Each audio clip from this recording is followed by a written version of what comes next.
It was an ordinary day of his work, which was already coming to an end. The last concrete mixer had driven in, and nothing foreshadowed the impending danger. The workers were finishing the last delivery of concrete when he suddenly received a call, and it turned out to be his brother. He asked why he wasn't answering, to which Baek Yi-soo said that it was quite noisy here, so he didn't hear the bell. He asked his brother if something had happened to him, but he answered in the negative, saying that he decided to dial him just like that. He asked if he needed a reason to call his brother, adding that he would like to meet him. Yi-soo asked if it had to be today because he was a little busy right now, but his brother insisted. Before he had time to answer, the voice of one of the workers was heard, who was dissatisfied with the way the others poured concrete. The pouring was indeed poorly done, and the bodies of the killed people floated to the surface, each of them wearing North Korean military uniforms. His brother again asked if he was going to come to the meeting tonight, but Yi-soo was in no hurry to answer. Suddenly, a young guy fell out of the door behind, who also seemed to be a little injured. A man came out of the door. In his hand, he had a knife with which he wounded the worker, and hatred was burning in his eyes. It was Lee Yong-chul, a member of North Korea's 525th Task Force. Seeing him, Yi-soo ended the call.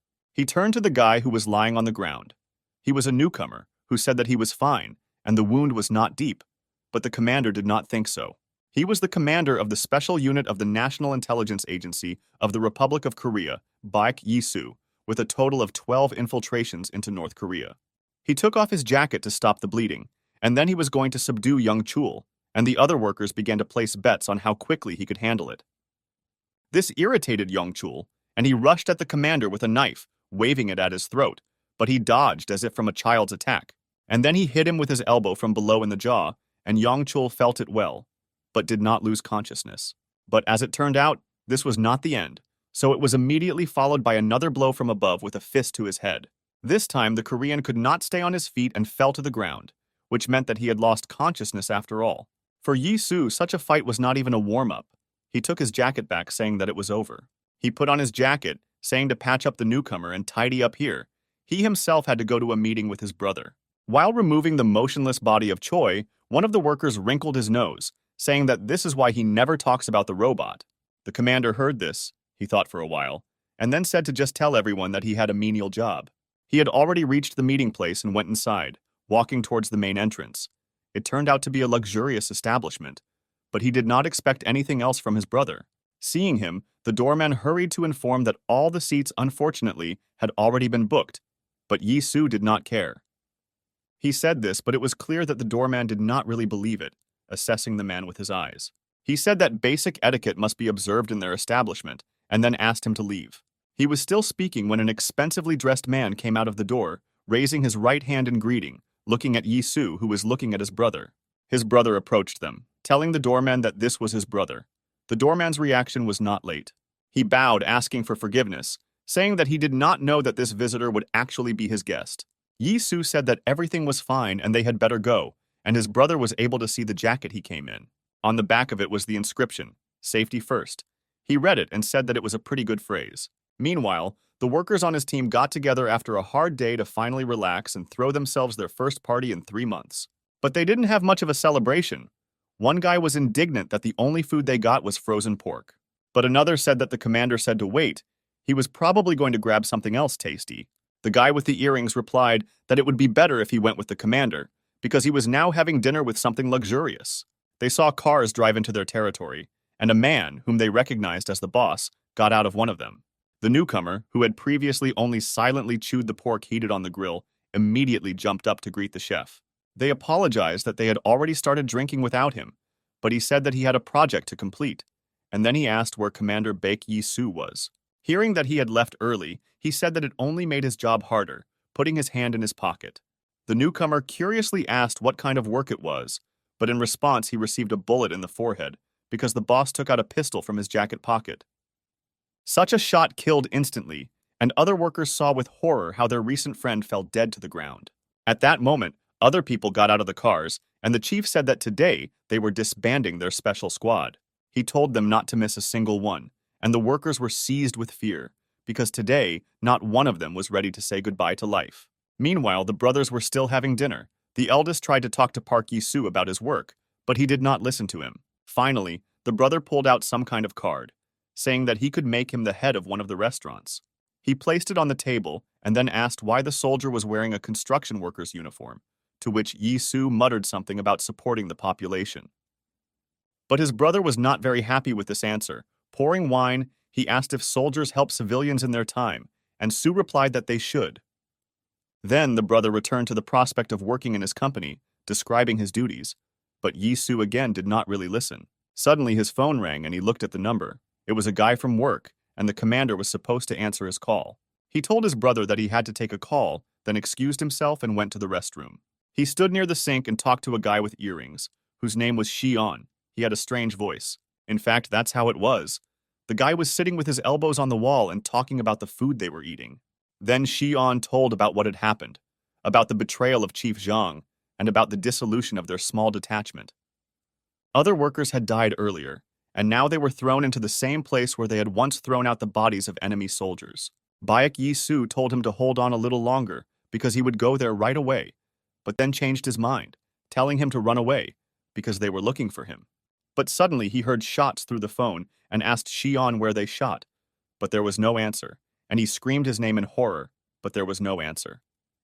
At this time, a group of men approached the entrance to the restaurant, wearing bulletproof vests and masks covering their entire faces. Seeing new unexpected visitors, the doorman hurried to notify them that all the seats were occupied, but before he could finish speaking, his throat was cut.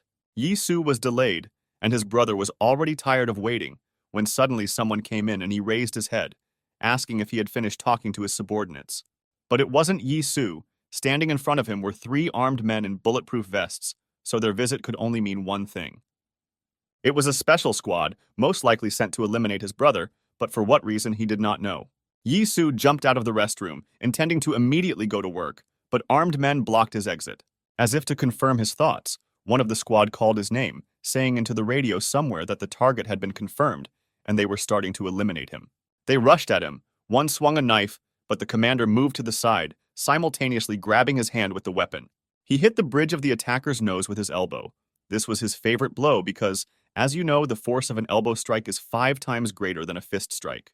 He then snatched the knife from his opponent's hand and finished him off by cutting him in the eyes, the only thing visible under the mask.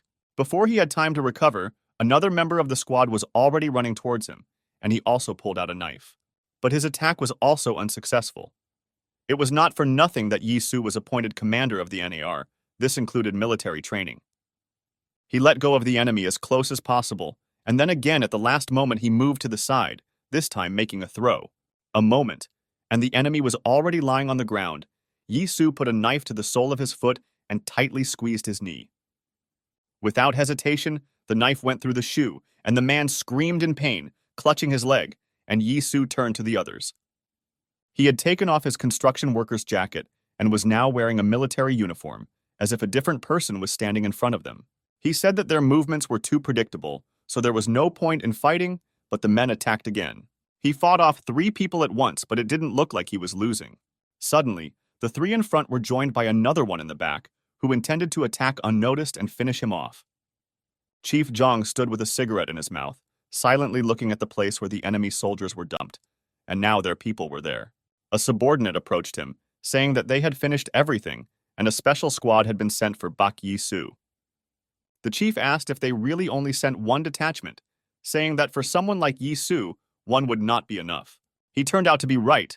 Despite the fact that the enemy was superior in numbers, the commander won, receiving only a couple of scratches. Wiping the blood from his face, he looked anxiously at the door to the dining room of the restaurant where he and his brother were having dinner, and became worried. However, his brother turned out to be not so simple. In his room, he had the same picture as Yi Su, where he turned out to be the winner. He even managed to leave 1 alive, and now he was holding a knife near his throat, asking who they were and why they had come. But the man was in no hurry to speak, and he cut his throat out of impatience, saying, however, that he was still a little in a hurry. His attention was attracted by a walkie-talkie sticking out in the pocket of one of them. A characteristic noise was emanating from it, and he listened to the message. Someone said to kill Baek Yi Su as soon as they found him, and also to kill everyone who was with him. He was surprised to see that bandits were still using such old-fashioned things, and the message was repeated. His face changed. He was the CEO of TS Financial Company, Baek Do-kyung, the head of Daesung Group. He was about to leave the room, heading towards the door, but suddenly someone called out to him from around the corner. It was Yi Su. Du Kyung asked him if these people were his guests, because alas, he did not greet them with warmth. They were sitting in the car, and his brother was trying to repeat the name of the abbreviation, which, as it turned out, Yi-soo worked for. Seeing that his master was not coping, the driver suggested that the organization was called NAR, and handed him a rubber band. Du Kyung took it, saying that it was indeed reconnaissance, but he would never have been able to think that one of the commanders would be his brother. It turns out that he was an intelligence agent who goes to North Korea and kills people, and Yi-soo replied that he was not just a bandit either. He was also Daesang's boss, essentially the leader of a criminal organization, so he was also quite dangerous and cunning. They were still driving, but Yi-soo asked to stop, but Do Kyung asked why he was doing this, because it was dangerous outside. However, Yi-soo wanted to go out precisely because of this. He explained that those people would not rest until they killed him. But Do Kyung said that it would be better if he dropped him off near the police station right away, and then they would definitely not find him. Do Kyung said that they had already arrived and got out of the car. Yi-soo noticed that he had never been here before. It turned out to be the site of a funeral. There was a procession on the stone steps, and below there were wreaths with a portrait of the deceased. They walked for a short time, and then Do Kyung turned around and asked his brother if he really thought he was joking. Yi-soo did not expect such an answer. He asked him what it all meant, and he began to have a bad feeling. Meanwhile, some people approached Do Kyung, first a man who said that everything was ready, and then a woman who was holding a photo frame. She handed it to Do Kyung, saying that within 2 hours everything would be ready to begin, and he, looking at the photo, turned to his brother. Suddenly, he showed it to Yi-soo, and he saw that there was his portrait on it, and then added that if everything is decided when he dies, then let him do it. They stood in the temple where they usually come to mourn and pray for the deceased near his photograph. Do Kyung said that it was just a performance. It's used when you need to clear your name or escape. He said he learned it from the Japanese Yakuza, but Yi-soo doubted it would work. Do Kyung agreed, saying that of course they would have doubts, but that was why there was one important detail that he had already taken care of. He said that Daesan is a more famous organization than Yi-soo thought, so guests will come to the ceremony to express condolences. After all, his brother died, which means such a visit was necessary, so such people would be able to witness his death. Will they doubt it? No, they won't, because if he, Do Kyung, said it, then it was so. Each of them had a special invitation, but then a car with tinted windows drove up, clearly not fitting into the general atmosphere. The security guards in charge of the ceremony thought it was either food or big shots. In fact, Boss Zhang was sitting in the car and was studying the portfolio of the deceased. He noticed that he turned out to be the brother of Boss Taesung. One of the guards tapped on the tinted windows, saying that you couldn't get in here without a special invitation. The chief turned to the people who were sitting in the back, saying that this was their last mission. They must make sure that Baek Yi-soo was dead at all costs. The men were dressed in sports sweatshirts that did not hide their piles of muscles, and they got out of the car one by one. The guard blocked their way, demanding to introduce themselves and show their invitation. But the man in the cap looked at him silently. Then the guard decided to act more radically and tried to brush off his cap, but received a rough blow to the head. The other guards stood silently and watched for a while, not understanding this behavior. Then they rushed at the unexpected guests, and they attacked them in response. But it immediately became clear that the forces were not equal. This was a special detachment that came with the chief in order to complete its mission, to disband the detachment with Commander Baek Yi-soo. The mission of the NAR Special Detachment, the second Halra detachment for operations in North Korea, they could not fail. They easily dealt with the security guard and now intended to climb the steps, where Brother Yi-soo stood at the top with his bodyguard. But the latter had a completely different position. He began to go downstairs, taking off his jacket along the way. Finally, he approached one of them and said that this was a family funeral. Only those who were specially invited could attend. Despite the fact that he was 2 meters tall, the man from the special squad hit him from below in the jaw, again without explaining anything about his intentions. But the giant did not budge. It was a member of the Daesan group, the head of the security service, Ha Jin-woong, better known as Hanam Dong, the wall man. He grabbed the man's face with his huge hand, and the grip was so strong that his eyes popped out of his head. Then a crunching sound was heard, and the man fell, while his comrades in the squad looked on in surprise, because the thug had just broken his jaw with one grip.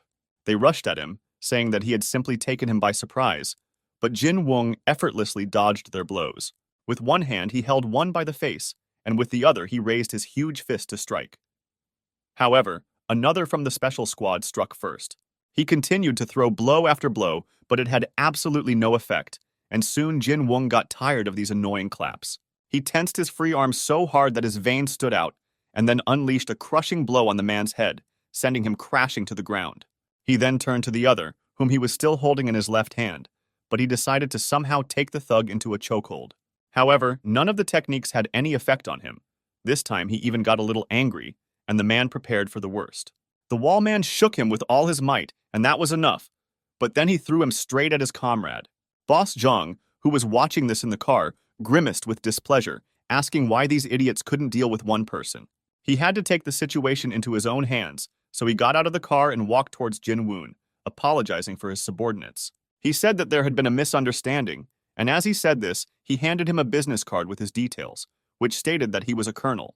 Once again saying that this was a misunderstanding, he explained that he was the boss of the deceased Yi Su and came here to express his condolences. Jin Woon thought about his words for a moment and then looked up at the guy standing there, who nodded his head in approval. Seeing this, he said that he would take the boss into the room, and after a while he was already sitting in front of Yi Su's photo. He asked, as if Yi Su himself, if he was really dead, and if so, how much did his brother Bak Do-kyung know? The brothers sat at the exit. Do-kyung agreed that the situation with betrayal is really difficult. He asked what Yi Su was going to do with the boss, offering his services to kill him, but his brother thought a little differently. He said that his brother should not interfere further, but he did not understand the refusal, asking whether he should really do nothing. And Su replied that there was no need, he would meet with Chief Zhang himself, and then they came up with this plan with the brother he pretended to be.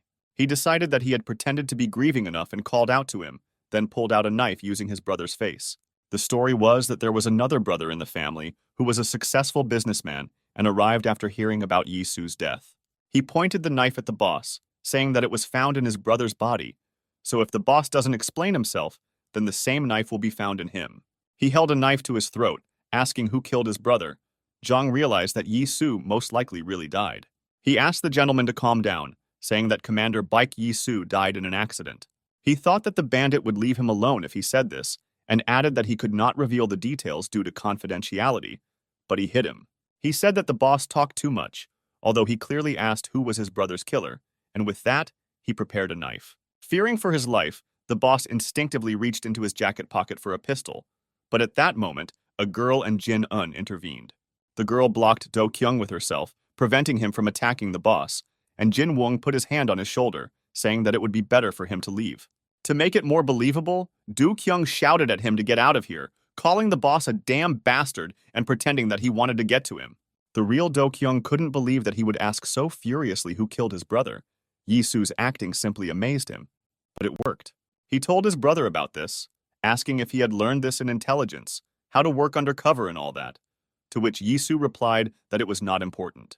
He said that this would stop them for a while, but they would come again soon, so he couldn't stay here forever. Then, in the funeral hall, he in fact did not pretend. His emotions were not a game. He said what he felt. He said that at that moment he really wanted to kill his boss, because he did the same to the workers from his special squad. His brother replied that he understood his feelings, but why shouldn't he stay here and not make too much noise, because the main thing was that he survived. He added that he would give him a job and put his hand on Yi Su's shoulder, but Yi Su asked if he was asking him to hide here and become a bandit like him. After thinking a little, he agreed, saying that he really was asking him about it, but only because then they would both survive. Hearing these words, Yi Su tapped his hand to remove it, and he went out without saying another word.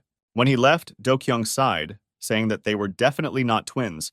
He told Ji-woon to take people and keep an eye on him. It was already dark. The weather was cool outside because a little rain was dripping. Yi Su stood near the traffic light, about to cross the road. Suddenly he noticed that someone was following him very carelessly. It was Jin Woon, whose surveillance always ended with him being discovered. Likewise this time, Yi Su asked if he would really continue like this, to which he replied that this was an order from the director, that is, Yi Su's brother. At the same time, they were being watched by a man in a hoodie who had a knife in his hand. When he saw Jin Woong, he hid around the corner of the house. Chief Zhang ended the conversation by instructing him not to stop monitoring Do-kyung's house. He remembered his face that day. He thought that brother Yi Su definitely knew something, but his thoughts were interrupted by a hand on his shoulder. It was his daughter who jumped on his back instead of greeting him, but he didn't mind, because he hadn't seen her for a long time. He asked how she got there, to which the daughter replied that the seats were hard and she could not straighten her legs the whole way. She said that the flight was difficult because she wanted to see him quickly, and he replied that he would tell the pilot to fly faster. Her eyes sparkled, and she said that this was the power of intelligence, but he shrugged, saying that he was doing all sorts of paperwork. Do Kyung clutched the empty pack of cigarettes, saying that he would go out to buy more. But the girl, apparently she was his secretary, said that she would do it herself. But he told her not to be such a beach and to let him breathe some fresh air. But the girl was adamant. She said that since she wanted it so much, she should go out with a guard because it was dangerous alone. Then he looked at her with curiosity, and then something strange flashed in his eyes. A minute later, they were going down the elevator, accompanied by two thugs. He took her words a little differently, choosing the girl herself to go with him. Suddenly, he turned to the two guards, saying that this girl was his sister Su-ah, and added that the guys should greet her. He approached one of them, asking if she had not become even more beautiful, and he hastened to say that his sister was really beautiful. Do Kyung's look changed dramatically. He said that everyone who called Su-ah's sister ended up the same way, and then asked the man who he was. Instead of answering, he suddenly took out a knife and waved it near Do Kyung's face, but he managed to dodge, while simultaneously assessing the situation. But suddenly, Su-ah also took out a knife, so now both sides had weapons, and Do Kyung asked if she had another one for him. She said that he was hidden under her skirt, and he still reached there, asking for forgiveness, because the other thug also took out a blade. The first spy rushed at Do Kyung, but was unable to hit him because it was not easy to turn around in the elevator, which allowed him to dodge his attack. With a deft movement, he grabbed him by the arm and then pushed away and stabbed him back, depriving him of any attempts to attack. However, that was only what he thought as the impact cut through the man's suit, and he saw that he was wearing a bulletproof vest. Then, Do Kyung realized that his knife was too short to pierce the body armor, so he had to hit him in the face. He was about to finish with him, but he heard Su-ah fall in another corner of the elevator, while another thug was approaching her. He swung his knife, intending to strike a fatal blow and end her life, while she cowered in a corner. He hit, but it wasn't the girl he stabbed, because Do Kyung covered her with himself, so now he stood with a knife in his shoulder. But that didn't seem to bother him much as he grabbed the confused bandit and threw him into the elevator wall. But then another man attacked Su-ah, whom Do Kyung did not have time to finish off, so he now rushed at them again. Do Kyung managed to repel his attack, noticing how Su-ah rushed at another bandit, preventing him from getting up and taking the knife. But then Do Kyung lunged towards the enemy and knocked out his knife. It turned out that he was quite good with the weapon. He pressed the man against the wall of the elevator, and with some strange force he also put the man's knife to his own throat. His appearance suddenly changed. His suit was torn, and his body was very strong and covered with some strange tattoos. A cry of horror was heard from the elevator. It was Do Kyung who plunged both knives into the bandit's shoulders, and together with Su-ah, they were already leaving the floor. He approached another guard, asking if he had a cigarette, and he reached into his pocket, saying that he would look now. However, instead of a cigarette, he suddenly took out a knife and plunged it into Do Kyung's stomach, who did not understand what had just happened. Then with one hand, he grabbed the insolent man by the face, like the big Jin, and with the other he carefully grabbed the knife, saying that it hurt a little. The guard said that it was better for the gentleman not to take it out, because he deliberately chose a large knife, but Do Kyung squeezed his face. For a moment, the guard's face seemed to move a little. Do Kyung swung his knife, but the guard jumped back. In his hand, another curved knife suddenly appeared, more like a karambit, and his face turned out to be a simple mask. But it seems that there was still one real guard with them, who told the director that he would detain the bandit. However, Do Kyung told him to just give him what he asked for, but he asked for another knife and cigarettes, and told him to look after Su-ah. He had 2 knives in his hands. Now he was going to kill the traitor, but before that he decided to ask if he wanted to say something finally. A young man was looking at him. He was a special-purpose NAR assassin with the pseudonym Ghost. He said that Do Kyung talks a lot, and he talked about the murder of his brother, asking if it was his doing. The bandit replied that if given the chance, he would gladly kill him. Then he rushed at Do Kyung, but he was wounded. Ghost asked if Baek Yi-soo was really dead, to which Do Kyung replied that even his boss came to express his condolences. But for some reason, Ghost was not satisfied with this answer, and he rephrased the question, asking where Baek Yi-soo was. Yi-soo, meanwhile, walked with Jin-un, who said that he would be guarded by order of the leader. Suddenly, they disappeared into a gateway, and their pursuer was confused, but the task needed to be completed, so he followed them. Obviously, it turned out to be a trap, and when his face cautiously poked out from behind the house, Jin-woon hit it with all his force. The guy barely managed to somehow put his hands out, but still flew away.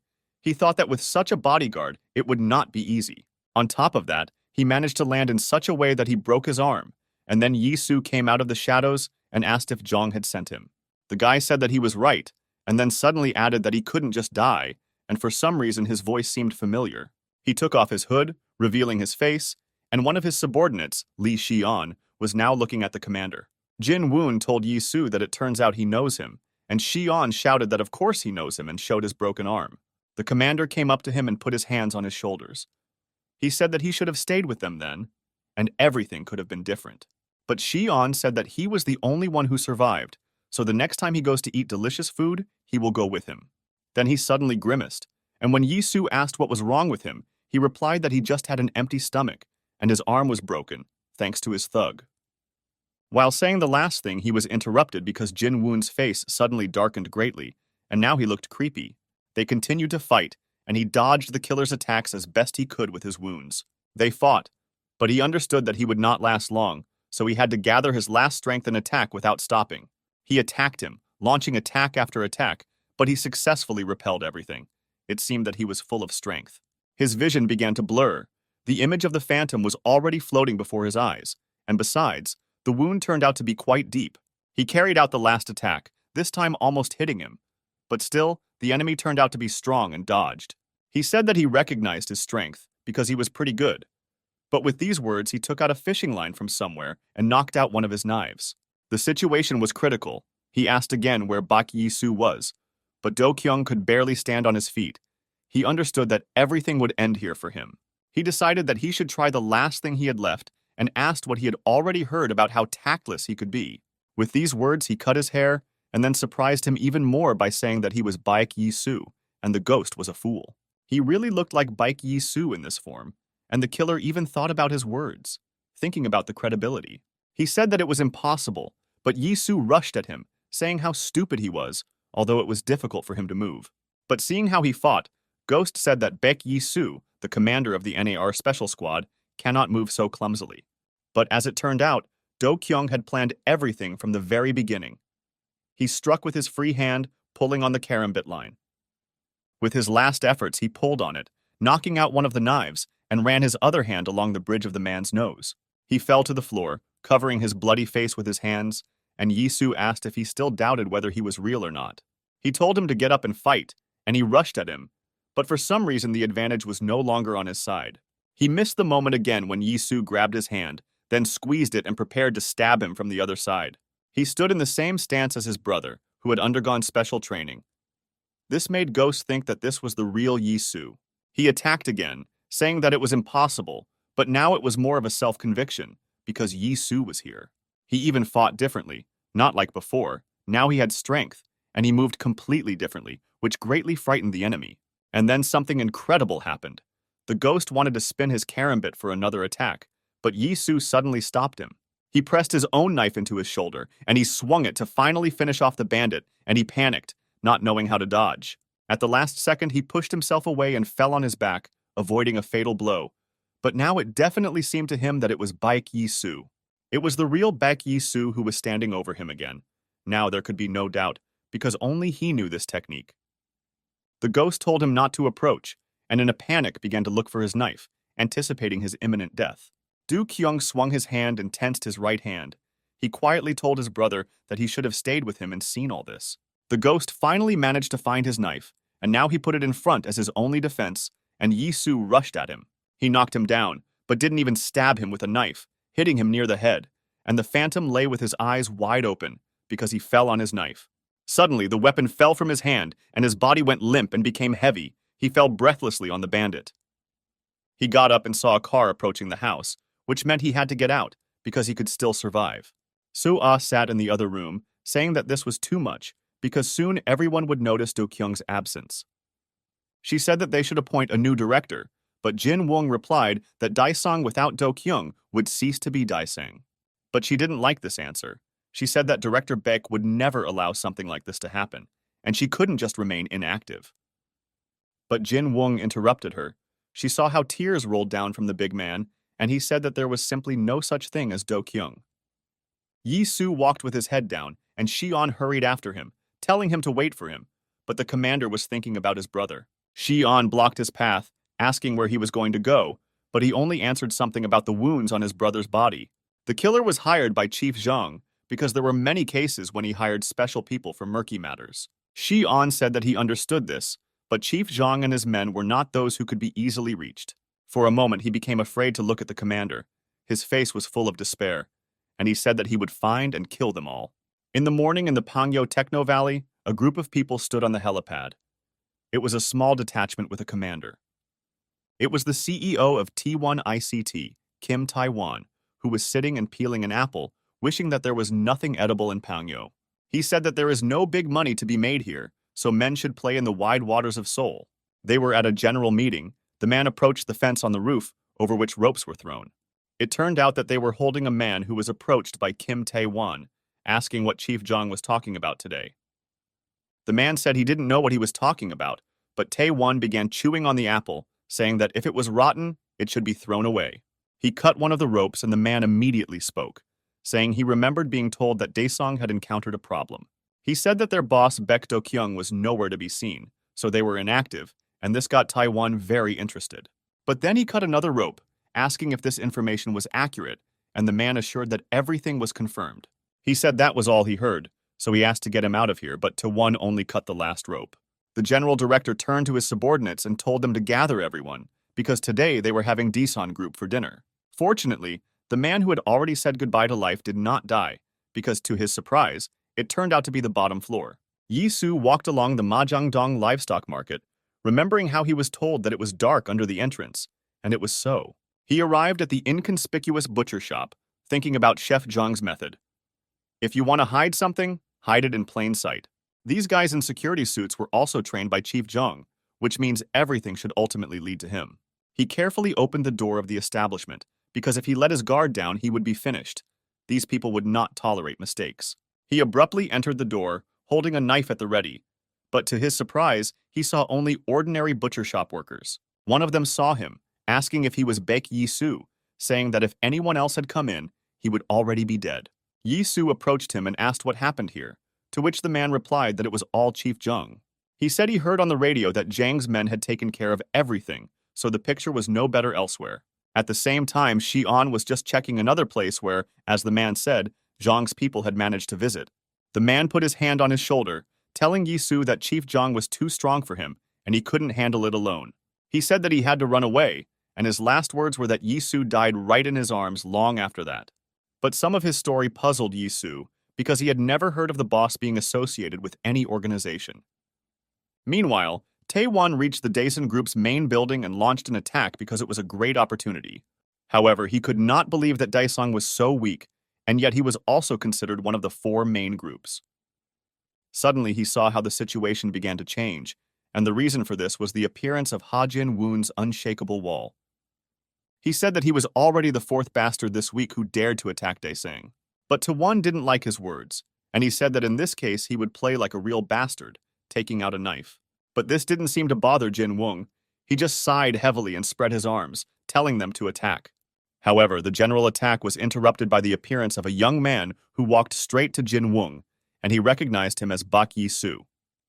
He said that he needs this organization to avenge his brother, and therefore he asks him to give him Daesun. His eyes were full of determination, hatred, and something else. But one thing was clear.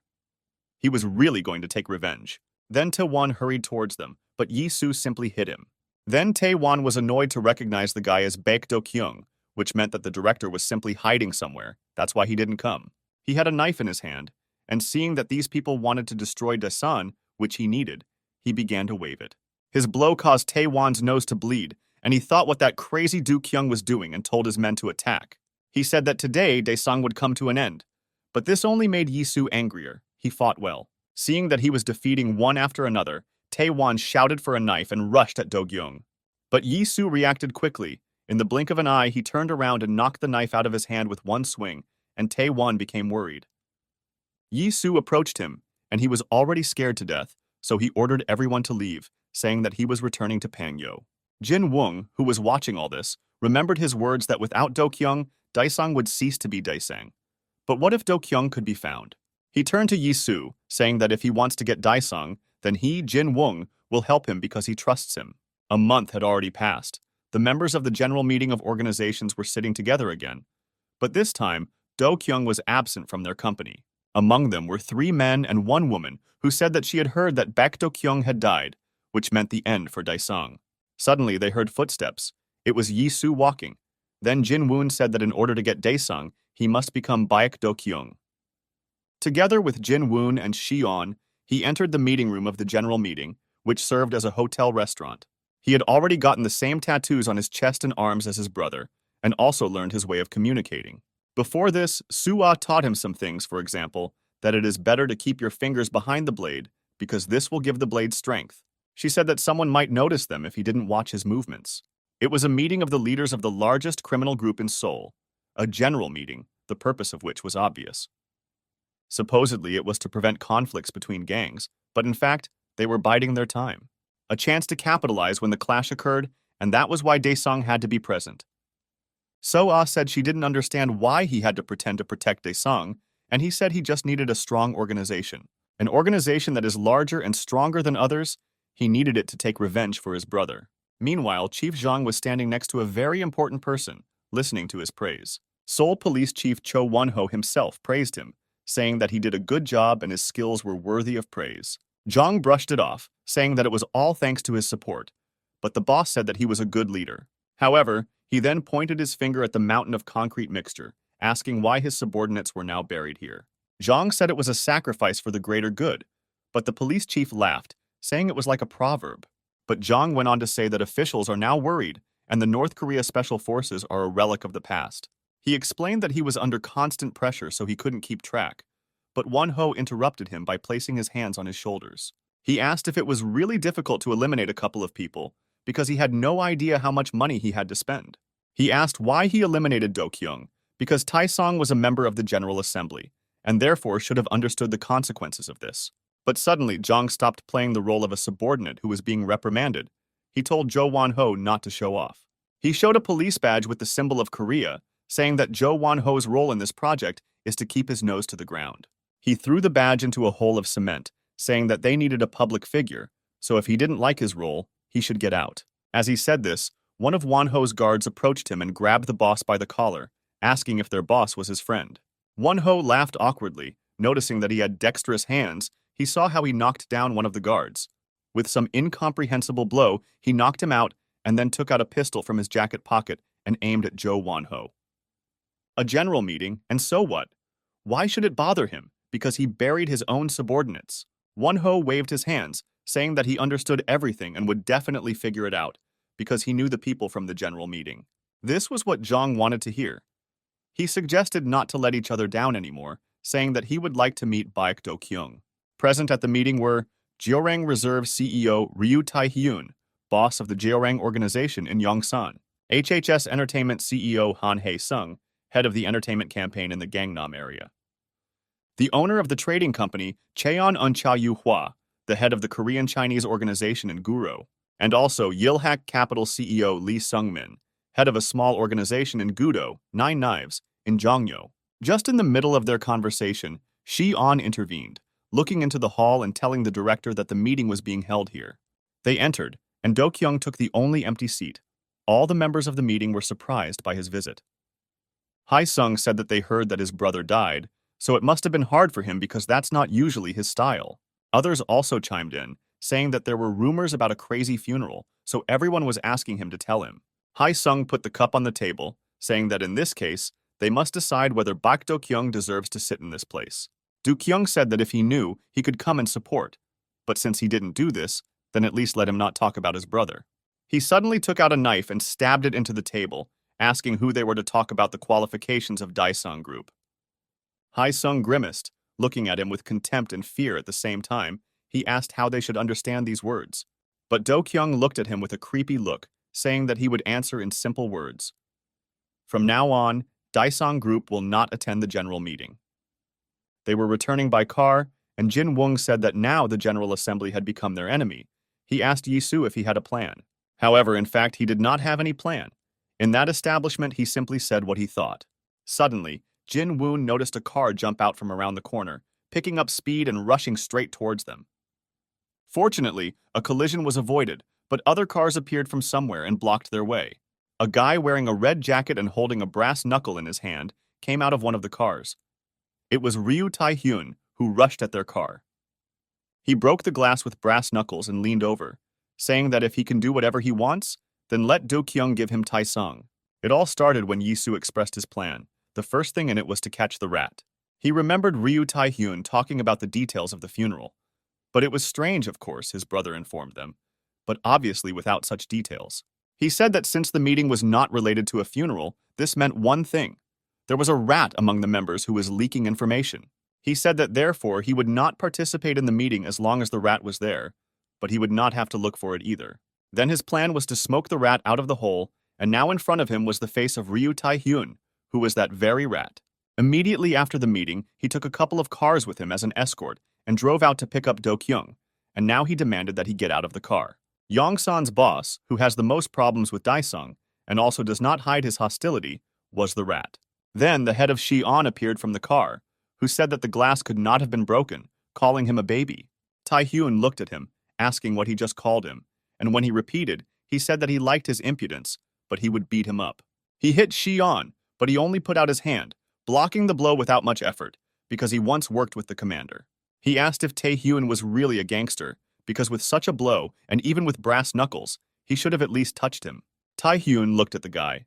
It was clear that he was interested in him, but their fight was interrupted by the sound of white cars parking.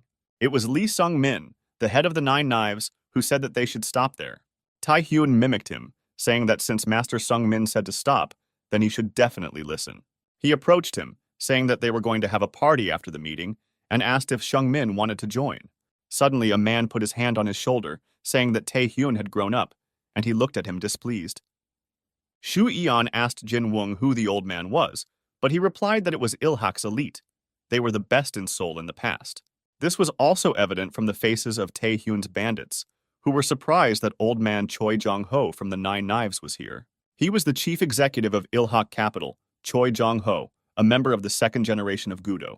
Tae-hyun looked at them with resentment and a little anger, cursing Ilhak and saying that Daesang was his prey. Jin Woon suddenly got out of the car. He decided to greet old acquaintances, telling Sunbae that they had not seen each other for a long time. Jung-ho was surprised, asking when he got so big, and Jin Woo said that he should have visited them earlier. Lee Seung-min, meanwhile, approached Tae-hyun, saying that they would like to invite Daesung as their guests, and asked if he would mind. He approached the door where Yi-soo was sitting, offering to go in his car, because the glass of this one was damaged. Still, Yi-soo got out of the car, saying that it was quite scary, but somewhat expected, and Seung-min opened the doors for him. Seung-min told the two to go ahead, and he was going to talk to his friend, but Jin Woon said that he had to accompany the director.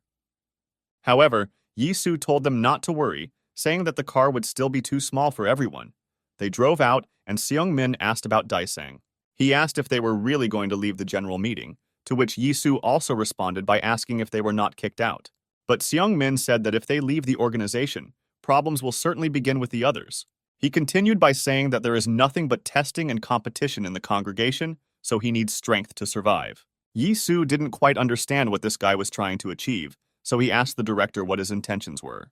After thinking for a moment, Seung-min looked away. He told Mr. Baek that he needed strength. That's why he was here. Meanwhile, Jung-ho asked Jin Woong when he was going to join them, but Jin Woong said that he was working for Daesang. Jung-ho replied that Jin Woong's past was connected with Gudo, and they still had a place for him, but the big man was adamant. He was committed to Daesung. He once again said that his organization is Daesang Group. Moreover, there are things that he must do. But Jung-ho said that he had nothing to do in Daesan, because today he would fall, and this had already been decided. Upon hearing this, Jin Woon turned pale. He was brought to an unfamiliar place, where he saw a group of men in white suits who turned out to be from the Nine Knives. They said they would take care of him, and Yi-soo asked Seung-min what that meant, but he replied that it was the best they could do. Suddenly it dawned on him. He had just realized how much he had made a mistake, and he glared at Seung-min, saying that he was the rat. He turned to Shion, telling him to detain Lee Seung-min, and he agreed, telling the commander to be careful too. And then he hit the driver Seung-min, who was going to step on the gas as soon as Do-kyung was in the hands of the knives. Yi-soo got out of the car, and a man in a white suit and glasses was already looking at him, who said that everything would end quickly. Tae-hyun sat in the car and thought with annoyance that he had to let Do-kyung go in favor of Seung-min and his Nine Knives.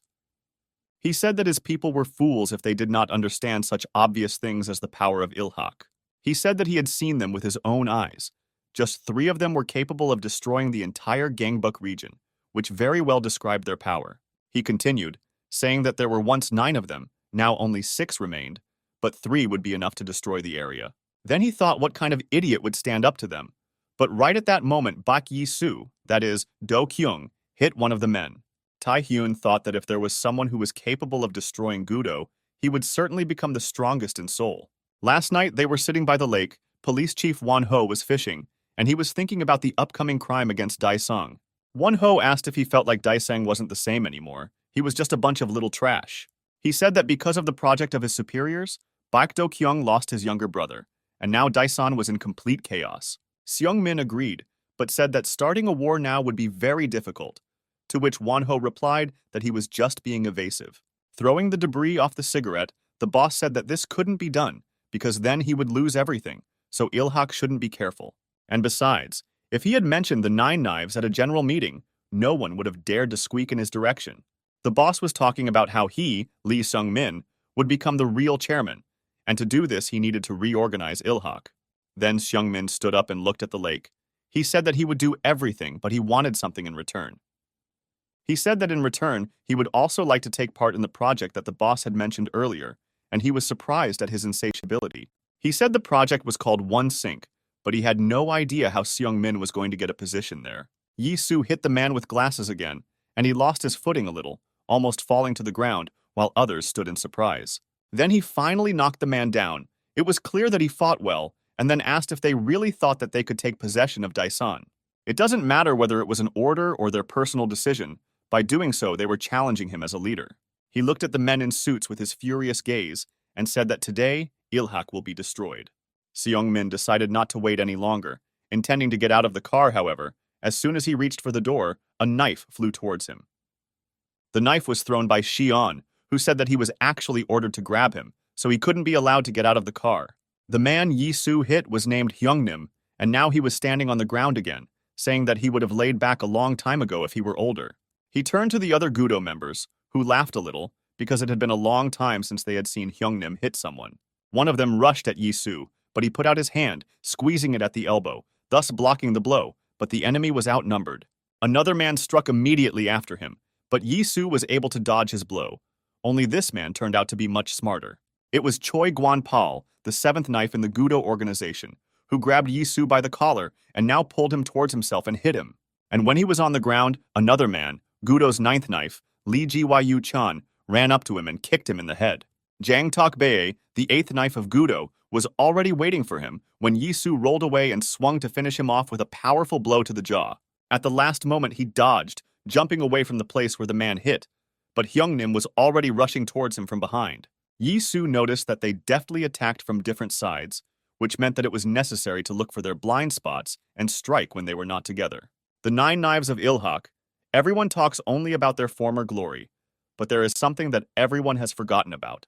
At the same time, Jin Woon was fighting with his once good friend, who now wanted to lure him to the side of the 9 knives. However, something was still unclear, and this nuance was explained by Shion, who realized that he had to intervene. After all, even though Ilhak had the 9 knives, if he doesn't intervene now, then all these guys could end up badly. Of course, the men of the 9 knives were incredibly strong, but the problem was that the NAR commander, Baek Yi-soo, was fighting them. Shion jumped out of the car and kicked one of the knives in the head, and the men did not expect another one from Dae-sang to come. And Soo fought with full strength. He did not spare the enemy, because another reason was hidden in his victory, because in this way, he could take revenge. The men looked at him in surprise. They wondered how Dasan's boss could stand up to the strongest organization single-handedly. Guangpal swung his leg for a crushing blow, but for some reason Hyungnim shouted for him to stop. Baek Yi-soo remembered the words of his wrestling coach, who once told him that there are no special tricks in wrestling. He said that there are people who are full of strength and have goodwill, so they never fall, so they can only be immobilized. It is necessary to bridge their arms and legs so that they cannot move, because no matter how much willpower a person has, in the end, his body will not stand it. Guangpal fell, clutching the leg that he had just swung at Yi-soo. It turned out that he managed to grab it and then twist it. Neither Hyungnim nor Seung-min could believe what Do-kyung was doing with the 9 knives, and Seung-min remembered how Won-ho's boss talked about his brother. He mentioned that he was a fairly capable guy, the commander of a special detachment of the NAR, so his brother was probably not a failure either. Hyung-nim thought, wasn't this already too much for a normal beating, where the one who beats and the one who defends switched places?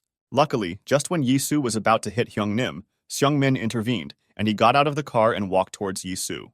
He told them to stop and then put his hand on Yi-soo's shoulder before saying that he needed to talk to him. From the very beginning, this seemed strange to him, because despite the fact that Bak Yi-soo was disposed of, his twin brother was still alive.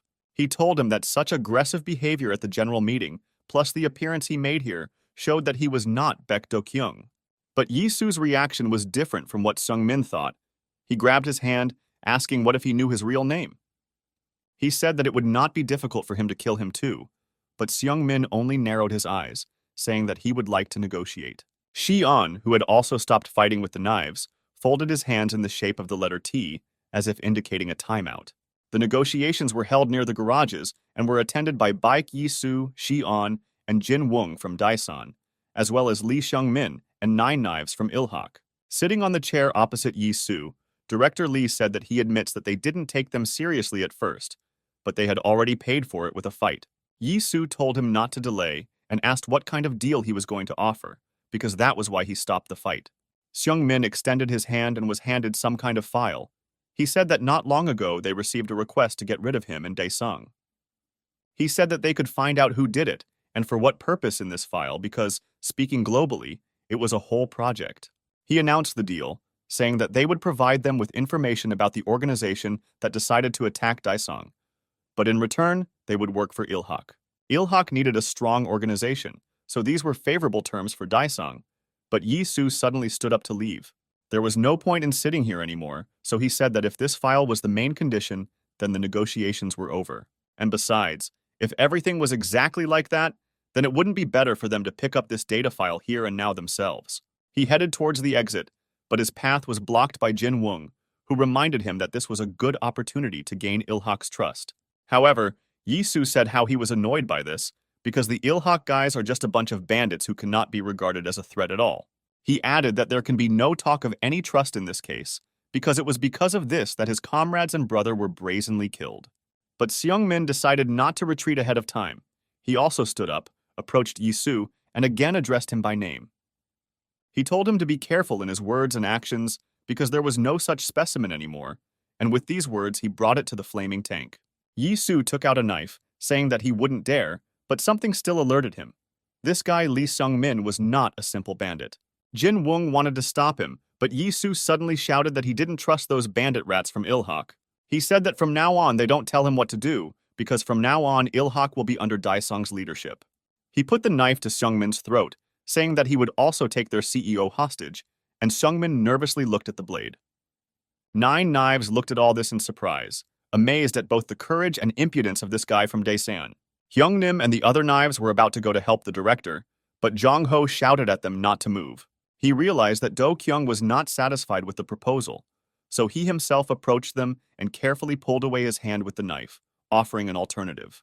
He said that he, Choi Jong-ho, the executive director of Nine Knives, would himself go with them as a hostage instead of Seung-min. With that, he handed the file to Yi-soo, but Yi-soo did not share his enthusiasm, asking if he really thought he was worth anything. But in Jin Woong's opinion, this would be enough, because if Baek Do-kyung were in his place, he would not do such stupid things. Hearing about his brother, Yi-soo cooled down a little.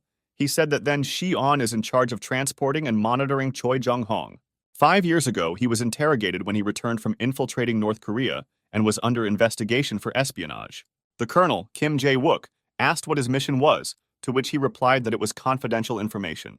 The colonel said that he had crossed a military line and in a North Korean uniform, but he replied that the nature of the mission covered everything.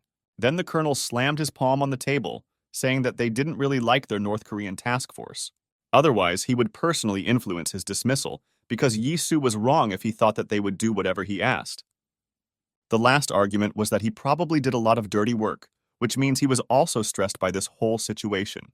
However, then his interrogation was interrupted by the then young Chief Zhang, who then worked as the head of the Intelligence Special Operations Department. Management. Seeing him, Jae-wook said that it was his job to catch spies, and with that, he handed over the case of Bak Yi-su to him. Zhang said that Yi-su was not a spy because it was his friend, but Jae-wook looked at him suspiciously. Then Zhang took out a cigarette and approached him, taking off his glasses, and then said that probably the colonel had not heard. His face suddenly changed, and there was a feeling that he was a colonel himself. He looked at him with such a look that he even became nervous. He said that he didn't care whether he thought he was a communist or not, but this kid was not a communist, and his word is enough here. Without waiting for the colonel to answer, he removed the handcuffs from Yi-su, saying that they could go, and Jae-wook only managed to shout that this was disobeying an order.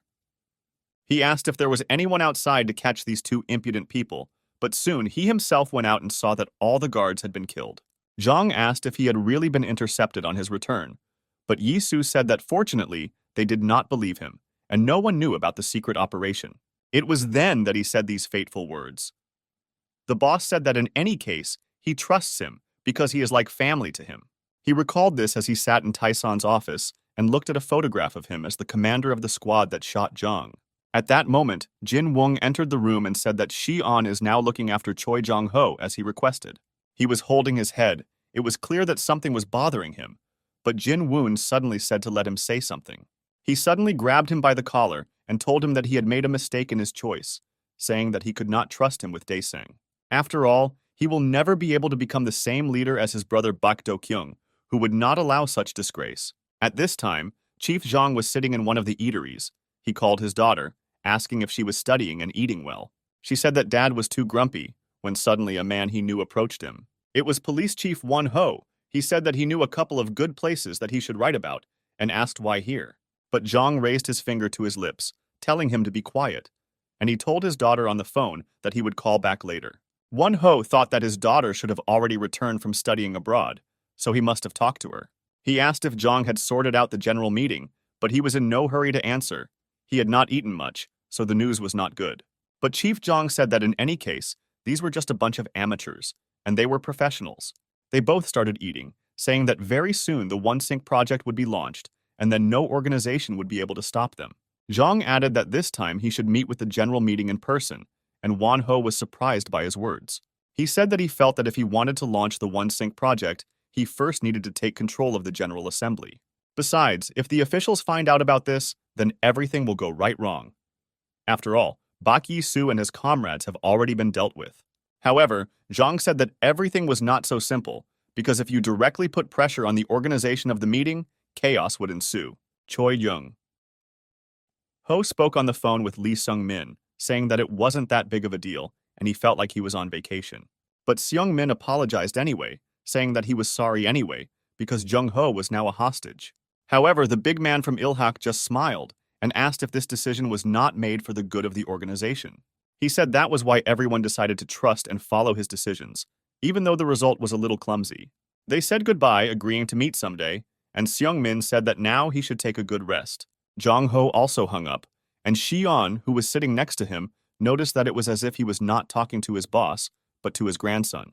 He continued by saying that even though he was captured because of such a boss, he continues to trust him completely.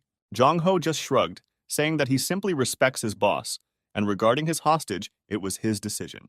But Shi-on asked if it wasn't the boss who told him to do this, because after all, an order was an order, and now he was taking the rap for it.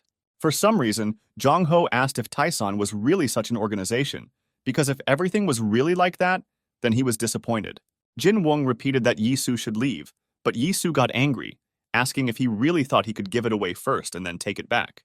He had already said that he was using Daesung for revenge, and besides, at the moment, Ilhak was in their hands. But he said that the problem was not at all in his methods. First of all, he had to pretend to be Baek Do-kyung, because so far this had not been seen. He said that if Baek Do-kyung were here, he wouldn't do this because Daesan is an organization that trusted him. And if Yi-su wanted to be like his brother, then he must also show this faith to the organization. Then he can replace Do-kyung. This faith, these methods are why Taison still participated in these children's games as a general assembly, so Yi-su answered him. He said that the organization should simply obey the boss's orders, and as for his methods, he would simply use force. Hearing this, Jin Woon silently took off his jacket and then said that since Yi-su sees this as child's play, then let him handle it alone. Yi-su didn't think long. He jumped up and rushed at the big man, and then jumped, exposing his knee to strike, but Jin Woon was able to catch him. He grabbed Yi Su by the shirt and threw him to the ground, so that he did not even have time to grab onto something and was knocked down. The big man asked if this was all that intelligence was capable of, however. Before he could finish speaking, a foot landed on his chin. It was Yi Su.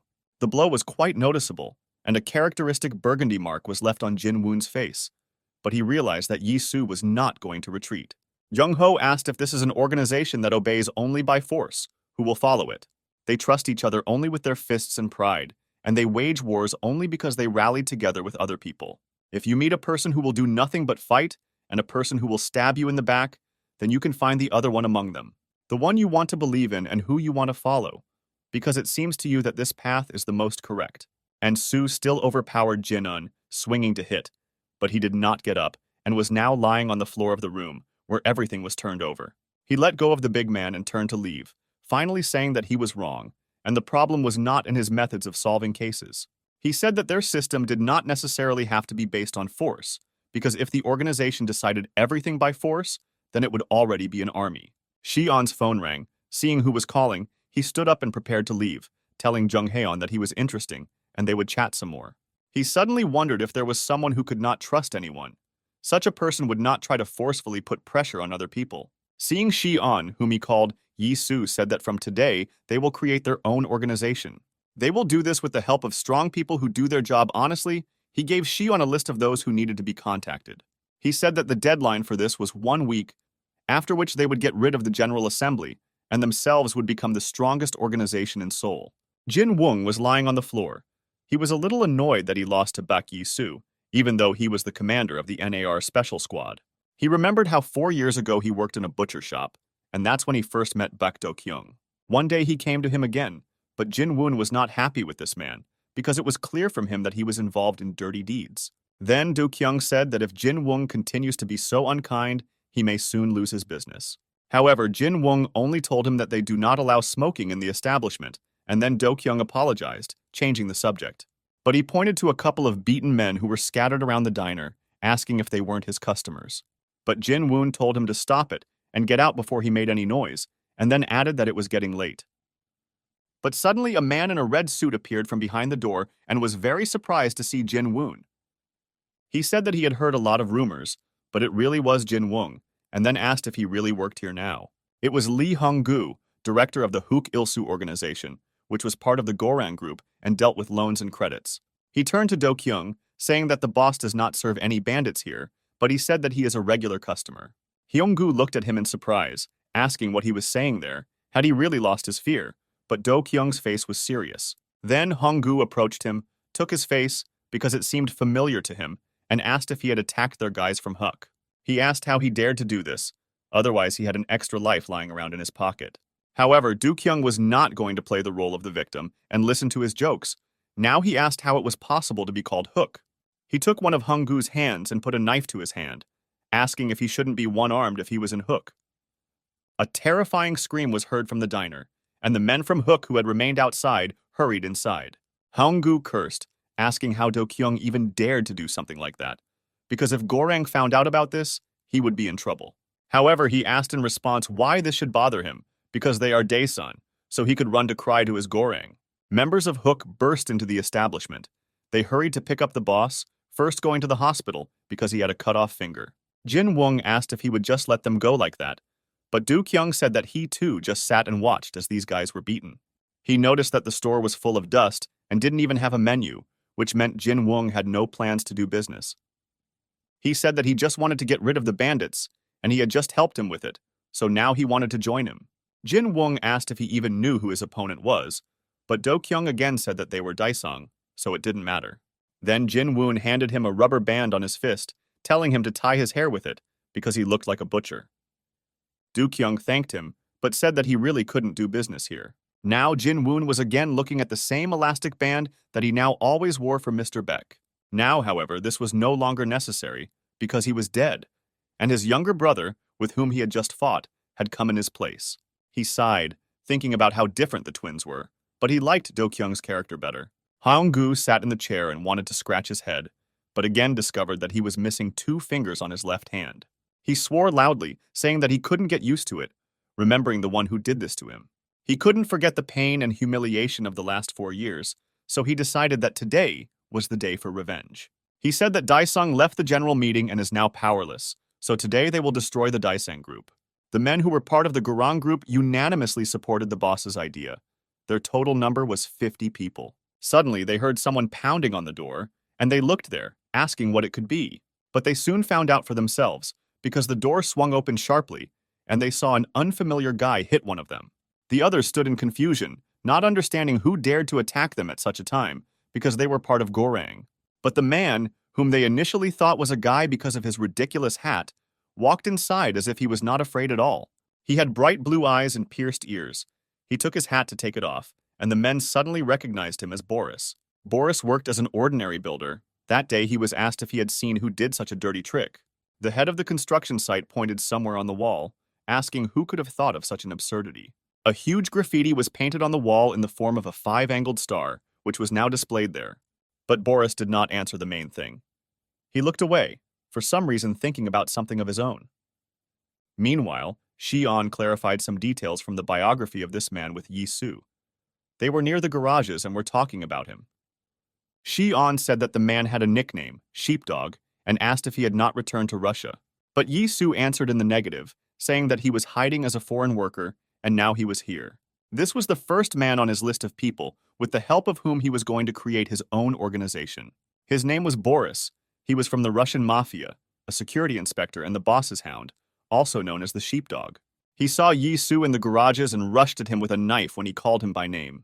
Xi'an then doubted whether such a person would want to work with them, because his nickname alone was already frightening. Yi Su took out the flash drive and put it in front of the attacking Boris to attract his attention. It worked, and the man stopped with a knife to his throat, but Yi Su said that he had come to make a deal with him. He showed him the flash drive, and it was clear that the man understood a little what was being said, so he took the knife from his throat. He took off his helmet, revealing his bald head, on which was a strange tattoo. He had a hole on his head with red claws protruding from it. The tattoo was called a demon in a human mask. It looked really creepy, and in this form he appeared before Honggu and the members of his organization. But Haeonggu did not take him seriously, saying that such an obstacle was unacceptable on the day of Daisan's destruction. He ordered to deal with him. 2 men attacked Boris, but he didn't even lift a finger, which surprised them a little. But they quickly realized where he had so much confidence and power, because he pointed the barrel of the gun at the attackers. Of course, it was a real pistol, because who needs fights if everything can be solved with a couple of shots? He struck with an incomprehensible side blow from the handle, but it turned out to be a powerful blow, and the man who took it instantly fell back. Another of the attackers stood in amazement. He still could not believe that they were confronted by an armed enemy. He decided to quickly take out a knife in order to quietly attack the impudent man, but he was already aiming at his head. He called them idiots, saying that no weapon would have time to damage him because he would send a bullet faster than that. For now, he held back, and seeing that the man was distracted by his words, he hit him in the face with his free hand. The rest of Huck also rushed to the attack, saying that it would be better if they attacked all together. Some even managed to grab Boris by the arms, preventing him from taking proper aim and firing a shot. Another one grabbed him in a chokehold, trying to squeeze his huge neck, but Boris didn't seem to care. Suddenly, he bit the hand of the one who was trying to choke him, grabbing his teeth under his jacket and shirt. Of course, his clothes prevented him from missing the skin a little, but the man still felt something, and he really didn't like it. He swung his free hand to hit the insolent shooter, but he only gave him a strange look. A moment, and the man found himself on the ground, and Boris stood over him. Now it was his turn to perform techniques. He took the knife, which fell from the other man's hand when he tried to get it, and turned to his victim. With one hand, he grabbed his face, and with the other, he gripped the knife, holding it near the head of the man who was already losing consciousness. Suddenly, he plunged the blade into his body, but the poor fellow did not even have time to scream, as Honggu watched, who was gripped by horror. Raising his bloody-gloved hand, he said that people raise demons to hide their weakness. Before Honggu had time to answer anything, Boris's hand had already fallen on his head, and he was overcome with even greater horror. Boris again clutched the knife nearby, asking if there was a demon inside him, while his gaze was essentially like a demon. At that moment, Xi'an ran into the establishment, quickly found Boris with his eyes and told him to stop. He said that he did a good job, and the bald man seemed to listen to him, moving the knife away from Honggu. Hookah's boss said that they were actually from Gorang, but Xi'an only said that then everything was clear, saying that they themselves were from Daisan. Shi-on dialed Yi-Su, saying that the director of HK Keitel from Gorang Group was captured, referring to Heung-gu. He wondered if Taeson was really so global, and Shi-on, meanwhile, said that with Boris it really turned out to be easier. Speaking of simplicity, he told the commander that he knew about Boris's skills, but whether they could control him, he was against it. But Yi-Su simply agreed that the man had good skills, adding that moreover, he would do anything for some price. Now they were speaking for another member of their potential organization, but Shi-on doubted him too, saying that such a capitalist was unlikely to suit them. Then the guy with a knife attacked Yi-Su, who came to talk about joining his organization, and Su managed to get his knife, and this allowed him to defend himself.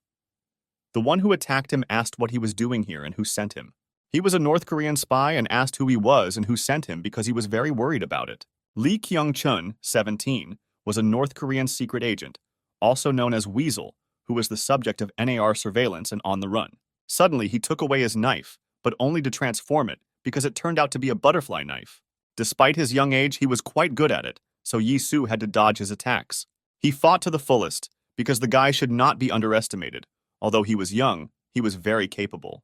Suddenly, he managed to knock the knife out of Yi-Su's hand, and it flew away a fair distance. In addition, the guy was even able to wound him, but Yi-Su only greeted him, saying that they had not seen each other for a long time. It was clear that the guy was surprised by this. He even asked him what he said, because it turned out that he knew him. This young guy killed all his colleagues and superiors when he fled to the south, so now he did not understand how Yi-Su could know his name. His memories took him 3 years ago to the Kaesong Industrial Complex. Then they got together, and the man in uniform introduced himself as Lee Woo-chan, a major in the General Intelligence Bureau. They were still very young, and he asked them if they knew where they were now and what kind of place it was. Having heard no answer, he said that this is the place where the North and South unite for profit, the Kaesong Industrial Complex. He said that they create goods in North Korea and send them to South Korea to earn a living, in a word, doing dirty work. He asked if they understood what capitalism was, saying that these idiots from the South didn't even take them seriously. Many things have been done in the North, but what they have done is not just a product of capitalism. They made people who could bite their necks like animals. This is how they raised them. In the eyes of each of these children, there was no compassion for man, but only a killer instinct. Their special name is Laska. It was their duty and mission to protect their fatherland. The plan for training juvenile operatives was to work at an industrial complex during the day and train undercover agents at night. Kaesong was in close proximity to South Korea, so children were sent along with the goods. But there was a flaw in this plan. He was called out by a man who called him by name, which was rare under their regime. In one hand, he held a box with something tasty inside, and in the other, he had a pack of the same delicacy. He put the box in front of the boy, telling him to snack on this because he was already working a lot. He told him to eat slowly and did not forget to share with his friends, and the guy was already greedily chewing on the tasty treats. The taste of capitalism revealed by the Kaesong Industrial Complex tempted these children, and this was especially true for Kyung-chun because he was quite poor. 2 years later, they were still training, their training only becoming more rigorous and brutal. The commanders who observed them said that it would take about 2 years to complete their ideological education. However, the chief commander said that everything should end this week. They had to bring the guys into action already by this time. He explained that it was an order from above, although he personally didn't like it either, but they had no choice.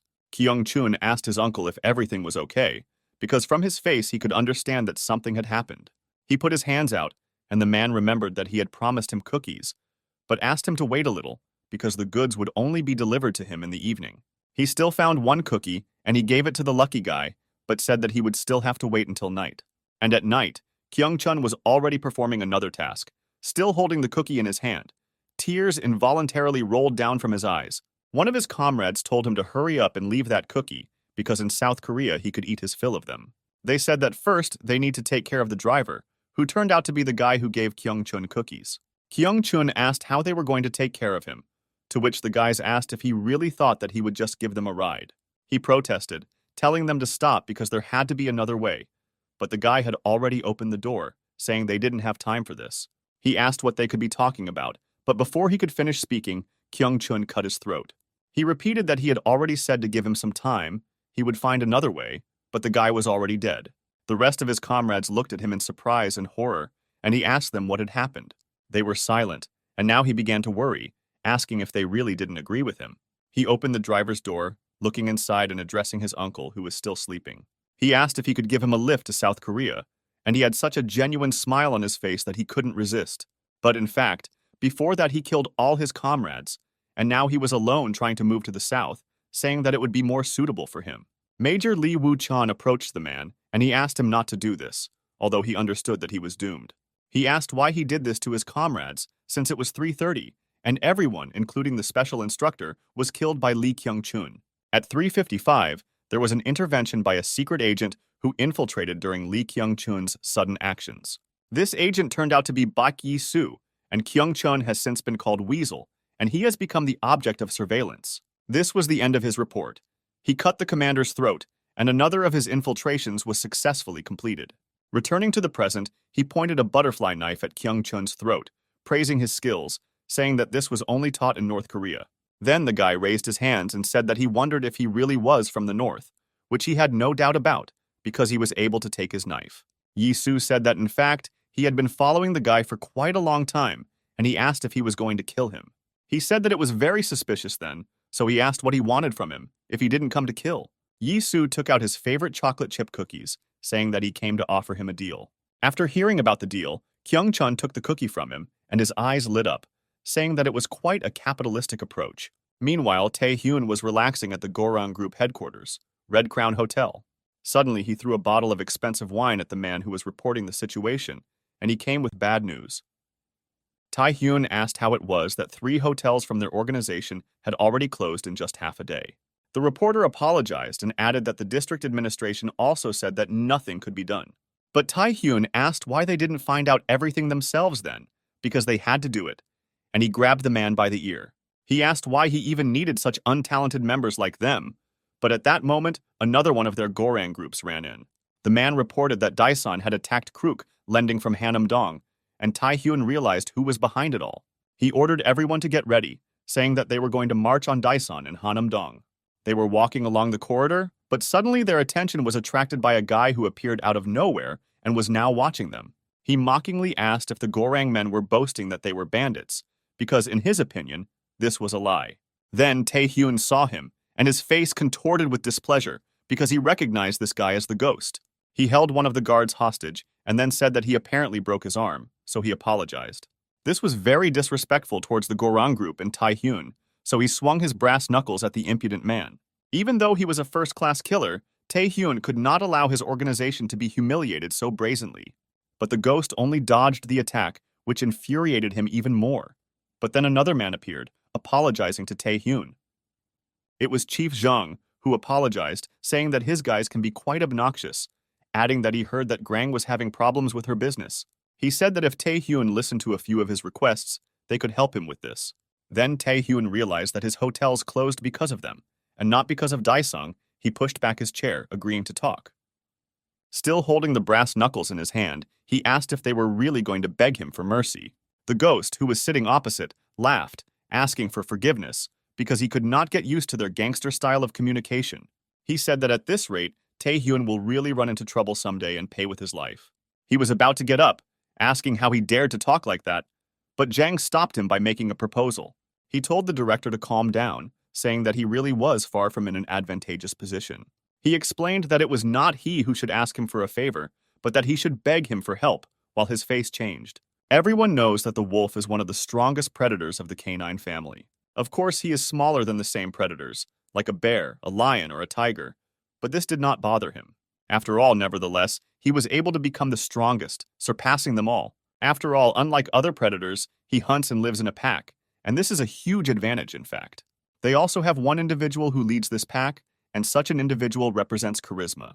Such an individual is called a leader. He was the main one in the pack, and the rest of the members obeyed him, because he was the leader. The Gorang trading group could also be compared to a pod, and its name meant giant whale. And in Gorang, such a leader is Ryu Tae-hyun. He told Zhang that he said funny things so that they, Gorang, would beg him for something. However, he only phlegmatically lit a cigarette, asking what Gorang had to do with it, which greatly puzzled Tae-hyun. Zhang reached into his pocket, saying that their organization touched many areas of activity, from loans to the hotel business. But in the end, they're just pathetic bandits, aren't they? As he said this, he took a pistol out of his jacket. He said that, unfortunately, A hunter with a gun came to the pack of wolves from Goreng, who was now in front of them. A special squad was already standing behind him, and Zhang said that they are different from them, amateurs, because they are professionals. But his people also managed to gather behind Tai Hyun, and he said that in this case, they should declare war. However, Chief Zhang was not at all frightened by such statements. He repeated it again so that Tai Hyun would calm down and listen to him.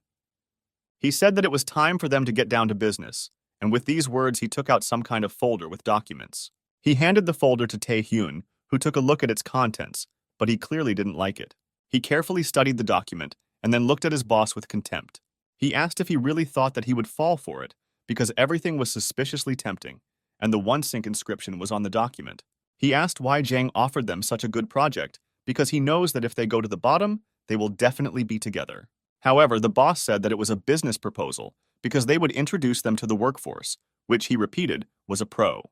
But Tae Hyun said that he only talks about his professionals. He tore up his proposal. He added that they need to feel confident that they can be trusted to run a business, and he suggested looking at their abilities. Shi-on stood on the street and tried to call one person, but he did not answer, and this worried him a little. He looked at the time and saw that their meeting should have started a long time ago, but he still wasn't there. He wrote to him where he was hanging out, whether he had fallen asleep, because they agreed to meet at that time. But there was no answer. Then he called the commander, asking what he should do now, because the one they were waiting for never showed up. Yi-soo, who was in a different location, received the signal through the receiver in his ear, asking if it could be heard. He told Shi-on to wait a little, because perhaps he would call him back. But for now he, Yi-soo, was a little busy with Weasel. Hearing about Weasel, Shi-on exhaled into the phone in surprise, asking if they had any problems along the way. He doubted whether the kid was useful at all, but he only said that because he didn't know his abilities. He deftly jumped towards two men who crossed their path and did not want to let them pass, and then took out his knife. They didn't even have time to react before he had already slashed them in the throat, and was now deftly returning back to Yi-soo. He said with a smile that to kill you just need to put pressure on the settlement, and this was indeed true. Seeing this, Yi-soo responded positively to Shi-on, saying that this little guy was useful and would still be useful to their organization. However, Shi-on asked if he was still too young for such serious matters, since the guy was only 17. But Yi-soo said that it was just right, asking in response if the person Shi-on was supposed to have a meeting with would be useful to them. Suddenly, one of the bandits, whom they had just managed to avoid, attacked him, but, as it turned out, not for long. He swung the knife right next to his face, so Yi-soo barely had time to dodge, moving a little to the side. Then he grabbed the attacker by the hand, and the characteristic instinct of a killer appeared in his eyes. He broke the man's wrist, and he, screaming in pain, sank to the ground while the others looked at them in surprise. But Shi-on continued to talk to him on the phone, telling him about the person he was supposed to meet. He said that while the commander was in North Korea, he was sent to the Middle East as part of the U.S. Army, and he definitely didn't learn English there. He said that there he met a group of rangers on motorcycles, but before continuing he asked if the commander was listening to him. He said that he was listening, and Shi-on continued, saying that among them there was one capable person named Deadline. He said he was something of an errand boy who would do whatever was asked as long as he was paid well. Yi-soo asked if this was so, and Shi-on once again confirmed, saying that he was ready to do anything for money. Kyung-chun Yi-soo said that they need to keep moving, because today they must get rid of at least one more Gorang subsidiary organization. Thus, they made their first move by destroying their best and strongest subsidiaries. Shi-on said that he would start his operation and then join them when he finished, and the commander agreed. He had just finished the conversation when someone threw an axe in his direction, which almost reached his face. But Yi-soo, with a strong and deft movement, grabbed the axe and moved it to the side, protecting his face. He thought that it seemed that these people were faster than he thought, but that was not a problem for him and Kyung-chun. The man who threw the axe was very surprised that the guy was able to catch him, because he thought it would take him by surprise. It was Kim Do-hwan, the director of the Doki Doki Night organization, part of the Gorang group, and he asked how they dare to attack Gorang. But Yi-soo only told Weasel to deal with him, because he was just an amateur, and he, with a cookie in his mouth, already rushed at the man.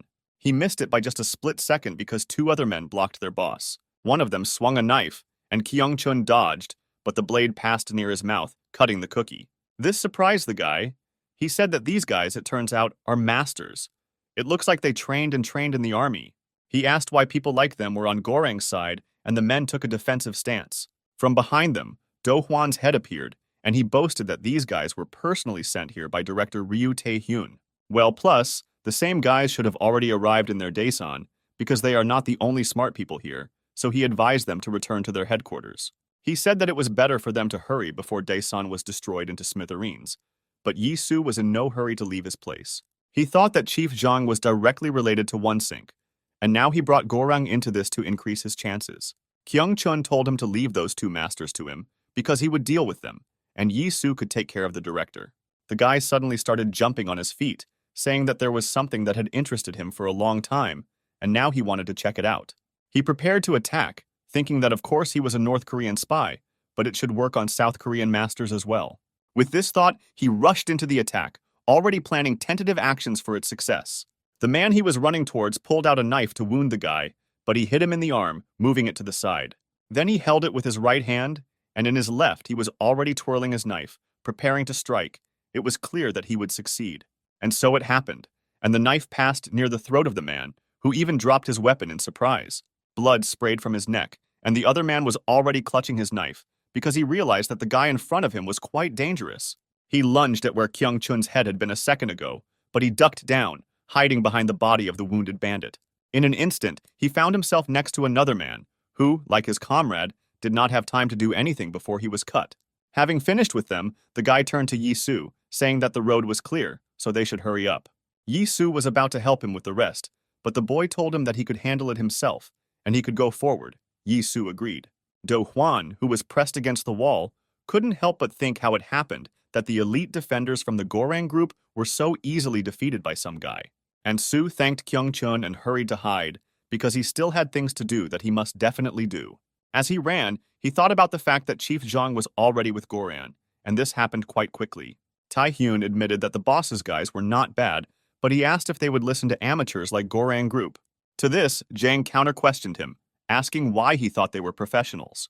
It was all quite obvious, because they simply wouldn't work unless they were paid as they were supposed to. Therefore, it doesn't matter who orders them, the main thing is that there is decent payment. A guy on a motorcycle was rushing towards Yi-soo.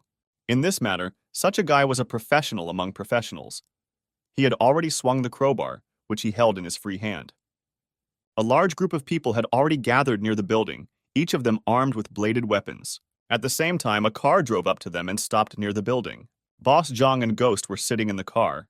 The latter said that he was still not used to the fact that they were involved in business groups. He said that he was sure that he killed Bak Yi-soo, asking why he was still alive then.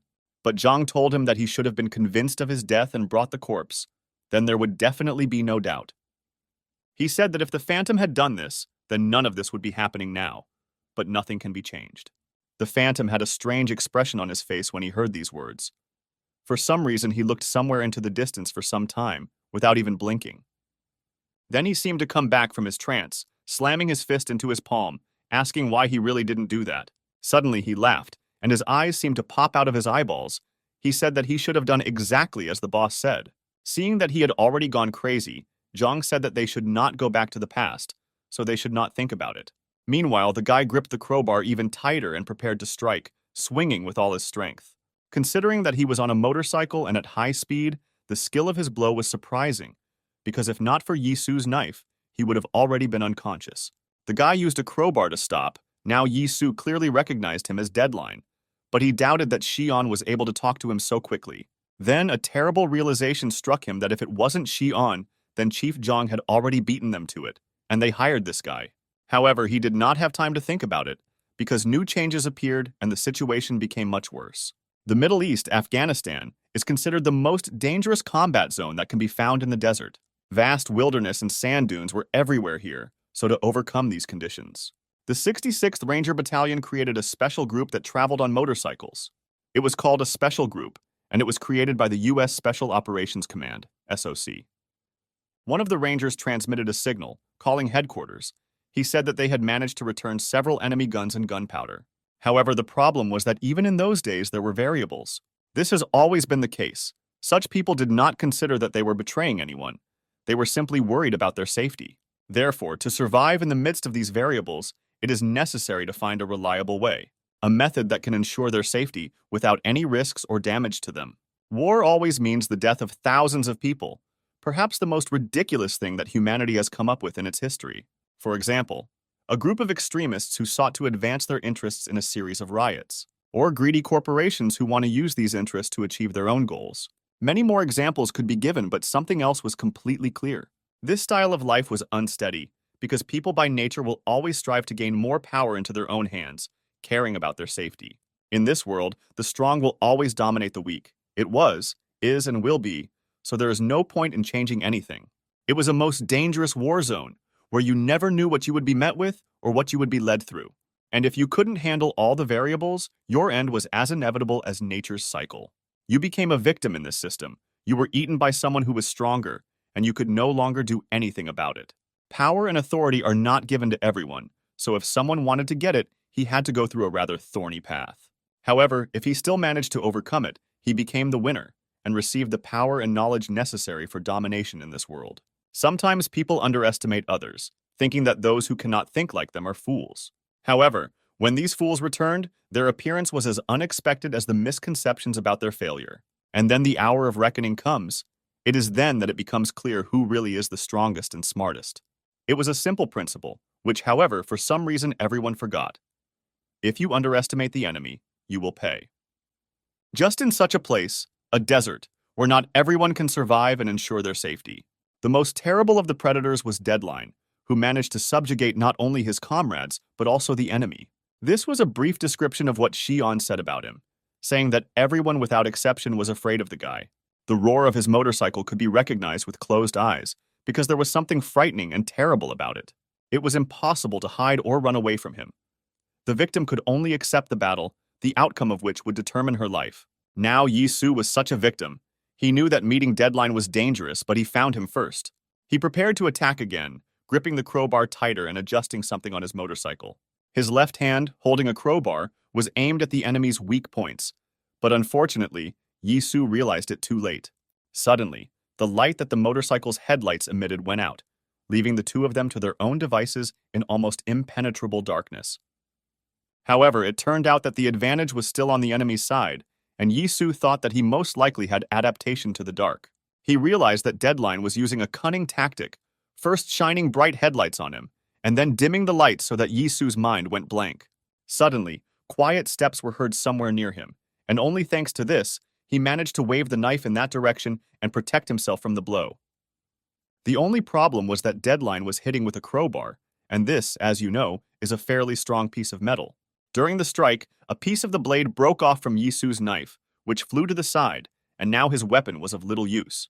Moreover, he did not have time to tense his hand in time, so now it was very painful from the unexpected tension. It smelled like kerosene. He didn't know if he would be able to block the enemy's next attacks, so he had to do something about it. Deadline judged him on how he was able to defend at the last second, but now he was going to attack again. Meanwhile, in the main office and at the same time the headquarters of Daesan, the battle between the two organizations was also raging. The men from Daesan continued to fight, telling each other not to retreat and to hold the line to protect their organization. But people from Gorang kept coming and coming, not giving them time to rest and gather their strength. The worst part was that the attack happened just when they couldn't contact the director. The men were cutting each other, waving knives, when suddenly an unfamiliar guy with glasses stepped into the arena. He had a strong build and said that he didn't understand Chief Zhang, asking what was wrong with these thugs. They continued to fight, supporting each other so as not to give up, because this would be the end for the Daesan group. But suddenly, the bespectacled man attacked one of the men, who was fighting hard and cheering on his comrades. The blow was so strong that his knife even fell out. They hit him in the jaw with such force. He fell to the floor, unable to stay on his feet, but did not lose consciousness, and now simply looked furiously at the new bandit. He looked back at him, saying that they were too tough for them, because they were professionals in their field, and they were just a bunch of scum. As if to confirm his words, the men behind him rushed to attack the remaining members of Daesan.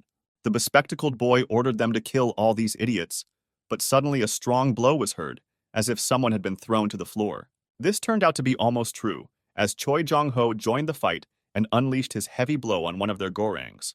He sighed in annoyance, saying that he just wanted to enjoy his vacation here, but these idiots got in the way. Putting on gloves with metal inserts, he said that since such a thing was happening here, he simply could not help but help. The men from Gorang recognized him. He was one of the 9 knives of Ilhak, which means incredibly strong. They asked each other what he forgot here. The bespectacled boy noticed that his people involuntarily began to retreat, and he decided to look at what frightened them so much. Jong Ho also saw an unfamiliar guy, saying that he did not look like the person from their business.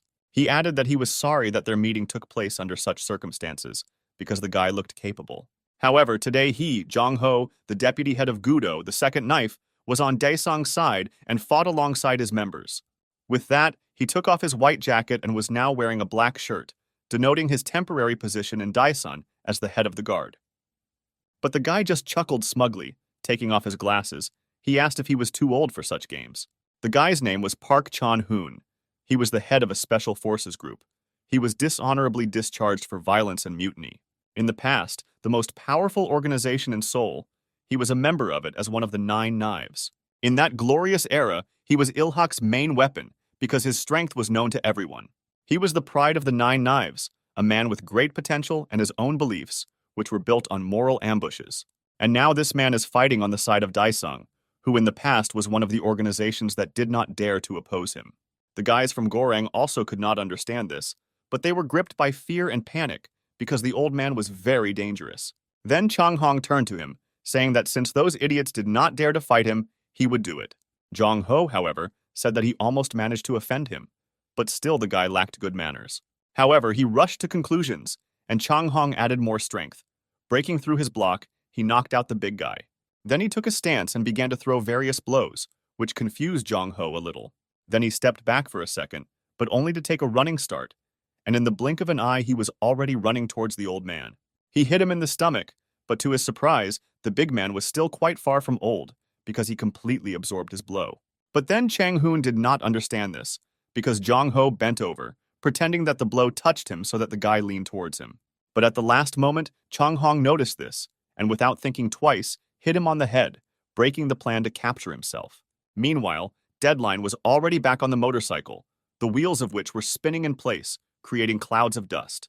And Sue thought, did he really break his arm? He had to hurry because everything was dragging on too long. Deadline put his hand on the handle of the motorcycle, preparing to attack Yi-Soo again.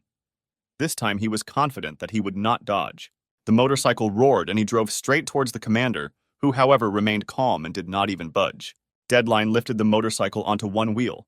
It was a direct attack at speed, which meant he had to aim towards the body to defend himself. He bent down, shortening himself from the front wheel, and managed to push the motorcycle a little so that the guy almost flew out of the saddle. But in the next second, he attacked with a crowbar and then managed to stay in the saddle and ride through Yi-Soo. The commander was lucky this time. He remained unharmed, although the attack was very close.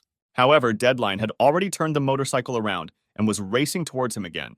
He was determined to finish off his victim, as he always had before. The wheels created clouds of dust that obscured Yi-Soo's view, and the motorcyclist's hand was already raised for another blow.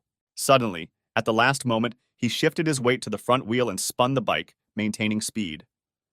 This time, Yi-Soo only managed to lift his leg from the place where it would have been crushed by the wheel, and he leaned his elbows back a little. Then Deadline swung his crowbar, the speed of his attack being added by the fact that he hit from top to bottom while sitting on the saddle of a bike.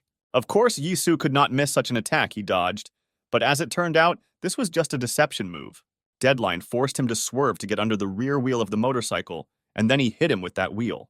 Yi-Soo's cap even fell off and blood appeared on his face, because this was the first time the guy managed to hit him, which means he was really capable. Yi-Soo thought that all his judgments and predictions were wrong. Chief Zhang, Gorang Group, and now this Deadline. And Soo should have been more cool-headed and insightful. He needed to observe the enemy and look out for his weaknesses. But for now, Deadline continued to attack, once again starting the motorcycle engine. He again prepared to attack. It was impossible to tell or understand from him what weak points there might be. But Yi-Soo still tried to assess the situation, because that's what he was taught in training. He realized that his rear wheel was smoking due to friction. Now the smoke completely blocked the view, but not for Deadline, because he seemed to feel confident with such visibility. Yi-Soo no longer had a knife, so he took a stance, wondering where the next attack would be, because his wound was on the right.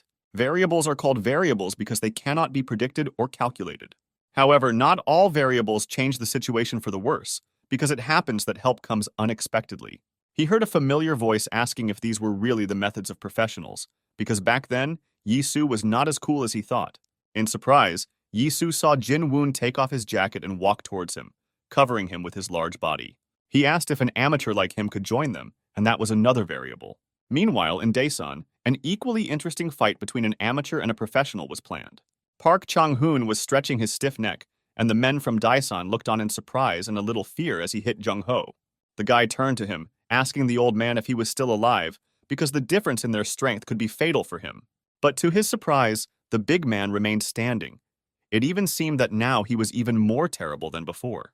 This made Chang-hoon hurry up, because he didn't understand how such a bandit could have such a physical form. He thought that he needed to finish with him quickly, but at that very moment, Jong-ho's fist was near his face. He managed to dodge, but was amazed at his speed and reflexes at that age, because the blow could have been decisive for him. Such a fast attack did not match his size, so Chang-hong knew that he had to increase the distance between them. He jumped away from the thug, but he attacked him again, saying that he had been in a terrible mood lately, because bastards like them tried to interfere in the affairs of their gangs. With these words, he planted his fist straight into Chang-hoon's stomach. He became noticeably nervous, because it seemed that the old man's patience had run out, and now he intended to let off steam. He rushed at him again, and this time Chang-hoon had to defend himself. He pulled out a knife, pointing it at the old man. However, this did not even bother him. He ignored the knife, hitting the guy with all his strength in the face so that his knife fell out and blood began to appear. However, this was not the end. He watched in horror as the big man grabbed his face as if he wanted to break his jaw. Chang-hoon ducked down from the severe pain in his stomach. His face also hurt, and Jong-ho, who was holding him, asked if he understood everything. He continued to squeeze his face, asking if he really thought he could do anything to them. He again began to talk about Il-hak's former strength, but Chang-hoon, with the last of his strength, grabbed another knife, intending to cut his hand. However, Jong-ho naturally saw this. He took the knife with his free hand, saying that the guy turned out to be not very smart. The big man pulled his knife away and even squeezed it a little. Then Chang-hong noticed with horror that he was wearing Kevlar gloves. This material had great strength and was used for body armor, and Jung-ho only gripped his face tighter. He threw the guy to the floor, accompanying his fall to the end so that he hit his face, and blood again spurted out in all directions. He no longer stood up, lying on the floor, and Jong-ho said that it would be better for such professionals not to show themselves at all. He asked how he felt about the fight and whether it was as easy as he said at the beginning, because now he was lying on the floor unconscious. Wu Yi-su, meanwhile, the battle was just beginning, this time with reinforcements in the form of Jin Woon. The big man from Daesan, noticing that he was holding his hand, asked if he had bruised or broken it, which was even worse. However, the commander said that he was fine, saying that Daesung was more important. But Jin Woon replied that there was no need to worry. After all, Daesan was now in good hands, so they should also try. He rolled up his sleeves. Yi-su said that the guy in front of them was a real pro, but Jin Woon interrupted him, saying that he was already tired of listening to this record. But he decided to explain later, because now he needed to deal with this impudent motorcyclist. Yi-su immediately warned him, saying that it was dangerous to rush at him recklessly, but Jin Woon replied that he was thinking too much. He wrapped his jacket around his hand, saying that first he should try to hit at least once. Deadline seemed unfazed by the appearance of another man, because this was just another victim. He rushed towards them again. Jin Woon only dug himself deeper into the ground, saying that this is what Director Baek said, "No, Mr. Baek Do-kyung." The motorcycle was rapidly approaching. They were preparing to strike each other, one with a crowbar and the other with a fist. He thought back to that meeting at the diner when Do-kyung first said those words, and now he completely shared them. He prepared to attack, swinging his wrapped fist and gathering all his strength for the blow. He hit the motorcycle body right in the center, and the impact was so strong that the bike stopped. Deadline clearly did not expect such strength from his new victim. It even made him fly out of the saddle. He managed to group himself in time and land next to the motorcycle, whose wheels continued to spin. But Jin Woon did not give him time to resume, and again swung his crushing blow. This time he hit his opponent, who flew back and dropped the crowbar, so now the advantage was on the side of Yi-su and Jin Woon. The latter approached the director, saying that someday solving the problem using Baek Do-kyung's method could make him a real Baek Do-kyung. Yi-su looked at him in surprise, although he understood what he was trying to tell him, remembering his brother. Jin Woon also knew that the director understood everything perfectly, but he still wanted to remind him of it. If you think about it, it all started in childhood. When Yi-su was 11 years old, he remembered how he cried then. His brother Do-kyung was always different from him in that he never cried, unlike little Yi-su. Then he asked if he didn't tell him that he would beat him if he cried again, and all because the guys from the 6th grade bullied him. Although he and his brother were twins and also the same age, The older brother was very different from him, the weakling. He was stronger than other guys and even defeated guys who were older and taller than him. He simply had no fear. And he, as a younger brother, didn't like it at all, because in comparison with him, he was nothing. His brother defeated all the bullies who bullied Yisu, and although it was right, Yisu felt that he was losing to him in everything. Nothing changed when they entered school, and literally the next day, Do-kyung started another fight. They were in the same class, but Yisu focused more on his studies while his brother continued to get himself into trouble. Then they were 15 years old. Their views on life were already very different, but they still worried about each other. Onlookers from his class stuck to the windows, watching his brother, because he always fought bravely into the last. They saw other guys who had something broken or bandaged, and then everyone noticed Baek Do-kyung. Over the course of 4 years, he became even stronger, and even then, in his image, one could read something related to the ability to gather people around him. He stood in front of other guys who apparently were going to confront him and his guys. Suddenly, another guy appeared and asked why only 3 of them came, because now they made him look like a bully.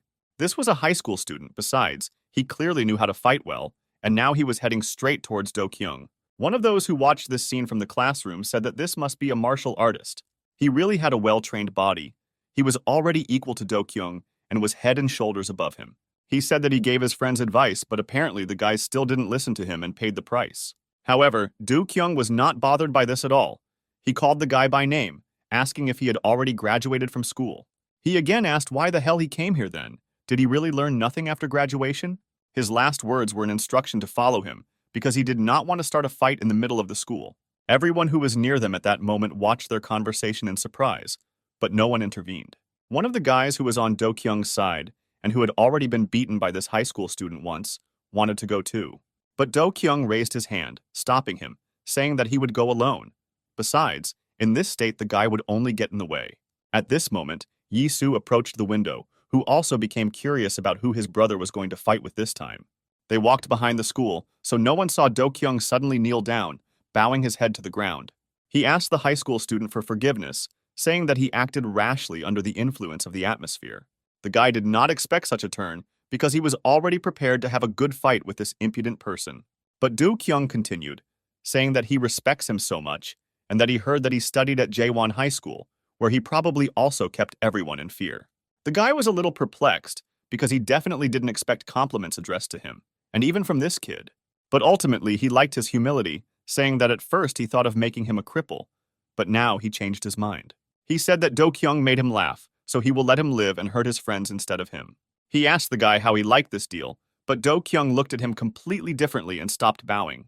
Clenching his pen in his fist, he replied that this would not work, and that he needed to knock it into the high school student's head once. The guy, naturally, did not understand what he was talking about, but the very next moment, Do-kyung jumped on his leg, sticking his hand into his shoe. It felt like a nail had gone through his leg, and he screamed in pain, clutching at it. Meanwhile, Do-kyung took advantage of his lack of composure and kicked him in the face. He said that his classmate Ji-hoon delivers newspapers every morning, and at first he, Do-kyung, laughed because it was so terribly old-fashioned. But one day this high school student beat him up for the same reason, and now he was angry because Ji-hoon was a good guy. One of those who came to watch the fight of their main man attacked him, asking what kind of nonsense he was telling now. Do-kyung caught his blow with his elbow bent and asked if the alumni were having too much fun lately. He added that each of them probably had brothers and sisters who also went to junior school, so why didn't that stop them? Why did they still continue to mock those who were weaker and younger? He pressed on the painful point, and the guy fell holding his hand, and at that time, the others also attacked Do-kyung. 2 of them grabbed him by the arms, and the third raised his hand to hit him. However, even in this position, Do-kyung was able to dodge, throwing his head back as much as possible, and with his free hand, he was already reaching for the guy. He grabbed him by the hair, saying that he remembered something and forgot to tell him earlier. One of the people holding him was surprised that he could still move, because that meant he was stronger. He hit the guy he was holding with his head in the face, but that way it hurt him too. He was still being held, and the guys decided to attack all together because he didn't have a chance against a joint attack. But Do-kyung, instead of answering, showed them the middle finger, saying that if they touch him or his friends again, then they are dead. And Soo hated his brother, who ran forward and did not look at his feet, hated him for the actions that he committed. But he also regretted decisions that he himself had not made, and he had accumulated quite a few of them. That is why he then came to the aid of his brother, just as he had once helped him. And Soo was jealous of his brother and wanted to become like him, Not in appearance, but in character, because he was much better. After all, they were siblings, so no matter what difficulties came their way, together they could always overcome them. Then Do Kyung asked him what he was doing here, to which Yi Su responded in a slightly strange way. He showed him his fists, saying that he was constantly studying a damn lot, but could not understand anything. Do Kyung understood everything and also put out his fist, after which they dealt with the older guys together. As they were leaving, Do Kyung asked what Yi Su wanted to be when he graduated, but he said he didn't know yet. And now he already knew for sure, because in fact he had answered this question a long time ago. He wanted to become like Bak Do Kyung, his brother. The deadline was lying on the ground. The motorcycle was lying to the side. The same was with the crowbar, which means the victory was for Daesang. But Yi Su continued to think about his brother. He thought that little by little he was beginning to be like him. However, this was not so. They are completely different people, although they look similar to each other. He said that he never knew what his brother was really like, although he lived side by side with him almost all his life. It seemed to him that he would never be able to become like him, no matter how hard he tried and no matter how much effort he put in. Then Jin-un approached him, who said that he could help in this matter. He said that he would tell him what kind of person Baek Do-kyung really was. He then bent his knee to Yi Su, saying that he would personally place him on the pedestal where his brother had previously shown. Jong-ho patted his gloves to get rid of the mixture of blood and dust from the fight with the Gorang thugs. He put one hand behind the other's elbow, doing a warm-up and saying that he's had enough of these fights. It's time to retire. But then he remembered his director from Ilhak, who would lose the main weapon of his organization if he left. He wondered whether it was worth making such a radical decision, because it was still too early for him to retire. Then he turned to the men who were still left, telling them to hurry up because he still had things to do.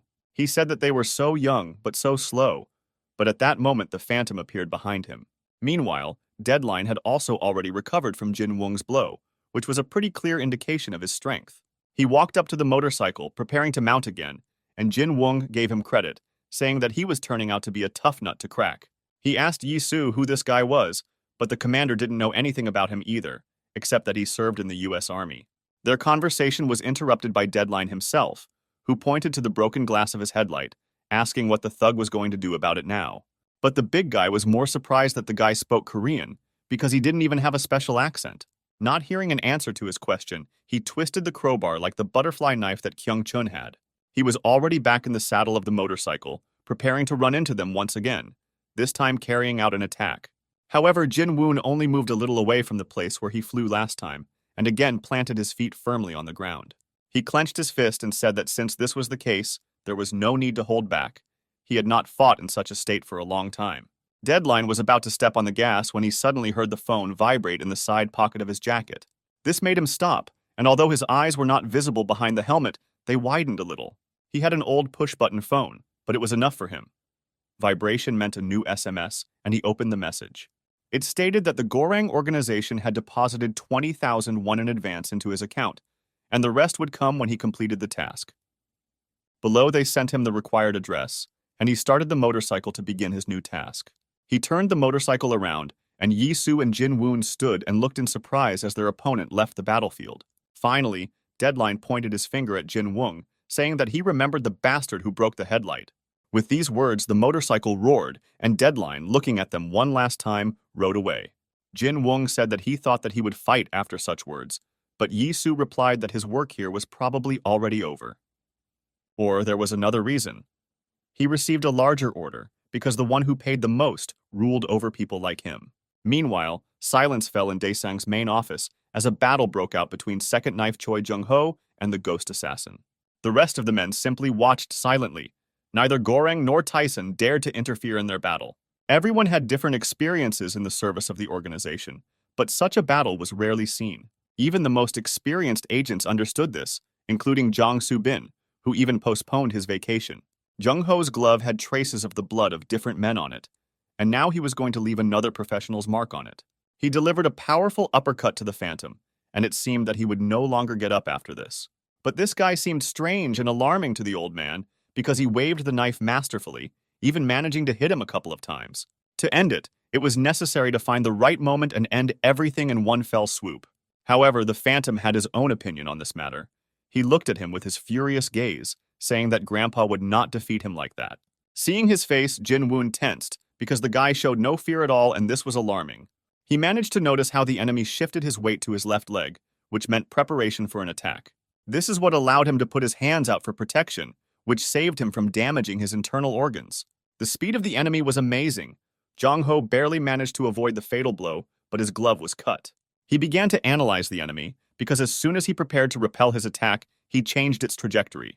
Now he realized that he had underestimated the guy, and now it was not about protection that he needed to worry about. Before him stood a real killer who masterfully wielded a knife, and also seemed to have mental problems. As if to confirm this, Ghost suddenly burst out laughing, saying that Baek Yi-soo was looking at him with the same face. Jong Ho swung again, but the blow missed. The guy moved incredibly fast, not allowing himself to be caught. He went behind the old man, saying that this would not work, and he needed to move faster if he wanted to get him. He pounced on him from behind, twirling his karambit for a fatal attack, intent on finishing the big man off. But Jong Ho put out his hand, catching his knife, although it was incredibly sharp and could easily cut even special matter. But the man believed that he would not break as long as he was protecting something important. He hit the enemy again. However, the Phantom put his hand behind his elbow, looking at him in bewilderment, saying that Grandpa was pathetic if this was all he was capable of. Suddenly, he threw his head back, still laughing, and pressed on the joint of his arm, almost breaking the bone. Jong Ho felt this well, but he no longer had the strength to do anything to free himself. The ghost attacked again. This time he jumped at him, bringing his knee out to strike him in the head. However, at the last second, a signal was sounded for all employees to retreat, forcing him to stop. He asked why they were retreating now, when Daesan was almost defeated. But the signal only repeated itself once again. Those who remained from the Garanga began to retreat little by little, and only the ghost remained in place. Chang Hong approached him, saying that the thugs from the top of Gorang had changed plans, so there was an order to retreat.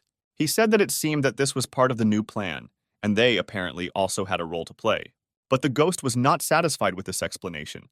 He grabbed Chong Hoon by the hair, asking if they would really obey the government. He said that he was playing with fire, shifting from side to side between his rulers. He grabbed the walkie-talkie from his pocket, telling the person on the other end that the fun was just beginning, and this time he had to finish off Daesang. But the boss told him to stop fooling around and obey the order to retreat. Jong explained that their all-powerful CEO Tai Hyun claimed that he had some idea. It was already dawn when Yi-soo and Jin Woon arrived at Daesan's office. They immediately saw signs of a fight outside the building. Jin Woong saw Jung Ho's bandaged hand, running up to him. He asked who could inflict such injuries on him. Tai Hyun told Chief Zhang his idea, saying that in such cases, you need to act tough. Weasel couldn't tie his tie at all. He continued to chew the cookie, asking Xion for help with this accessory. He just sighed loudly, telling the guy to come up to him, and he himself thought that apparently this was not taught in North Korea. The guy came up, saying that he had never worn a suit before, because his decoration was his signature butterfly knife. While Xion was tying his tie, Boris walked up to the table, taking a large bread knife, and Xion had to stop him too. Overall, the guy had to look after each new member of their organization, and it was tiring. Jin Woong and Jong Ho did little to help him with this, so all responsibility for order in the group lay with him. But this was not always the case, because when the director came, order was restored by itself, and it was the same this time. Yi-soo entered the room along with Su-ah. They were also in full dress, and he was pleased with the general mood. He suggested that from now on they should splurge like real bandits, because now they were one too. He sat down in a chair, with his legs spread the same way his brother had when starting a conversation, and asked where to start. Jung Ho stood outside the car, asking if Jin Woon was going to send him away like that after everything he had done for them.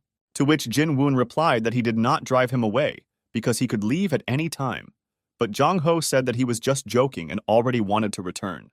Then Jin Woon decided to ask him if he wanted to stay a little longer in Daesan, at least for the period of his recovery. But he just put his hand on his shoulder, saying that he understood what he was getting at, but he still couldn't do that. He said that he actually realized something from seeing how Daesang transformed, but it was just the beginning. As he watched the new members and how their organization now worked, he began to think about his own. He said that this was not the end, and one day Ilhak would also rise from his knees, returning to his former glory. That's why he had to come back. After saying this, he smiled, saying that his vacation was over. Now it's time to return home to his organization, where the guys have probably already been waiting for him. Meanwhile, the battle at the Nine Knives headquarters had also ended, and now Hyungnim was on his knee, unable to continue it.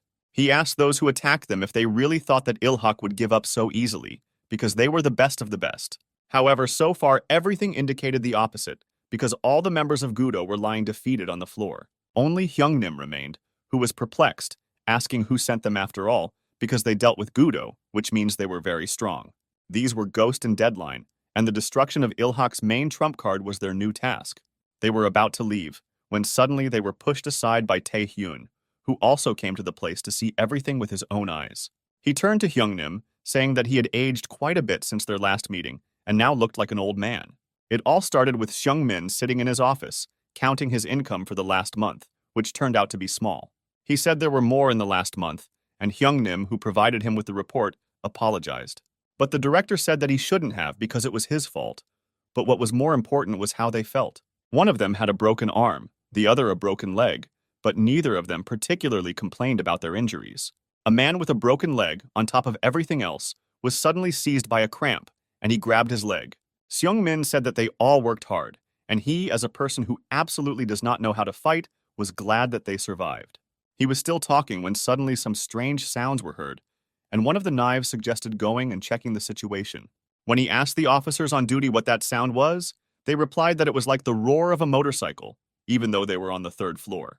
The sound came from the landing, where the guards looked in surprise at the unexpected guest. Of course, it was Deadline who raced towards them on his motorcycle, and in the blink of an eye the men were already on the ground. The others, who had arrived to see what the noise was, now also looked at the motorcyclist in horror.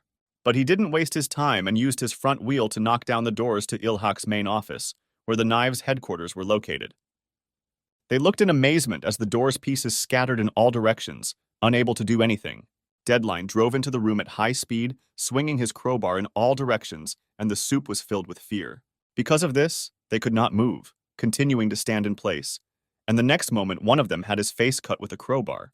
The poor fellow even threw back his head, blood sprayed out of his mouth, but he, like the others, did not think of retreating. The Knives could not be taken by surprise. After all, they had gone through countless battles. Just like professional boxers who were always ready for anything, they had no doubts about their duty. Using their experience and skills, they bravely take on any enemy to protect their organization. However, in this case, a hitherto unprecedented enemy entered the ring, whose appearance they could not predict. He was like a knight on horseback, all in heavy armor, against their fists and pride. This discovery made the Knives slightly confused, because they had never fought such an opponent before. And this allowed Deadline to discover their weak point, where he directed all his next attacks. A metal crowbar against a human bone is like a knight's sword against a boxer's fists. Even though they were professionals, they couldn't fight against something like that, especially since they had wounds from the last battle. And other members of the Gorang group came for Deadline, who also had to participate in the destruction of Gudo. Now it was no longer a fair fight, because the enemy was superior in numbers and was armed. Then Knives saw the badge of the Gorang organization on the jacket of the men, and told them to hold their horses. Hyungnim shouted that in this case it was a direct violation of their agreement, asking if they really wanted to turn the entire committee against them. But the men did not seem to understand what he was talking about. One of them was ordered to deal with this old fool. With the last of their strength, all the Knives fought for their organization, forgetting about past traumas and wounds. Choi Guan-pal, the 7th knife, was furious, asking who these freaks dared bare their teeth at. However, his leg was sprained, and Hyungnim saw that it had not healed yet, which meant they wouldn't be able to fight for long.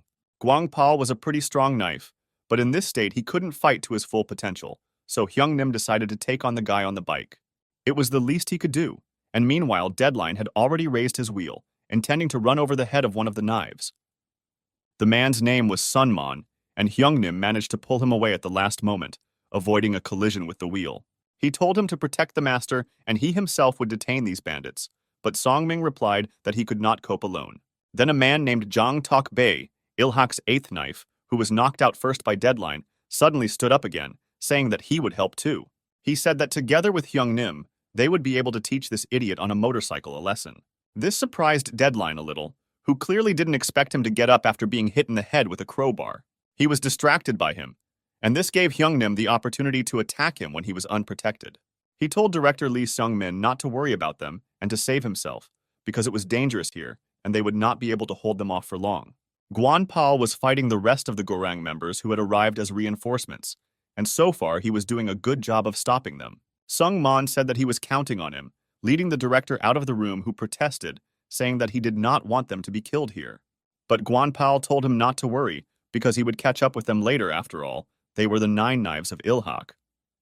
Sung Man went out with the director to the car and opened the doors, telling him to get in, but he was still leaning, saying that they should help the others. But Sun Man replied that Goreng had begun to act, so now they were in danger and it would be best to retreat. Director Lee protested again, saying that there was no retreat, but he interrupted him, saying that if he died, they would lose everything they fought for. Then Xiong Min asked if they really wanted him to live no matter what, and were even willing to sacrifice their lives for this. Even if everyone else died, their battle would not be in vain, because they knew what they were doing. This was the background to their fight, and now Tae Hyun stood in front of Hyungnim, saying that this was a rather sad end for the Nine Knives. He noticed that their boss was nowhere to be seen and questioned him about it, asking if he had abandoned them. Seung Min was indeed driving in the car, his organization was left behind, and with it its loyal members. He sat there in a depressed mood, asking what would be the point if only he, the director, survived. He was overcome with regret, because he did everything he could to make Ilhak rise from the ashes, but in the end, he only completely killed him. Sun Man wanted to say that the master was mistaken, but he interrupted him, telling him not to call him that. In desperation, he asked himself how long he would remain a young master and when he would become Ilhak's real boss. Seeing that he was not in a good mood, Sun Man said that this was not what he meant. He was about to continue and add a few words of encouragement when suddenly a motorcycle jumped out onto the road. It was Deadline who anticipated their retreat and even placed spikes on the road to prevent them from passing. Sun Man noticed them in time, but it was impossible to go around such an obstacle, so he was forced to turn the car around. Added to this were the weather conditions, because it was raining heavily outside, which only complicated movement.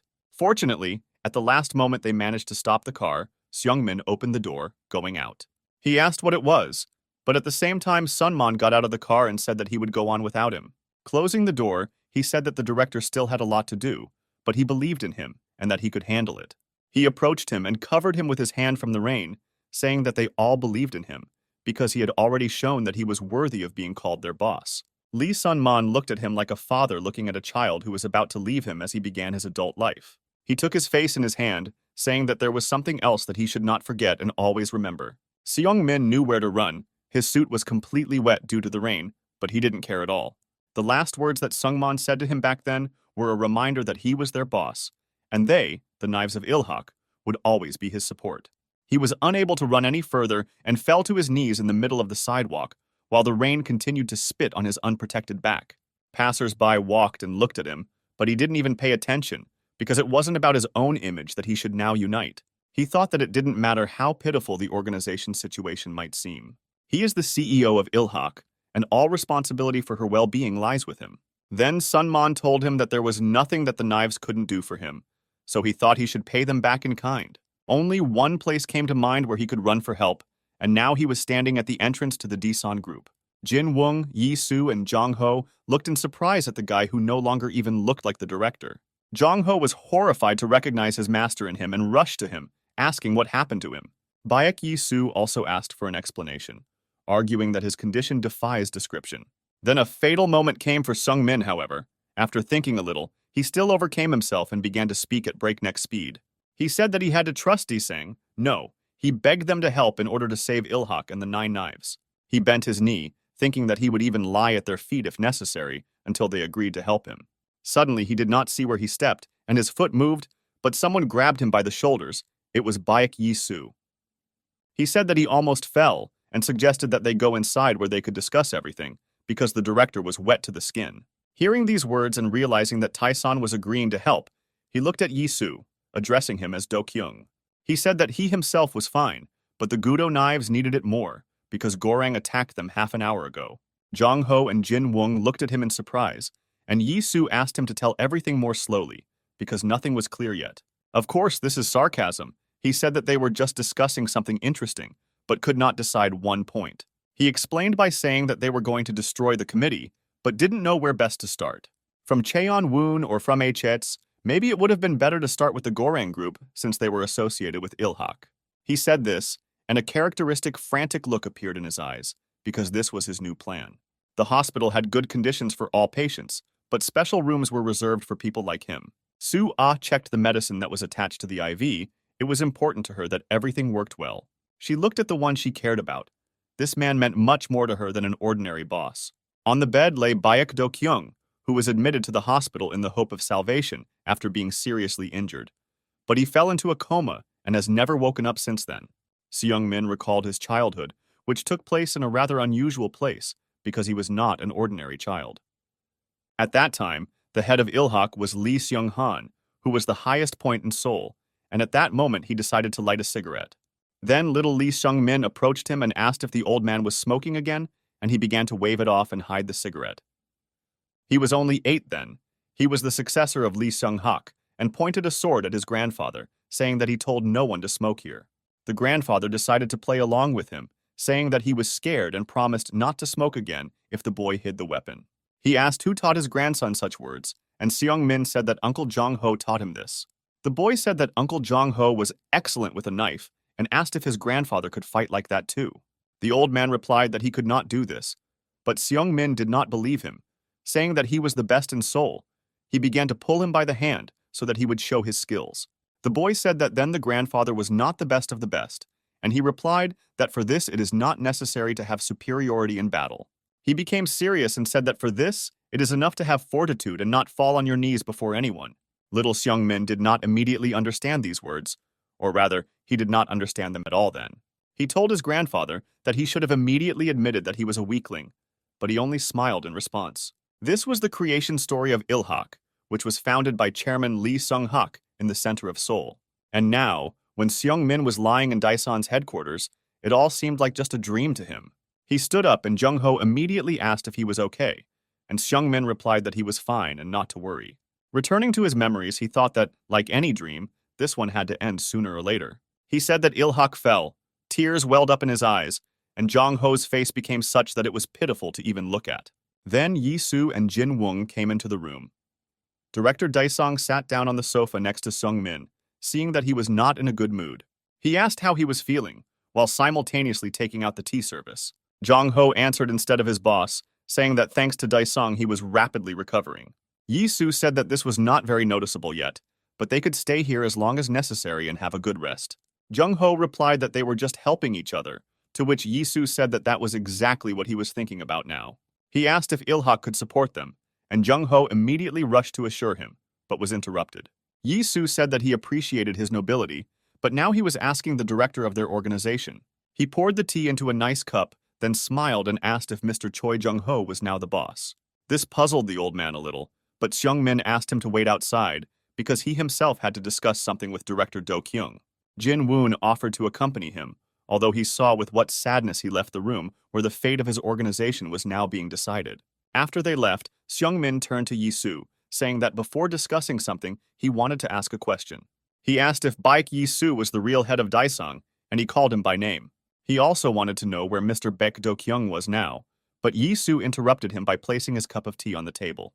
He said that in front of others he called him Do-kyung, and even Jong-ho had not yet revealed his identity, but there was something he didn't understand.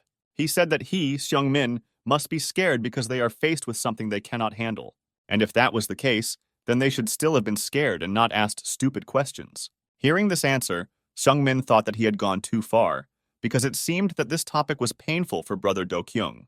Right now, they need to be as nice to Daesang as possible, so he said it really doesn't matter. He asked if Yi-soo was going to work with Ilhak, but he replied that there was no point in that because he was too weak right now. Seung-min then rephrased the question, asking if they could help them, because he needed to know the answer to that. But Yi-soo decided to act tough, saying that he did not ask his opinion, but rather wanted to know how Ilhak could be useful to them. Seung-min thought for a moment, and then said that they were going to destroy Gorang and the entire committee, but would they have enough strength? He continued by saying that Ilhak is the committee's sister organization, but despite this, Gorang attacked them. So if he, as director of Ilhak, reports this to the committee, Gorang will pay the fine for violating the terms of the contract. Seung-min said that the current Ilhak may be weak, but the legality of their actions was still maintained. However, Yi-soo interrupted him, saying that this is not what he meant, because Ilhak's main problem was Mr. Seung-min himself. In other words, he was a weakling. He asked how they were supposed to take them seriously if the director of the organization was on his own. The HHS office was located in the Gangnam area, and Tae-hyun had already assessed it as a show-off place. He was sitting in the office of HHS Chairman Han Hae-sung, who asked how he was going to clean up the mess he had made. He did not understand why his organization attacked Ilhak, since they were both members of the General Assembly. However, Tae-hyun only chuckled, answering that he did it because he wanted to, because since childhood, he did first and thought later.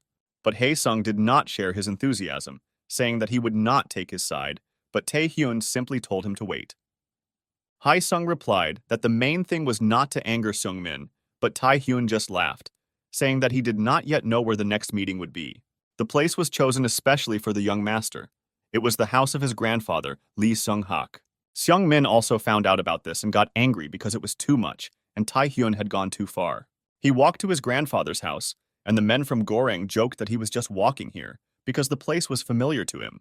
He continued to walk amid mocking laughter. Some even recognized him as the director. But this did not stop them. He remembered the words that Yisu said to him then. He said that without Ilhak's knives, he was simply the heir of the fallen organization. Then he took a closer look at the men and realized that they were not even from Goreng. He had to prove something himself. He had to prove on his own that he was worthy of being called the head of Ilhak. And at that moment, a cigarette butt was thrown at him. He realized that he must follow the example of the men of the 9 knives and do everything in his power to achieve this. Goreng's immediate supervisor came out to them, saying that a closed meeting was now taking place. Only the heads of the 4 largest organizations could attend, but Seung-min interrupted him, telling him to get out of the way. At first, the man didn't understand that they didn't listen to him, but Seung-min yelled at him to move his ass and get out of here. He attacked him. The rest stood and looked in surprise at what was happening at the front entrance, but no one dared to intervene. Seung-min managed to knock out the goon because he caught him by surprise, but he still had to fight today. Another guard was already rushing towards him with a wooden stick, asking what this idiot was doing here.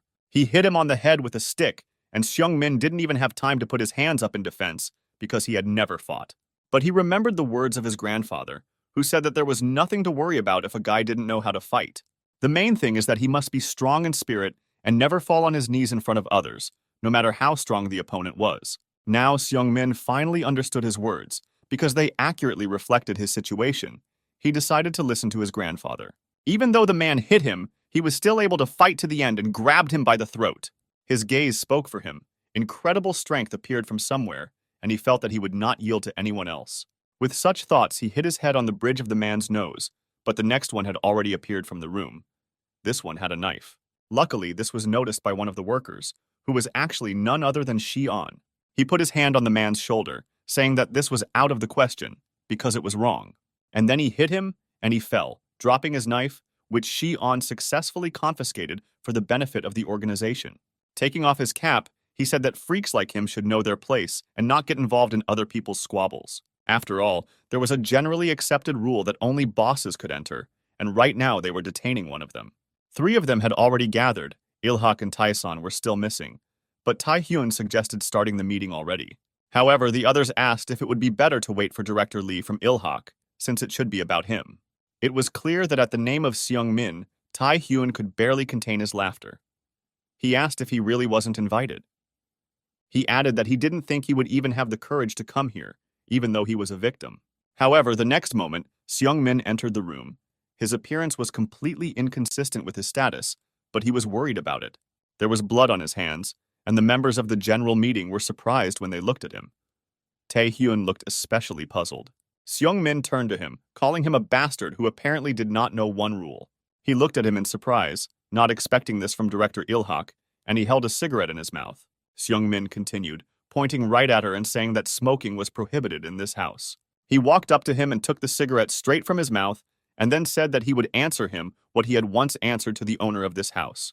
He said that if he caught him here again with a cigarette, he would kill him on the spot, and his look confirmed his words. During the dark times, Ilhak set the rules, and Lee Seung-hak, the highest point in Seoul, enforced them. He dreamed of entering the political arena, but nothing happened. His dream remained unfulfilled until his death. As a result, Ilhak began to disintegrate, with everyone desperately fighting for control of the weakened organization. War broke out between the 9 Knives of Ilhak and other factions in the capital. The criminal community staged a bloody meat grinder in Seoul, but the time for change soon came. Lee Seung-hak, tired of watching the situation get worse day by day, made a decision. This decision ended the hostility between the organizations, but it was not an easy one. It consisted of dividing the criminal world into spheres of influence and appointing leaders of 4 groups. This is how a committee of 4 largest organizations appeared, the roots of which stretched to Ilhak. And now, Ryu Tae-hyun, forgetting about the wishes of Chairman Lee Sung-hak, violated the committee agreement and attacked Ilhak. The girl from the meeting told him to try to give a clear justification for his actions, otherwise Goreng would become the common enemy of the entire committee. But Tae-hyun didn't take her words seriously, saying that she couldn't decide anything for everyone here. He then advised her to choose her expressions, otherwise they would be missing one more participant at the next meeting. The girl was about to get up, asking how he dared to say such a thing, but at that moment, Seung-min just walked in. This was something they had talked about before, but now he was already in the meeting, and Tae-hyun even tensed up a little.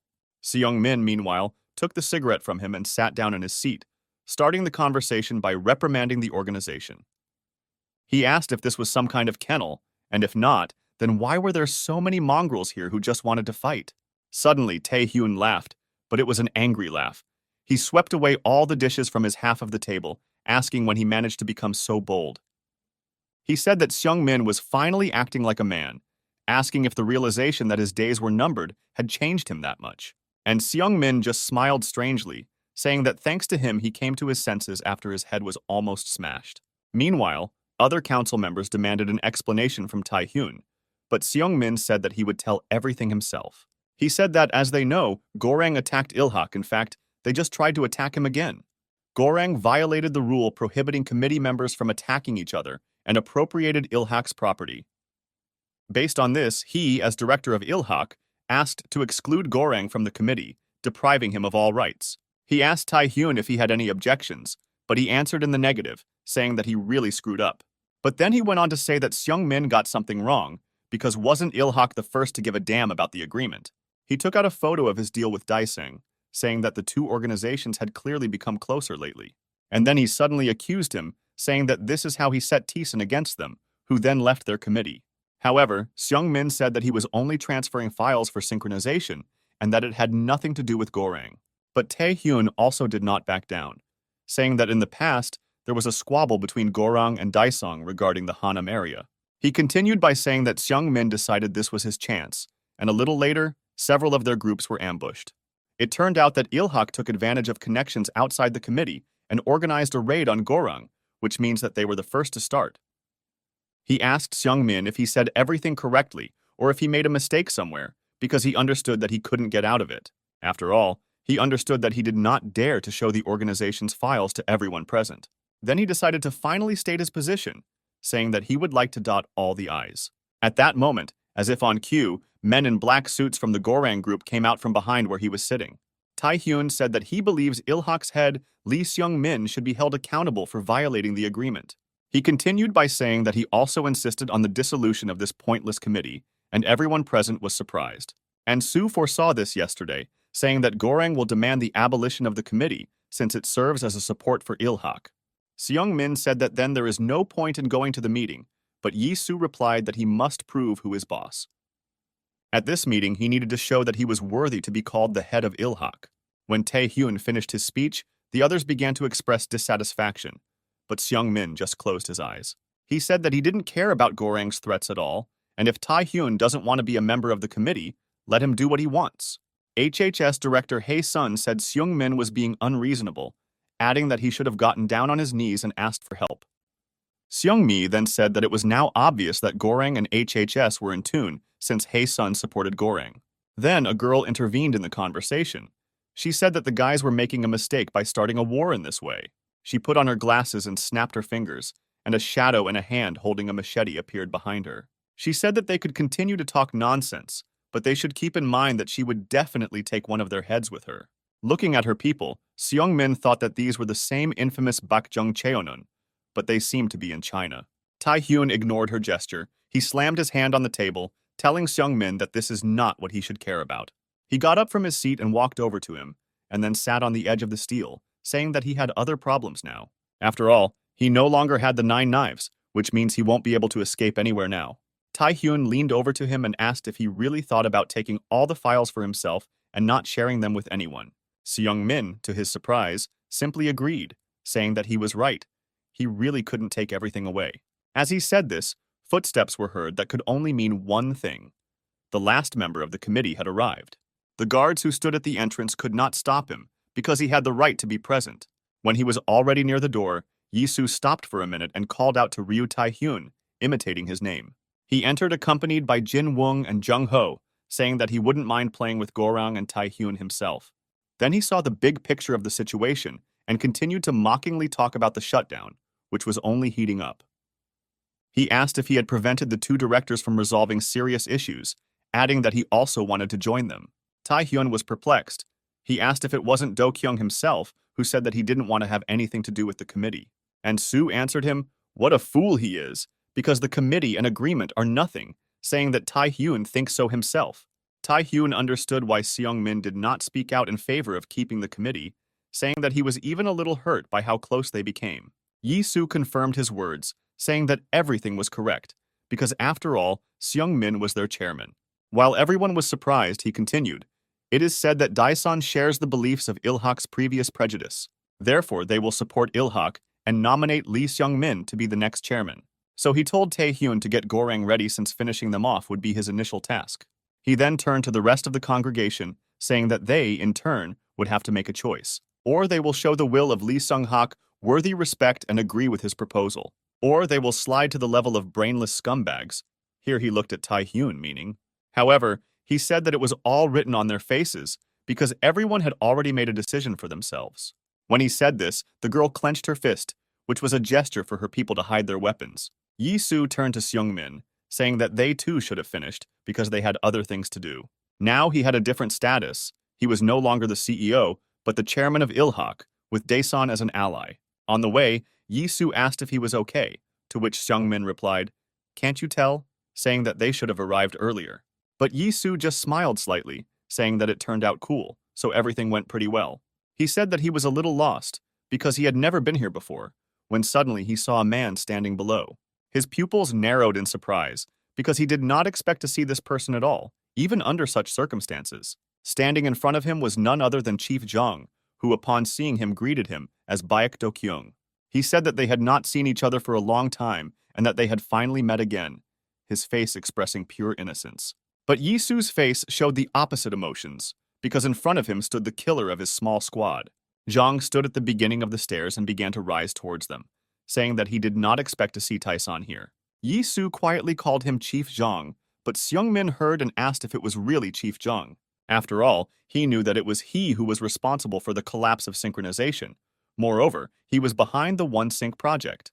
This man was responsible for everything that happened to him in Il-hak, and he was also one of the bosses. Seung-min wanted to shout to Yi-soo to let him know about this, but he only managed to say his last name, because it was impossible to say his real name.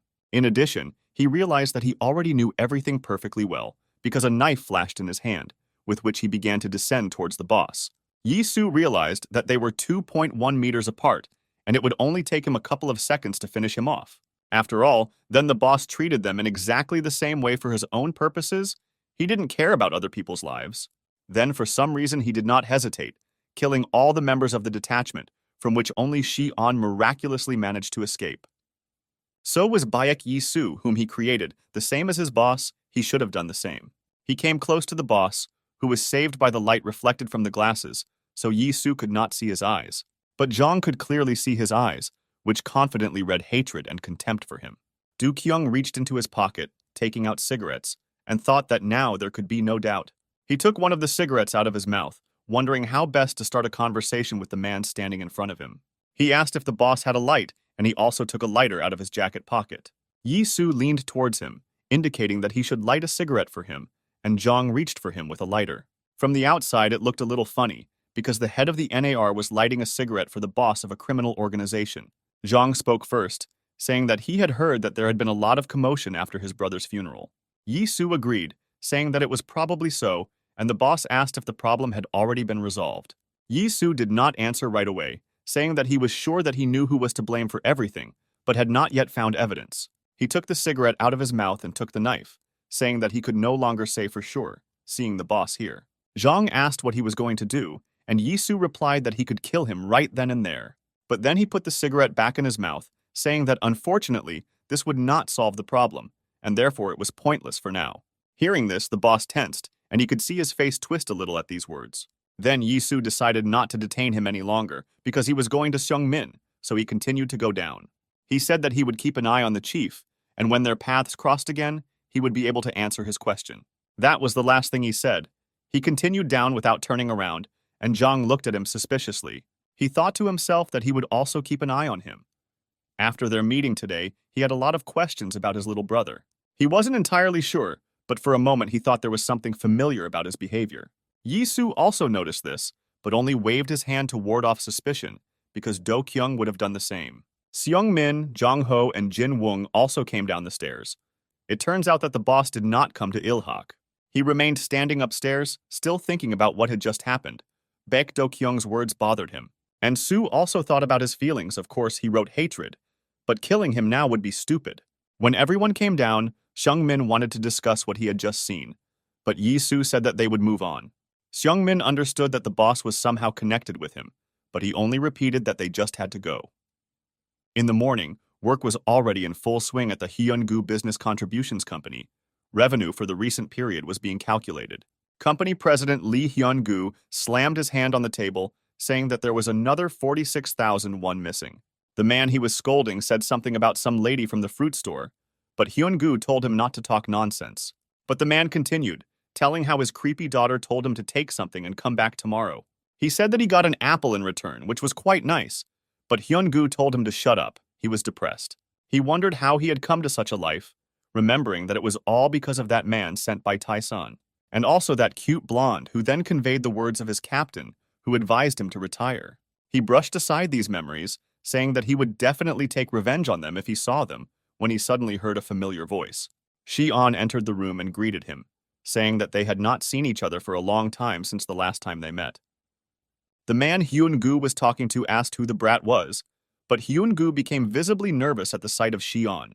Having not heard an answer, the man approached the guy, asking what he forgot here, but Hyun-gu told him not to be so rude. He was a little late with advice. The man called Shi-on small, and he could not stand it and attacked him. A moment later they were sitting at the table. Shi-eon told Hyun-gu to tell him about Gorang. For example, about the location of their business centers, but Hyun-gu asked if he himself didn't know, came here and caused a fuss. Shi-on reached for his coffee, saying that he thought he was in the know, but he wasn't. He was looking for something but couldn't find it. Hearing this, Hyun-gu became interested, asking what he was looking for, but Shi-on only looked at him in disbelief. Then he thought a little and still said that he was looking for people, or rather, a place where 5 people could be kept. Hyun-gu was surprised to think that these were not rumors. Gorang really attacked Ilhak and kidnapped Knives. He also heard that the committee was dissolved and Daesung teamed up with Ilhak, so it was true. His thoughts were interrupted by Shi-on, asking if he knew anything useful or not, and he agreed that he knew something. He rose from his chair, saying that initially 2 places came to mind where hostages could be held. He went up to the map and showed these points, saying that he had bypassed them at one time while he was giving bribes in order to gain a stronger foothold in Gorang. He said that he was well aware of the locations and the number of guards, but he would tell everything under one condition. Shi-on told him to post what he wanted, and he asked them to take him with them to Daesan while putting on a funny pose. Then Shi-on asked if he was not a member of Gorang, to which he replied that a change of activity would not hurt him. In fact, he thought that Tae-san would win, and in that case he would not be left in the dust either. Shi-on agreed. He stood up and said that they were moving forward now, but Hyun-gu didn't understand if he was also called. He asked him about it. Shi-on looked at him, asking in response if it was he who wanted to join Daesan, because in that case they should go together. Such words greatly surprised Hyun-gu, because he had never been invited to participate in something like this. He stood in bewilderment. The place was quiet and deserted. There really wasn't a soul here, because not everyone knew this location. Hyungnim sat on a chair in the middle of the spacious room, his hands tied behind his back. Traces of blood were visible under his feet, and he himself was sitting with his head down when someone entered the room. It was Ryu Tae-hyun who asked if it was okay for him to be here. He walked closer to the man. But Hyungnim was silent, and Tae-hyun told him to at least answer something, because it's not fun when you come across such obstinate prisoners. He said that maybe it was because they shared him with his friends, to which Hyungnim replied to shut up. But Tae-hyun mockingly said that he actually came here to tell a little funny story. He continued by saying that Daesang now reports to Ilhak, and they seem to be planning to make Seungmin the new chairman. And because they are looking for them everywhere right now, he said that there is no doubt about it. In general, he congratulated him, Seung-min became president, which means they raised him well. Hyung-nim raised his head, saying that then Gorang would have to fight against the united Daesang and Ilhak. He asked Tae-hyun if he came to cry, how scared he was, because it was like him, but he told him not to talk nonsense. He said that they are Gorang, so what can Daesun and a bunch of crippled knives do to them? Continuing to praise his organization, he said that if it had been Choi Jong-ho or the steadfast Yaksha, things might have been different. However, they had real professionals on their side, who, unlike amateurs, always performed their work efficiently.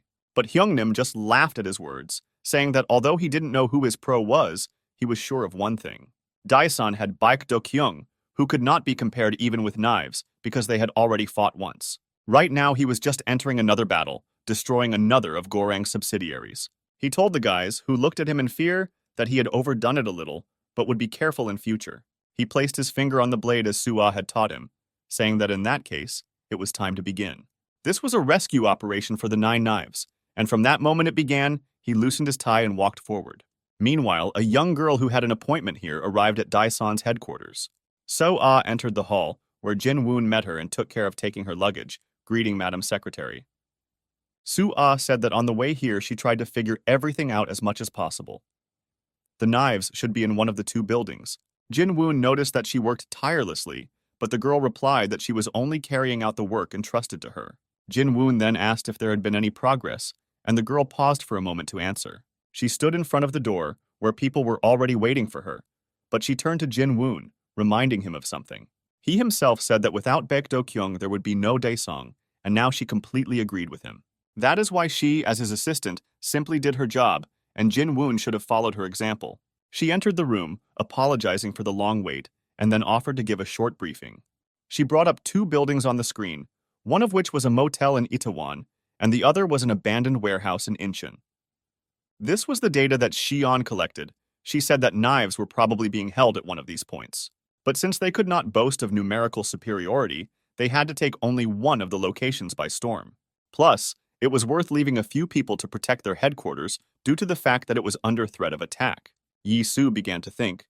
He said that the population density in Itaewon is low, so it is likely that the enemy will quickly discover them. Su-ah shared his thoughts, saying that based on the above, it was more logical to attack the warehouse rather than the motel. And Su continued, saying that they will not send their troops there, because if Gorang sees through them, he will involve his groups. In this case, they will find themselves in a disadvantageous position, and the future chairman thought the same thing.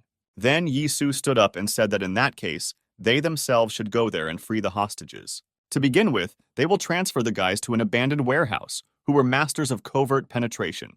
It won't be difficult for them to get there without attracting Gorang's attention. As for another location, Yi-soo went there personally. It was a small motel where people could potentially be kept as well. The person at the reception asked if he wanted to rent a room, but Yi-soo replied that he was actually looking for someone. Then the man stopped him, saying that he could not share information about the guests with just anyone. Yi-soo reached into his pocket, and the man thought that he was about to be offered a bribe and extended his hand contentedly. However, instead of money, he received a knife, which Yi-soo stabbed into his hand so that the man did not even immediately feel that he was wounded. At the same moment, Yi-soo leaned on the glass that covered the window of the booth where the shocked man was sitting.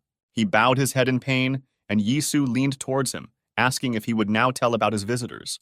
But the man was silent, so he clarified his question, asking if the men of their 9 knives were here. However, after thinking a little, he said that he might not answer, and with these words he took the knife out of the poor fellow's hand. Armed guys came into the motel and were heading towards him, and he said that he would ask them about it himself. A fight ensued, but it did not last long, and soon, one after another, the guys fell at his feet. They were unable to cope with such an opponent. Yi-soo noticed that these people were Chief Zhang's subordinates, which meant that he had come to the right address by choosing this location. He asked, even though they hadn't fully recovered from the previous battle, if they really wanted to come with him. He asked Jong-ho this question when he was going on his mission. The old man agreed and now fought with him. He even joked about his injuries, saying that he was fine now and it was Do-kyung who shouldn't overexert himself. But Yi-soo responded in kind, saying that he didn't want their new chairman to be angry if he got hurt. They were walking up the stairs when Jung-ho asked if he could ask the director something. This was unexpected for Yi-soo. He even told him about it, but agreed to listen to him and perhaps answer. Then Jung-ho asked what was bothering him so much. He asked why Dyson chose Lee Sung-min as his chairman. At first, Yisu wanted to avoid the question by saying that he just wanted to preserve Ilhak's traditions, but Zhang Ho said that he didn't need cheap show-off. The government began to interfere more and more in their affairs. The committee was dissolved, and they are on the verge of a new war. This whole mess brewed in just 3 months, but then Yisu interrupted him, asking what he was getting at. Zhang Ho looked at him and said that he just thought that he, director Baek Do-kyung, had something to do with these events.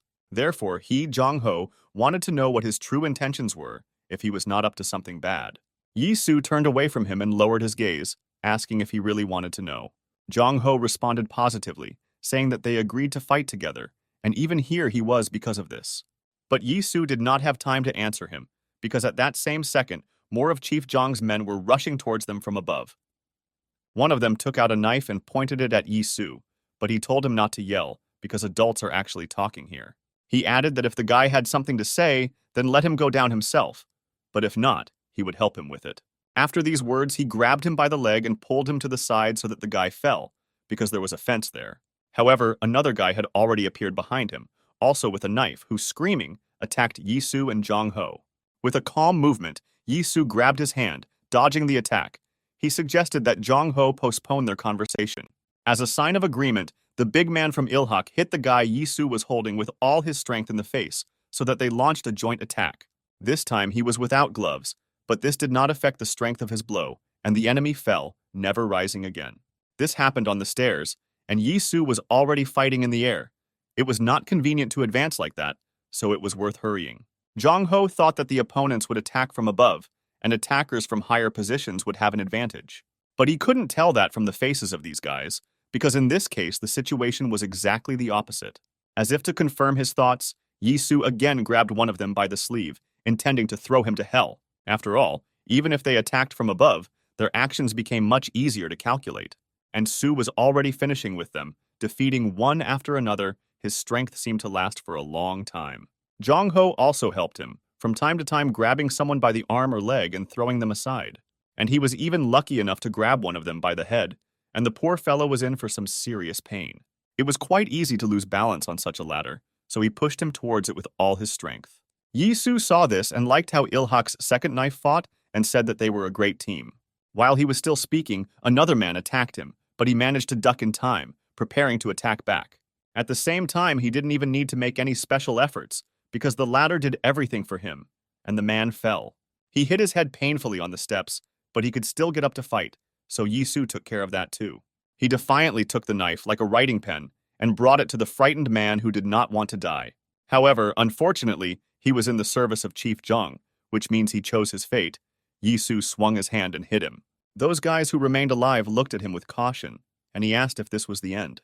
He added that he was disappointed because he expected more from the boss, but if this was the case, then there was no point in staying here any longer. He said that he heard that Gorang was recruiting real professionals, and they blew it all away to such a useless gangster like him. So it seems that he was the professional here, as well as his partner Zhang Ho, who had also already climbed up to him. Meanwhile, in an abandoned warehouse in Yongsan, the guys decided that first they needed to search everything. Their team consisted of Xion, Kyungchun, and Pirate, as Xion managed to nickname him. Weasel, as always, had a cookie in his mouth. He asked who this old man was, to which he replied that he was not that old yet. He told Xion that he had indicated 2 possible locations, but now for some reason he was sure that the knives were hidden here. He added that this is where Gorang kept his prisoners, and he himself saw several new faces heading towards the motel. He finally said that he heard that one of them had a gun, which made Xion tense up a little. Already the number of men received a harsh rebuff from the 2 members of Daisang, who were still fighting on the stairs. But Zhang Ho no longer thought much about the fight. He thought about director Baek Do-kyung, seeing how he fought. He suddenly remembered the words of Hyungnim, who then said that he was just a monster, and they weren't even close to him. Of course, then he didn't really take his words very seriously, because the knives weren't in the best shape, and that's why they lost. He knew that director Daesun was strong, but as it turned out, he had no idea how strong, looking at the crowd of opponents. Soon the guys realized that they had encountered strong opponents, and some of them decided to escape. But suddenly one of them was met by a blow in the direction in which he was running, and this came as a surprise to everyone. The guy who hit was Lee Ji-Yu-chan, Ilhak's 9th knife, who somehow ended up here even though he was covered in blood. After seeing one of them, as well as Boss Daesung, he said that he tried to escape himself, but the other knives were in danger. It was clear that he too had a hard time, but the guy did not pay attention to his appearance, telling them to follow him. Jong Ho, having heard about the danger for his comrades, wanted to run after him, but Yi Su stopped him with a gesture. He also told Mr. Gyu-chan to wait, but he replied that they were right there and needed to hurry. Gyu-chan ran into one of the rooms in the corridor. Yi Su carefully stepped behind him, but something told him not to go there. He asked him what it all meant, but in response he heard only a click, which is usually heard when a weapon is removed from the safety. Quickly realizing that they were ambushed, Yi Su began to think through further actions, and Gyu-chan aimed at the passage.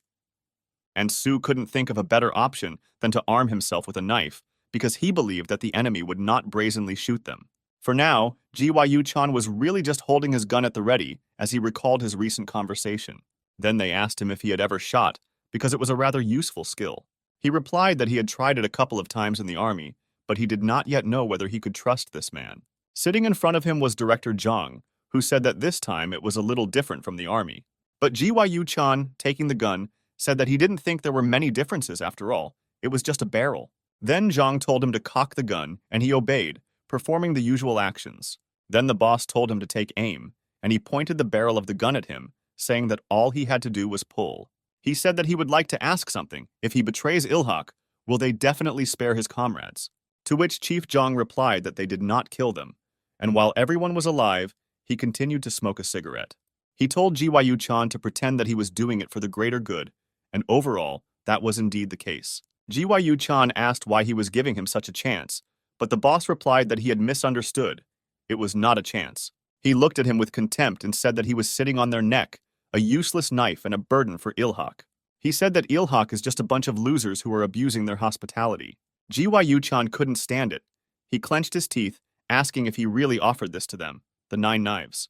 He said that the boss did not even hope that they would go over to the side of the wolves. By wolves, he meant Goreng, and Zhang did not understand this immediately, but then he simply smiled.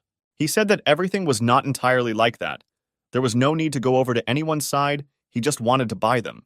He continued by saying that Gyu-chan said that the knives held up all of Ilhak, but it also meant something else. Lee Seung-hak and Lee Seung-min were not worthy of being called leaders, so the wolves would not have to do anything. They, the 9 knives, will do all the work, or rather here he looked at Gyu-chan, he will do everything. Zhang finally explained the mission, saying it was just to shoot one person. It was necessary to do this as close as possible and aim as clearly as possible. He grabbed Gyu-chan's gun and pointed it straight at his chest, saying that it was easy, wasn't it? Gyu-chang then asked if they weren't on Goreng's side, to which Zhang replied that they were more tamers than allies. That's why they needed him, Gyu-chan, because it was necessary to keep them in line, so that they do not think that the world belongs only to them. These were his last words then. Yi Su took out a knife and was about to turn it in the direction where Gyu-chan was hiding, but something stopped him. Someone's hand lay on his shoulder. It was Zhang Ho, who had already suspected something was wrong. He looked at the director, making it clear that it was better not to go there, because it really was a trap. Then Gyu-chan apologized to Baek Do-kyung, saying that he had no choice, and Zhang Ho decided to take care of his comrade himself. He stood forward, leaning against the wall, asking him to explain what was happening. But Gyu-chan said that he did it for their sake, and when Zhang Ho came out a little from behind the wall, he shouted at him not to come closer. He desperately shouted that it was for their own good, so they had to admit it. Zhang Ho then asked what he meant, and he replied that he talked to Chief Zhang. He said that he promises to transfer part of the rights to them, the knives. But before he could finish speaking, Zhang Ho interrupted him. He told him to come to his senses, asking if he really thought they would be in charge now. But Gyu-chan didn't listen to him. He asked if he was wrong, because then why did the young master become Ilhak's boss? He only brought them trouble, so after the death of the chairman, it was Zhang Ho who had to inherit the organization. After all, he did a lot for her prosperity, but Zhang Ho interrupted him by hitting the wall with his fist. He gritted his teeth and quietly asked if this was the only reason he betrayed Ilhak. Suddenly, he hit his head on a wall that wasn't drywall, but he didn't care. A thin stream of blood poured from his forehead, but he continued to stand there out of despair and disappointment. Gyu-chan wanted to say something in his defense, but Zhang Ho stopped him, saying that he was no longer his family. He slammed his fist against the wall again and said that in that case, he would destroy it in the name of Ilhak. As he said this, his voice trembled and tears rolled down from his eyes. It was a difficult decision for him. However, Gyu-chan shouted at him not to come closer, and if he took another step, he would have to shoot. But Jong Ho suddenly said something completely unexpected, saying that you shouldn't address him like that. It would be better if he told this to his friend, and at that moment Yisu flew into the window behind Gyu-chan. He broke the glass, and fragments rained down into the corridor, and Gyu-chan turned around to shoot the enemy. But he failed to do this, because Yisu grabbed his hand while still in flight, preventing him from pointing the gun at himself. The next second, a knife appeared in his hand, which he ran across Gyu-chan's hand in one sharp movement. Out of surprise, he dropped the pistol and winced from the pain that pierced his hand, because the attack was not weak. After that, Yisu hit him in the legs, and he lost his balance and fell to the floor, still unable to attack back. He hit his head painfully on the floor, but that of course was not all. Then Yisu attacked him. He grabbed him by the throat with his strong grip so that he could no longer make any attack. Holding him in this position, he suddenly got his wild look again and asked the man, was he also a traitor? This reminded him of Chief Zhang, so he prepared a knife. He had already raised his hand to stab him, but at that moment, Jong Ho ran up to him and asked him to wait. Yisu listened to his words and put away the knife, but Gyu still remained a traitor, so something had to be decided. And S didn't come up with anything better than to just kill him for this, and he told Jong Ho this. Meanwhile, the rest of the knives were in an abandoned warehouse in Yongsan, and he was one of them. Lee Sun-man sat on a chair with his hands tied behind his back, just like Hyung Nim and the others. It was clear that he had been beaten pretty well, and besides, he was very hungry, so he raised his head when he heard a noise at the door. Someone opened the huge unlocked doors slightly, and a small ray of light from the moon leaked into the room. It was Kyung-chun, but he apologized, saying that he didn't have food, but he could do something else. He entered the room and began to approach the man, and he asked who he was, because the guy was not one of their people. Instead of answering, Weasel broke his cookie, which he had saved when they left Taeson's main office. He handed him half, asking if it was enough for him, and wanted to throw the second into his mouth. He, of course, left more for himself, but Sun-man was worried about something else. He asked where the guy even came from, not to mention how he managed to get through security, because he knew for sure that guards were assigned to him. Then Kyung-chun wanted to tell the man that he was from North Korea, but he stopped in time because it was dangerous. Instead, he replied that he was from Daesan, and Sung-man looked at him in surprise, asking about Daesan. Weasel began to cut the ropes, and Sung-man said that apparently Taeson made his move, which means Seungmin did not let them down. He asked how it was with the others, to which Kyung-chun replied that they had already sent people for them too. At the same time, Xian finished with the next security bunker, where one of the knives could be kept. He looked for the right place, thinking that it must definitely be somewhere here, and soon he actually found it. Another one of the knives was tied to a chair in the same way, and had also been beaten well before, which could be seen from his face. It was Jang Tok-pei's 8th knife, and Xian asked how long he had to wait, but he didn't answer. Then Xian leaned towards him, asking if the man remembered him, because they once fought against each other. However, he continued to remain silent, and the guy thought that he was still passed out, so he lightly touched his head. He heard that the man was conscious and even muttered something, but as it turned out, it was a trap. The next moment, he sharply threw his head back and attacked Xian with a scream, which he clearly did not expect. It turned out that he was not even tied down, but was hiding a knife in his hand behind his back, which he swung at the guy. At the last moment, Xian managed to duck down, and the man was surprised by this because he did not expect this. Then Xian took a closer look at him and realized in horror that this was not at all the man with whom he had fought then. He said that his physique was different last time, and he asked how he was able to dodge his attack. Suddenly, the man pulled his face, removing his mask, saying that even Baek Yi-soo could not dodge this attack. In front of him stood Ghost, an assassin and a professional who fought with Do-kyung. Xian looked at him in surprise, because he mentioned that he had killed his commander, and suddenly everything became clear. The Ghost began to spin his karambit, asking if Xian didn't know the whole story of the battle. However, the guy didn't need to know anything. He already guessed everything himself and attacked the enemy with a knife. He remembered how Jin Woon's face changed a lot in the alley. He must have been informed about Do-kyung's death. And the one who killed him was this man, who also thought that he killed the real Bak Yi-soo and was clearly proud of it. He repeated these words once again, saying that he killed the NAR commander Bak Yi-soo. It seemed that he was not all right in his head. Meanwhile, there were still bunkers in the abandoned warehouse that their team did not have time to check. Hyun-gu, nicknamed Pirate, approached one of these. Now he worked for Daesan, which means he had to help. He understood that this was his chance to show his best side, so there was no chance for him to make a mistake. He had to show that he was worth something after Garang had written him off. The guard was already waiting for him. It was the former head of Gorang John Mansiok. He said that this is the private property of their organization, so the man should get out. But Hyun-gu ignored his words, telling him to get out of the way himself, and this answer surprised the man. The pirate shouted that he was Lee Hyun-gu, the hook from Hanam-dong, and attacked Mansiok, who tensed up a little. Then he also put out his fist, preparing to repel his attack, but he still did not know what awaited him. It was immediately clear that Hyun-gu had no chance of winning, so he came up with another way and showed his Gorang badge. In this way, he showed that he was also a member of the organization, so Mansiok had to let him through.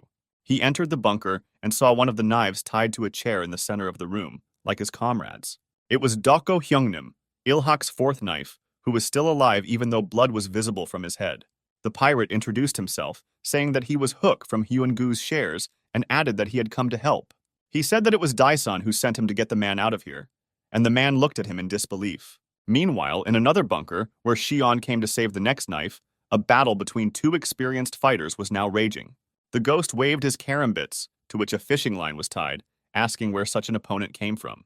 He also asked how he knew Yisu, because he didn't look like a bandit. But Shion was in no hurry to answer him yet. His look suddenly became serious. He put on his hood and covered his nose, and then the phantom thought that he was one of the same pros as himself. He wanted to make another guess, but Shion interrupted him, telling him to watch his tongue. He made a quick lunge towards the enemy, and the ghost barely had time to dodge. The guy attacked incredibly quickly. The man noticed that he was aiming at the neck. He did not hesitate at all, which means he was trained in professional knife use. In addition, he hit quickly and accurately. He did not often fight such opponents. However, he was also no slouch, because he was a professional hired killer, and he ducked under the guy's next attack. And then he told him not to yawn and to attack him, although Shion didn't seem to be worried at all. Suddenly, he took out a throwing knife and threw it at the ghost's face. He noticed it in time, but it was difficult to react. Still, he leaned to the side, but the knife touched him, cutting his cheek, and he thought that Yisu was not even close to this guy. To avoid falling, he put out his hand and put his weight on it, and then prepared to retaliate. He rushed at Shion. This fight promised to be interesting, because they were both strong and experienced. When the ghost ran, he thought that the guy was still smart about everything, because he deliberately weakened his defense in order to let the enemy get closer. Obviously, he did this to attack him unnoticed, and now he stood ready with another knife clutched between his fingers. Shion said that the man seemed to be a pro for being able to dodge, but this only made Ghost laugh. After a moment, his face became serious again, and he told him with eerie confidence not to die like Baek Yisu. Yisu himself, meanwhile, stood on the sidewalk and lit a cigarette. He realized that the hostages were not being held in his location. He stood near the car where Jong-ho was sitting with Ji-Yu-chan, whom they had disarmed. Now the two were talking face to face. John asked him where the rest of the knives were being kept, and he replied that they were all in the abandoned Gorang warehouse. Then he said that no one intended to harm them, but still Yisu and Jong-ho should not have gone there. Jong-ho asked why, but Ji-Yu-chan simply replied that they guaranteed their safety. He said that times are changing, and now they cannot defeat Gorang. He asked if Jong-ho didn't understand this. In this state of affairs, he simply owes it to the young master and Tyson to go over to the side of a stronger organization. This is the only way the knives can continue to exist. But before he could finish this, Jong-ho hit him. He still couldn't believe that his teammate had betrayed him and his organization out of weakness. Ji-Yu-chan wanted to say something in his defense, but he did not want to listen to anything else, continuing to beat him. The man could no longer even defend himself. The fight with Yisu took all his strength, and he stopped resisting. Jong-ho grabbed him by the collar and said that if he continued to wag his tongue, he would tear him into pieces. However, Ji-Yu-chan did not want to give up his beliefs. He said that Ilhak would not be reborn again. He also didn't have time to finish. A scream was heard from the car, as if they were screaming in pain. It was Jong-ho who smacked him in the face. But then the man took his hand and asked why he insisted on his own, knowing that the game was not worth the candle. Jong-ho squeezed the collar of his shirt with all his might. It was clear that he was experiencing mixed emotions, but soon he looked at Ji-Yu-chan. He shouted that the reason was that he was mistaken, and he swung his hand again to hit him. This time, Ji-Yu-chan was unable to do anything at all, so he didn't even move, but he wasn't hit. Jong-ho hit near his head, breaking the glass. But still it was not manly to beat him in such a state, even though he was a traitor. He put his hand on his shoulders and explained why he was wrong in saying that he had forgotten the main principle of the knives. They, the knives, do not fight for the sake of victory, but always in order to protect what is truly dear to them. Gyu-chan was touched by the old man's words, but he still didn't understand his position, so he took his hand and asked, "How can he protect something with such weak hands?" He touched them with his forehead, and tears began to flow. But at that moment, the car doors opened, and Baek Yi-soo sat in the driver's seat, interrupting their conversation. He started the car and buckled up, getting ready to go somewhere, and Jong-ho asked in surprise where he was going. Instead of answering, Director Daesan pressed the gas pedal and the car drove off. He directed it along his route. Puzzled, Jong-ho asked him what happened, but the director only pressed the gas harder to the floor. He just talked to someone and said that everything went to one place, and now they should return to the warehouse. Meanwhile, the fight between Shion and the ghost was still going on. The guy did not stop throwing knives. But soon the man got tired of it. He asked if he was really going to continue to play the fool, because this was actually a serious fight. He finally got close and launched an attack, but Shion was good at both throwing and at close range. The ghost swung the knife, but even before that he managed to notice that the guy was clearly not so simple. He easily dodged every attack. As if to confirm his thoughts, Shion moved his hand behind his wrist, thus loosening his grip. The man felt it. He felt that he was about to drop the weapon, but he could not do anything. It was too late. And then something happened that he never expected. In an instant, the guy was behind him, preparing to attack. He bent his arm at the elbow, but there was no blow. He did it for a different purpose. With a sharp movement, he spun on his leg and snatched the weapon from the right hand of the ghost, who did not even have time to understand this. He was only surprised to notice how the karambit slipped away from his hands, and he looked at his enemy in horror. He thought that the guy was reading his attacks. No, he saw his every step, and now he managed to get rid of one knife altogether. He copied his every move, and Shion himself, meanwhile, asked if anyone was still using fishing line.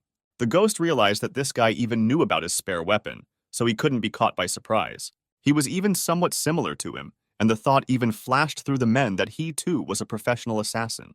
However, if this was true, he still couldn't lose to him, so the Phantom prepared to attack again. He asked the guy who he was, but instead of answering, Shion rushed towards him. It seems he had a plan again. He swung again. The ghost ducked, preparing to strike in the face, but realized that it was useless. Shion looked at him and said that he knew his every move, so there was no point in trying to outwit him. The ghost thought that he knew everything so well that it made him sick. Now he even spun the karambit like him. To his surprise, the guy was fluent in this type of weapon, and even skillfully used fishing line. And then he suddenly stopped twisting the knife and looked at the man as if he was about to finish him off. This almost happened. The ghost did not notice how the fishing line wrapped around his body, and then Shion cut him in the stomach. The man felt blood. Now he was a little scared, because the guy was clearly a professional, and perhaps even stronger than him. But fear quickly gave way to joy. It was not the first time he had fought such an opponent, so he knew that he would not lose. Despite his wound, he began to attack Shion even more, but still to no avail. Then Shion decided to end this fight, and having waited for the right moment, swung his karambit at the man's face. But to his surprise, he did not even think of turning away from the attack. Instead, he stopped the knife with his bare hands. Blood spurted out from his hand, but the attack was stopped. Shion did not expect this, so the enemy had a chance. The ghost took advantage of this and extended his free hand with the karambit to Shion's hand, intending to cut off his finger. Although the guy noticed this, it was still difficult to take his hand back. His opponent's behavior puzzled him. Now in front of him was not just a professional killer, but a mad maniac who only laughed at his wounds. He strained his face so hard that the scar on his face began to bleed. But he didn't care. He demanded to continue. Meanwhile, Sunmon and Hyungnim had already teamed up and were now breaking into other bunkers together in search of comrades. Sungmon said that they should be careful if they want to do everything quietly, when suddenly he saw a familiar body. They opened another bunker and killed the guards. This time they were lucky and saw Guanpal here. Hyungnim ran up to him and grabbed him by the shoulders. He told the man to come to his senses, but he did not react yet. They became worried as they saw the man bow his head as if he was unconscious. Hyungnim shouted at Guangpal not to joke, because he couldn't just die here, but he was still silent. For a minute, they were gripped by fear for their comrade, but a moment later they were already standing in bewilderment, because it turned out that he was just sleeping. Hyungnim angrily asked what the point of secrecy was then, but Sungmon suggested just waking him up. Then Hyungnim gave him a light slap, and Guanpal sleepily opened his eyes. The men breathed a sigh of relief. They said that now all that was left was to find Tokpei, when suddenly Hook with a man on his back and Weasel entered the bunker. Hyun-gu said that they had a problem because their comrade was not really breathing, and it just happened to be Tok Bae. Blood was flowing from the weight. It was clear that it had been used to remove a sample of a human mask.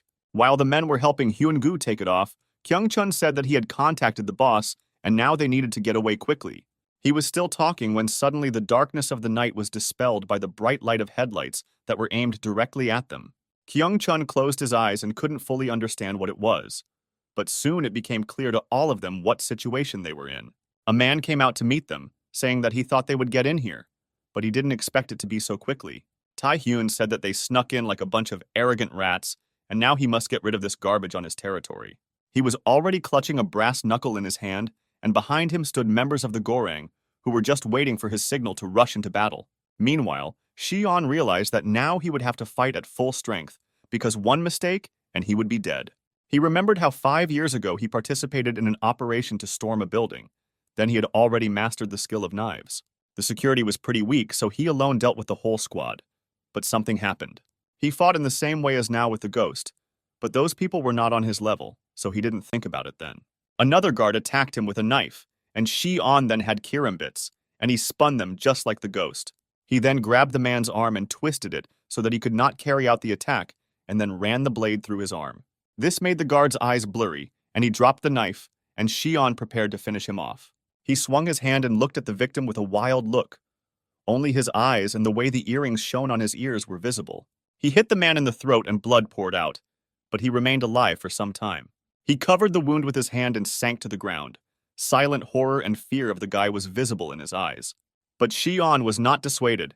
He swung the knife again and finished off the man, whose blood splattered on his clothes. This was the last guard on the floor, so now he was able to enter the door he needed, looking for one person. He looked inside and heard laughter, and then someone said that they should not have treated his people like that. The man said that they could just talk. He was sitting in a spacious office, more like a library. His name was Yang John Pal, nicknamed Two Hands, and he was wanted for espionage in both North and South Korea. He was a military goods smuggler and intermediary for deserters from North Korea, and now his hand was hiding a revolver. He asked who sent Shion, saying that he could offer him a deal, and then pulled out a weapon. He aimed at his head, when suddenly something thin wrapped around his arm, and he didn't even understand what happened. And the following happened. Shion threw a fishing line around his hand, and with the help of kirambits, pulled it towards himself, cutting his hand. John Paul grabbed her, the revolver fell on the carpet, and his blood splattered on the table. Then he swore loudly. He told the guy that he was crazy, but Shion replied that it was, in fact, just a warning. He continued, saying that now it's worth moving on to the main thing, because as they say, don't open your mouth to someone else's eyes. At that time, Lee Shion worked in the HID Special Squad for eliminating targets, the Phantom Battalion. He left the building. In total, he had 11 successful eliminations, but it seems that now this list has not been replenished. His boss called him, asking what was wrong with 2 arms, and Shion replied that he was now one-armed. Then the boss asked if he really left him alive, and Shion responded by asking if he really had to kill the man. His boss was Chief Jung, who said that they couldn't leave any traces, so he had to finish off the bandit. But Shion replied that he had received an order to warn him, not to kill him, and he did so. Jung agreed, but said that they had better be absolutely sure of their safety. He added that he understood Shion's views, but this was their mission, because this was not the kind of behavior expected from a squad leader. After all, even though senior management might not know about their squad, they must realize how important their role is. Finally, the boss said that next time he would bring the matter to the end, and Shion replied that he understood everything. He was brought back to reality by the voice of the Phantom, who asked if he too had fun fighting with him. Instead of answering, Shion swung his leg. Once the enemy managed to take him by surprise, but no more. He knocked the man down, but he managed to cut him in the collarbone area, although the guy did not pay any attention. Now it was the ghost's turn to be surprised by the enemy. He stopped laughing and looked at him seriously. Shion moved with lightning speed. In the blink of an eye, he was already standing over the man, brandishing a knife. A second later, there was a blow to where the Phantom's head was. He barely managed to turn over to the other side. However, the guy didn't even think about stopping there. He used the knife as a support and jumped on the man. Until the last moment, he kept the knife on the ground, so the Phantom did not understand what he was trying to achieve, but the situation was dangerous. Shion landed at the very feet of the man and swung his knife. He managed to put up a defense, but the knife still touched him. Then the ghost kicked him. He was already angry because he could not seize the initiative in the battle. But despite the strong blow, Shion didn't seem to suffer any damage as he easily blocked it. Then he grabbed his leg and put 2 knives to it, and the phantom was seriously scared because he realized what he was going to do. Shion crossed the knives on his leg, and his gaze suddenly became somehow distant. Now he was indifferent to everything. Such a look frightened even such a rabid killer as he, and the phantom knew that he must avoid the blow. Gathering all his strength, he made a jerk and pushed away from the guy, but he still managed to leave traces of cuts. Now the man realized that he was dealing with an unusual fighter, because another second, and he would have been left without a leg. It seemed that now they had switched places. He was thinking of hunting big game, but in the end he himself became the victim. Shion began to approach him, when suddenly he heard a signal about movement in another sector. His comrades called him. He sighed with annoyance, saying that they had been discovered, but this should have been foreseen from the very beginning of the operation. He looked at the man and said that they would finish today and continue another time. But this meant defeat for the ghost. He tried to get up, saying that he could not leave so easily. Shion did not have to answer. His attack spoke for him, from which the man's pants tore and blood poured down his leg. Out of powerlessness, he could only scream so that the guy would not dare to leave, but Shion no longer paid attention to him. Meanwhile, Tai-hyun was getting closer and closer to the bunker, near which the wounded knives Kyung-chun and Hyun-gu stood. Director Gorang said that he thought he would see real professionals, and not some cute little brat. He meant Weasel, and then turned his gaze to Hook, asking who the mug with the pirate's headband was. Upon hearing this, Hong-gu teared up a little, asking if he didn't know him, but maybe that was for the best. However, they didn't have much chance. Cars blocked their exit, and Tae-hyun said that they wouldn't leave alive. Weasel assessed the situation and prepared for a fight, although he understood that they could not hold out for long and they needed help. When suddenly a strange shadow appeared from somewhere, Kyung-chun only managed to see her leg, but that was enough. He realized that Shion had received their signal and had already arrived at the scene to help them, since he was the one who had just intervened in the battle. The fishing line jumped everywhere, wrapping the guards one after another, and then he got to Tae-hyun. He didn't even notice how there was a noose around his neck, and from behind Shion was preparing to deliver the final blow. He told the bandit to stand still, intending to cut his throat, but Tae-hyun quickly realized this. He bowed his head, not letting the line close around his neck, and swung his brass knuckles, but he didn't see the guy. Shion quickly ducked under his arm and ended up behind him, continuing to tighten the fishing line around the bandit's body. When everything was ready, he pulled her towards him, and Tae-hyun felt his neck being squeezed by something metallic. Thus, Shion moved the enemy to his back and then grabbed both knives to which the fishing line was tied. With a sharp movement, he pulled them towards himself, and Tae-hyun found himself in a noose, holding his neck, lying on the guy's back. Shion was still frozen in a squat, but as soon as he straightened up sharply, Tae-hyun risked saying goodbye to his life. He also understood his situation well, so he tried to somehow get out by swinging his free elbow. But Shion withdrew his hand, saying that Boss Gorang was simply unlucky today, and let him think that he was dealt a hard hand. Then he hit him below the knee, and Tae-hyun lost his footing, falling to his knees. At the same time, Shion straightened up and put a knife to his still-wrapped neck. Tae-hyun began to choke. Now he looked rather pitiful, and Shion told the rest of the Gorang members that it was better for them not to move. He added that otherwise he might inadvertently kill their boss, and they realized that the guy was serious. Then Shion turned to his comrades standing near the bunker, saying that the wounded man should be taken away first. Hook thought how this crazy guy got rid of Ryu Tai-hyun so easily. He asked himself where Tai-san found such a thing. However, people often say things like this in a situation like this, so you should always be prepared for the unexpected. Shion ordered the Gorang men to get out of the way, or he would gut their boss like a pig. But at that moment, he heard the whistle of a knife. Someone sneaked up behind him unnoticed and now quickly attacked. Fortunately, he managed to notice the enemy in time. Chief Zhang swung the knife right at his throat, and Shion barely had time to duck as the knife cut the fishing line from Tai-hyun's neck. Zhang told him that he talked a lot, like a poser. His appearance was an unpleasant surprise. The line that held Tae-hyun was cut, and now Shion could not control the bandit. Moreover, hatred boiled up in him at the sight of his boss, because he personally ordered the shooting of him and his friends. He didn't think much about the attack and stabbed him, but Zhang dodged it, saying it was predictable. To his surprise, the boss also had incredible speed. He quickly went behind him and stabbed him with a knife. Shi-on sank to the ground from burning pain because the boss knew him too well. He apologized ironically, saying that the guy there had been wounded, so he deliberately aimed at the back. He said that he was glad to see him again, and since he was alive, many things became clear, in particular the situation with his commander. He stabbed the karambit into his hand, asking if Daesang's boss was really Baek Yi-soo, who didn't die. Shi-on screamed in pain, and the knives wanted to come to his aid, but Jang told them to stand still unless they wanted their friend dead. He added that the situation had changed slightly, and if they did not want it to worsen, then they should stand and watch the performance. Meanwhile, Tae-hyun also came to his senses. He held his hand on his neck, cursing the experienced guy who could do this to him. The boss told Shi-on that he had already told him that such things should not be done anyhow, and that unfinished business should not be left.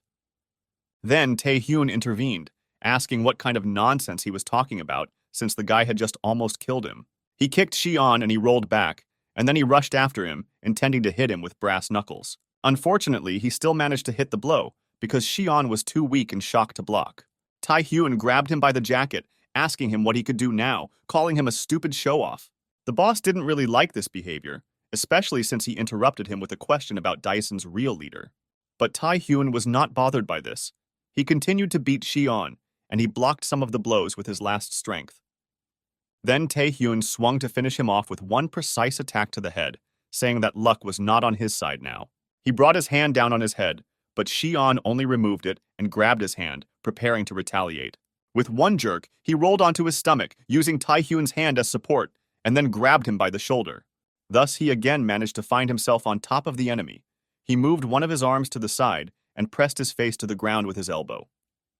This was necessary in order to knock down the enemy's confidence, and then he took him into a chokehold. He squeezed his neck again, and Tae-hyun's vision even dimmed. He began to convulsively grasp the air with his hands. Then Shi-on loosened his grip a little, but put a karambit to his cheek, asking if he still hadn't learned his lesson. With these words, he ran the knife across his eye, and blood poured out, and Tae-hyun screamed in horror. Shi-on just smiled, saying that the boss was right, because they really had a good performance. He turned to the boss, telling him to leave quickly, otherwise this time he will actually kill Boss Goreng. Everyone thought that the showdown would end there, when suddenly Chief Jong said that he could kill Tae-hyun if he wanted. He said that they didn't need such a useless ally anyway, and then he called the others. However, the men from Goreng did not budge. They hesitated, but still no one followed his order. Shi-on then remarked on this with satisfaction, saying that it seemed that the chief did not understand the bandits very well. After all, the world of bandits differs in many ways from the world of soldiers. Different rules and laws apply here. For example, the fact that he cannot become a boss only through force, because each of them believes in his boss. And if the boss was going to play with the bandits, then he should not leave unfinished business, because the rules on this side of the border are different. This offended Jong. He asked if he really considered logic based on emotions to be rules. At this moment, he thought that even if Tae-hyun died here, they would all lose control of Goreng. Then he realized that a bunch of thugs would not carry out his orders and turned to Shi-on. He told him to leave Tae-hyun and get lost because he would only play by his rules this time. And then he turned to Tae-hyun himself, calling him president and saying that they would talk about everything later. His face was so gloomy that no one dared to argue. There was something frightening about this man. Then Shi-on told the others to leave, and he would let Tae-hyun go when they were safe. Chief Jong stepped aside. Knives, Weasel, and Hyung-gu left through the bunkers from the back door, and so far no one was following them. Shi-on and Tae-hyun also began to slowly retreat back, or rather, it was Shi-on who led Tae-hyun back. He grimaced with displeasure, and the guy said that next time he would really take his eye. Then he put the bloody karambit to his throat, telling him to try not to die before that. Tae-hyun couldn't stand this. He waved his hand, thinking that this time he would definitely be able to hurt the guy. However, his hand only hit the air. He was surprised to notice that Shi-on had already managed to hide. Then he was overcome with anger and hatred towards Tae-san, because this guy was her member, which irritated him even more. He called them all worthless, vile insects, which, however, managed to make him afraid. He was indignant, saying that he would put an end to this organization of idiots. But suddenly, Zhang approached him.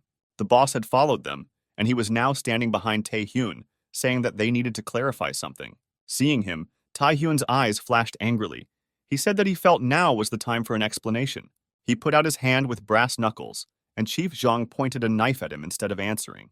Meanwhile, The wounded knives and others were already waiting for the car in which Yi-soo and Jong-ho arrived with Gyu-chan. At the sight of his comrades, the old man ran out of the car, asking what had happened to them during this time. As he got closer, he noticed that Guan-pal was still limping, and Tok-pei could not walk on his own at all. He hurried to take it from Hyun-gu's back, and Hyung-nim noticed that his condition continued to worsen. He said that they needed to hurry to the hospital, because otherwise everything could end badly. Yi-soo quickly assessed the situation. Of the wounded, besides knives, there was also Shion, but he said that everything was fine with him. They were already on their way. Fortunately, the hospital was not far from the abandoned Gorang warehouse, so they would make it in time. In the back seat were Tok-pei, unconscious, and Gyu-chan, who suddenly quietly apologized to his comrade. He said that he didn't think things would turn out this way, but suddenly Tok-pei opened his eyes, asking what he was apologizing for. Gyu-chan replied that he was short-sighted, and that's why Tok-pei and the rest of Knives got hurt, but he interrupted his friend. He sat back and said that he should ask the young master for forgiveness, not them. But Gyu-chan couldn't do it. With tears in his eyes, he asked how he could show himself to Seung-min. Then Tok-pei looked away and said that if the young master did not forgive him, then he would kneel with him. And together they will ask for his forgiveness. With these words, tears also rolled down from him. He said that they should go to him now. But that was the last thing he said. After that, the man fell silent, and considering his condition, Gyu-chan became worried. He was touched by his friend's devotion, but understood that Ilhak suffered because of him, and this was only his fault. He could no longer hold back his tears, and they flowed like a river into his hands. He thought that he could not bear it if Tok-pei died. However, time was running out while they were driving. It was necessary to urgently come up with a plan, and he realized what he had to do. He agreed with his friend, saying that they should indeed go to the young master and ask for forgiveness. Meanwhile, Chief Zhang brought a lighter to light a cigarette. He turned to President Gorang. Apparently, they had a battle before, but for some reason, Tae-hyun ended up on the ground, and Zhang towered over him with a cigarette. He said that the bandit's fists were not that bad. One could even say that he had some kind of talent. However, Tae-hyun did not feel praise in his words. The boss grabbed him by the hair and lifted him slightly. At Daison's main office, a difficult task now lay ahead for Gyu-chan, who had come to ask for forgiveness. All the knives were gathered there, as well as Yi-soo and Seung-min, who had not yet spoken anything while listening to his confession. Yi-soo sat in a chair and simply watched what was happening. He was wondering how the director would react to the betrayal. But Guan-pal did not hold back. He hit him in the face, saying that he was a real piece of shit, because so many people died because of him. He continued to beat him, asking how he even had the audacity to show his vile face here. It would be better if he just left. He raised his hand to strike again, but this time his hand was stopped by Jung-ho, saying that enough was enough. But he threw his hand away, saying that he must deal with this bastard because he betrayed them and Ilhak. Then Jung-ho said that only the boss has the right to judge him, but Guang-pal said that there is no need for him to get his hands dirty. He added that he would deal with such a fool himself, and Yi-soo saw that Seung-min still did not react. Then he stood up and went to Seung-min, saying that Daison would not influence his decision in this situation. In the end, it has nothing to do with them, despite the fact that Gyu-chan caused them all a lot of trouble.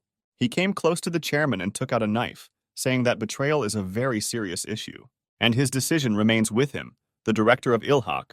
With these words, he handed him the knife, and Seung-min accepted it. Then he headed out, saying that the other knife should also cool down, and Guan-pal realized that this concerned him. Then Yi-soo continued, explaining that this problem could not be solved by simply punching the traitor in the face. He put his hand on Guan-pal's shoulder, who was about to start beating him again, but now he doubted it. And Soo told him that he shouldn't make a show out of this, because this way nothing will change, and that's not what they need. Guan-pal thought for a while, but still decided to listen to director Daesang's words, because he was right. Seung-min held the knife and also thought about what Yi-soo told him. Now he had to judge the Gudo member for treason. He suddenly said that the reason for Lee Gyu-chan's betrayal was due to his own incompetence. He then added that because of this, he forgives him, and Jung-ho looked at him in surprise. Then Seung-min added that he would accept Gyu-chan back into their ranks, but the man refused to believe it. For a minute, there was silence in the room. Everyone thought that the conflict had been resolved, but this turned out to be far from the case. Seung-min suddenly changed his voice and said that this was how he would have answered before, but now everything was different. He said that his betrayal resulted in the death of Tok-pei, who in the end could not be saved, so his guilt is obvious. And therefore he will not judge him as a foolish young master, but will pronounce judgment on him in the name of Ilhak. He gripped the knife tighter and walked towards Gyu-chan, who was on his knees, unable to get up after being hit by Guan Pal. But at the same time, he understood everything perfectly. He knew that he deserved it, and therefore did not think of resisting. He prepared for the worst, because the director had every right to stab him or even kill him, but he just walked by. Gyu-chan looked at him in surprise. He didn't know whether it was generosity or the boss would now tell him to get out of Ilhak. He could not bear the silence and shouted why the young master spared his life, because he had betrayed them. Because of him, Tak Bei was killed, but Seung-min replied that it was now clear to him in which direction their organization would develop. He said that he would do it. He was simply obliged to rebuild Ilhak, but the men did not understand anything yet. Seung-min continued, looking at the knife. He said that it was not made to cut the throat of such pigs. So let Lee Gyu-chan get away and never come into their sight again. That was his verdict. He said that he was no longer the knife of Ilhak, and there was no point in shedding his blood on the path they had chosen. He left the room and the others followed him, all except Gyu-chan, who remained standing silently. Seung-min thought what a pitiful leader he was, even though his words said otherwise. Jong-ho asked if he was the only one who showed them Chairman Lee Seung-min's Ilhak, because it was something new. Sun-min was surprised by his words. He turned around and asked what he meant when he spoke about Ilhak, because in fact, such an organization no longer existed. But Chung H did not agree with him. He said that from now on, his every word or action will reflect the will of Ilhak. After all, there is nothing wrong with the young master wanting to remake the organization at his own discretion. Meanwhile, Yi-Soo went up to the roof where there was a helipad. He was waiting for the end of the performance. He wasn't entirely sure what Seung-min would do, but he doubted that he would kill Gyu-chan, because it was a difficult decision. He put the cigarette in his mouth and reached for the lighter, but discovered that it was not there when suddenly someone handed it to him. It was Soo-ah. She was dressed in a beautiful white suit, but her face looked tired. Yi-Soo thanked her, saying that he always couldn't remember where he put his lighter, and asked if the girl really smoked too. But she silently stepped aside and replied that this lighter belonged to Mr. Baek Do-kyung. Hearing about his brother, Yi-Soo said that he had not been called by his real name for a long time, and he leaned on the fence. People call him Baek Do-kyung so often that he had gotten used to it, even though it was just a lie. He shared that he constantly catches himself thinking about this, because to take revenge he must behave like his brother. Then he asked, as if to himself, what his brother would do in his place, what he would say now, and everything else. I wonder what he wouldn't like if he saw Yi-Soo with a cigarette in his hand, because he was a soldier and usually didn't smoke. Soo-ah smiled awkwardly, also remembering her director, saying that he really would not be happy. However, she later added that for some reason she was sure of something else that Do-kyung would say about him, his brother. She quoted him as having once said that the only thing they had in common was their terrible temperament. At least he definitely said something like that, and Yi-Soo agreed, saying that it was like him. Soo-ah opened her eyes in surprise, looking at him, because she didn't think that in this way she would remind him of something. But Yi-Soo continued, saying that this is exactly what Baek Do-kyung would have said. He looked at the girl with gratitude. This look reminded her of the director. Now it even seemed to her that Do-kyung was really standing in front of her. However, their conversation was interrupted by Seung-min's voice, who asked if Director Baek was here, and then walked towards them. In one hand, he held a knife, as Yi-Soo noted, without blood, which meant that he still solved the problem in a different way. Jong-ho got up with him, they walked together to meet him, and Yi-Soo asked if this little thing was useful to him.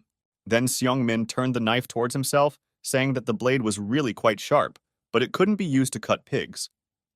With these words, he handed it over to Yi-Soo, and he, having heard such an answer, said that he believed that they had settled everything themselves. Then he hid the knife in the inside pocket of his jacket, saying that now they should get down to business, but Jung-ho interrupted him. He apologized for the interruption, but before discussing plans, he wanted an answer to his question. Yi-Soo looked at him with confusion. He thought that the man meant something related to the chairman. But then he remembered their conversation on the stairs, where he asked him what his true motives were. Then he did not have time to answer because they were attacked again. But now he should have given him an answer.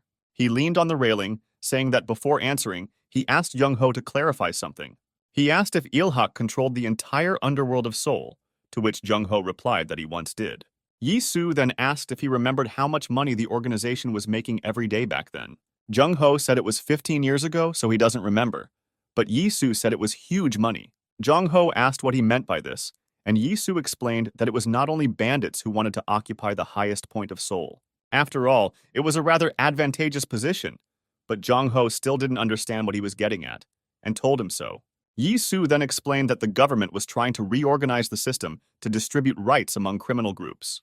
This was the very thing that led to a whole series of events in which Chief Jang was also drawn into. This unified synchronization project was called One Sync, and this is what was mentioned in the document that Jung-ho gave him. The man then thought that the information they received from Police Chief Cho Won-ho was correct. Yi-soo turned to Seung-min, saying that it must have been difficult to keep it a secret from the knives, since only he knew about it. But Jung-ho said that he still didn't understand, because Director Dae-sang never said his true goal. However, he replied that there was nothing grand about it, he just wanted to establish something for himself. After all, a scumbag like him will not fight for justice and go out of his way for a good cause. To be honest, he didn't care who ran the show, but he couldn't let Chief Jong do whatever he wanted. In other words, solving this problem meant a lot to him, because it was not just a goal. Thus, he was going to avenge his brother, who was also part of this gangster system. Jung-ho asked if it was really that important for him to stop Chief Jong, and he agreed. He said that the boss took away the most precious thing from him, his family, because besides his brother, he had no one left. He approached Seung-min, saying that in this regard, the help of such a strong ally as Il-hak would be indispensable. And if he manages to achieve his goal, he will transfer control of Seoul into their hands. This was unexpected. By the way, he wanted to introduce them to someone and told them about it, and they began to wonder who it could be. Yi-soo added that now was not the best time for this, but he would like them to meet this person. He was referring to his brother, who was still in a coma. Baek Do-kyung was lying in a special ward. However, he did not tell anyone present about this, and they could only guess about his thoughts. And he walked away from everyone and quietly said that maybe then he could become himself again. Meanwhile, the lights were on in the house of former chairman Lee Sung-hak, and people from Gorung were guarding it outside. Then a car drove up to the house, and Police Chief Cho Won-ho, who no longer liked this situation, got out. He looked up at the stairs, where a large group of men had gathered, apparently guarding someone important. This person was Chief Jong, who had invited him to meet at this place, so he was now waiting for him. He poured himself some sake, and then he was informed that the chief of police had arrived. Then he ordered him to be brought to him. This was heard by Won-ho, who did not like this attitude towards his person, and he expressed this to his boss. He said that he represents the police after all, and these thugs act like they don't care, but Jong said that he is more like a security guard. Won-ho sat down and then saw that there was another person in the room. He addressed him, saying that this was their first meeting. Ryu Tae-hyun sat in front of him, and the boss said that he imagined him to be completely different from how he turned out. He added that he had a tough temper and noticed the scratches, but Tae-hyun said that such comments infuriate him. There were indeed scars on his face from Shion's cuts, but the reminder of this only irritated him. He said that he could have done the same with the boss's face, and Won-ho asked Jung if everything had gone according to plan. He added that it seemed like their luck had run out, and before they started, he wanted to make something clear. Then Jong beat him to it. As if reading his mind, he said that he simply did not want to deal with the bandits. Won-ho responded with a question, asking how he could trust those he didn't know, and Jong said that then he could leave. He reminded him that he had already told him that they didn't come here to make friends, and Won-ho grimaced with displeasure. He looked at Tae-hyun. In fact, he himself understood that they were not doing this for the sake of tradition or the common good, and also not to advance your career by sucking up one job for your boss. Jong poured sake for everyone and told Won-ho to stop talking and be ready to cooperate with them. When everyone was listening intently, he got down to business, asking who they now needed to eliminate first. Seung-min stood in a morning suit near the department where the memory of all the members of Il-hak was kept, among whom was Tuk Boy. He stood in the right place and thought about what his grandfather would do now, because he would know exactly what to do. Tok P was his uncle. Like all the other knives, they did not have time to take him to the hospital, and he died in the car. But how many pleasant memories there were about this man. He remembered how he once broke an icicle while sitting on his shoulders. Then he also asked if the man was the oldest of the knives, and he was surprised, saying that he was the youngest. But little Seung-min said that he was the biggest, and Uncle Jong-ho said that the older you are, the taller you become. Then Seung-min replied that he hoped he would grow up quickly and become even taller than Uncle Tok Bae. Jong-ho just approached them, and the young master said that now he decided that the tallest one, that is, Tok Bae, would be in charge. The three of them started laughing, and then Tok Bae told him not to joke like that, because Choi Jong-ho was in charge. However, the boy continued to laugh. He liked to tease Uncle Tok Bae because he never got offended. The memories ended, and Seung-min's thoughts returned to reality, wondering why he suddenly remembered this. After all, he never became higher than Uncle Tok Bay. He should have stayed alive until now. He slammed his fist against the glass door in frustration, asking who allowed him to leave their family so soon. His eyes turned red and tears rolled down his face. Standing next to him was Jung Ho, who was also sad. He looked away so that the young master would not see his tears, because now it was important to remain strong. Waiting for them on the street was Yi Su, who came to also express his condolences, but did not go inside. After a while they came out and, seeing Yi Su, greeted him, and he said that perhaps the time was not the best. He added that he was terribly ashamed because if he had driven faster, Jang Tok Bei could have survived. But Jung Ho interrupted him, saying that it was not his fault because the speed of the car would not have solved anything. And then Sung Min spoke. He said that he would like to thank him on behalf of all the Ilhak members. Then he bowed as was customary and added that they now owed a huge debt to Daisang. Therefore, Director Bayek should not blame himself for the fact that everything turned out this way, and Jung Ho was touched by the chairman's words. Seung Min added that although they suffered losses, it was a small sacrifice compared to what they did for them. Thanks to him, they could now continue to live to fight.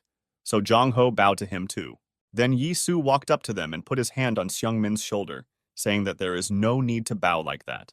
After all, wasn't he the chairman? Which means it would be awkward for him if he bowed his head in front of him. He advised him to straighten up and let go of his sorrows, and also added that Tok Bei must have meant a lot to him. Seung Min agreed, saying that it really meant a lot, just like all the other knives. Then Yi Su opened the car doors, saying that in turn they should allow this man to accompany them. After all, their safety was the main priority. Boris, who was just perfect for the role of a bodyguard, got out of the car. Meanwhile, back in Gorang, at the Red Crown Hotel, Tai Hyun stood in front of the mirror and examined his scars. He had 2 claw marks in the area of his left eye, as well as a scar from a metal fishing line on his neck. He took a moment to get acquainted with his new face, and then got angry and hit the table with his hands. Just like that time when Chief Zhang said that they should leave Daisong alone for a while. He explained that if Gorang attacked, their other opponents would also make a move, while Tae Hyun licked his wounds. He asked, even if it was not HHS but Tianxiong, whether he could handle them in this state. Then they were interrupted by Wan Ho, who dared to express another crazy idea about the gangster world. He asked why Gorang and Tianxiong should not unite and make a truce, because that would be nice. But Tae Hyo looked at him with an incomprehensible look, saying that it seemed that the boss still wanted to remain without a head. He started to talk about how Gorang would never ask anyone for help, but his thoughts were interrupted. It was a security guard who came in and said that the car was ready, but Tianxiong was asked to postpone the meeting. He added that their informant reports that they are meeting with someone right now, and Tae Hyun became wary. The meeting was supposed to take place in the Chinatown of the Dalim district, because this was their territory. Yi Su approached one of the small eateries and was immediately greeted by the waiter. He asked what he wanted, but Yi Su replied that he was not hungry and only wanted to talk to a certain girl. The waiter said it was quite funny to come to the restaurant full, but then asked who he was looking for. Yi Su then placed his business card on the table, asking if he could have a few words with Lady Cha Yuhua. As expected, the man was not just a waiter. He said that he would tell his boss about the visit from Daesan. However, they had something to deal with first, and with that, he suddenly took out an axe and slammed it on the table. The man was strong, somewhat similar to Jin Wung, but Yi Su had no difficulty in grabbing his hand. He said that he didn't think that guests were greeted so rudely here, he didn't come here to fight, and in general he was alone. As he explained this, he noticed that other men in the establishment stood up from their seats. One of them attacked Yi Su with an axe, saying that Daesan had no right to talk to their boss. To avoid a collision, Yi Su kicked a nearby chair and it flew towards the man. In some strange way, the seat in it became separated, and the enemy was distracted by this, which Yi Su took advantage of.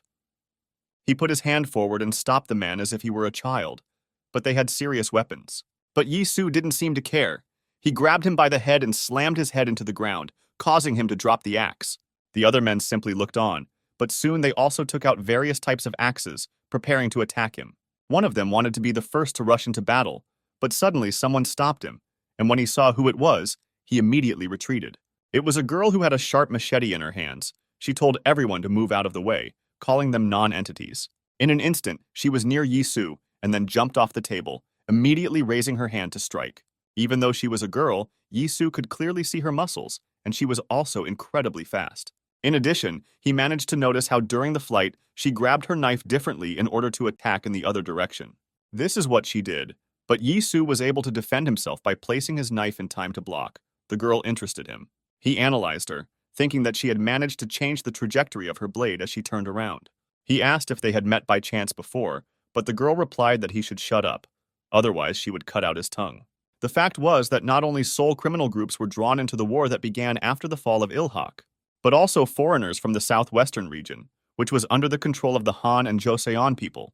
It was there that brutal showdowns most often took place, and in this chaos, in the middle of a bloody battlefield, a flower bloomed. This flower was a separate organization called Tianxiong, whose members were called Untouchables. And now this girl, who was one of them, stood in front of him, which means it will not be easy to defeat her. And she seemed to like that she finally had an experienced opponent. She told him to try to catch her. None of them had yet managed to attack a second time, when suddenly the girl was called out by someone's authoritative voice. It was Cha Yuhua who addressed her by name, asking Shulan what kind of circus was going on here. But the girl replied that she didn't have to worry about anything, and anyway, wasn't she going to a business meeting? She turned to Yi Su again, saying that since this vile bastard came here, she would deal with him herself. But Yuhua interrupted her, saying that she asked about what was happening here, and what the girl was going to do did not interest her. Then Shulan replied that this scoundrel from Taisan was looking for her, but, as one could see, did not show due respect. Then Yuhua looked at the table with the axe. She turned to the waiter, asking if this was his weapon. And he still held her hand, asking instead of answering what else he could do, and she decided to remind him. She took the axe back, asking if he had forgotten everything they had done to sleep peacefully at night. They shed the blood of competitors and cut off the hands of their relatives, and the man was hot-tempered even then. She sank to the floor with him, continuing that now they could not lose the status that they had received at such a price. She said that they only took up arms to protect their comrades, recalling the oath he took. With these words, she handed him the axe, and the man accepted it, remembering what he had once promised her. Yi Su noticed that there was a completely different atmosphere now. Yuhua ordered everyone to calm down and not fight. But even so, Yi Su understood that it would not be easy. He greeted her, saying that a little more, and he would have been dead. Then the girl hurried to him, asking if everything was all right, but he replied that he was fine. His request was much more important, because he said that he came to seduce her, so he asked to give him a little time. Hearing this, Yuhua told him to follow her, and after a while they were already sitting in Tianxiong's office. She told Chulan to go too, but the girl didn't like the director of Taisong and didn't try to hide it. And Su noticed this and said that after all, she and the guys overdid it a little when they met him, because it was dangerous. But the girl turned away, saying that she recognized that it was their fault, but she still didn't like the director, and she couldn't do anything about it. And Su replied that it was very nice of her, but still not very regrettable. Then Yuhua came to them. She brought iced tea, saying that she thought Yi Su was going to seduce her, not Shulan. Then she asked what he wanted to discuss, saying that she already guessed, but would like to hear it from his lips. And Su said that in that case, he would get straight to the point, without long preambles, which she already knew about. He looked at her with a cheerful look, saying that they were going to start a war with Gorang, and he wanted to know whose side Tianxiong was on. Yuhua didn't think twice, saying that she, of course, would be on the winning side, but Yi Su didn't like that. He said that she was going to attack the winner, and Yuhua asked why he thought that. But Yi Su asked if he was wrong, explaining that when Taisong and Gorang clashed, it would be a good moment for Tianxiong.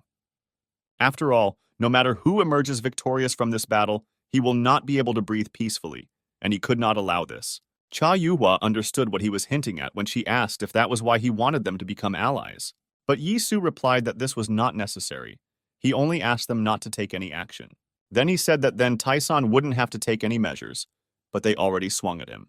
It was Xiulan who took his words as a threat and put a knife to his throat, saying that she would still tear out his tongue. But Yi Su simply smiled, saying that she was getting excited again, and if it were her, it would be wiser to retreat. Seeing that the girl was not reacting, he suddenly changed his gaze, saying that if she put a knife to his throat again, he would pull out his own. He then turned to Yuhua, saying that he came alone and was in no position to threaten. The girl nodded. He said that after all he was here to talk about the agreement, so there was no point in disturbing them. Otherwise, he will show what real blackmail is. Hearing this, Yuhua told Shulan to stop. She looked carefully at Baek Do-kyung, who for some reason seemed a little different to her than usual. Yi Su put a small box on the table, saying that he would not be so eloquent if he showed up empty-handed. He said that he had prepared a gift for her, so now the decision was hers, and she asked in surprise if it was really a ring. The box really looked similar, and this made Shulan angry again, but Yisu calmed her down, saying that it was just a joke. Opening the box instead of a ring, Yuhua saw a flash drive with the inscription "One Sync" glued to it. The girl took the flash drive, asking what was stored on it. Somewhere she had already heard about a similar name. Yisu replied that she now had a bone of contention in her hands, and the reason why he was forced to destroy Gorang. He said that he would tell them exactly what it was, but in exchange, they had to join them as allies. Yuhua looked at the flash drive again. She was really interested in the offer, but she wasn't completely sure. She said that she needed time to think about everything, and then she would inform him of her decision. And then Yisu left them. After he left, Shulan asked her mistress what she was going to do now, but she replied that she did not know. But the girl didn't seem satisfied with the answer, saying she had to make decisions like a boss. He added that their role is simply to obey, and Yuhua said that it should be that way, but she already said that. She told her that she was not fit to be the head. She turned to Shulan and with tears in her eyes said that she was scared to death. Shulan approached her, asking why she was crying again, since she handled the situation very well today. But Yuhua rushed to her and clung to her chest like a child, saying that Bak Do-kyung's face was creepy. She suggested transferring powers to Shulan, even if it was too late for this, but it would be much better. She said that she was never proud of the lead role, and did not understand why the girl did not want to help her. However, Shulan interrupted her by sharply withdrawing her hand, and Yuhua fell. She looked at the girl, and she told her not to talk nonsense. She asked if she really said this seriously because, in that case, her words made no sense. But Yuhua said that she herself saw how people took up arms, and there was no longer a committee or an agreement. She added that in this situation, they will simply drown in blood, so they need a strong leader. For her people, the Tianxiang oath no longer meant anything, so the risk of bloodshed increased. However, Shulan did not share her thoughts, saying that no one had dared to break this oath before, and now they did it for her. Their boss and good friend? And what's wrong with being a little weak? She said that she can be strong, and Yuhua can continue to cry on her shoulder, and handed her the paper. Yuhua accepted the role because she needed to dry her tears, but she said it sounded pretty rude. Shulan replied that it was because she didn't learn Korean well, and this time it was more like a joke. Meanwhile, several men were sitting in one of the eateries, discussing their recent fight with the guy from Daesan. This one was the same waiter who first attacked Yisu. The man's name was Min-soo, and he was telling his friends about the situation. Another man, apparently older than the others, said the negotiations had gone well, but they had screwed up. He was still talking when suddenly a car crashed into the diner, smashing the glass doors to smithereens. The fragments rained down in all directions. The men stood in bewilderment, because such an appearance meant only one thing. Min-soo asked his comrades if they were injured, and men in gray sweatshirts began to get out of the car. They looked quite strong. Their face was covered with a bandage, but something immediately caught the eye. Meanwhile, 2 more cars drove up to the building, and men also got out of them, approaching Min-soo and the others. Min-soo greeted the men, asking if they had made a reservation, since he didn't remember such large orders. Instead of answering, one of the thugs showed a badge on his jersey, which showed the Daesang Group logo. Then one of Tianxiang's people took out an axe and attacked him, saying that they had decided to attack them after all. But before he could strike, the man jumped up and kneed him in the face so hard that he broke his nose. Out of surprise, he lost the axe, and the man intercepted it, and then swung at the enemy. It seemed that he seriously intended to cut off the poor fellow's head, because there was not an iota of hesitation in his eyes. Another second, and the fatal blow would have finished off the man, when suddenly someone came to his aid. Some strong man hit the thug from Daesung, and he flew back, and the axe slipped from his hands. At the same time, the man was answering the message, because he had a receiver in his ear, at the other end of which his boss was speaking. The unexpected rescuer turned out to be Jin Woong, who was talking to the director, saying that he could hear well. He said that he had already arrived in Tianxiang territory, but he was not here alone, and it seemed that others were not at the same time with him. He said that for some reason they were wearing badges with the emblem of their organization, but the men were clearly not from Daesan. Yisu sat in the office, saying that this was his innovation because he thought the idea was funny. He asked if Jin Woon wanted such a badge for himself, and he replied that he didn't need it. He knew everything himself. He was still talking, and at the same time began to approach the men with Daesan badges, saying that this would not work.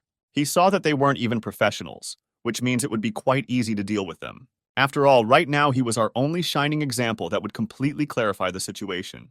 Meanwhile, Shulan sat with her head down and regretted that she had not dealt with Director Tesna earlier. Yuhua tried to say that they were not yet completely sure who attacked them, but Shulan didn't think so. She said that as expected, Daisong can't be trusted, and they should tear him to pieces. The girl stood up. But Yuhua replied that the one who handled the situation before it got out of control was also Daisang. She added that it would be foolish to believe that those bandits were their subordinates, because no one hangs badges in the most visible place. She continued to think out loud, saying that these people wore Daisang badges and attacked them when they were thinking about cooperation. But this was a rather strange coincidence, so you couldn't just blindly trust him. But Xiulan only stuck her knife into the table, saying that there really was a cold calculation here. A certain group, wishing to sow enmity between them and Daesong, attacked their organization. And just at that moment, the real Daesong rushed to their rescue, which, as it seemed to her, was nothing more than a performance. Then Yuhua said that she had thought about it too, but Xiulan interrupted her, saying that now it was important not to get to the bottom of the truth. She said they couldn't just sit back while the Daesong bastards did whatever they wanted. They needed to bring justice because Tianxiong was hurt, so she approached Yuhua and asked what the instructions would be. Yuhua understood that a lot depended on her decision now, so she needed to weigh everything carefully. Seeing that she was hesitating, Xiulan agreed that this was her problem, but then asked whose orders they should follow then. But Yuhua asked to let her think it over a little more, and then suggested turning to Mr. Wang for help. Xiulan didn't really like this idea.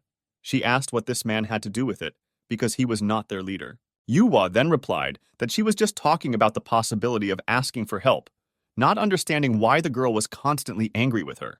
She wanted to continue, but Xiulan interrupted her, hitting the table with her machete and telling her to remain silent. She said that if Yuhua doesn't find a way to deal with Daisong, she will be forced to do it herself. Yi Su, meanwhile, finished his work in the office and arrived at the site of the massacre, where more people from Daesan were fighting. Everything around the diner was relatively good, but when he went inside, he realized the seriousness of the bandits' intentions. He noticed a knife on the floor and looked at it. The edge of this knife was dull, and chips appeared on the blade. Not an army knife, but an ordinary knife that could be found everywhere, told him that these people were not sent by Chief Zhang. He then reached one of the cars left by the bandits and opened the door, being surprised to notice something. In the salon, he found a 100 yuan bill, but he was more surprised by its origin, because it was the currency of China. Then he began to think that some Chinese organization had started on Tianxiong, but he did not understand why. His thoughts were interrupted by a call. It was Seong Min. So Yi Su picked up the phone and reached into his pocket for cigarettes. He asked the chairman what happened, and he asked if he really went to Tianxiong alone. Yi Su replied that it had already happened, saying that going there as a group would not be the best decision. He then decided to ask the chairman what interested him, asking if he knew about the Chinese branch of Tianxiong. But Seong Min said that Chinese groups had not been heard of for a long time, so it would be better to ask Jung Ho.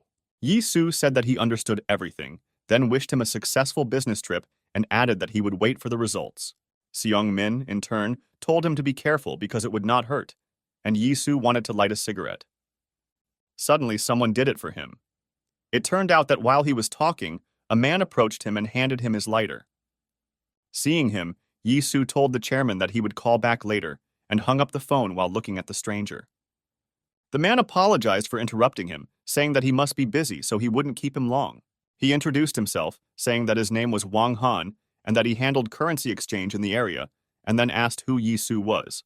He also introduced himself, saying his name was Baek Do-kyung and he ran a company called Daesong Group. He also noticed that the man was walking across the broken glass floor as if it was no big deal. Hearing that he was from Daesang, Wang Hao bowed, wondering how he could not recognize such an important person.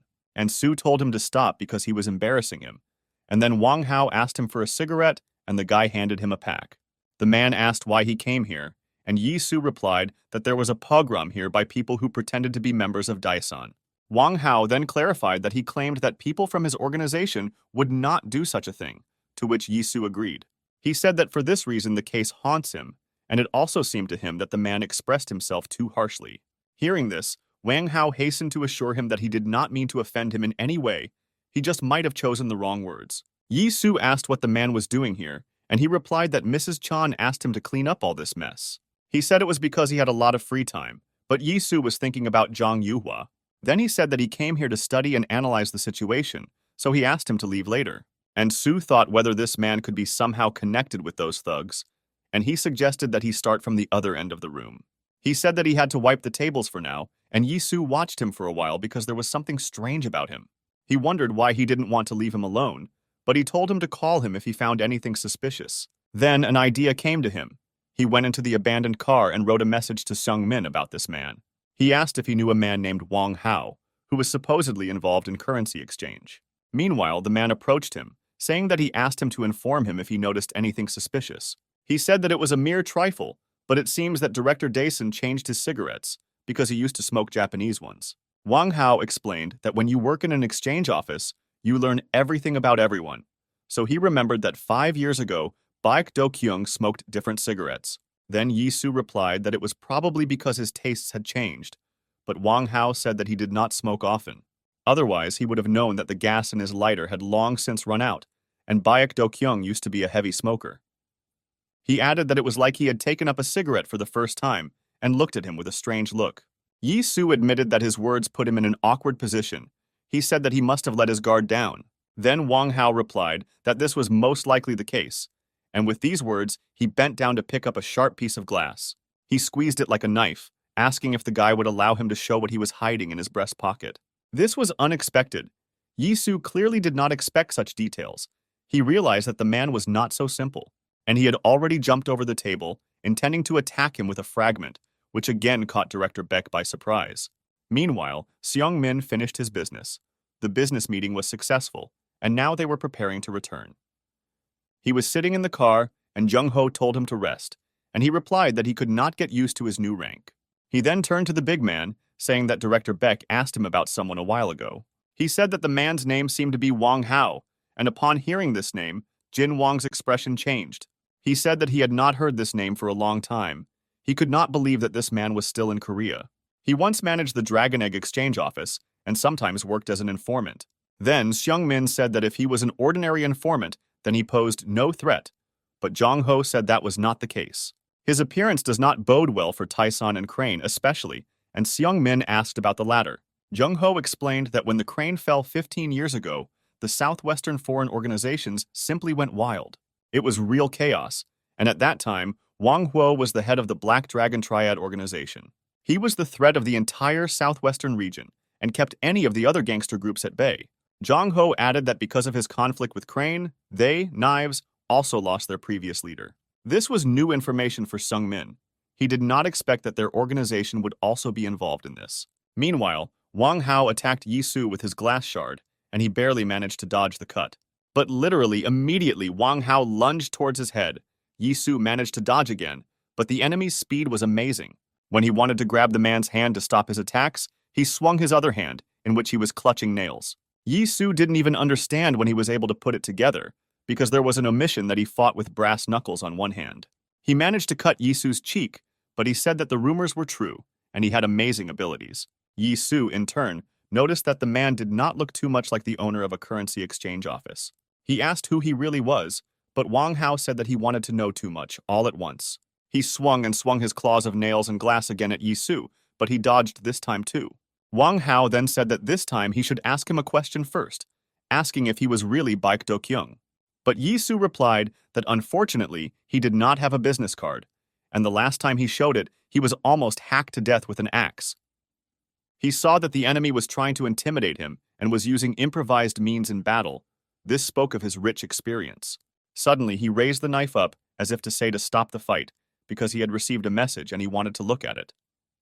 It turned out to be from Seung Ming, who said that Wang Hao was currently the third most powerful of the Black Dragons. Reading this, Yi-soo said that the man's fame runs ahead of him because he was just advised not to get involved with him. However, Wang Hao replied that all this was already in the past, asking if that was all, and the guy would try to escape. But Yi-soo said that, of course, he wouldn't be able to do this, and besides, they still don't know much about each other. Therefore, they should continue the fight. And he also said that he wanted to see what kind of material he was made of. He had a sharp blade, and Wang Hao had improvised brass knuckles made of nails and glass. They attacked each other, and Su realized that he was dealing with an unusual opponent. He put his finger on the blade of the knife as Su-ae taught him. They fought, and each of them was quite experienced and strong, not inferior in skills to their opponent. When they separated for a minute, Wang Hao said that it really didn't matter whether he was Baek Do-kyung or not. He said that he had learned from personal experience that people who hide a lot of things should not be trusted.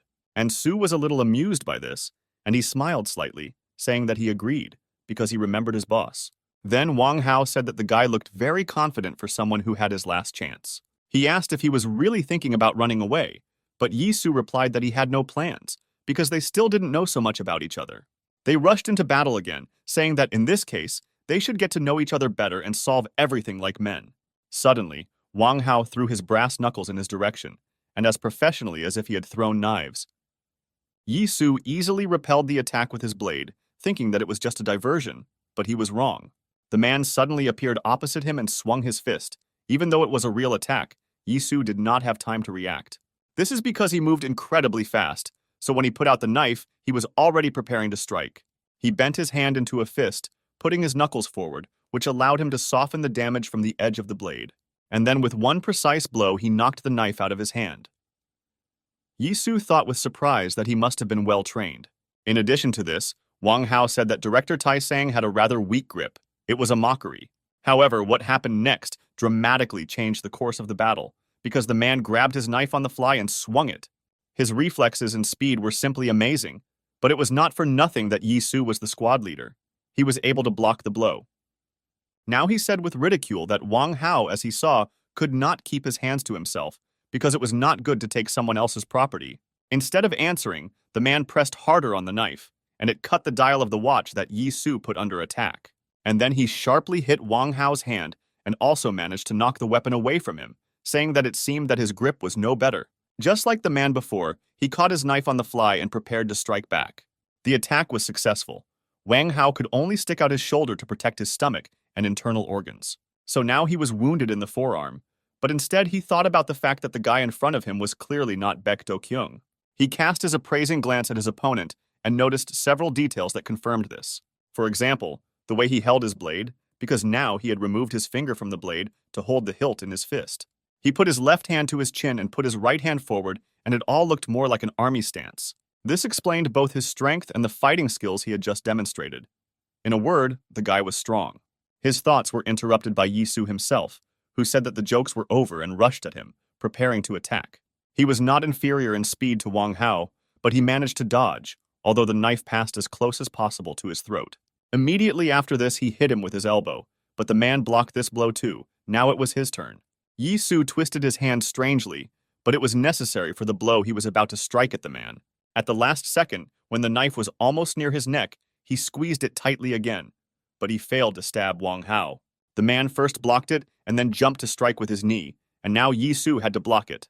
However, the man's attack did not end there. He landed, only to jump back again for another blow. This time, it was more difficult to predict because his body was rotating as if performing a combat element.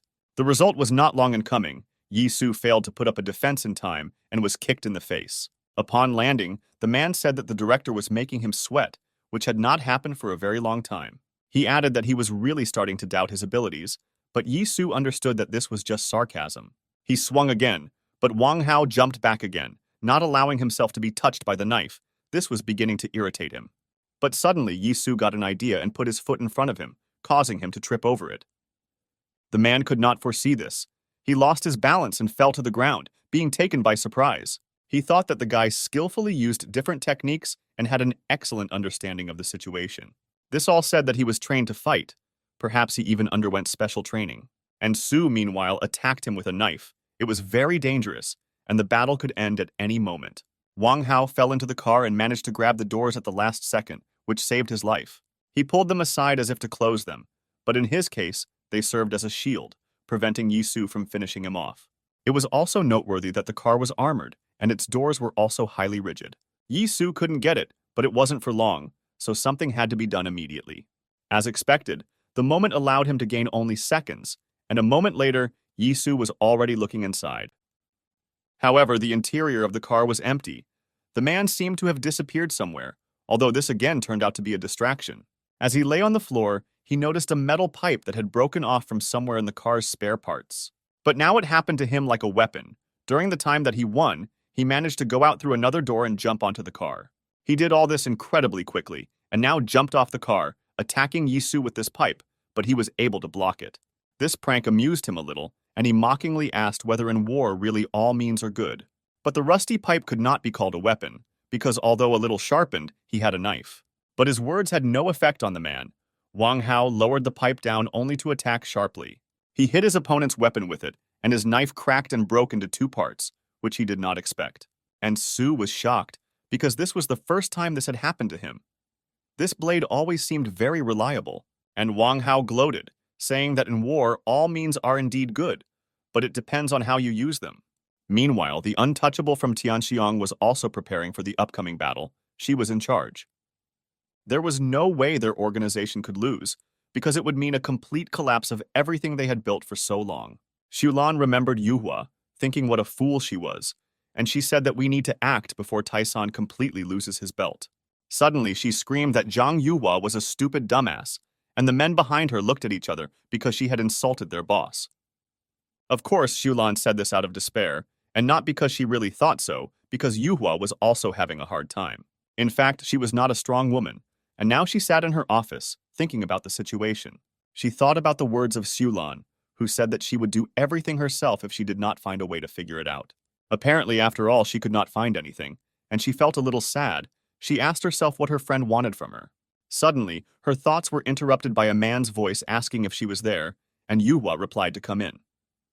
He was a short old man who introduced himself as Ku Changjun, saying that he ran several mahjong halls in Sinlim. Yuhua then asked what brought him to her, adding that she could have visited him herself, but he only smiled. He said that at his age he needs to move more and that he felt uneasy, so he decided to see what was wrong. The girl replied that everything was fine, inviting the old man to sit down, and he asked where her assistant was. He added that she always followed her around, but now he didn't see her anywhere. Yuhua replied that they had a little quarrel. The old man thoughtfully repeated her words and then asked if that was why she left. It was clear that he wanted to give her advice. Then the girl told him not to be afraid to speak because she would not judge him, and rather, on the contrary, would listen. Chang Jun began by saying that he spent 15 years in Senam Quan, so he saw with his own eyes how Tianxiong was created. He also saw how Mrs. Chan grew up, and she said that she heard about it because the old man helped them a lot. The old man continued, saying that Xulan was quite strong and it would be difficult to pacify her. But there was also Wang Hao. This one had not yet given any reason to doubt his devotion to her, however. In his opinion, it was worth being more careful. He took the girl's hand in his palms, saying that once a year the stick shoots, so she should remember this. However, then he said something very strange, asking whether it would have been better to break this stick in advance. When Chang Jun was leaving, he dialed the number of the person who asked him to find out the situation inside Tianxiong. He said that everything turned out to be even worse than he thought, because even the untouchable rebelled against Yuhua. The person he was talking to was none other than Tae Hyun. He said that Tianxiong was clearly losing his stability. And then he displeasedly asked the old man why he was playing the fool and didn't act, because he himself wanted it. He recalled how he said that he wanted to save the world for Tianxiong, and even then, Tae Hyun agreed to help a little. He said that the old man said something about perestroika, asking, since even the untouchable would not interfere, then what were they waiting for? Then Chang Jun simply replied that he didn't know the whole picture, because who would have thought that they would be so weakened? He added that a knife may be frighteningly sharp, but you will never know it has become dull until it fails you in battle. He walked to the window and raised his hand as a signal, saying that Xulan was most likely heading straight to Tisang. This also indicated that Chan Yuhua was left completely alone, and in this case, the operation could begin. He said that today she would die and looked contentedly at the men, who, seeing his signal, began to come out of hiding. Yuhua stood near the window and dialed her friend, but soon she began to worry because she did not answer the phone. She couldn't get out of her head the words of Chang Jun, who said that Wang Hao should be broken in advance. After another call that went unanswered, Yuhua irritably asked where Xulan had been.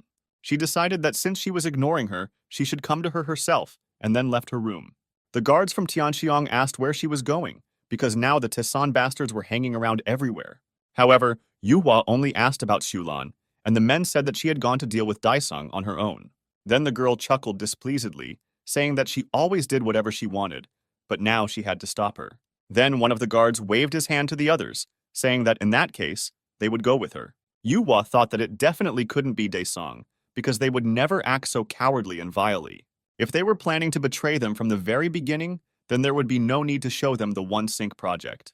Therefore, she had to stop Xulan at any cost, because attacking Taisan would only make the situation worse. She was walking down the sidewalk when suddenly someone shouted her name and her guards turned around.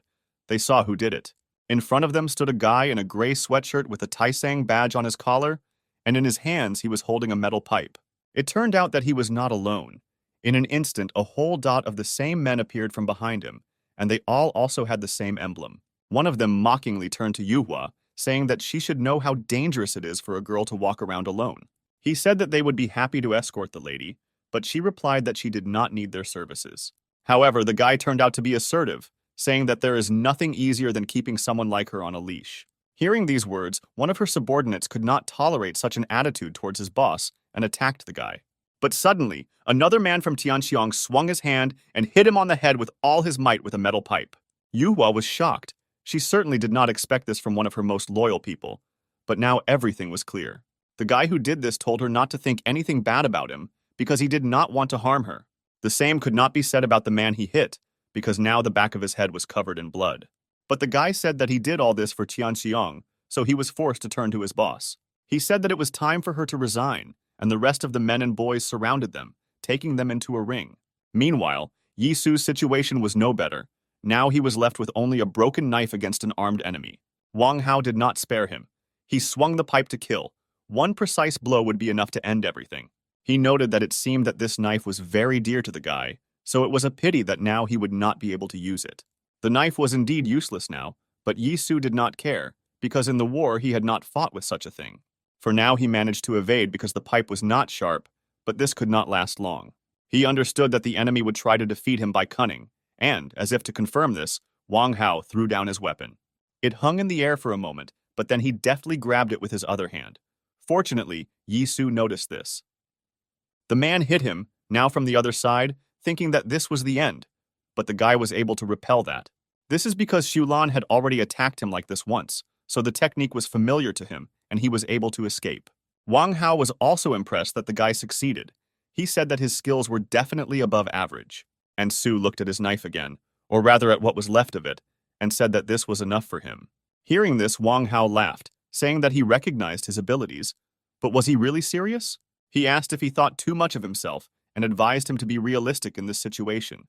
He said that the guy didn't really know anything about himself, let alone the enemy he was fighting. Then he deftly twirled the pipe in his hand and pointed it at Yisu, saying that he had seen few such people in his life. They all ended up the same way when they met him, but Yisu didn't listen as he looked at his reflection. Then he suddenly agreed with Wang Hao, saying that sometimes it seemed to him that he had completely stopped understanding himself. He hid his broken knife and reached into his belt, saying that this time he would do things differently. A new blade appeared in his hand, which looked very sharp. He said that now he would do everything his own way. He then wished the man luck, telling him to try to stay alive. Now he assumed an army stance. Wang Hao wanted to ask what he was muttering to himself, but before he could finish, Yisu swung sharply at him. If it were not for the pipe exposed in front, the blade would have passed through his chest, but this served as protection for the man. But this was of little use, because Yisu had already pounced on him again. Now his movements had become faster and more precise. Wang Hao barely had time to block. Once he almost missed a direct attack to the head, but managed to substitute his shoulder in time. And he fought seriously. Now he was determined to defeat the man at all costs, because he could not lose. Defeat for him meant that Dyson would not be able to become the strongest organization, and this was not part of his plans. He was well trained in the army, so he skillfully fought not only with weapons, but also with his hands and feet, and Wang Hao felt this well. Suddenly, Yisu stepped back, swinging for another attack, and the man thought that this was his chance. However, he simply did not have time to strike back, because Yisu had already hit him with lightning speed. This time he narrowly avoided the fatal blow, realizing that he could not block all of his attacks. So he decided to use this as an advantage to get him closer, and Yisu was already running towards him. Wang Hao thought of finishing him off with one precise blow, but instead, Yisu slammed into his shoulder, preventing him from striking. And then he threw him to the ground, tripping him up, and the man fell down, not understanding how he managed it. Yisu held his leg tightly, so the man could not pull him along with him, and the pipe in his hand was in the way. With a crash, he brought him down, putting all his weight on him, and then prepared to finish him off with one precise blow.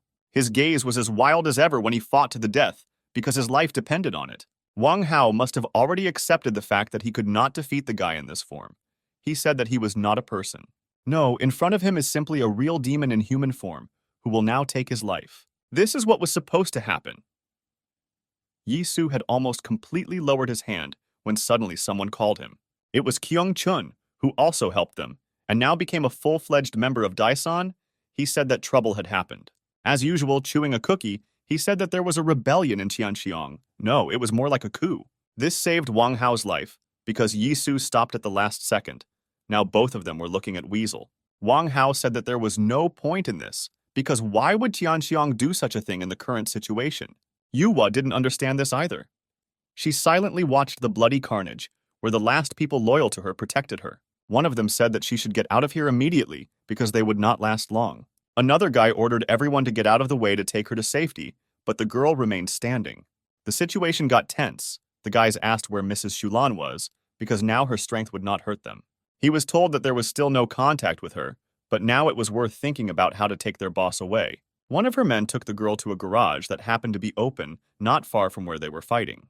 At the same time, old man Chang Jun, who in fact was the main organizer, was watching the stage. He asked Cha Yuhua for forgiveness, justifying himself by saying that this was the only way Tianxiang would regain balance.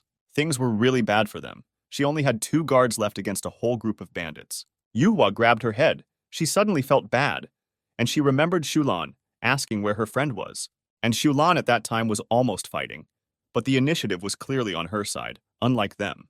The untouchable woman perfectly mastered the art of fighting with a machete and could even stop a passenger car. However, the guys who were supposed to fight with her also understood this, and no one dared to attack first. But Yuhua didn't know about this. She locked herself in the garage and put her head in her hands, as if she wanted to isolate herself from this world. She felt scared again. She remembered how her friend promised never to leave her alone, but now it was just like that. A little more, and she would have burst into tears from hopelessness. But fortunately, she was lucky this time too. She heard someone ask who this guy was who appeared so suddenly and killed everyone. For some time, she still heard moans and screams, and then everything suddenly stopped. Someone began to approach her hiding place. She heard a familiar voice asking her to open the door, saying that she was now safe. The girl didn't answer right away, and Yi-soo had to explain that it was him and that he dealt with those bandits. Hearing this, she carefully opened the door and looked at him. Director Daesang was indeed standing there. He said that they didn't have time, so he would keep it short, and then asked what decision she had made. He said, since the girl prefers to hide behind this door, he will not dissuade her. Perhaps it's even better. After all, there was a war outside, and if it was going to come out, then it would have to decide on the choice of its side. Go against him and die, or join him and swim through the sea of blood together with his guys. With these words, he extended his hand to her, waiting for an answer. The girl was still shocked, although she understood him. And Sue said that the choice was hers, so she should make it right here and now, because it would be much better. For a moment, her memories took her back 10 years, when 3 men created her organization. One of them reported that Ilhak talked about transferring business ownership rights to Korean organizations. Another of them said that in this case, as soon as they take control of the southwestern region, they will all be driven away. Koo Chang-jun was also present at the meeting. He said that then they would again have to do all the dirty work for someone else. Finally, a third man spoke up and said that that was why he had collected them all, because there was one solution. Chang-jun looked at him dissatisfied. He asked what solution he could have for such a problem. Then the man slammed the folder on the table, attracting attention. It was Wang Hao, then the head of the Black Dragon Triad. He said that they would create their own Korean organization, which would answer only to them. After all, Cho Nun's shop was once one of Ilhak's enterprises in the southwest, but he collapsed and she went bankrupt.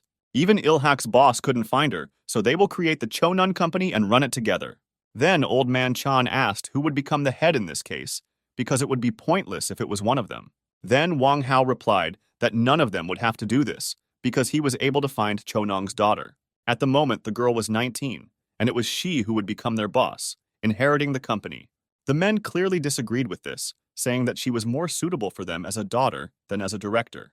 But their debate was interrupted by the sudden appearance of the girl herself, and Wang Hao told them to greet the new boss. President Cha Yuhua entered the room accompanied by Shulan, who even then had always protected her, and Wang Hao suggested changing the name to the Chonan Trading Company, saying that this way we could enter the world stage. Then the men asked again whether he was seriously planning to hand over control to the girl, but he told them not to worry, assuring them that he would take good care of her, so everything was fine. He promised that with such a leader, their company would never fall apart, and Yuhua sat in confusion.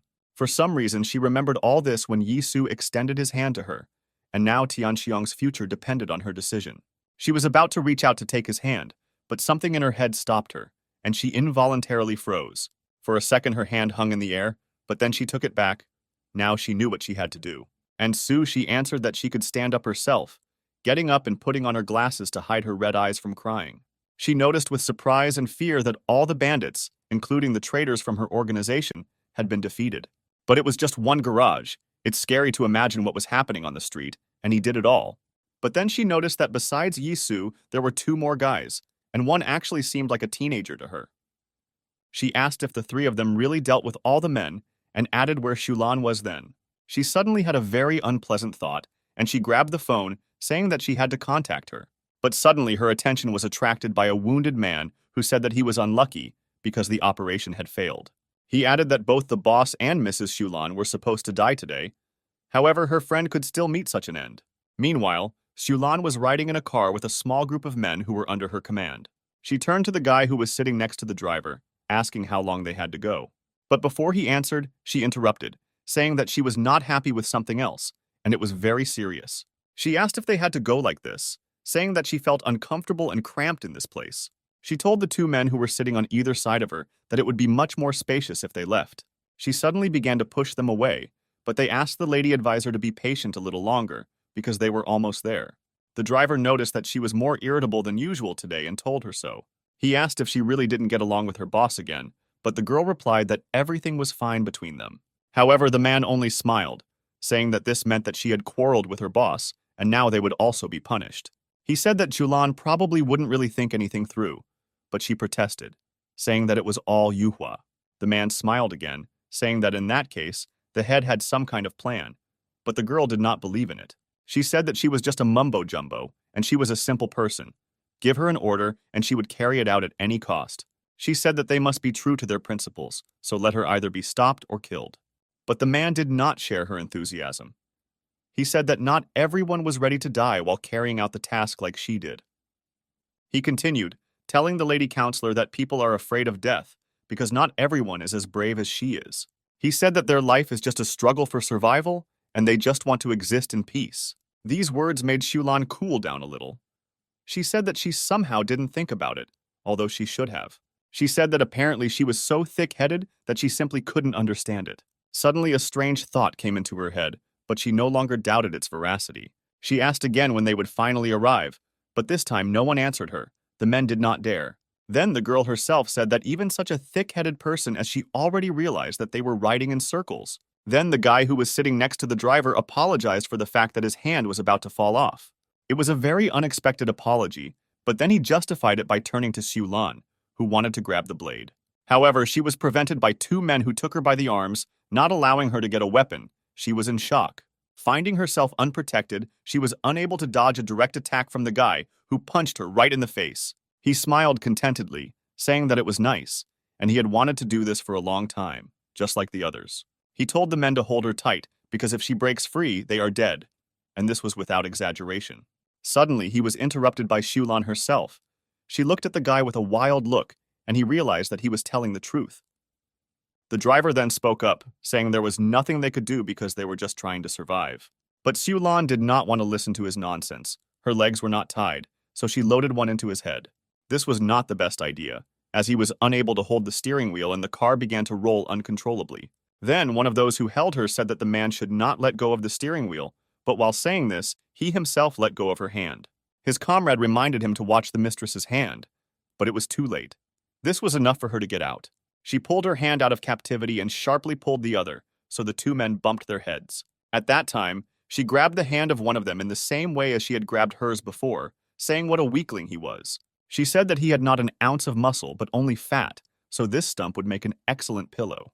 Meanwhile, the man who was sitting in the driver's seat still lost control. At first, their car began to weave from side to side, but soon turned completely over on its side.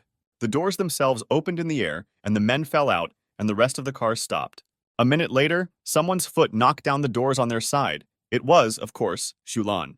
It seemed that she was not injured at all, and the incident only made her angrier, and she got out of the car. It was a little unusual to fight in such an environment, but she had already prepared for everything, and she didn't have much time. She saw the driver lying crushed by the car, She asked if this was really what he wanted to live for. In this case, they were all simply unlucky, because she was stronger than each of them, which means there will only be one winner. She suddenly felt funny. She asked if they really used their brains so much that they laughed at all this. But she thought that she was the stupid one. Then the girl asked who would awaken the desire to live in her. For a while the men hesitated, but then they began to gradually approach her, saying that she was only one. One of them was the first to rush at her with a knife, but this turned out to be a bad idea, because Shulan was just evil. Before he could reach him, she hit him with a direct kick to the face, and he, of course, immediately passed out. He also dropped the knife, which, however, she did not need at all. She understood that she could cope with such a pile of garbage without a knife. Meanwhile, the other guy was already rushing at her with an axe, saying that this time they won't lose. But these were just words.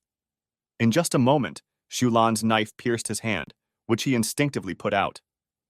Her machete was incredibly sharp, but for some reason it got stuck in her hand, and the man screamed in searing pain. While he stood there, unable to move, another enemy was already running towards the girl, also with a knife.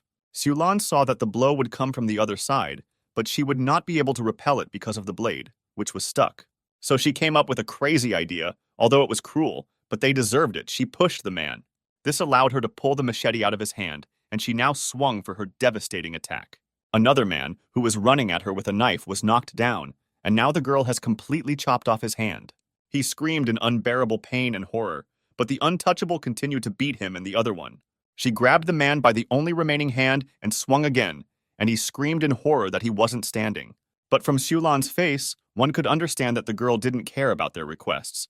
Now she was defending her pride. So, without an ounce of regret, she swung the knife, and this time the blade cut off the man's entire left arm. He even lost consciousness from the shock of pain, and Shulan turned to the other, who froze in horror. The girl gloated. She asked why he was so scared because she was only one, as he himself said. He didn't even have time to say the last words when he received a fatal blow, and the blade pierced his body. The rest of the men stood near the cars and looked with fear at the girl, who was not called untouchable for nothing. She also agreed that the nickname sounded a little pretentious, but she really liked it. Seeing how scared they were to death, she said they were squealing just like pigs in a slaughterhouse. The men themselves had already realized that they could not defeat her, even though they were outnumbered, so all that remained was to run away. They quickly got into the car to leave here as quickly as possible, when suddenly she threw her knife between the doors.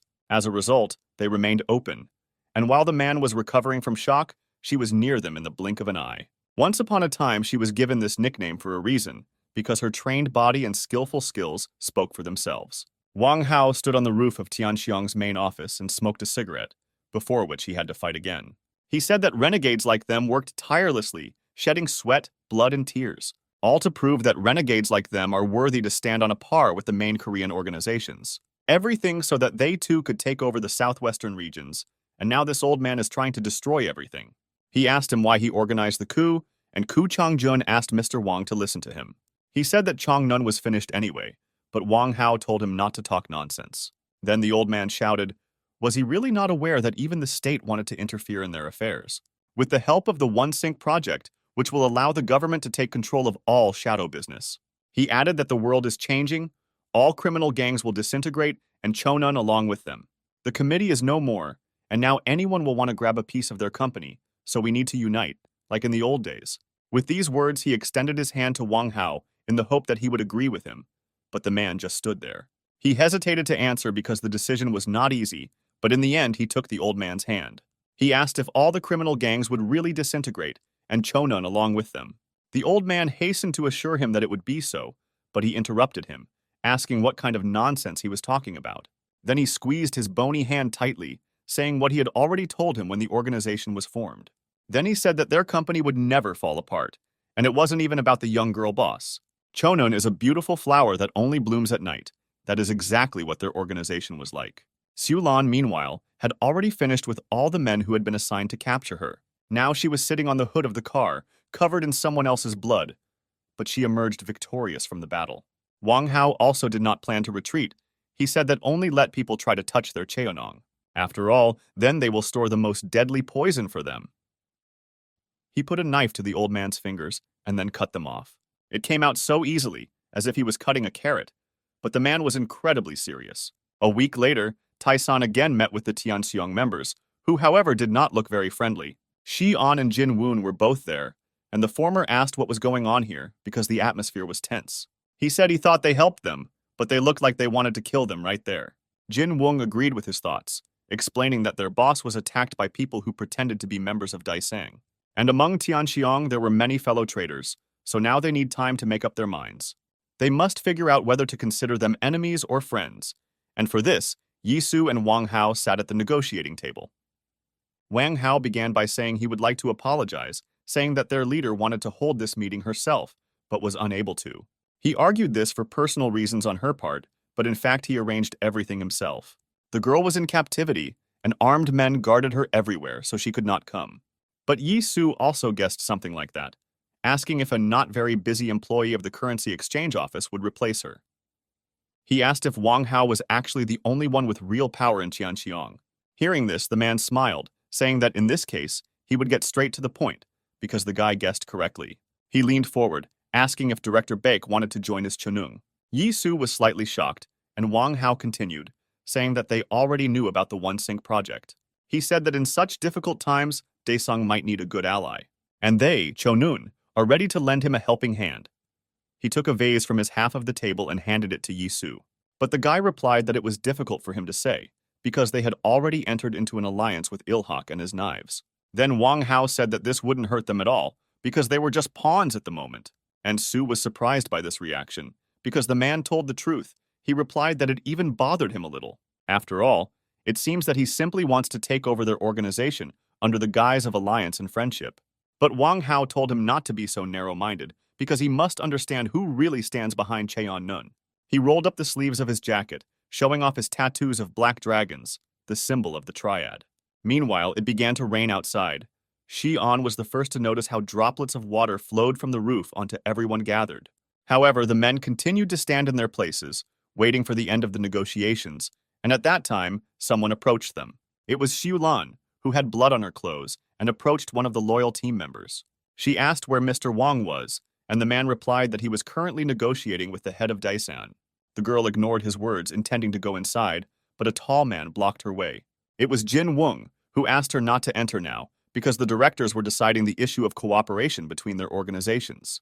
But Xulan answered him with a clenched machete, which she had prepared for battle, asking who the man thought he was. Then Jin Woong turned to Cho Noon, saying that Daesan was showing great leniency towards their antics. However, this only angered Xulan. She said that they behaved like masters, and also called it condescension.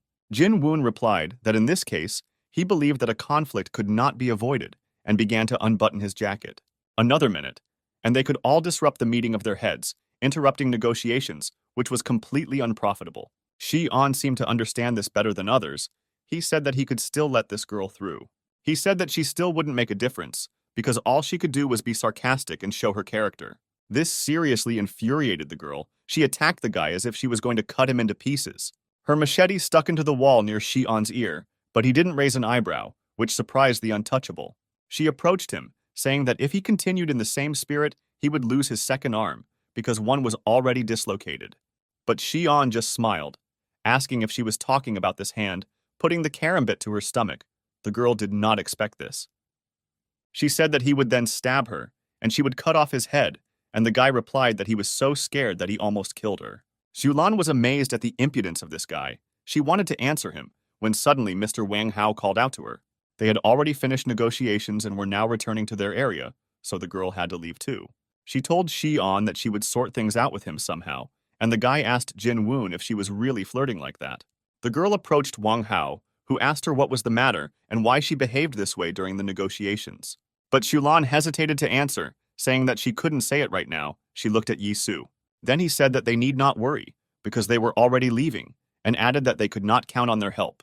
His words seemed to be quite expected by Wang Hao, so he returned to Xulan again, wanting to know what happened.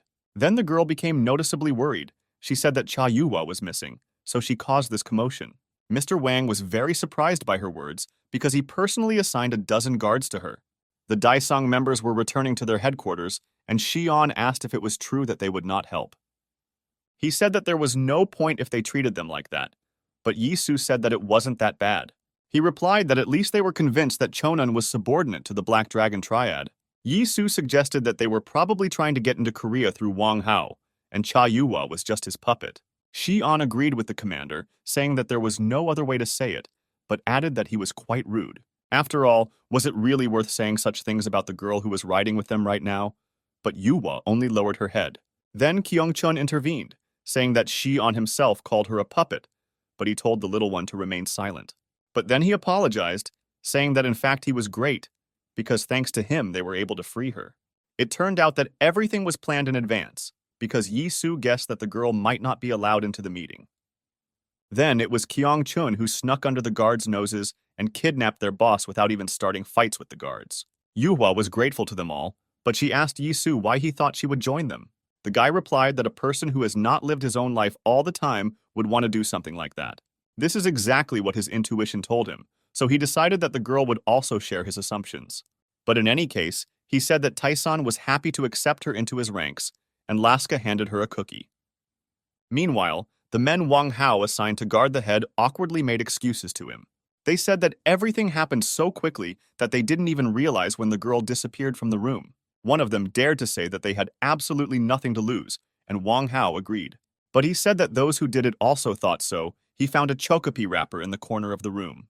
It was Kyung-chun's mistake, who didn't think that they could be identified because of this, because he was the one who ate such cookies. Wang Hao clenched the wrapper into his fist, saying that this damn Taesan had crossed all boundaries, and this was too much. Meanwhile, Yuhua was thinking about how it all began, because 10 years ago she went to a regular school. She even had real friends who helped her get out of school unnoticed every time.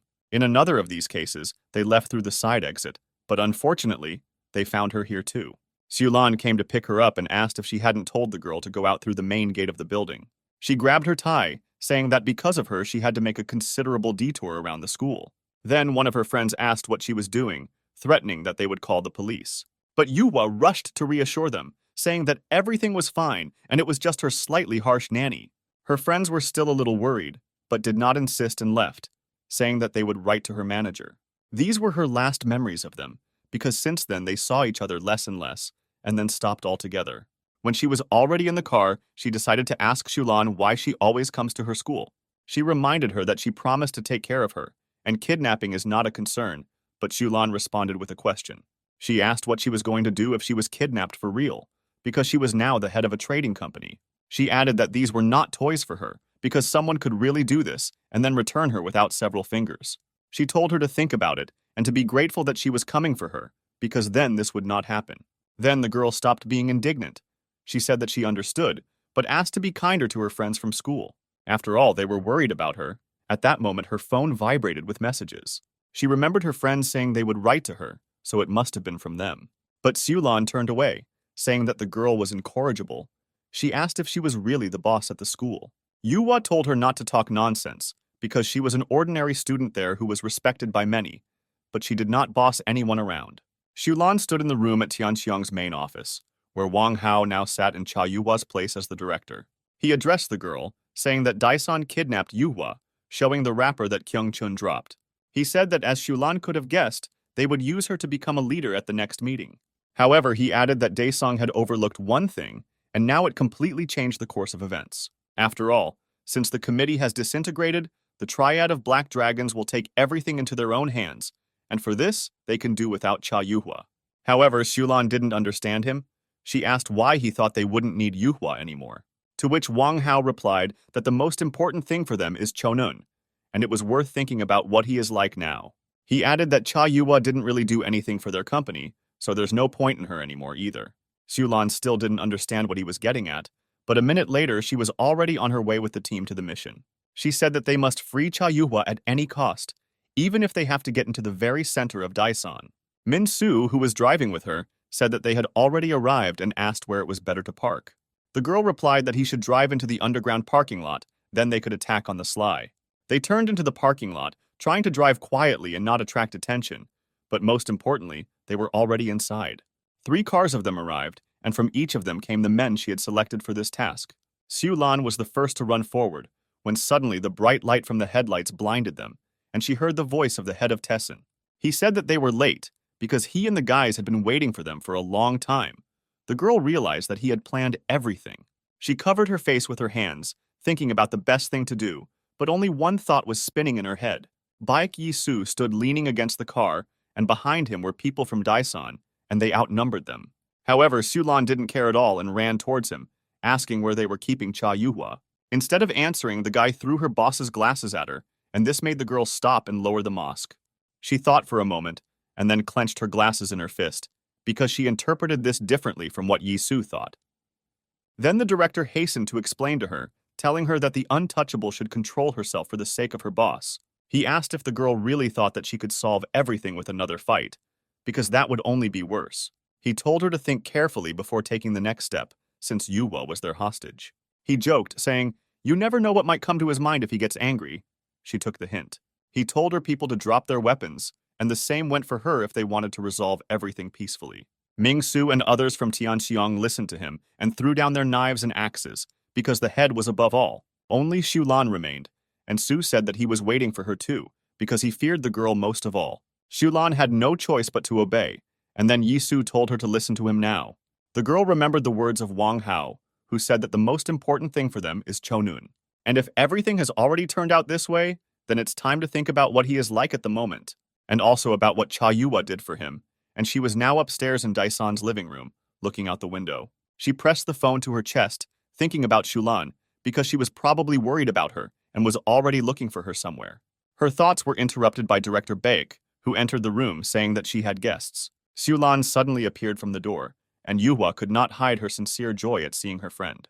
She immediately began to proofread her, saying that they constantly told her to be careful, but Yuhua interrupted her. She suddenly shrank like a hedgehog because she didn't know what her reaction would be and said that she was here of her own free will. As expected, Shulan was very surprised and asked what she meant by her own will. Yuhua then said that she couldn't do this anymore.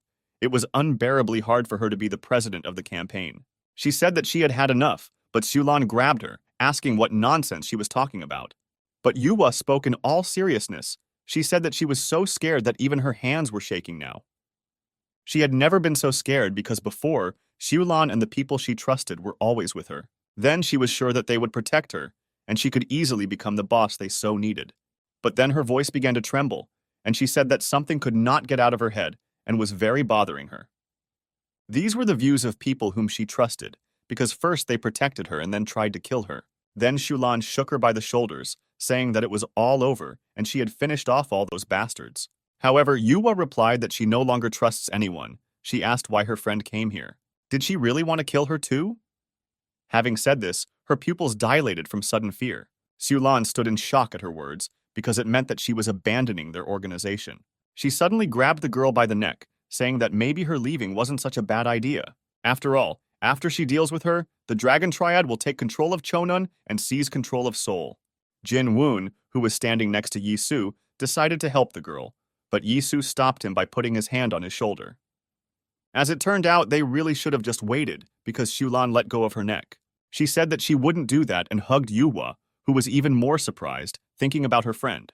Her eyes became wet again, but she no longer hid it, and Shulan asked if she had forgotten. Shulan, was abandoned when she was 3 years old. The Triad raised her, so removing a couple of people is nothing for her. She said that she chose Yuhua as her boss, and she cannot leave this post just because she wants to. She added that her friend was under her protection. Not a single enemy would lay a finger on her. It was her will. No one would crush Cheon-noon or hurt her, because she was an untouchable from Cheon-noon. And Cha Yuhua was her Chonung. Hearing this, tears rolled down her face, because Shulan rarely said such things. They stood for a while and looked at each other, while Yi-soo and Jin Woon waited without interfering. Suddenly, Yuhua backed away from her because Shulan attacked her, asking why she didn't answer her in the manager. Yuhua replied that it was because she was in a hurry and didn't take her phone charger. Meanwhile, Wang Hao tried to call Shulan because he was expecting a report from the mission to rescue Yuhua. However, for some reason the girl did not answer the phone, and he was forced to disconnect because he had guests. He apologized, saying that he was distracted, and suggested continuing their conversation, turning to the guy. Ryu Tai-hyun was sitting opposite him. Wang Hao said that he heard that he is the CEO of Gorang. He noticed that he knew almost nothing about him, but this would not affect his attitude towards the guy. He then turned to the other guest, saying that he had heard that he was the commander of the special squad, Zhang Seong-ho. The boss replied that he was also glad to see him, remembering that he was the head of the information center. Wang Hao started by telling how Daisong had recently attacked their company and kidnapped their boss. He said that he, as her deputy, would not leave this just like that and would certainly teach Daesan a lesson. So he approached the men, asking if they wanted to work with him against Daesan. He added that together they would definitely deal with him and Ilhak by striking back. Then Chief Jang stood up and said that it was a great honor for them to work with him. He reached into his jacket pocket.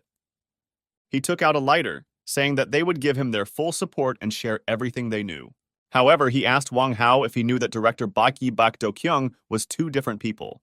The boss lit a cigarette for him, and Wang Hao was surprised by his words, asking if it was true. He said that he heard that director Daiseng had a brother, but he died suddenly. Zhang replied that he did have a twin brother, but judging by the funeral, it was not so simple. He said that his brother is a special forces soldier, and his skills are also honed to the limit. The older brother was trained by the Yakuza, and later he became the leader of his own gang, and the younger brother joined the special forces. Identical people with completely different lives, the only thing they had in common was their appearance. Hearing about the similar appearance, a picture began to take shape in his head, but Wang Hao decided to ask what the boss was driving at. And he did not hesitate to share his guess, asking in response what if Bak Do Kyung is from Daesan. Not really who he says he is. He looked at the deputy with an interesting look, and then he continued, saying that under his guise there could be a completely different person hiding. Then Wang Hao remembered how during the fight, the guy suddenly changed his stance, and his movements became faster and clearer.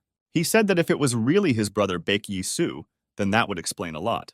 Tai-hyun was perplexed as he watched their conversation. He wondered what they were talking about, because how could Baek Do-kyung not be Do-kyung? But Wang Hao said that whether it was Do-kyung or not, it made no difference to them. He looked at those present, asking if he was wrong, but Zhang was in no hurry to agree with him. He said that in fact there is a difference and it is significant for those who care. Then Wang Hao asked what he meant by this, because of course they cared if the success of the operation depended on it. Then Zhang handed him the photo, saying that he meant the one with whose help they could shake off Daisong and rebuild it at your own discretion. There was a guy in the photo, but his face was not visible. Meanwhile, a rather interesting performance was beginning in Daesan, but Yuhua was categorically against it. She told Yisu and Shulan to wait because there was no point, but no one listened to her. Shulan was taking off her jacket, preparing for another fight.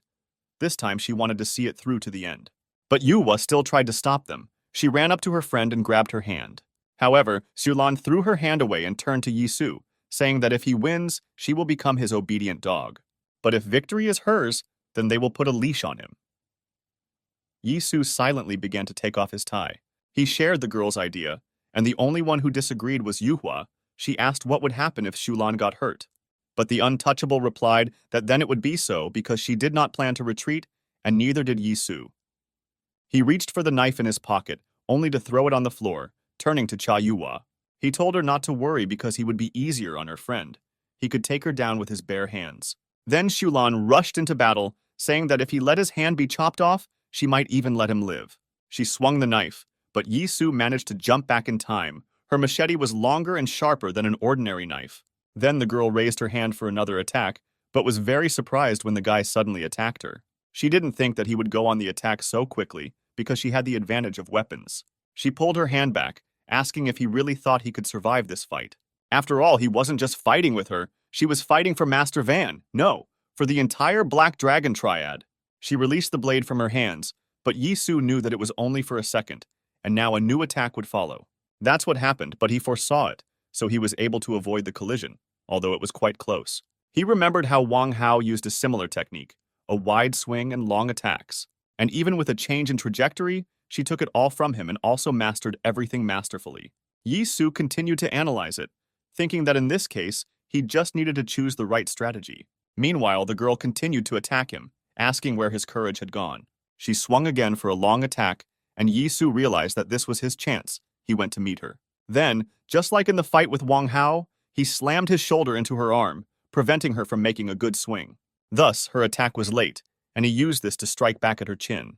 It was also noteworthy that he hit with a hand and not with a fist, as if to understand that he was not fighting seriously.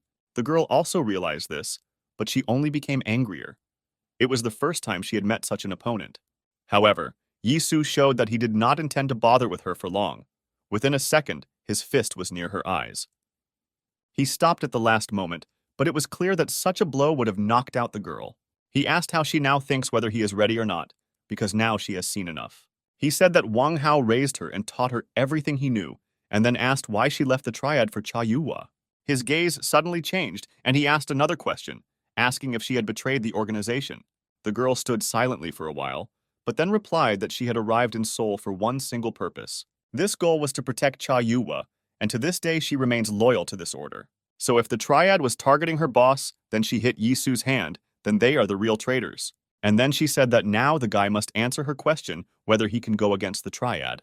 Instead of answering, Yisu clenched his fist and aimed at her hand in which the girl was holding a machete. With one precise blow, he knocked the weapon out of her hand, just as Wang Hao had done to him a week ago. Yisu then responded to her, saying that of course he understands. It won't be easy to face them alone. And Xulan couldn't believe that he knocked the knife out of her hand so easily, and this angered the girl even more. Yisu, meanwhile, continued his sentence, saying that this is why he has already started sharpening knives for confrontation. But the untouchable did not know how to give up so easily, so she bent her leg for another blow to the head. She even made a small loop in the air to confuse him, preventing him from setting up his defense in time. And then, when she thought she had gotten him, she asked with a gloating smile how his progress was going.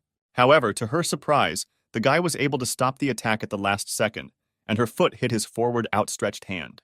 He replied that the successes were small so far, but already noticeable, and the names of these knives that he sharpened were Ilhak and Chonun. With these words, he gathered all his strength and spun the girl around, holding her leg, so that she lost her balance and fell. He pinned her to the ground with his knee, grabbed her by the throat, and swung her, saying that it didn't matter who stood in their way. Whether it was the Triad, Gorang, or the One Sync project, it didn't matter because they were Daisung. He spoke like his brother. Meanwhile, in the Incheon area, Su-ah was waiting to meet one person, because it was very important. She wasn't entirely sure whether he would come at all, when suddenly a car parked near the building where she was standing. Seeing who came out, Su-ah thanked those people, saying that she appreciated that they were able to give her time. Chairman Lee Seung-min and Choi Jong-ho got out of the car and could not help but respond to the girl's request. But they asked why they had to go so far, to which Su-ah replied that she would tell about everything later. She said that she could not do this yet to avoid information leakage, and they went inside. She said that first they need to go up to the 6th floor, but they are currently undergoing renovations, so they should be careful. Adding that it was best to take the stairs, she led the men behind her, entering a spacious corridor. In appearance, it looked like an ordinary office, but the doors Su-ah led them to looked unusual. There was a fingerprint scanner on them, and the girl put her index finger. The doors opened. It was a small room, more like a hospital bed, because there was a bed in the center. It was covered with a curtain, but they were able to distinguish the silhouette of the person who was lying there. This was also a man. Seung-min suddenly remembered the words of director Dae-sun, who said that he would somehow introduce them to one person. Apparently, this was the one they were supposed to meet. Su-ah opened the curtain and they saw him. Their faces expressed surprise, because the man who was lying on the bed looked exactly like Director Baek. Su-ah turned away from them. It was hard for her every time she saw the boss like this, so she went to the window. Seung-min looked at the man for a moment and then asked if this was the real Baek Do-kyung. Jong-ho said in surprise that he was in Seoul now, but Seung-min replied that in that case, it was his brother. His twin brother Baek Yi-soo was in Seoul, and the man in the hospital bed was the real Baek Do-kyung. Then Jong-ho asked So-ah how they held the funeral then, but the girl replied that Do-kyung did not die. He was seriously injured and fell into a coma, but his heart was still beating, albeit weakly. That's why she was still looking after him. Her voice trembled, and Jung-ho apologized for making him remember this. Then Su-ah said that until Mr. Do-kyung wakes up, no one should know about the true state of affairs. So she was forced to ask them for a favor, and then she took out the photo and showed it to them. She said that Principal Baek's Japanese name is Oyama Ryugasaki, and the story is related to the Oyama Gumi clan. More precisely, with its head, she said that they thought for a long time whether it was worth inviting them to Seoul at all. Since the current Baek Do-kyung doesn't look anything like Oyama Ryugasaki, they made Yisu look like him as much as possible. However, if the Oyamagumi find out about this, they will certainly take the bait and rush here themselves. So it was. Men in suits were already leaving the airport. One of them was dissatisfied with the attitude of the Koreans towards them. He said that even dogs meet their owners, but here not only did no one meet them, but it was also unclear where to go. This guy said we need to remind them where they belong so they will have more respect for the boss. His name was Oyama Shogo. He was a member of the Oyami Gumi clan, deputy head and second in strength, and Shogo was also Do-kyung's sworn brother. In Tokyo, Japan, in the heart of Roppongi, a luxury hotel with 16 floors was located. Suddenly, a man ran out of it who seemed very frightened by something because he even called the police. He told cops that someone was screaming in the top floor suite, and when he tried to enter, a man with a knife blocked his way. Then the inspector asked him to calm down and give information about the guests, but he said that he was sure that they were the Yakuza. Hearing this, another policeman said that they were completely crazy because this was the center of Roppongi. But the inspector thoughtfully said that the man should have told them about it right away if he was absolutely sure. Together, they prepared to go upstairs, but the police said that it was better for the man to stay downstairs. The inspector said that they would try to come to an agreement, because if this was really the Yakuza, then everything was not so simple. However, his young colleague thought otherwise. He pulled out a gun and entered the floor, telling everyone not to move. There were two men standing in the hallway who were armed, and the policeman told them to drop their knives. But they only laughed, asking if he really threatened them, and the inspector realized that the matter smelled of kerosene. He told his partner to stop it, but the guy, whose name was Matsuda, shot at the ceiling. He addressed the men, saying that it was a warning shot, so they had better listen to him. Then the inspector put his hand on his shoulder, asking if he really didn't understand what he was doing now. They heard someone coming out of the room in the corridor and heading towards them, leaving bloody footprints behind them. The guy who came out to them was Oyama Shogo. He was wearing a white robe stained with blood, and he was holding a katana in his hand. He said he heard a shot and asked who did it, and then saw the police and looked at them with contempt. He walked towards them, dragging his katana across the floor, and said that shooting at the hotel was extremely incompetent on their part. Then Matsuda aimed at the guy, but the inspector hastened to stop him, saying that he was crazy. He explained to the guy that they had received a call, and they had to respond. But they did not know that Oyama-san was here. After listening to them, the guy said that in this case, he would cooperate, because after all, his clan was to blame for this. He turned around, telling the police to follow him because he would take them to the crime scene. Matsuda angrily asked the inspector why he was so polite to the potential criminal. But the man told the guy to calm down, because if you don't breathe right next to this man, then they will immediately end. He led them into a room where everything was littered with the corpses of people who had apparently been killed by the head of Oyama-gumi. Then the guy explained that some bunch of scum had dared to tarnish the name of the Oyama clan, and now they saw what it led to. Near him stood two more men, also armed, and on the floor there was a red pool of blood from dead people. Shogo said that he had already reported everything to their superiors, but there were other guests at the hotel. He did not think about it. He added that he would sincerely apologize to them, saying that the hotel belonged to his family and he was probably too relaxed. Then the inspector said that since those at the top already knew about everything, they would settle the situation themselves, but Matsuda did not agree. He screamed, was the guy really going to get away with a simple apology after all? They had killed so many people. Shogo looked at him saying that he must be new and addressed him by name. He asked Matsuda to explain one thing to him, asking if it was forbidden to kill people in a hotel. He placed his blood-stained hand on his shoulder, telling him to stop talking and listen to him. There was so much blood everywhere, and he asked who would kill people in their home if there was a hotel where it was not prohibited. After all, it was better than spreading dirt at home. He looked at him, asking if he didn't agree. He wanted to say something else but was distracted by the ringing of the phone, which was vibrating on the table. The guy walked towards him, taking his hand from the cop's shoulder. He did it especially slowly so as to leave a mark. Matsuda looked in horror at the stain of someone else's blood left on his shoulder, as if he too was involved in all this. Oyama, meanwhile, received a call asking what happened, and the voice on the other end told him to go to Korea. He asked what the man meant when he said that his brother was dying, but then everything became clear to him. He realized that he had just been informed about his half-brother, who was in critical condition.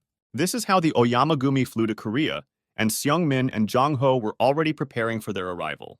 The chairman asked if they were really as great as they were said to be, and Jong-ho nodded. He said that the Oyama Corporation was the largest construction company in Japan, but that was just their front. In fact, this is a gang of Yakuza that controls the entire Japanese underworld. Korea also has their allied organization. It was created with their direct support, and the name of this organization is Daison Group. And if the Oyama-gumi find out that Baek Yi-soo is now leading Daison, and not Do-kyung, they will have big problems. Meanwhile, a car arrived at Daisong's main office and was greeted by 2 rows of men forming a corridor. The driver opened the door, and a young man with the same red eyes as Baek Do-kyung got out of the car. He said that the name of his brother's organization was too big for such a small fry because it translates as Great Mountain. He then saw Chairman Lee Sung-min and Jung-ho, asking what kind of sucker and gorilla they were. Seung-min bowed as a greeting and said that he was the chairman of Ilhak, an ally of Daesan. He also spoke about the temporary absence of director Baek Do-gyung, but Oyama Shogo interrupted him, saying that he didn't even know how to speak properly. He asked which one of them could be the chairman and said to call Baek Do-kyung, who he wanted to talk to. This behavior did not suit Jong-ho at all. He said that it was too much even for the Yakuza. He added that the head of the organization was still standing in front of them, and then Seung-min grabbed the suitcase of one of them.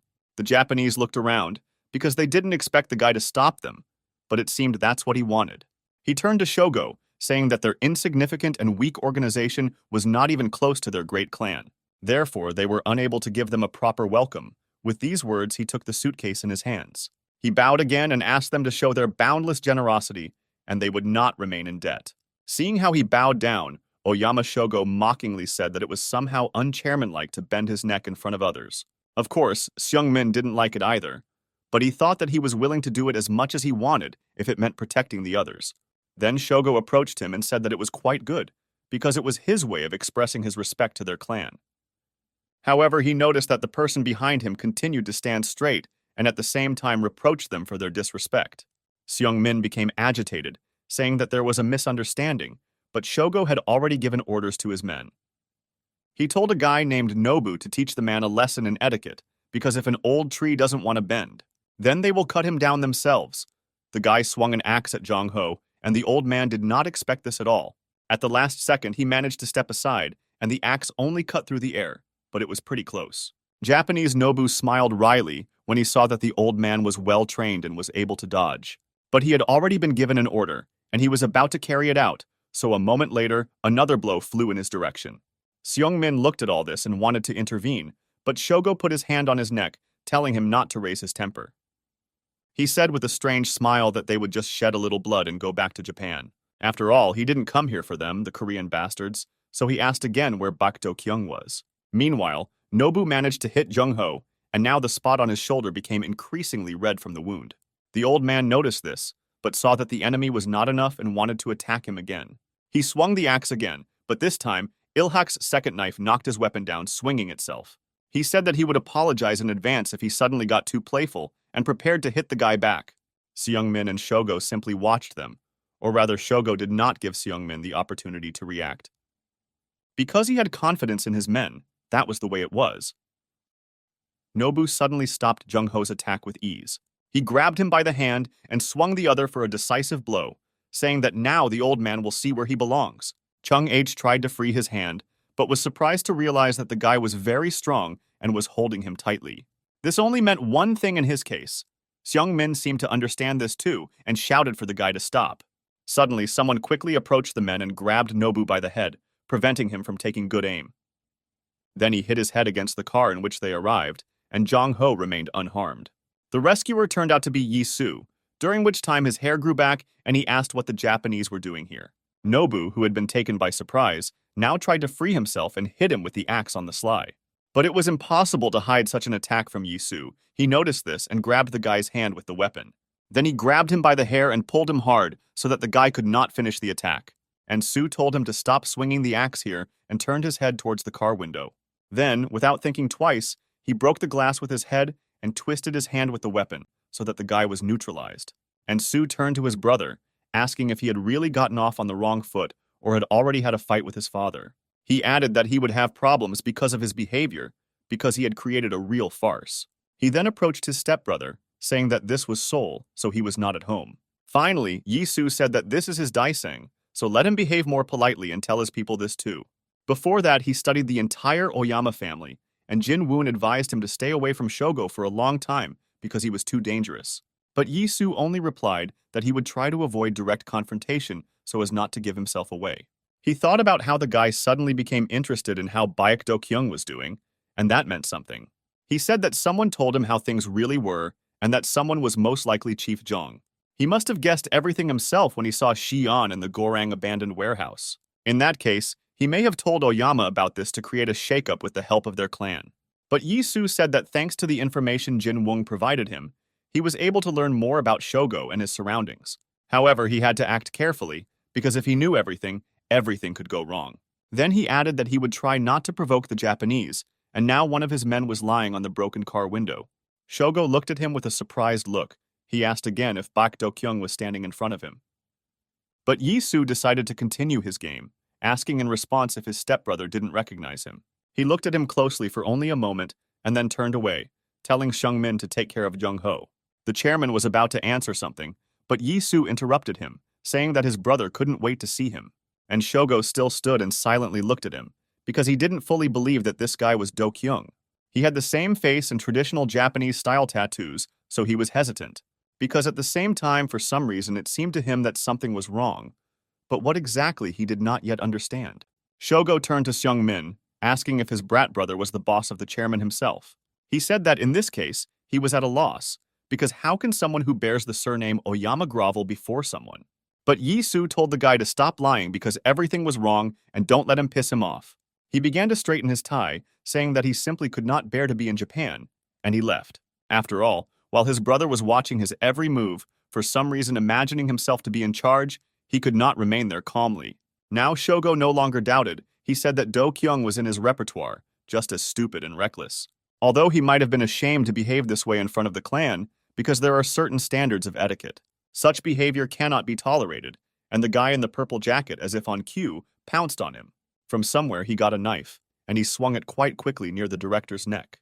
Yi-soo managed to jump back, but the attack was clearly intended to finish him off, and this was alarming.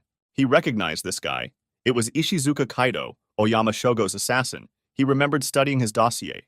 It also said that he had never met Baek Do-kyung in person, so he grabbed the guy's hand.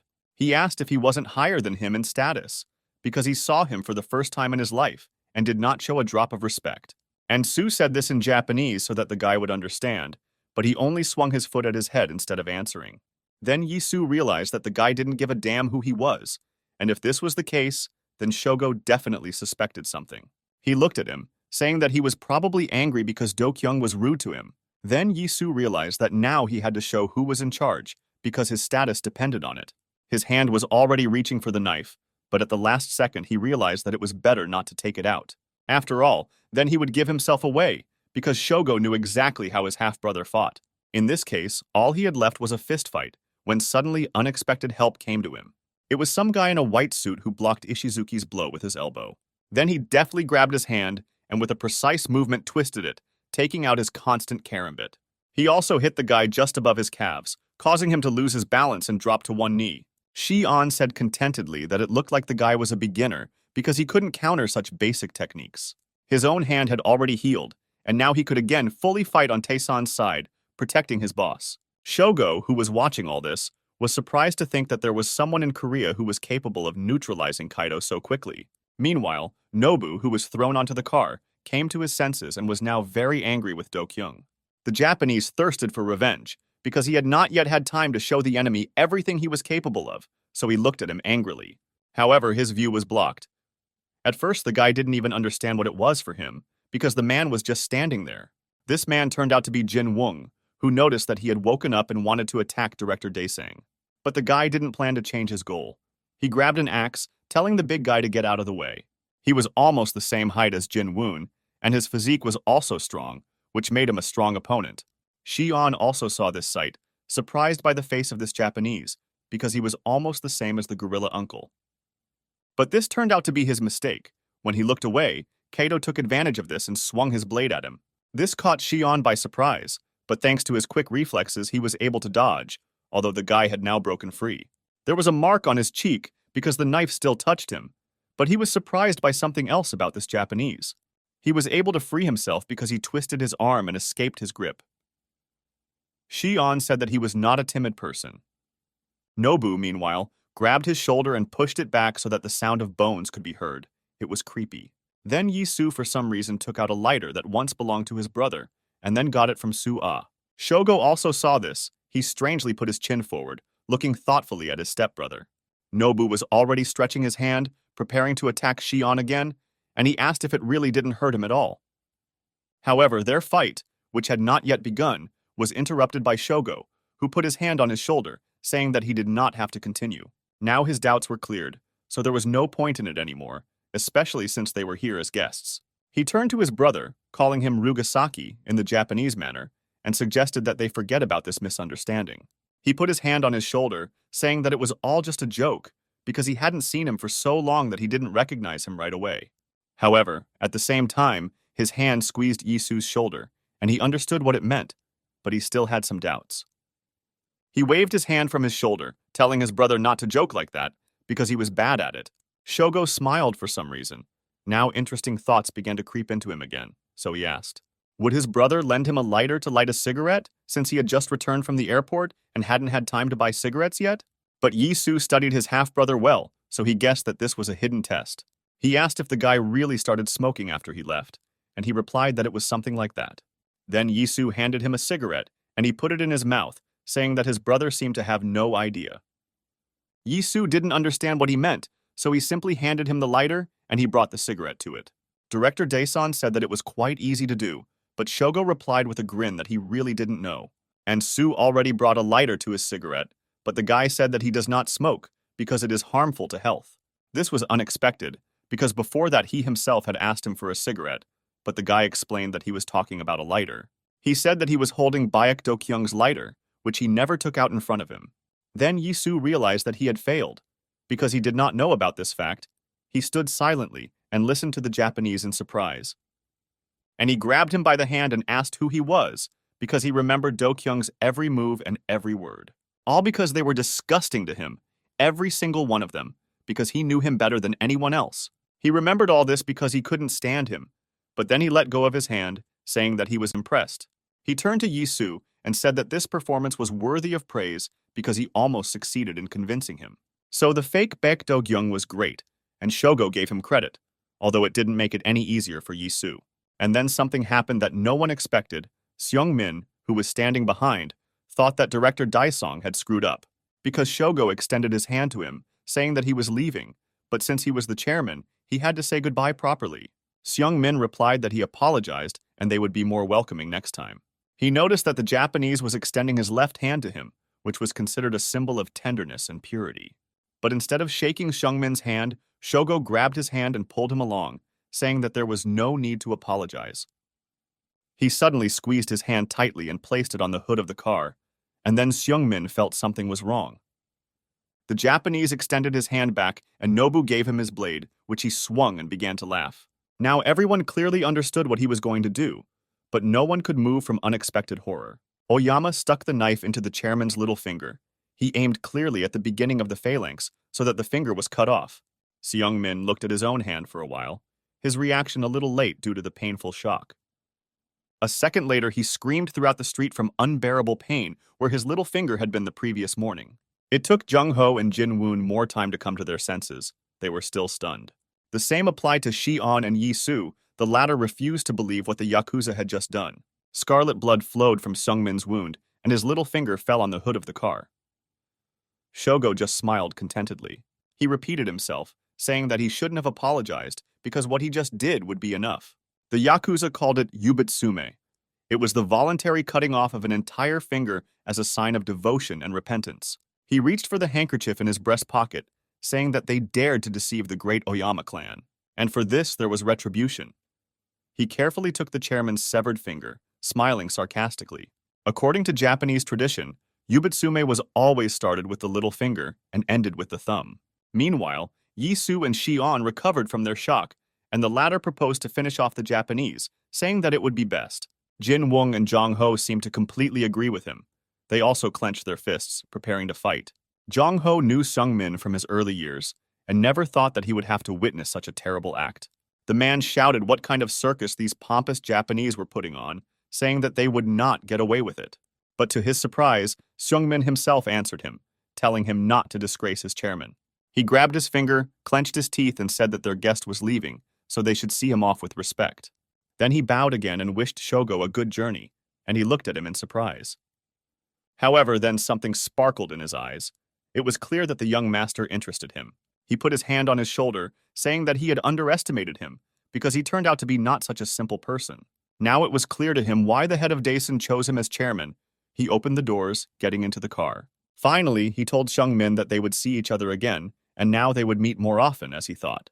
Seung-min thanked him, saying that it was a great honor for him, and bowed again. Shogo turned his head towards Yisu, calling him fake Do-kyung, and saying that they would see him again too. Yisu did not answer anything. He was still impressed by the Japanese's antics and could not calmly look him in the eyes. As soon as the Oyamagumi left, everyone rushed to Lee Seung-min, who was still holding his wounded hand. He was shocked that he had just lost his little finger, however. The others had the same condition. This especially angered Yisu because Seung-min was a member of Daesung too, so he couldn't just leave it like that. Meanwhile, the Japanese man was sitting in the car and talking to someone. He asked this man how his progress was. And then he added whether he had finished collecting information, and the man was just about to answer. His name was Ganji, and at the request of Shogo, he and his squad were collecting data on recent events. Ganji replied that they were just finishing up, and now they had information about everything that had been happening in Korea recently. He said that everything turned out to be much more interesting than he thought, and Shogo replied that he completely agreed with him. Ganji then explained that some of the data was different from what they had previously received. For example, one of the facts was that Baek Do-kyung had a twin brother who died not long ago. Hearing this, Shogo's eyes lit up. He said that in this case, this explains a lot, but the man did not understand. Then Oyama said that he had already seen him, a mediocre parody of Baek Do-kyung, which means the real Do-kyung is dead. Ganji added that they discovered another fact, saying that the gang committee had been disbanded. It seems that an era of war was approaching, and meanwhile, Daesan not only did not disintegrate, but also significantly expanded its spheres of influence. They joined Ilhak, but this is only part of their cunning plan. Then Shogo remembered the chairman. Ganji said that they could turn out to be useful guys under the right leadership and continued the report. He said that now the situation in Seoul is increasingly tense due to pressure from outside. In addition, Ilhak was not the only one. Daesan's significant growth was ensured by the addition of Chonhua to them, and he also discovered something strange. This was the intervention of some third-party organization that is trying to limit their flow of information. He was the head of the Planning and Operations Department, the right hand of the head of Oyamagumi, Hanazawa Ganji. He told his boss that he still had to verify a few things to get the full picture and hung up. In front of him sat a man whom he had not killed. In order to extract more information about Daesan, he asked if he knew Japanese. Hook, who was looking at him with a distant look, had been severely beaten before, and he did not understand everything well. Meanwhile, in the Chinatown area of Daelim, where Cheonnun's headquarters was located, something was happening. A considerable crowd of men gathered in the bunker, brought by Koo Chang-jun, but it all comes down to one person. Wang Hao lit a cigarette, saying that it turned out that Oyamagumi would take command of Daesan into his own hands. At least that was what was reported to him, so he asked Koo-jun if that was true. The old man stood in front of him, his head bowed guiltily. He said that he thought it was a good chance for them. They could strike while Daesan was still weak and confused by the appearance of the Oyamagumi. Then Wang Hao asked if this was why he brought all these men who were ordinary amateurs here. He said that the old man could get rid of them because they would not attack anyone, but Koo-jun did not agree. He asked if Wang Hao really didn't understand what a profitable opportunity this was for them, but he replied that the old man was in too much of a hurry. He added that he understood his intentions because he did it for Cheon-noon, but it was not the time yet. He took his bandaged hand, telling him to think carefully about revenge, because it is served cold. He then said that the Oyamagumi personally arrived in Seoul and had a big quarrel with Daesan, who was subordinate to them. Looking into his eyes, Wang Hao asked if he really didn't understand what this meant for Daesan and for them. And this meant that now the Oyama clan themselves would take the helm in order to break into the Korean underworld. Meanwhile, Soo-ah finished reading the letter that was delivered to them this evening, just recently. She quietly said that it was from Oyamagumi, and Jong-ho, who was sitting next to him, nervously asked what they wrote there. Soo-ah then read everything out loud, saying that the apology for Daesang's deception was accepted by the Oyama family. However, from now on, Mr. Oyama Shogo will be in charge of all the affairs of the organization, and every action and decision of Daesan must be coordinated directly with him. A small box was also attached to the letter as a reminder of errors. Seeing its contents, Soo-ah took her aside in horror, and Jong-ho told the lady to give it to him. He carefully took the box from her and opened it, already having a premonition of what those Japanese brats had put in it. He looked at what was lying there and also saw a note that was separately attached there. It said that it would keep them from repeating previous mistakes, and the box contained Seung-min's finger. Ilhak's deputy shouted in horror that this was already a mockery from the Japanese. For him, it was a cry from the soul that everyone in Daesan heard, but no one could do anything about it. Meanwhile, Yisu headed to the hospital in Incheon. He knew that he had something important to say to his brother. There was no one on the floor, so he could have privacy and say his last words on behalf of the fake Do Kyung. This was not an easy chance for him, but he had already thought about it and still wanted to tell his brother about it. He twirled his lighter in his hands, talking about all the events that happened to him during the time when he became his copy. Yi-soo said that he was even disappointed because he thought that he could skillfully pretend to be him. By posing as his brother, he wanted to protect his organization, but now he saw that he had failed. Everything went wrong, and with the arrival of Oyamagumi, new problems were added. Given all this, it was clear that he had failed, and now Daison faced the end as an independent organization. He put the lighter in his brother's hand, saying that he made a bad actor, and he asks for forgiveness for this. Near Yi-soo lay the bag that he brought with him to the hospital. Its contents turned out to be his military uniform. He took it out and changed clothes right in his brother's room, telling him that now he would do everything his own way. When he finished and left, Shion was already waiting for him, who was also wearing his Special Forces uniform. He saw the captain's face as he left the room and asked if everything was all right with him. To this, Yi-soo replied that what happened had a sobering effect on him, so now they are changing plans. Shion asked how far they could go, and the captain replied that since everything was revealed, there was nothing holding them back anymore. Now they will destroy everything in their path, and with these words they headed towards the exit. Shion put on his mask and hood as he usually did, and asked what their first goal would be. And Su said that first they must deal with Oyamagumi, and he will deal with Shogo personally. He said that he would strangle this bastard with his own hands because he was the ultimate idiot. Meanwhile, at Taison's main office, they were already preparing to meet representatives of Oyamagumi. Jin Woon knew what they had to do now. He buttoned his jacket and headed towards the main entrance. The name of their organization translates to Great Mountain, but even if they called themselves Great Mountain, the Oyama clan still towers over each of them, because that's why they were the main leaders. The men from Daison's ranks gathered in the hall, as well as the Japanese who had also arrived to greet their boss. The door swung open, and the one whose idea it was to organize all this entered the building. Oyama Shogo walked along the red carpet, feeling like a winner, because now Daison was completely under his control. Indeed, in comparison with the even steeper peak, Daison was more like a small, awkward hill. So Jin Woong and his other members had no choice but to bow their heads. A peak rose before them that they would never be able to conquer. This is the Oyama clan. Shogo went up to the main room where Yi-soo once sat. He took out the same tea service and began to brew tea. It was a little strange for him to see such tea, because Japan was famous for its plantations, and this kind of tea was not grown there. Seong Min was sitting next to him on the sofa, and Shogo turned to him, asking how his hand was. Seong Min replied that everything was fine and thanked him for asking. Shogo said with a smile that the act of cutting off fingers has the meaning of apology in their culture. So now all the grievances were forgotten, and he said that the chairman could relax a little. Then Seong Min began his monologue, saying that Daison is now an allied organization under Ilhak. And now that he, Oyama Shogo, controls it, the course of events has changed a little, but Shogo interrupted him. He told the guy not to worry about this, because everything would remain as it was. Moreover, it would not be difficult for him to remake Daison for them. However, Seong Min thought this was an overly generous offer, and he told the Japanese about it. Then Shogo replied that he had heard a lot about the current state of affairs in Seoul. It reminded him of the Sengoku period.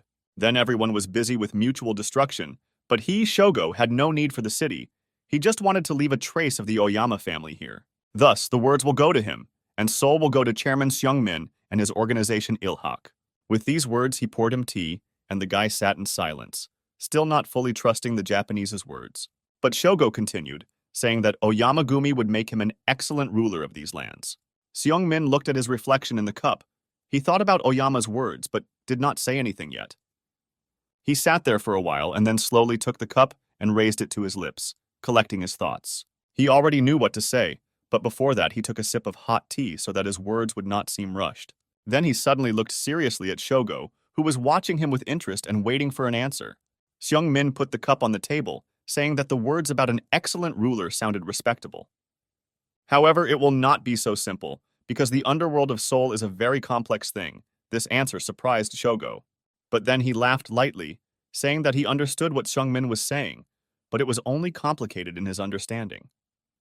But they are Oyamagumi. There are no restrictions for them. They always get what they want, and people obey them. He asked if Seong Min had ever heard the legend of Oni. These were Japanese man-eating monsters who lived in hell. So, one of them was in their clan. Sometimes, some organizations do not want to obey the Oyamagumi. One day, A similar unruly group attacked one of their fighters, and it was a mistake. Because this man was a real Oni, only he lived in the ordinary world with ordinary people. All 9 of those who dared to attack him were literally torn to pieces. But the funniest thing was something else, however. He, Shogo, already had the opportunity to demonstrate it. You could say it was something like his fetish, although from the outside it looked quite creepy and even disgusting. The fact was that some of the corpses he killed were missing fingers, whether thumbs or little fingers. And then he ate them, and now he did the same in front of Hook, who covered his mouth with his hand so as not to vomit. Thus, the man really did not look like an ordinary person. He ate his fingers like a rabbit ate carrots. Seeing that all the members of his team had been killed, Hook began to ask for mercy, but the man had already prepared an axe. The poor fellow looked at him, wondering if this was the end of his miserable life, and yet he had never risen in the eyes of his boss. The Japanese Oni swung, anticipating new blood and fresh fingers, even though Hook had few of the latter left. He closed his eyes, saying goodbye to life, when suddenly the door to the room swung open, and this made the man stop. He froze with an axe in his hand, and Yi Su, who intended to take revenge on Oyamagumi, came out to meet him. He asked if Lee Hyun-gu was here, and he couldn't even answer right away due to shock and relief that he was still alive. The Japanese looked at the commander with displeasure because he interrupted him, and he could not finish off his victim. Yi Su stood in full Special Forces gear. In this state, he was capable of killing even an entire squad. It was also noteworthy that the Japanese recognized him. It was Nobu, whom the guy had already beaten this morning. Like all incredibly strong thugs, he was a little dumb, so he still saw Ryugasaki in the guy. However, Yi Su exposed himself, and then Nobu said that he did not want to deal with the imposter. He sent his subordinates to deal with him, and they did not believe that there was someone else in front of them, because they were very similar to their brother. One of the men agreed with the general opinion, saying that the guy was exactly like their old head Do Kyung. With these words, he attacked him, saying that all his life he had dreamed of stabbing this bastard at least once. Yi Su blocked his attack with his knife in front. He noticed that the man's skills were not very good. Therefore, it was not difficult for him to quickly grab him with his hand and twist it so that he himself put the knife to his throat. The commander hesitated for only a moment, but then pressed his hand and it pierced the man's throat. The rest of the subordinates watched this with wide open eyes. They realized that the enemy would not stand on ceremony. This was also seen by Nobu, who, although he was quite cold-blooded himself, was greatly surprised by Yi Su's actions. The man who was injured looked at him angrily. He grabbed his throat, squeezing it. Then the others seemed to wake up from their shock, drew their weapons and ran to the aid of their comrade. However, Yi Su was faster. He decided to be proactive and was the first to attack the one who was closer. At the last moment, he turned the attack into a throw and threw the knife straight into the forehead of one of the attackers. Death was instant.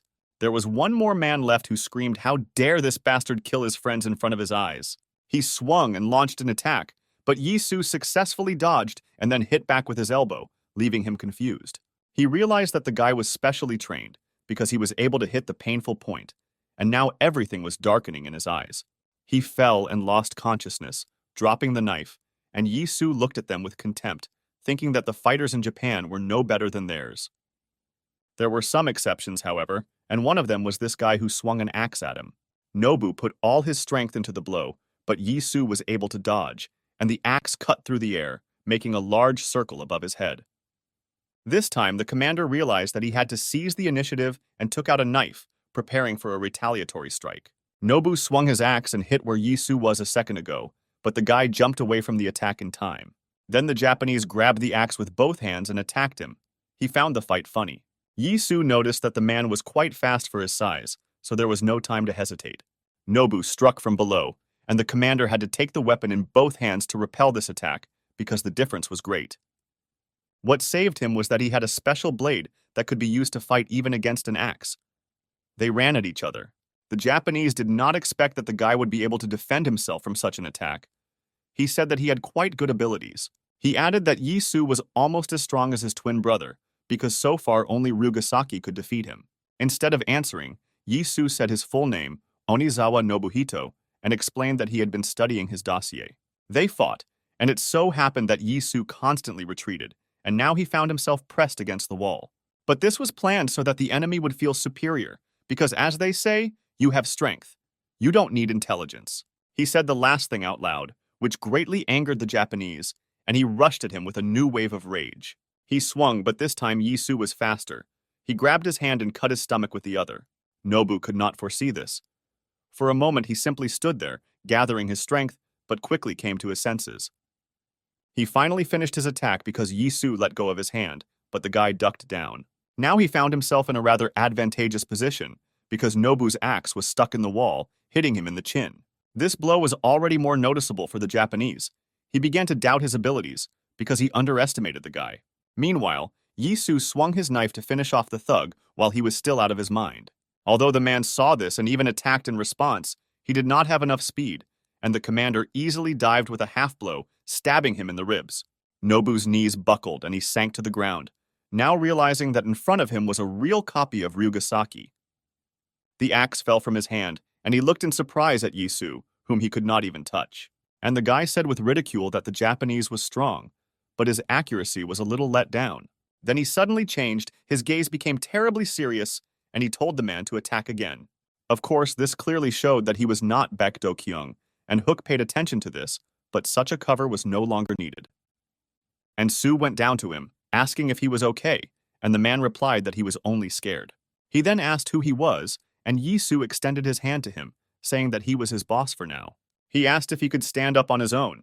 Hook nodded, but he still didn't fully understand the guy's words. He wanted to ask what this meant, but did not have time, because he noticed that the enemy behind him had already recovered. He felt scared again and warned his boss about the threat, but Yisu didn't seem to care at all. The commander knew that the enemy was now disarmed, so he only stepped aside from the attack. Nobu didn't think that he could do this because he was counting on a frontal attack, but Yisu grabbed his hand. Then he threw it a little to the side and prepared for his blow, which should have finished him off. He told the man to prepare to take his own life, and Nobu was momentarily overcome with fear. But it was too late. Yisu threw him down, and he crouched down to jump, preparing for the decisive blow. He jumped back, and while the Japanese was still falling, he found himself in the air above him, swinging his leg.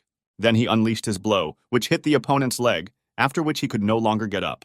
At the same time, Yisu hit him in the head with his hand, and with the last of his strength he tried to maintain his balance, but evenly. Both of them landed, but Yisu was the first to do so, so he was already preparing for the next blow. Nobu was not himself. He was no longer thinking clearly, and understood that one more such attack would be the end for him. And Su didn't wait for him to recover. He kicked him right in the jaw, and that should have been enough. The Japanese fell to the ground with a roar. Now he was no longer able to even get up, which meant his defeat. This whole scene was observed by Hook, who increasingly doubted that it was director Baek Do-kyung in front of him. The guy's style of wielding a knife had changed, and he was also good at fighting techniques, which Hook couldn't say about Do-kyung. But he thought that now it was not important, because the main thing was that the enemy was defeated. But here he was mistaken. Nobu told the guy that these were all cheap tricks that he would never use to defeat someone like him. And Su was even a little surprised, because he thought that the enemy would not get up again, but he turned out to be a tough nut to crack. Despite his wounds, the Japanese pounced on him and spread his arms, as if he wanted to knock him down, as if in a fight. However, the man forgot about his advantage. The guy still had a weapon, and he simply used it. He waited, and when the enemy came close enough, he attacked him in the head, and he winced in pain. Now Nobu was seriously angry. He didn't care about his wounds. He wanted to hit him at least once. Just once, but Yisu dodged all of his attacks, and this was truly amazing for the Japanese. Moreover, he hit back, and his blows were always strong and clear, the same this time. He hit his opponent in the jaw and then in the stomach, and this time Nobu even started bleeding from the mouth. He clenched his teeth, thinking that even if he died here, he had to touch this lousy freak at least once. The Japanese gathered all his remaining strength and put it into one attack, which Yisu still could not block. This time he added more speed, so the blow was more unexpected than powerful. But the Japanese was happy about it. He thought that he would finally be able to defeat him, because this was just the beginning. However, as it turned out, at the last second the commander was able to stop the blow at the very head, so now he was holding his hand. He then grabbed him by the elbow with his other hand, asking if that was all he could do. In this case, it looked more like miserable agony before death than real blows. He pressed hard on the bone of his arm and broke it, twisting his arm, and the Japanese looked on in horror. He screamed in unbearable pain and sank to the ground, while Yisu stood over him like an executioner. He played with him because he wanted death to be as painful as possible for everyone from the Oyama clan. Then he kicked him in the head again, knocking the man out and sending him flying a meter away. Hook looked at all this in surprise. He no longer thought that the enemy would rise again after this. Nobu was on the verge. It seemed that a little more and he would lose consciousness or even die, but this did not suit Yi-Su. He pressed his face to the floor with his knee, telling him not to dare to pass out, because he was not finished with him yet. He stuck a knife into his hand and told the man to get up and continue to fight, because this is not the end. He had a lot of questions for him, so he couldn't just die, leaving him without answers. He said that Oyama Shogo caught him for the lighter, saying that Do-kyung never took it out in front of him. So what did he mean? Yi-Su asked the man and pressed the knife harder on his hand, and he screamed even more. He quickly spoke, explaining that it was the symbol of the Oyama Gumi, a shrine that freaks like his brother had no right to touch. Hearing that it was the Oyama Gumi symbol, Yi-Su took the knife out of his hand. Now it became clear to him. But he couldn't just leave, so he said that he would take something else from the man and swung again. Nobu didn't even have time to react before Yi-Su brought the knife right down on his finger, cutting it off, as the Japanese had done with everyone before. He couldn't even scream. He was so weak already, and Yi-Su said that he accepted this as an apology. After all, isn't that what Shogo said when he deprived Seung-min of his little finger? Now he will cut off all their fingers. Nobu was overcome with despair and said that he swears that today the guy will regret throwing around words. He jumped to his feet and screamed that he would tear him to pieces, and then swung his bloody hand. But even without that, it was clear that he had lost this battle, and Yi-Su reminded him of this by hitting him on the head. It seemed that this blow was the last, because everything swam in the Japanese's eyes. He could no longer continue. This was also noticed by Hyun-gu, who was already convinced that the person who saved him was someone else. But Yi-Su didn't explain anything to him, saying that they were moving out immediately, so let him get up. The man didn't need to be told twice. He jumped up and said that he was ready, for some reason calling the guy captain. However, he still liked one detail. He noticed that he said to move forward, as if he had given an order. Perhaps he was even an infantryman. Meanwhile, Yi-Su was already dialing Su-ah, thinking about the lighter. The girl was just going up to the hospital to visit her boss when Yi-Su called her. She asked what happened and he told her briefly about the lighter, which was the symbol of the Oyama Gumi. Su-ah replied that she, of course, knew the lighter itself, but to answer his question, she needed to remember something. She said that she had just arrived at the hospital, and at that time a car stopped behind her, also near the hospital. But the people who were sitting there did not come to visit one of their family members. Ganji was driving. He had been watching the girl all this time, collecting information, and was surprised when the surveillance led him to the hospital. He asked himself why Baek Do-kyung's secretary, Yu Su-ah, came here since she didn't look like she was in trouble. He signaled to the other members of his squad to also drive to the spot, and now they got out of their cars. Ganji thought that it would not be superfluous to follow the girl, because something suggested that she had come for a reason. He threw some edible balls, most likely drugs, and said that he would find out everything himself. Su-ah, meanwhile, had already gone inside and was going up the stairs because she was trying to avoid elevators. She was still talking to Yi-Su, asking about the true meaning of the lighter he mentioned. The guy asked her to get information about the Oyama Gumi symbol, because that's what Shogo caught him on. But the girl replied that she was not sure that she would be able to do this, because it was not so easy. She said that all she knew was that Director Beck always carried her with him and treasured her very much. Then Yi-Su suggested that perhaps it was what was engraved on it, because he remembered it. However, the girl herself did not know this. She said that only Director Beck himself could give the answer to this question. She couldn't finish the sentence because she entered Do-kyung's room and froze in surprise. What she saw caused the phone to fall out of her hands, and Yi-Su heard this and asked if she was okay. But the girl didn't answer. She couldn't even take a step because she was stuck, because she was looking at Do-kyung, who was sitting. He was sitting on the bed and holding his lighter in his hands when he suddenly heard the door open and turned to her. Su-ah couldn't say a word, because until recently she couldn't believe that her director was sitting right in front of her. He said that he kept wondering who it could be, but it turned out to be her. And Su-ah, hearing what he was saying, covered her mouth with her hands. She was scared and happy at the same time, and Do-kyung turned to her, saying that it was like they hadn't seen each other for 100 years. Finally, the girl was able to answer him, saying that the director was not far from the truth, because a lot of time had indeed passed. Meanwhile, Ganji and his people also entered the hospital. He still did not know where exactly the girl went. Then he noticed a notice on the wall near the elevator, and it caught his attention, so he walked up to it. It said that the 6th floor was closed for renovation due to the need to replace windows, so entry there was prohibited. But it seemed a little strange to the man. His instinct told him to check this floor. He told his subordinates to move on, and he would look for another entrance if the elevator was not working. He thought that the secretary had put aside all her business and had come such a long way to come here. There was definitely something wrong here, and he wondered what Tai-san was hiding, but they would soon find out everything. Meanwhile, Su-ah was talking about all the events that happened while Director Bayek was in a coma. Do Kyung listened to the news and did not hide his disappointment. He was especially surprised by the latter. Su-ah said that the committee had disintegrated, and Oyama Shogo had taken over its organization literally the day before. Then Do Kyung tried to get out of bed, saying that he had no time to lie here, but the girl said that there was no point.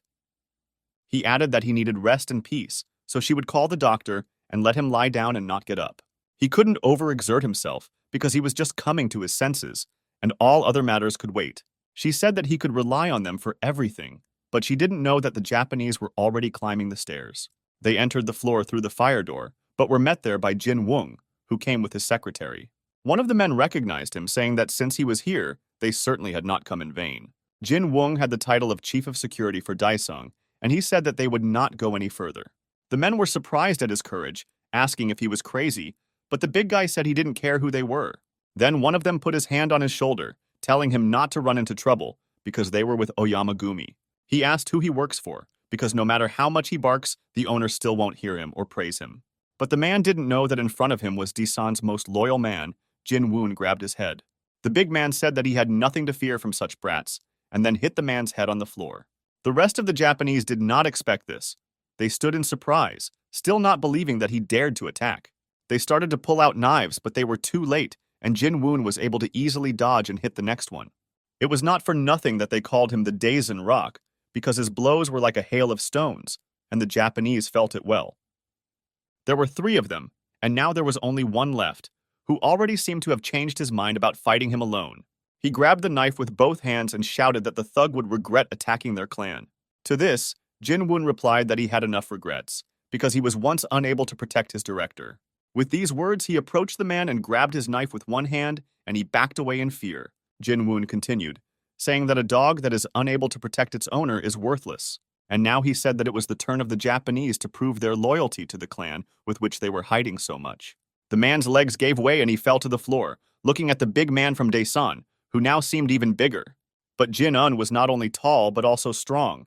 He squeezed the man's hands so that he screamed. His cry was heard by Ganji, who meanwhile also climbed to the floor on the other side. He was just walking down the corridor when he heard the cry of one of his men, and then he saw the whole picture himself. But it was from the left side, and he entered from the right, so instead of Jin Woong, he was met by 2 other men from Daesan. One of them blocked his way, saying that entry here was prohibited, but Ganji hit him in the throat. It happened so quickly that the man did not even have time to take out the knife, and the Japanese had already rushed at the other guard. He only managed to put his hand in his pocket and grab the knife, but Ganji did not allow him to complete the action. He swung at him, and the man realized that he had lost, because the opponent was experienced. Ganji attacked with a strange weapon. It was something like a bent knife, but not a karambit. He said that they were lucky. This is because they were in the hospital, and if the men pressed harder on the wounds, they might survive. Then he leaned over one of them, putting his hand in its pocket, because he knew what to look for. He expected to find some kind of pass to the room, because it was not for nothing that these 2 were guarding it. This item turned out to be a key card. It was not difficult for Ganji to find the right room, because it turned out that there was only one on the floor. He walked inside, still wondering who or what was there, since Daesan guarded the place very heavily. Imagine his surprise when he saw Baek Do-kyung in his hospital bed, alive and unharmed. Do-kyung heard someone enter and looked at the visitor, but he didn't expect to see Hanazawa here. Then he came closer to make sure that the man in front of him was someone he knew. There could be no doubt it was indeed Ryugasaki, and Ganji greeted him, drawing a knife. Meanwhile, Su-ah found the doctors and reported to them that Do-kyung had regained consciousness, and now they ran together to his room. On the way, the girl noticed 2 men who were assigned to guard his room, but for some reason they were wounded. One of them could still speak, and pressing his hand over her throat, told her to hurry to the director. Su-ah immediately guessed everything. She thought in horror that they had been tracked down so quickly. Without wasting time, she ran to the room, the door to which was open, and burst in screaming. She screamed his name, but to her relief, the guy lay unharmed, and Jin Woon stood next to him. She came closer, asking what happened, but Do-kyung reassured her, saying that everything was fine. He said that Hanazawa stopped by, but they just exchanged glances. They had a kind of relationship, but Suwa didn't have to worry about anything since he had already left.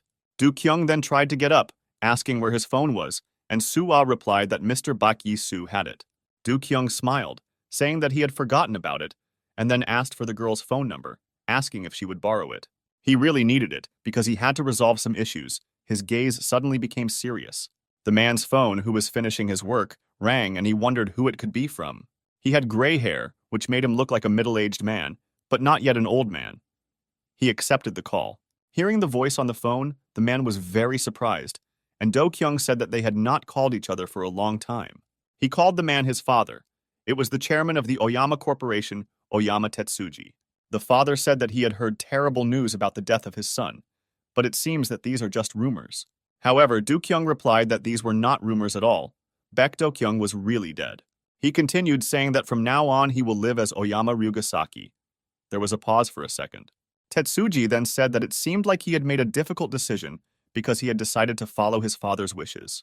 Do Kyung agreed, saying that it was so, and now he will become the next boss of Oyamagumi after his father. Then the man asked if he ran away to Seoul because he opposed it with all his heart. But Do Kyung said that he changed his mind, asking if his father was not happy about this, and he replied that he could not even dream of such a thing. He said that he did not change his beliefs, because Do Kyung was his heir, but everything was not so simple.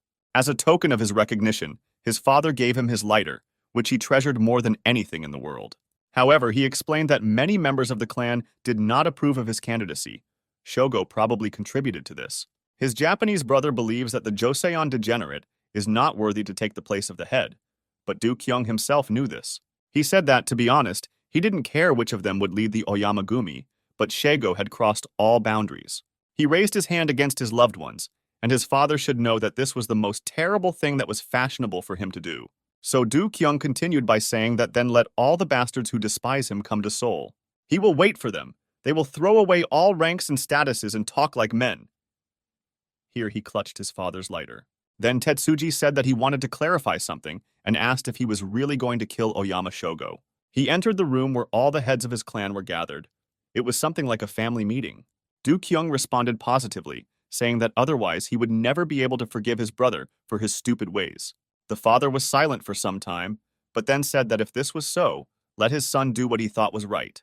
He ended the call, thinking about how everything in their clan would now turn upside down. Perhaps this was the beginning of a war. But Su-ah did not share his views. She could not believe that the first thing he did, as soon as he opened his eyes, was declare war on Oyamagumi. Do Kyung just looked at her with a smile, asking if the girl was really afraid. He said that he didn't care how strong they were Daesang, so how could they lose? In addition, he said that they still had one trump card in the form of his brother, who would always be on his side. Ah Yi-soo rushed to the hospital as soon as Su-ah stopped answering her calls. He was extremely worried. Then Do Kyung joked, saying that Mr. Baek Do Kyung himself came to them, and Yi-soo froze in place. He asked himself if this was really true, what he had just seen with his own eyes. He saw his brother, who was now looking at him with a smile, and tears rolled down his face. Meanwhile, Do Kyung said that it really was him, and that he was also happy to see his little brother. Yi-soo looked at him, still unable to say any words other than surprise. Do Kyung also looked at him with a slight smile. He was glad to meet his brother again, knowing that all this time he lived for both of them. He noticed Yi-soo crying and asked why he was crying again. The image of the little boy appeared in his mind again. Yi-soo replied that he thought if Do Kyung didn't wake up, he would have to take his place, and the guy looked at him like a brother. He asked him, as once in childhood, what the result was, whether he succeeded in becoming Baek Do Kyung. Wiping his tears, Yi-soo said that they were twins, and that is why he thought that he could be like him. But in the end, it didn't work out. It was really difficult, so now he was glad that his brother woke up. Then Do Kyung extended his clenched fist to him, saying that his brother really did a good job. He added that he would somehow sort everything out himself, because after all, they are the invincible Daesang. So let him stop crying. He said it like he always said it, but it was his support. He said that otherwise he would beat him. But Yi-soo understood that he was saying this, as always, to calm him down. He raised his hand and touched his fist with his fist, a move they hadn't done for so long. After that, Do Kyung suddenly leaned back on the bed, saying that after all, his brother managed to break some wood. Not only is Daesan now under Ilhak, but Cha Yuhua is also their hostage. Yi-soo looked away guiltily, and Do Kyung continued to proofread him, asking if he knew what was most absurd about this matter. This is that all of this is the work of Baek Do-kyung, because Yi-soo managed to do everything under his name. Soo-ah decided to somehow protect Yi-soo, saying that now he was considered unsurpassed and invincible. But Do-kyung just laughed like a child, asking what his brother was going to do next. Then Yi-soo replied that the first thing was to return Daesung, because this was his brother's organization. He said that he was going to go back there and cut the throat of Oyama Shogo and all his henchmen. He will tear each and every one of their throats, because they dared to raise their hand to what was most dear to his brother. Shogo and Kaido, meanwhile, were in the hospital. They checked on Nobu, and Shogo said that he was pretty beat up. But he did not sympathize for long. Soon he threw him against the wall, saying that the cannibal of the Oyama clan was resting here. Nobu then asked for his forgiveness, apologizing for the fact that the boss had to worry about him. But Shogo was interested in something else. He leaned towards him and asked if the fake Do-kyung was really that strong. Was he really as good in battle as Ryugasaki? The head grabbed him by the collar, and Nobu was surprised. He replied that he had never fought with Ryugasaki, so he could not judge who fought better. However, it was difficult for him to imagine anyone stronger than this bastard, because he was definitely a professional. He remembered how he beat information out of him by plunging a blade into his arm, and he didn't even blink an eye. Shogo then paraphrased Nobu, saying that in simple terms, he was in no way inferior to Baek Do-kyung. However, it seemed to Nobu that such a characteristic was not enough. He said that the guy was a real monster. Hearing this, Shogo smiled, because he definitely did not expect this. It turned out that the fake Yi-soo was not an ordinary guy. He suddenly patted Nobu on the back, saying that he really liked his name, because he was also from the Oyama clan, and his indomitable temper was just what Oyamagumi needed. But there was also something not very good. He suddenly changed and became as serious as if he had seen him for the first time, and then extended his hand to him. He said that this time the thug disappointed him, because he lost to some scoundrel and even called him a monster. It was more of a reproach, and now he looked at him as if he were a subordinate, and Nobu felt creeped out by this look. Then their conversation was interrupted by a man who also came into the room. It was Hanazawa Ganji. Shogo instantly forgot about Nobu, getting up and asking if the master had found out anything about Daesan. Ganji replied that he had done everything, but at that moment his phone rang and he apologized, saying that he had to accept. Shogo said that there was no problem, but Ganji handed the phone to him, saying that the boss wanted to talk to him. This was an unexpected turn, because his father usually did not call him, but this time something was wrong. He carefully took Ganji's phone and said that he was listening, and his father's stern voice was heard on the receiver. He went straight to the point, asking what he was doing, but Shogo didn't even understand at first and was in no hurry to answer. Then Tetsuji clarified that it was he who handed over Taisan to Ryugasaki, asking who gave his son the right to take him away. Shogo was surprised that his father had already been notified about everything, saying that it was indeed true what they say, that even the walls have ears. However, his father interrupted his guesses. He said that Ryugasaki himself told him about this, and Shogo was taken by surprise. He thought that he meant the fake Do-kyung and laughed, asking if the old man really believed it. He began to explain that it was Do-kyung's twin brother, but his father interrupted him, saying that it was Ryugasaki. Then Shogo asked what he meant, because this bastard doesn't even know the meaning of a lighter. The father replied that this lighter was a sign of his recognition to Baek Do-kyung, because he respected him and loved him like a son. And if he so decided that the next head will be Baek Do-kyung, then that's how it will happen. For Shogo it was something of a fantasy. He did not understand what he had missed, and meanwhile his father continued. He shared that the so-called scoundrel told him that he would first become the next boss of Oyamagumi, and then he would deal with him too. And now his words seemed to have a rather strange effect on Shogo. There was silence on the phone for a moment, but then Shogo asked what Ryugasaki's father answered to this. But the old man replied that he only said what the head of the Oyama clan would have said in his place. This turned out to be a rather unexpected turn for Shogo, but now everything was clear to him. The old man finally asked if it was time for him to return home, because Do-kyung was already waiting for him in Korea. However, the guy asked in response whether he said this as a father or also as the head of the Oyama clan, because it would be easier that way. Hearing that his son was angry, Tetsuji decided to explain that he did not want to order him at all, but Shogo interrupted him. He started to say something but then abruptly fell silent, and again there was deathly silence, which was already dragging on.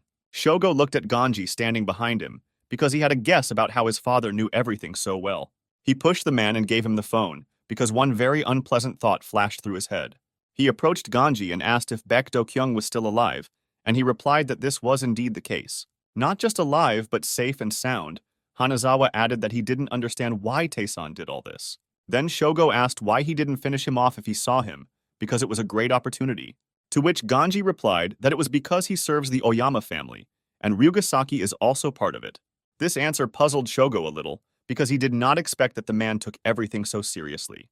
Meanwhile, Ganji handed him a folder with files, saying that he had identified those responsible for the information leak.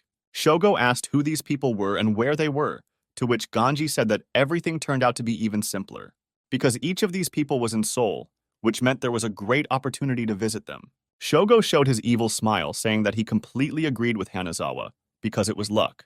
The photos of those he was collecting information about directly pointed to Ryu Tai-hyun, Chief Jong, and Mr. Wang Hao. Meanwhile, Chief Jong was waiting outside the high school building. It was raining outside, but he didn't mind. He was sitting in the car waiting for his daughter, his only treasure. She should have arrived. He himself smoked in the car and thought about all the events that had happened to them in recent months. The last thing was that Oyama took over Daisan and also cut off Lee Sungmin's finger. The guy definitely went crazy. If the Oyamagumi stayed here for a long time, it would not end well, and he understood this. At that moment, a man in a raincoat approached his car, and the boss even got a little scared. This was because this person turned out to be his daughter, who said that he had been caught smoking again. Seeing his daughter, Chief Jong threw away his half-smoked cigarette, asking why she didn't call earlier. He invited her to sit in the front seat, but the girl refused, saying that everything there smelled of tobacco. Basically, the whole car stank, and she covered her nose, and Zhang made excuses, saying that he wanted to do it quickly. Then the girl sarcastically noticed that he also tried to hide it, saying that she would have noticed anyway. Zhang did not argue, saying that he did not doubt her abilities, when suddenly someone opened the car doors. They were about to leave when Oyama Shogo joined them, jumping into the back seat. This appearance greatly surprised Chief Zhang, because he recognized who it was, and now this person was sitting next to his daughter. The girl also saw in him a clearly not friendly man, and with fear asked who he was. And Shogo grabbed her hand with a satisfied smile, saying that the boss's daughter was also here. He held her with his wet hands, telling her not to be so scared, because he was her daddy's friend. Although here he corrected himself, saying that at least he would become one very soon, and glanced at Chief Jung. The boss shuddered at the thought that the head of a Japanese organization of bandits was now sitting in his car. In addition, he did not hesitate to threaten his daughter. It's good that she did not understand Japanese, but he understood everything perfectly. The girl turned to her father, asking who this uncle was who suddenly got into their car, but Jong calmed her down. He said that it was Dad's old friend who had flown in from Japan itself, but how hard it was for him to lie. He asked Shogo in Japanese why he came here and how he found him, and Oyama just broke into a smile again. He leaned forward to the driver's seat, putting his elbow on his shoulder, and then said that he himself knew. After all, wasn't it the boss himself who called them here directly from Japan itself, as he put it? And this really was not a close light. Therefore he, as the second most powerful in Oyamagumi, came to talk to him personally, but did not know that his daughter was also here. Then Zhang turned to him, offering to talk outside if, of course, the rain would not be a problem for him. However, Shogo said that he didn't mind, because it would be even better so that they wouldn't bother his sweet daughter. Kaido was waiting outside with an umbrella for his boss, so Zhang was the only one exposed to the rain. When he caught up with them, Shogo asked where they were, but the chief interrupted him in a rude tone. He reached into his pocket and pulled out his pistol, asking if the Japanese was tired of living, because he had behaved very carelessly. He leaned on the bumper of the car and aimed at Shogo, asking if he really thought he could do whatever he wanted. After all, even if they were known throughout Japan, this is a different territory, and the procedures here are also different. Hearing his words, Shogo smiled wryly, noticing that the man spoke just like that lying bastard Yi Su. He added that it seemed that Lieutenant Colonel Zhang Song-ho was his immediate superior, and the boss was surprised. The Japanese said that he knew everything about his work, and Kaido, who was standing behind him, took out his knife. Shogo nodded to him, and he stabbed the roof of the car with a knife right where Chief Zhang's daughter was sitting. Oyama said that the boss seemed to care about the girl very much, so he wouldn't do anything stupid. However, it turned out that he only cared for those closest to him, and he didn't care about his subordinates. The Japanese made it clear that he really knew everything about his life, hinting at the incident with the execution of his squad. But he wasn't telling this to intimidate him. His proposal was to join forces. The boss hid the weapon, saying that it was a tempting offer, but the Japanese wanted something else. He said that they wanted to stay here longer, but unfortunately, the places at the common table were already taken. Then Shogo said that it was not a problem, because they would install a new one. He did not like it when someone else sat with him. Chief Zhang was interested in his words and took out his cigarettes, asking what he meant. Shogo came closer. He even stepped out from under the umbrella so that only the boss could hear what he said. When he finished, he called Kaido and he raised the umbrella over them, but Zhang still doubted. He asked if they really thought they could do it, but Shogo said that he would see for himself. They finished there and Oyama called Kaido to leave, but the boss told them to take their time. He also called Kaido, and then threw a cigarette butt at him. The guy did not understand what it meant. He dodged the cigarette butt, but as it turned out, it was just a diversion. The boss grabbed him. Then he hit the guy on the leg he was leaning on, and he fell to the ground. And the boss took the knife from him, telling the Japanese to do something about his habit of waving weapons everywhere. He took out a karambit and put it to Kaido's cheek, and then added that it was better for him not to interfere in the conversations of adults either. To make his words more meaningful, Zhang left him a light cut because he still threatened his daughter. He then addressed Shogo, calling him Mr. Oyama, who smiled creepily again. Zhang told him to keep this in mind. He would not tolerate this kind of behavior anymore. Meanwhile, Ryu Tai-hyun was relaxing at his favorite Red Crown hotel. He was wearing an expensive suit. In fact, he wore more of those things now to cover up his scars. He dialed the number, asking what was going on with Daesang lately. Those Japanese from Oyamagumi had already captured him, and Baekdo-gyeong turned out to be not Baekdo-gyeong at all. On top of that, Chief Zhang didn't pick up the phone, even though they had agreed to call this morning. Suddenly, his thoughts were interrupted by the sound of glass breaking, and he saw one of the guards fall dead. Then the attacker himself showed up. Tae-hyun asked who he was, because he had never seen him here before. He added why he tore his guys into rags, because the man had battle axes in his arsenal. Tae-hyun noticed that his body was covered in bandages, saying that it looked like the thug had been given a good beating earlier. However, Nobu laughed in response and threw some pills at him, saying that he talks a lot. He added that Joseon bastards only know how to chirp like stupid sparrows. And Tae-hyun realized with surprise that the man spoke Japanese, which means he must be a member of the Oyamagumi. He put on brass knuckles, asking if the thug had really gotten away from Taesan and came here for more. But before Nobu had time to answer, another person entered the hotel and said that Daesan was already annoying him. But perhaps this was to be expected from the leader of Goreng, who was also defeated by them. Shogo said that if the toads are comfortable in their swamp, they will consider it a great river. But Tae-hyun was more impressed by something else. He looked at his weapon, because it was a real katana. He couldn't wait to fight the guy, but he just walked by, telling Tae-hyun to calm down. Shogo said that the guy was not worthy to occupy this place, pointing to the desk of the director of the organization. He added that he saw some injustice in this, and then began to explain his plan. Hyun-gu sat in the hospital where he was later admitted, and looked in surprise at the brothers, who were one-on-one. He didn't even understand it right away, saying that Baekdo-kyung, it turns out, had a double all along. Then Shi-on, who arrived after Yisu, told him that he was not a double, they were just twins. But Hook replied that he would decide for himself who would be his boss, because he knew how easy it was to check. He showed his left hand, which had 2 fingers cut off, asking which one of them did it, and Su pointed to his brother, and then Hook said that he would obey him, that is, the fake Baekdo-kyung. Meanwhile, Do-kyung asked why he suddenly decided to go over to Daesang's side, to which Hook replied that he just liked his brother. In addition, he remembered that the blonde was his friend, who even beat Ryu Tai-hyun himself. Do-kyung was surprised when he heard this, saying that it must not have been easy to hit, but Shi-on said that everything was a piece of cake. But Hook advised him not to say that, because he shouldn't underestimate Tae-hyun. Of course, then the guy managed to tie him up, but this was because he had already suffered quite a bit. He said this in all seriousness, and then said that he would tell him everything he knew about his past boss. Goreng was the largest criminal group in Seoul, and Ryu Tai-hyun was its director. Once upon a time, he even almost won the world light heavyweight boxing title. The only thing about this near success was that for him it was dirty boxing, or boxing without rules. But right before the international competition, he managed to ensure his defeat. At this time, Tae-hyun was just fighting with Nobu, who again sensed a strong opponent. But he had had enough of the fake Do-kyung, and he didn't want to lose to another scoundrel from Korea. The man swung his axe and hit with all his might, but Tae-hyun deftly moved to the side and also prepared for the blow. His hand aimed straight at the Japanese man's eye, because he had once knocked out his opponent's eye before the competition. He wanted to do the same this time, but Nobu noticed it in time and was able to dodge. Then Tae-hyun quickly took a boxing stance and kicked him in the liver. Besides, he had brass knuckles on his hands. The Japanese grimaced. Usually such a blow would not have caused him any damage, but now he had not yet left the battle with Yisu. He remembered what he promised to himself and swung his axe to push the guy away. Taehyun avoided the attack. The director of Gorang noticed that the man managed to touch him and wondered if he had managed to get drunk. He was even overcome by nostalgia because once upon a time he drowned for healthy living, but later turned to crime and ended up in Ilhak.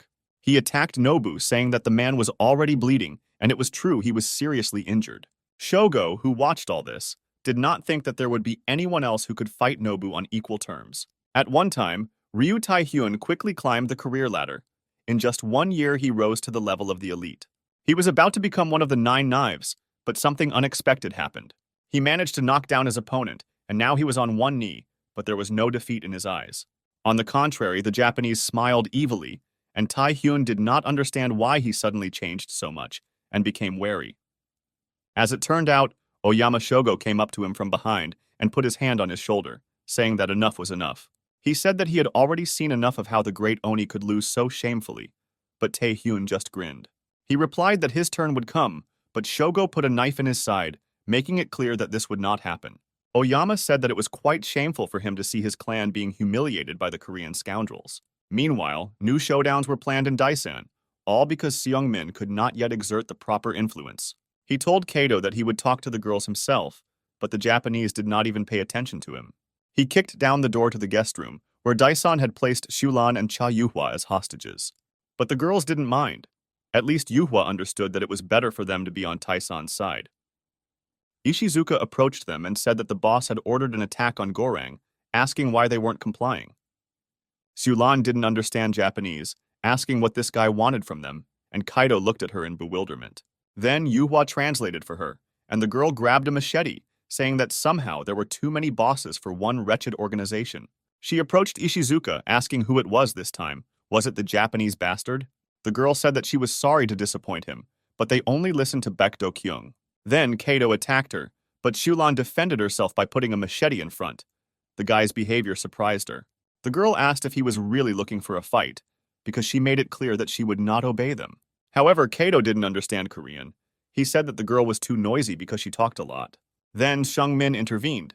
He said that he would sort everything out himself, and that the Japanese should give him just a few minutes. Kaido hid the blade, calling them a bunch of idiots, and Seung-min turned to Shulan, saying that it was better to trust Oyamagumi now. Now Yuhua intervened. She said that the guy, of course, is the chairman, but he also joined Dasan. This was done with the support of Baekdo Kyung, but where is he now? Does he really agree with these instructions? Shulan supported her friend, saying that now he was just walking on his hind legs in front of some Japanese. She added that before uniting with Daesung, he was the head of Ilhak, so where is his loyal pride and knives? Seung-min replied that her words made sense, but the time had not yet come. He must gather them in full force. He then added that Baekdo Kyung will also be back soon, so we need to wait a little longer after all. It's all for the greater good. Meanwhile, Nobu stood with an axe in his hand in the middle of the room, his eyes rolled back and drool pouring from his mouth. The sight was not a pleasant one, and even Shogo felt a little creepy looking at it, so he turned away. But the Japanese stood like that because he managed to defeat Taehyun, who was now lying at his feet, covered in blood and beaten. Shogo asked if the man was done with this Koseon bandit, and then told him to clean up the place. Nobu nodded and went to carry out the order, stepping over the defeated Taehyun, when suddenly he turned to him. He was even able to get down on one knee, saying that their battle was not over yet, so let him not run away. He added that all Japanese were equally stupid, but this man was dumber than all of them, second only to his boss. The guy got to his feet and took a stance, saying that he decides here when it's all over, and now it's not over yet. This greatly surprised Shogo, who did not expect the guy to get up at all after such a fight. Ryu Taehyun was angry. Anger gave him strength. He asked if they really thought that they could deal with Gorang so easily. Then Shogo said that Gorang was the largest criminal group in Seoul, and Taehyun was its leader. However, he still missed something. Shogo grabbed him by the hair, saying that the guy should look around. He asked him what he saw, directing his head towards the corridor where he and Nobu had just fought. The corridor was empty, and Oyama drew attention to this, saying that there was no one here, which means his flock had fled. But wolves relentlessly follow their leader. The strongest of them always go behind the entire pack. However, when the pack becomes weaker, the leader begins to lose authority because he is no longer able to lead it. Then he is replaced by a new leader who is stronger and smarter than the previous one and can take care of all the wolves. Shogo smiled, asking if Tae-hyun realized what was happening next. The pack was choosing a new leader. He said that his subordinates had probably already abandoned him at the sight of the Japanese bandits. This meant that Tae-hyun was no longer a formidable wolf, but just a pathetic dying dog. Meanwhile, in Daesan, Seung-min managed to stop the conflict, and now Ishizuka went down to the first floor. He went out and was surprised to find that there was no one at the reception desk, as well as on the entire floor. This seemed strange to him, when suddenly he noticed two guys standing nearby. They were dressed in full gear, and only 101 of them pulled a knife from a man whom Kaido recognized as his men. This alerted the guy, and he took out a knife, preparing to fight with a new opponent, especially since he already knew him.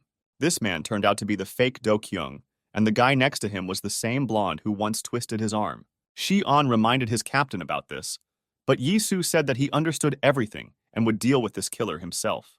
He added that the guy had an extraordinary ability because he did not feel pain. Ishizuka Kaito, a boy who was left an orphan in early childhood without family or tribe. All he had to do was survive, so he was forced to forget about his own weakness. The inability to feel pain served him as a good help in this difficult task. He could move on, no matter what injuries he received, and who knows, maybe this is the next step in evolution. A step that allows you to quickly adapt to disgusting environmental conditions. At least that's what Kaido thought. He knew neither pain nor fear of an enemy, no matter who stood in front of him. The same thing now, he took off his jacket, took out a knife and attacked Yi-soo without even thinking about his experience in battles. Shi-on noticed that the guy was quite agile and seemed almost as fast as Weasel.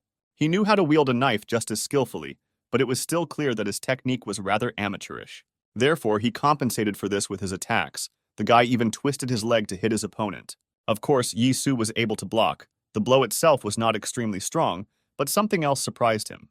The Japanese really didn't feel any pain. He didn't even wince when he twisted his leg, and Yi-soo decided to check him again.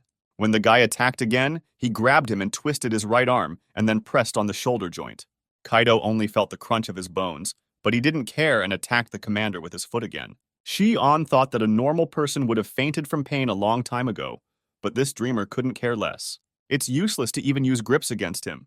He doesn't care about dislocations and probably even fractures. Then Yi-soo asked if he really didn't feel pain. But in addition to physical pain, there is also psychological pain. Ishizuka attacked him with another attack. In fact, he never liked it when people talked about his past. However, Yi-soo grabbed his hand, preventing himself from being hit, and then swung his elbow, and the blow promised to be traumatic. This time Kaido was faster. With his other hand, he struck the commander in the face on the sly and smiled. But this kind of Yi-soo was no more than a slap in the face from a child, and the Japanese noticed this with surprise. Yi-soo approached him, telling him to continue, because even if he does not feel pain, he still has limitations. This hurt the Japanese's pride a little, and he struck him again despite his dislocated right arm. Suddenly, Yi-soo grabbed his leg, saying that he had fought with guys who had more than enough strength. However, this was not his case, even though Kaido was fearless, but no one could fight with broken limbs. Now he was lying on the ground, unable to rise to his feet and continue the fight, and besides, he had dropped the blade. And Sue stepped on his hand, asking if he really thought that he would be so bold and daring all his life. They say that he felt no pain. What would happen if they tried to break him? The commander's eyes looked creepy. He added that it would be interesting to see how long the Japanese could hold out, but he was scared. Meanwhile, Do-kyung was driving to the main office of his organization. This was the first time in such a long period. Jin Woong, who picked him up from the hospital, said that Mr. Baek Yi-soo had already gone there first. He said that this was his brother's organization, and that he would enter through the front door, as befits a director. He also assured that no one would dare stop him. He would take care of this personally. They arrived and Jin Woon hurried out and opened the door for him, and Do-kyung said that he had thought of something. He said that they had a lot of new employees, and he would feel embarrassed if he appeared in front of them like that. Meanwhile, the people from Oyamagumi were heading to the parking lot to attack Gorong on the orders of the boss, when suddenly Shion came out from around the corner, holding a knife near the neck of one of the men, and then pulled it. He convulsively grabbed his neck, and another Japanese attacked the guy, but he rushed towards him. He said that it was rude to believe that they were the masters here, because they were not. He asked Shulan if she agreed with him, and the girl smiled in response, taking out her machete. Just at this time, one of the Japanese also took out a knife, saying that they would not get away with this if the boss found out everything. But the next moment, his hand was cut off by a girl with her razor-sharp machete. For some reason, Shion showed a finger up, as if saying that everything had already been decided at the top. And on top sat Seung-min and Jong-ho. The chairman had a glove on his hand to hide the absence of his little finger.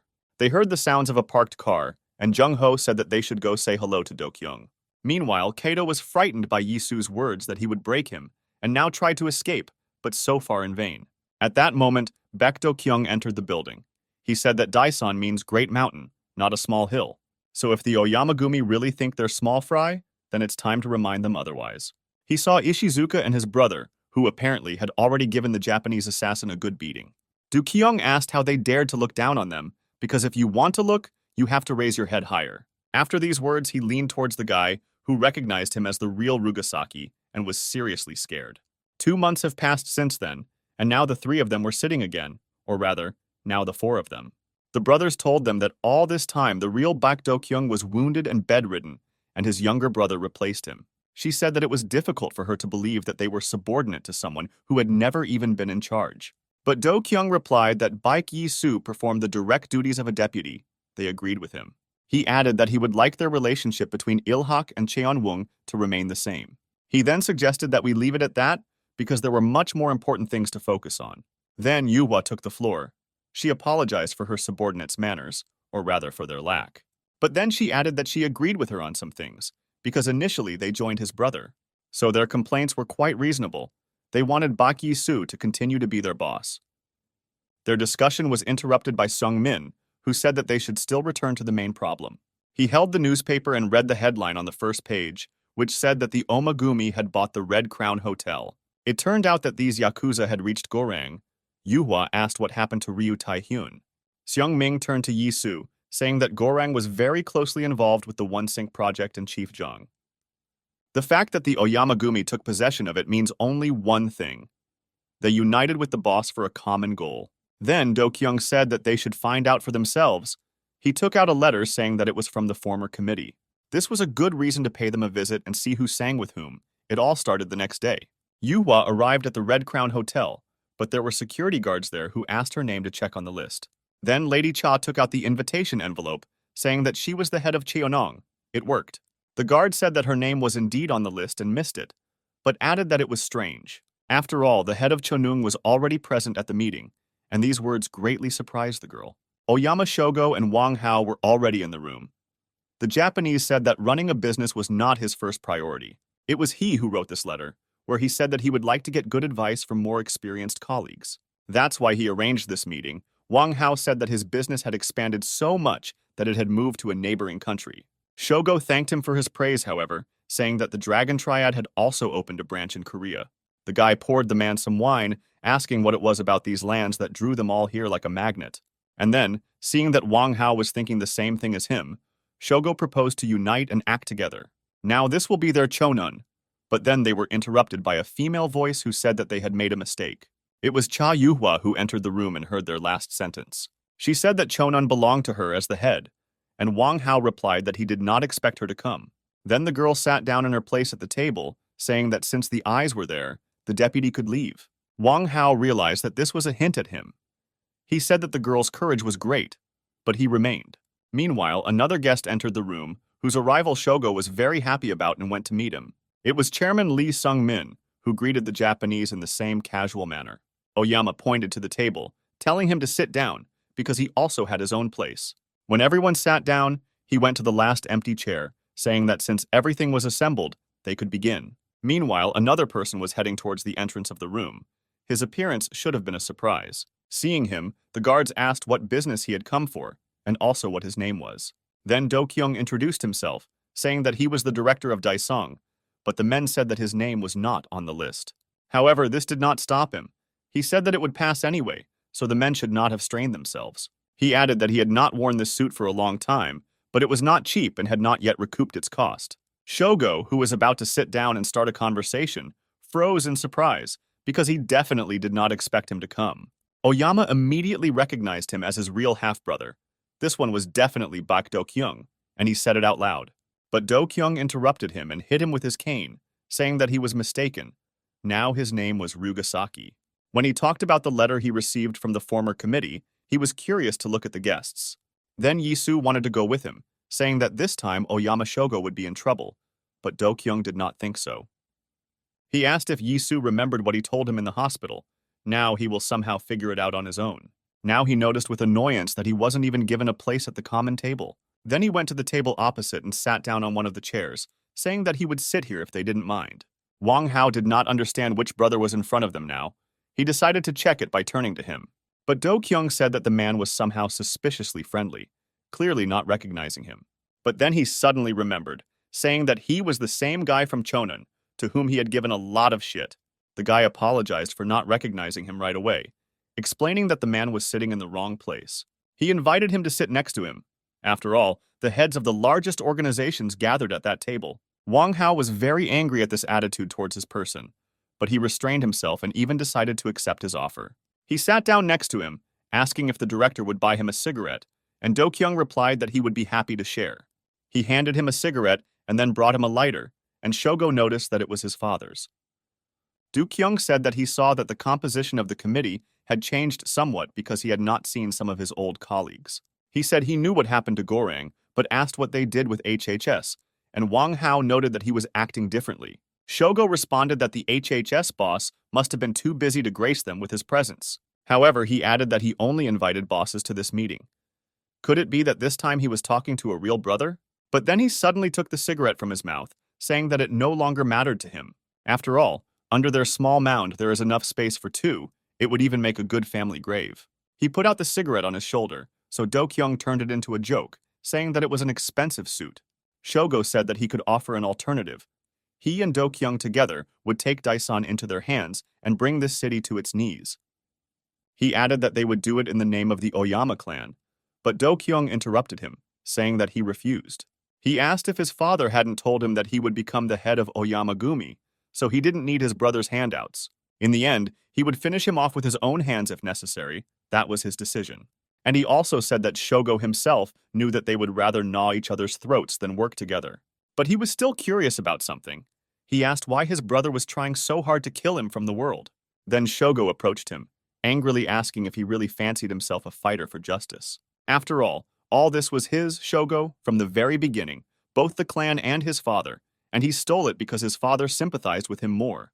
He was suddenly overcome by a wave of hatred, and he swept everything off the table, saying that he would smash their precious Daesong into pieces. He then turned to Yuhua and Seungmin, saying that they too would suffer if they tried to stop him. To Gyeongwoo, he added that he would take away everything that is dear to him and trample his pride. Now this is his revenge. However, the expected effect did not happen. Do Kyung only clapped, asking how long his brother had been rehearsing. But he never mastered the art of eloquence, apparently because he skipped rhetoric classes in his youth. His monologue looked more like a whim, the hysteria of an offended child that was impossible to listen to. With these words, he stood up and headed towards the exit, saying that he would see how he could defeat Daesang. However, let him take into account that if he fails, Do Kyung will not feel sorry for him. These were the last things he said. Following him, other guests rose from their seats. Seungmin and Yuhua headed towards the exit behind Do Kyung. Shogo looked at them all in surprise, and Wang Hao said that he did not expect to witness family drama. He noted that it was a very entertaining performance and asked if Chief Zhang agreed with him. All this time, the room was under surveillance. The chief sat in the office thinking about the two brothers. He thought the guy was limping on one leg, but it didn't look like he was in pain. The chief thought that even if we assume that it was Baek Do Kyung who survived, he should have remained crippled. Zhang added that he had prepared a small contingent in case of unforeseen circumstances. They were waiting outside. Therefore, now he intended to give them a special order, because it would be better to sort everything out. Meanwhile, Do Kyung, Seungmin, and Cha Yuhua had already gone down to the exit and were about to leave the hotel. They were almost there when suddenly Do Kyung noticed something strange flash in the direction of the restroom. He told his companions to continue walking because he needed to visit a place. But the guys didn't want to let him go alone, saying that it was dangerous, and then he had to explain that he wanted to go to the toilet. He said he wasn't as helpless as they thought, so he could take care of himself. When he entered the restroom, he walked up to the mirror as if he had only come in to wash his hands. In fact, he was checking something and was convinced of this by seeing the reflections of men in the mirror, who were hiding behind. Do Kyung said that they looked more like mischievous teenagers who came here to smoke in secret from their teachers.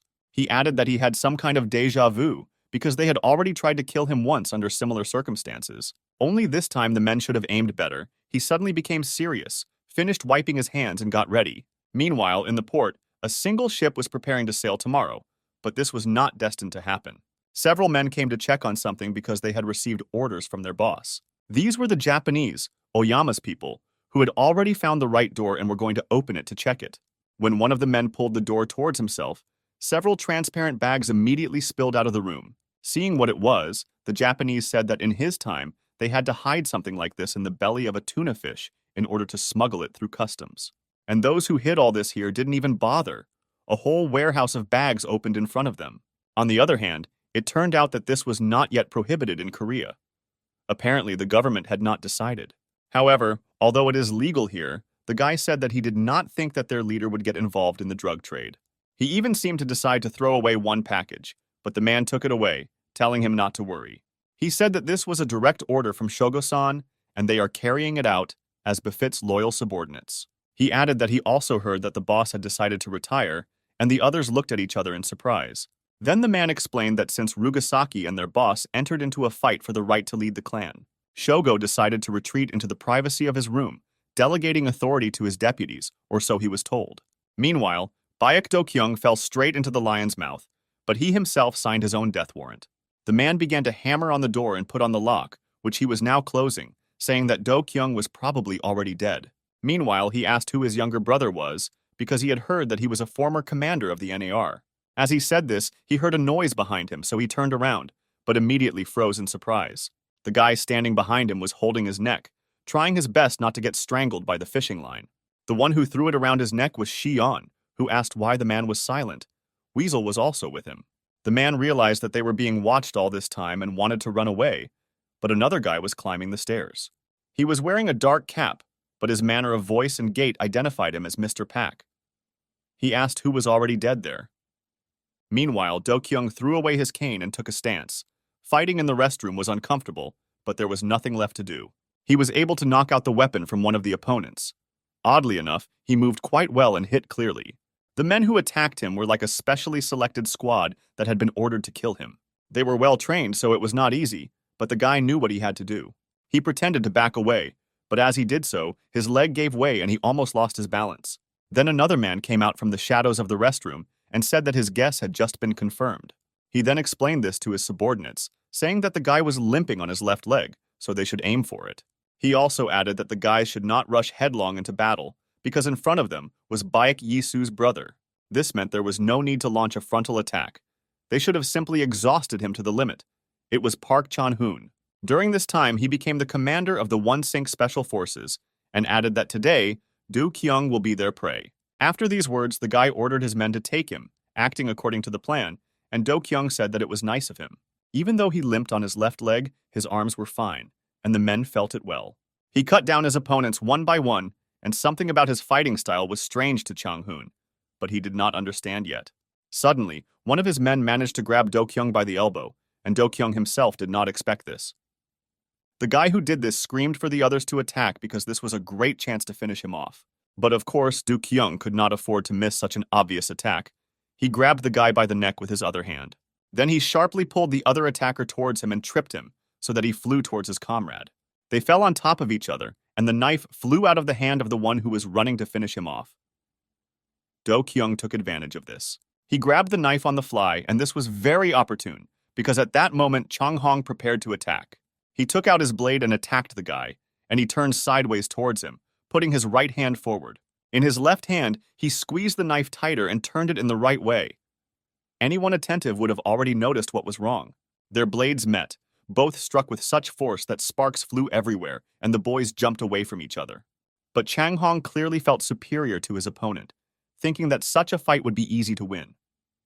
He kicked, and Do-kyung had to block the attack with both hands, causing the weapon to fly out of his hands. He thought that this was already starting to irritate him, so he should end this performance as soon as possible. He jumped back, assessing the situation. It was clearly not in his favor, but this did not last long. The guy stood up again, but for some reason this time it was different, and Chang-hong noticed that he was not going to give up. Do-kyung already realized that the commander of the special squad was not taking his eyes off him and was simply waiting for the right moment. He stood pressed against the wall and surrounded by 3 people, but he had not yet shown his main abilities. He reached into his pants pocket for his knife, which he had not yet taken out, saying that from now on the battle would take a different turn. Meanwhile, the guy walking up the stairs on the ship was another of the Beak brothers. He told the Japanese to repeat who they were going to tear to shreds, because he mentioned that someone would die today. Then the man screamed in horror that he recognized him, because he was the bastard who killed Kaido and Nobu. Baek Do-kyung's twin brother, Baek Yi-soo, that's who he was. But the guy just silently took off his cap, not reacting yet. His face was truly exactly like his brother's, and his hair, which had grown over a long period of time, made him even more similar. The Japanese said that he was ready to admit that he was just as good as his brother, who would really need him now, because their mutual acquaintances had already sent people for his head, and of course, it was about Chief Zhang. Behind the mask, it was not visible how Xion smiled. He asked why he was sure that they would be able to kill him. This question puzzled the Japanese. He said that the guy's leg had never healed, and with such injuries even Ryugasaki couldn't. He didn't finish speaking because Do-kyung almost fell. Xion held him back, saying that the guy's leg really hadn't recovered yet. Now the man could no longer stand on his feet. His legs gave way because he realized who was standing in front of him. Do-kyung sat down next to him, asking what he was thinking about his acquaintances and the people they sent. He added that he was the same unfortunate cripple Ryugasaki whom they so desperately wanted to kill now. Meanwhile, Yi-soo, who was actually pretending to be his brother all along, pulled out his army blade. He stuck his left leg back, and his opponents thought that the guy was planning to escape in this way. But how surprised they were when he suddenly transferred all his weight to his wounded leg and pushed off, attacking the squad. He stabbed one of them, and the rest stood in bewilderment. The men could not understand where he suddenly got so much strength. Chang Hong also noticed this change. Now he remembered that when he fought, he held the knife in his own way. That's why he didn't reach him until the last minute, and now he pushed off with his bad leg to attack. Then he said that the brothers managed to fool them, and his people again rushed at Yi-soo. The strongest remained, so now their attacks were more coordinated, and they chose the time for them clearly. Yi-soo was even surprised, thinking that when Zhang's squad managed to become so professional, he barely had time to notice all the attacks. But then he let one of them get as close as possible, and then with a precise blow, he knocked the knife out of his hand.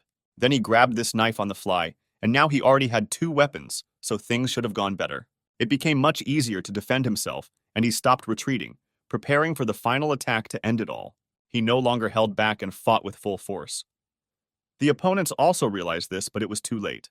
He swung the knife in all directions, and where he couldn't reach it, he used techniques like Suddenly Now. One of the guys attacked him while he was choking the other, and Yi-soo grabbed his arm, putting a knife to his side. Then the guy hit him in the leg and knocked him to the ground, still holding him tightly and with the knife near his head. He hit his head painfully, and Yi-soo asked who was the hunter now, because in his opinion, they had switched roles. He added that all this time they were the game, and he was just waiting for the right moment. Did they really think that they could really win? Because they were in Daisen territory. Chang Hoon asked if he and his brother really foresaw everything from the very beginning and started this game to confuse them. And Su told him that in fact, this was common practice, disguise, espionage, and other nonsense. Then Chang Hoon radioed, reporting that there had been a mistake and they should have moved on to Plan B. He said that he was requesting Alpha's help and was recalling the others because they would only get in the way. And Su understood that by Alpha he meant someone specific, but he did not yet understand who he was talking about. He asked Chang Hoon this, and he responded with a question, asking if he really didn't know, since this guy was his fan. True, he was not all right in his head, but then he was interrupted because someone put their hand on his face. This man was Alpha. He said that his partner was talking a lot, and then pushed him aside, saying that he would sort it out himself. The Alpha turned out to be Ghost. He took off his hood to get a better look at the guy, asking if it was really Yi-soo. And he looked at him with a blank look, because he had never met this man before. Then the Ghost said that this could not be. He was dead, because he himself killed him with his own hands. When Yi-soo heard this, he was overcome with hatred and realized that standing in front of him was the one who almost killed his brother. Now he clearly saw him as his opponent, and he again had his characteristic mad look. Chang Hoon, seeing that his partner was hesitating, said that this time it is definitely the real Baek Yi-soo and not his twin brother. He added that the Phantom would quickly deal with him, but he still denied his words, saying that this was impossible. The guy said that he definitely killed Baek Yi-soo in the same office on the first floor, so it simply cannot be him. While he was saying this, Yi-soo decided not to waste time and attack the guy first. He approached and kicked him in the jaw. The Ghost was still in shock that Baek Yi-soo was alive, and now standing in front of him, he didn't even block the blow. However, he realized something, because if the commander of the special squad was really alive, he must be the one to kill him. Ghosts are invisible, elusive, intangible creatures whose existence has not yet been proven. This is the name that was given to a special detachment of mercenaries in Korea, and they fully justified it. None of them could be identified. The captain of the ghost team only had the call sign G1. However, each of them only had a call sign with the letter G from the English ghost, and a serial number. 2 years ago, somewhere in Western Russia, they were carrying out another task from the authorities, and they had just finished. Then the Phantom had the call sign G2. He took off his mask, but the captain said that they could not be noticed. After all, they never leave marks, so he told him to put the mask back on, and the guy obeyed. Then he was the vice captain of the detachment. Their mission was completed. They blew up an important Russian ammunition depot. Now all that remained was to leave unnoticed. The guys got into the car, and the Phantom took off his mask again, complaining that he wanted to go to Seoul. The captain only told him to put it on again, and this irritated the guy. He replied that everyone was in the car anyway. Then the captain addressed him by his call sign, but this also irritated the blonde. He said that his name was Choi. He didn't have time to finish his full name because suddenly an armored car crashed into them at high speed. Their car overturned, one wheel fell off completely, and the guys, it seemed, did not survive such a collision. Meanwhile, armed men came out of the armored car. It was a Russian detachment that tracked them down. Under the rubble of the vehicle, the commander saw that G2 was lying face down on the ground and called out to him, extending his hand to help. But the guy did not respond. Then the commander called him by the first name that he managed to say in the car. He realized that out of the entire squad, only the 2 of them survived, and that was not a fact, because the enemy opened fire. They had a large caliber that pierced the wrecked car, but there was still a chance to get out. The fire stopped. The man, apparently the detachment commander, reported that the suppression on the spot was completed. Then there was an order to leave the scene, but they did not know that they would not be able to do this. Some rustling was heard in the back rows. The commander turned around to find out the reason, and was very surprised. In front of him stood a Korean guy with a curved knife, who crept up from behind and cut all his subordinates. Only those who stood with him in the front row remained. One of them decided to shoot the Korean, when suddenly a knife flew at him. Someone threw it right at the man's eye, causing him to scream and fall to the ground, and the commander was perplexed. He was sure that after such targeted fire the enemy would be destroyed, but 2 Koreans were still alive. The man was even a little scared, because he had never met such people before. He opened fire on them. But the captain and his defender lay down on the ground and covered themselves with the bodies of their dead comrades and the Russians. The man seemed to suddenly run out of ammunition. He thought that this time he had definitely shot both of them, but visibility was poor. Suddenly, when he was about to leave, a knife was put to his throat, and G2 looked out from behind, saying that he was caught. The man had only a split second to realize that they had lost, and then his throat was cut. The ghost said that these Russians were really beaten back and completely lost their shame by attacking them. He asked the commander if he was okay, to which the guy replied that worse had happened, and now they needed to cover their tracks. And it is also necessary to burn the car. He looked back at the overturned car, in which the bodies of their partners still remained. It was not difficult to start a fire, and a moment later the car was engulfed in bright flames, and the guys looked at it. The sight was not a pleasant one, because their comrades were burning in this flame, and they didn't even know their names. Choi noticed how the commander took out a cigarette. This amused him, because he always insisted that they should not leave traces. But G1 looked at him and said that it was already over. Besides, this was his last cigarette. Choi didn't immediately understand what he was talking about, but then he saw that the guy was bleeding, and everything became clear. He said that he was a fool, because if he wants to be saved, he must move his legs. But he stopped him. The commander suddenly became serious again, saying that only he, G2, could escape from them. This was unexpected. But he continued, saying that they would be found quickly if he went with him, so it was too risky. Then Choi asked in surprise what the commander was going to do, and he replied that it was a stupid question. He said that he just had to go where all the ghosts go, and with that he stepped straight into the flames. Choi stood in shock. He was so shocked that he couldn't even stop him, just watching the guy. And he walked further and further, and soon the fire completely consumed him, the last person from the detachment. A scream was heard, but it was not even the commander who screamed, but Choi. He was torn by the pain of despair for everything that had happened. Sometime later, he was already sitting in the chief's office, who said that the mission had been successfully completed. Zhang noted that this was quite difficult for them, because most of the team died during the execution. Only G2 survived, but that was at least something. But it was hard for them, he admitted it.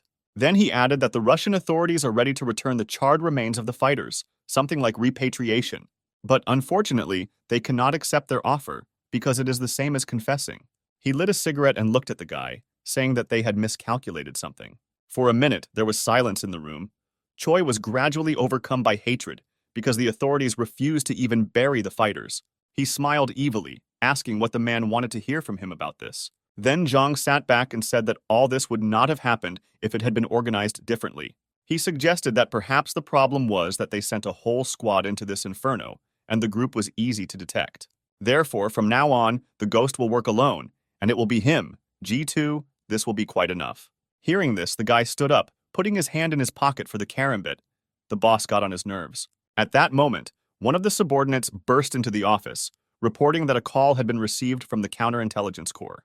He said that Baek Yi-soo returned, but they detained him on suspicion of espionage. Then Zhang got up from his chair. He ordered to bring his uniform because he was going to pay them an official visit. The ghost, who was still in the room, asked what the hell he was doing since they weren't finished. He asked who it was about Yi-soo, whom the chief was more worried about than the only surviving ghost. Was he really that good? And Zhang agreed, saying that the phantom couldn't hold a candle to him. He added that the guy should not even try to compare himself with him, because there was a huge gap between them. Later, he had the honor of seeing this for himself. But now it turned out that it was only his brother, Baek Do-kyung. And now he was fighting the real Yi-soo, a living legend whom they said he couldn't hold a candle to. Did such a person really exist? Yi-soo was serious, because for him, this was revenge. He hit him, and the ghost staggered, but stayed on his feet. He wanted to see the full strength of this guy. After all, he is very different from them. There was no point in denying it, but it didn't change anything. He turned to Yi-soo, saying that he was now really interested in what else he could surprise him with. Then he turned to Chang-hoon, asking if he didn't have a name either, since he called himself Beta. He replied that it was just a call sign, telling the guy to better get down to business, but the ghost said that everything was under control. He added that he had enough brains to understand that they would not be able to defeat Yi-soo under normal conditions. He then told Chang-hoon to give the order to turn off the lights on the entire floor, including the damn toilet.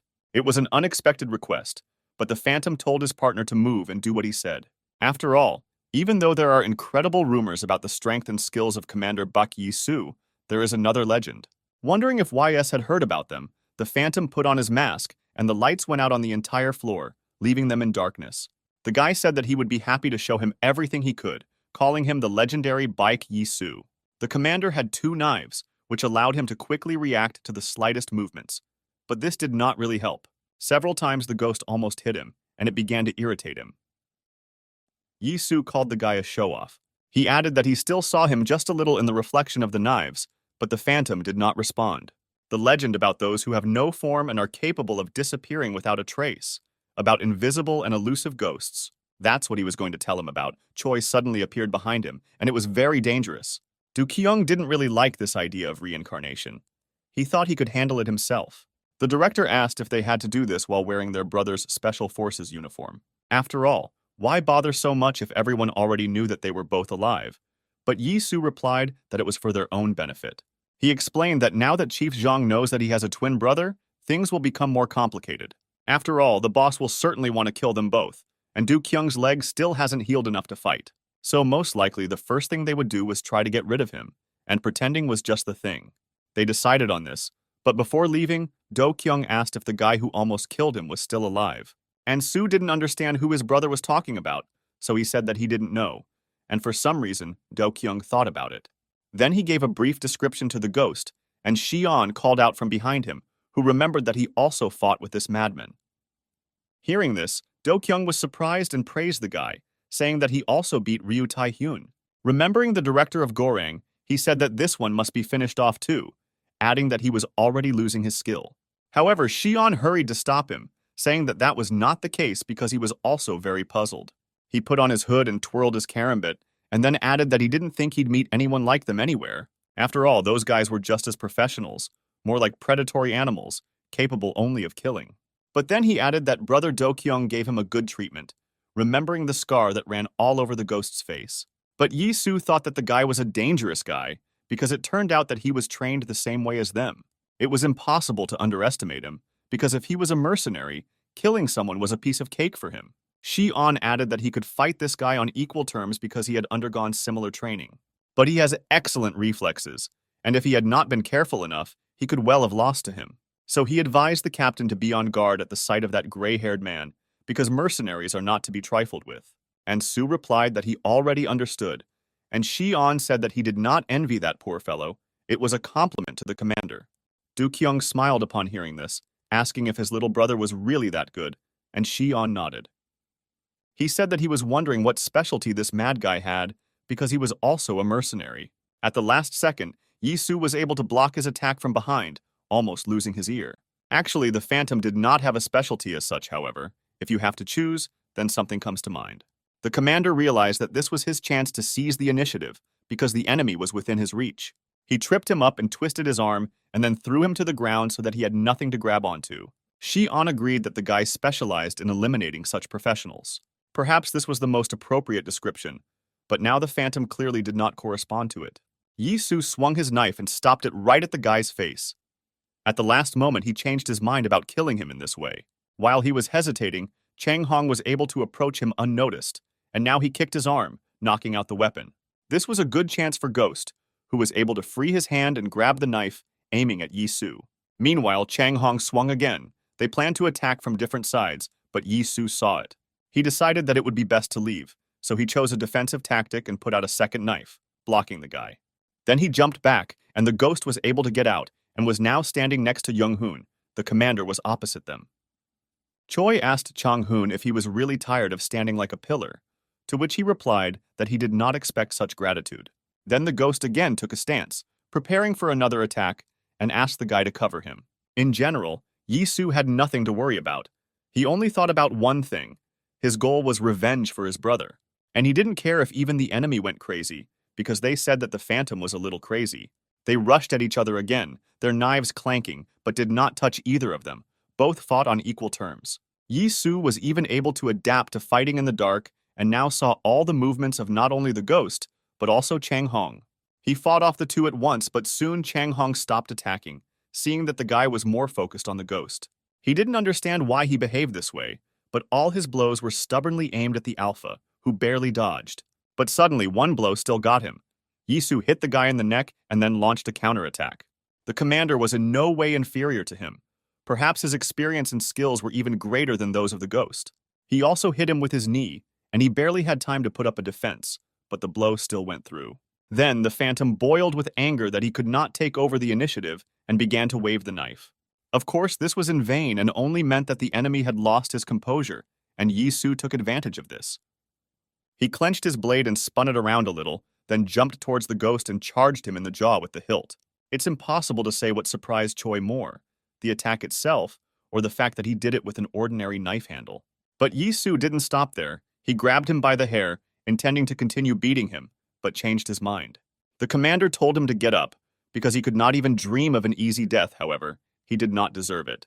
While he was still speaking, he felt Chang Hong sneak up behind him again and wave a knife towards his head.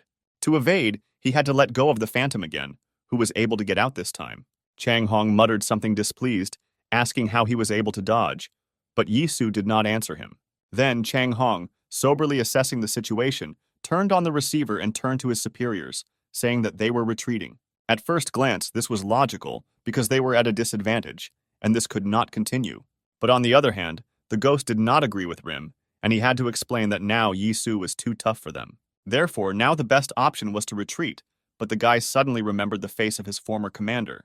He also remembered how he died, and then gritted his teeth and said that he could not retreat, even if this was an order. After all, they never retreated. He asked his partner if he had forgotten, and Chang Hong did not understand what he meant. But the Ghost did not wait for an answer. He rushed at Yi-Su for the umpteenth time, because he wanted to defeat him or die. This time he used all his equipment, including the fishing line with which he was now planning to capture the guy.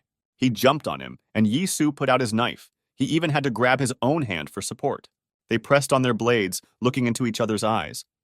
Everyone's lives depended on whoever gave in first. However, Yi-Su was a little stronger, so he stepped back slightly and pushed his opponent away. The Ghost fell to the floor, but was still able to do something, because his fishing line was still attached to the karambits. He pulled on it with all his might, and Yi-Su's leg, which the guy managed to wrap in fishing line, moved forward. The commander did not expect this, so he could not maintain his balance and fell, and the ghost was already rushing towards him. He prepared for the decisive attack, realizing that the chance was good, and now he would definitely succeed. The danger of the video and Yi Su, but it was not for nothing that he was called the best fighter in the squad. Or rather, that's why he was its commander. After all, the one who knows how to use not only strength but also intelligence is truly strong. He quickly assessed the situation and struck first. Chang Hong, who was watching all this, was surprised to think that even this didn't work. The only thing the captain didn't notice was his brother's lighter, which fell out when he arched his body to strike. However, Yi Su was too focused on the battle to pay attention to such trifles. The enemy was still alive. Such a blow almost knocked him out, and now blood was dripping from his face, but the guy did not plan to wonder. For some reason, he just smiled. It was clear that his mind was beginning to cloud, and soon he would go completely off the rails. And Su also noticed these changes. He remembered the words of Xi'an, who warned about this. Meanwhile, the guy grabbed his karambit and rose from his knees, intending to attack again. He was almost near the enemy, who was preparing for the next antics, when he suddenly stopped. His attention was attracted by a small object not far from Yi Su's leg. It was silver and stood out well in the darkness. Yi Su himself did not notice him, so he did not understand why the guy suddenly stopped, but he did not lose his vigilance. Then the ghost knelt down, he looked at the lighter, and now Yi Su also noticed that it was on the ground. For some time the guy simply looked at the object. He was not sure what exactly he should do now. He picked up the lighter and spun the wheel, and when he saw sparks from the fire, a terrible idea suddenly occurred to him. The fire reminded him of the dead comrades from the detachment, and also of the former commander who burned alive. Of course, he went there of his own free will, but if it weren't for this stupid assignment from his superiors, everything would have been different. However, now he finally had a chance to take revenge. The guy was surprised how he didn't think of it right away. He flicked his lighter, making fire, and an evil grin appeared on his face, which made Yi Su very wary. The ghost even laughed a little, saying that if he burns everything here to the ground, there will be no traces left, as he was taught. Meanwhile, someone also started a fire at the port, and now a considerable flame has broken out there right in the warehouse. Du Kyung, Xi'an, and Weasel stood together and looked at this spectacle. It was indeed a drug warehouse that was burning. Du Gyan was wondering how much all this cost, because in general the Oyamagumi don't start such things.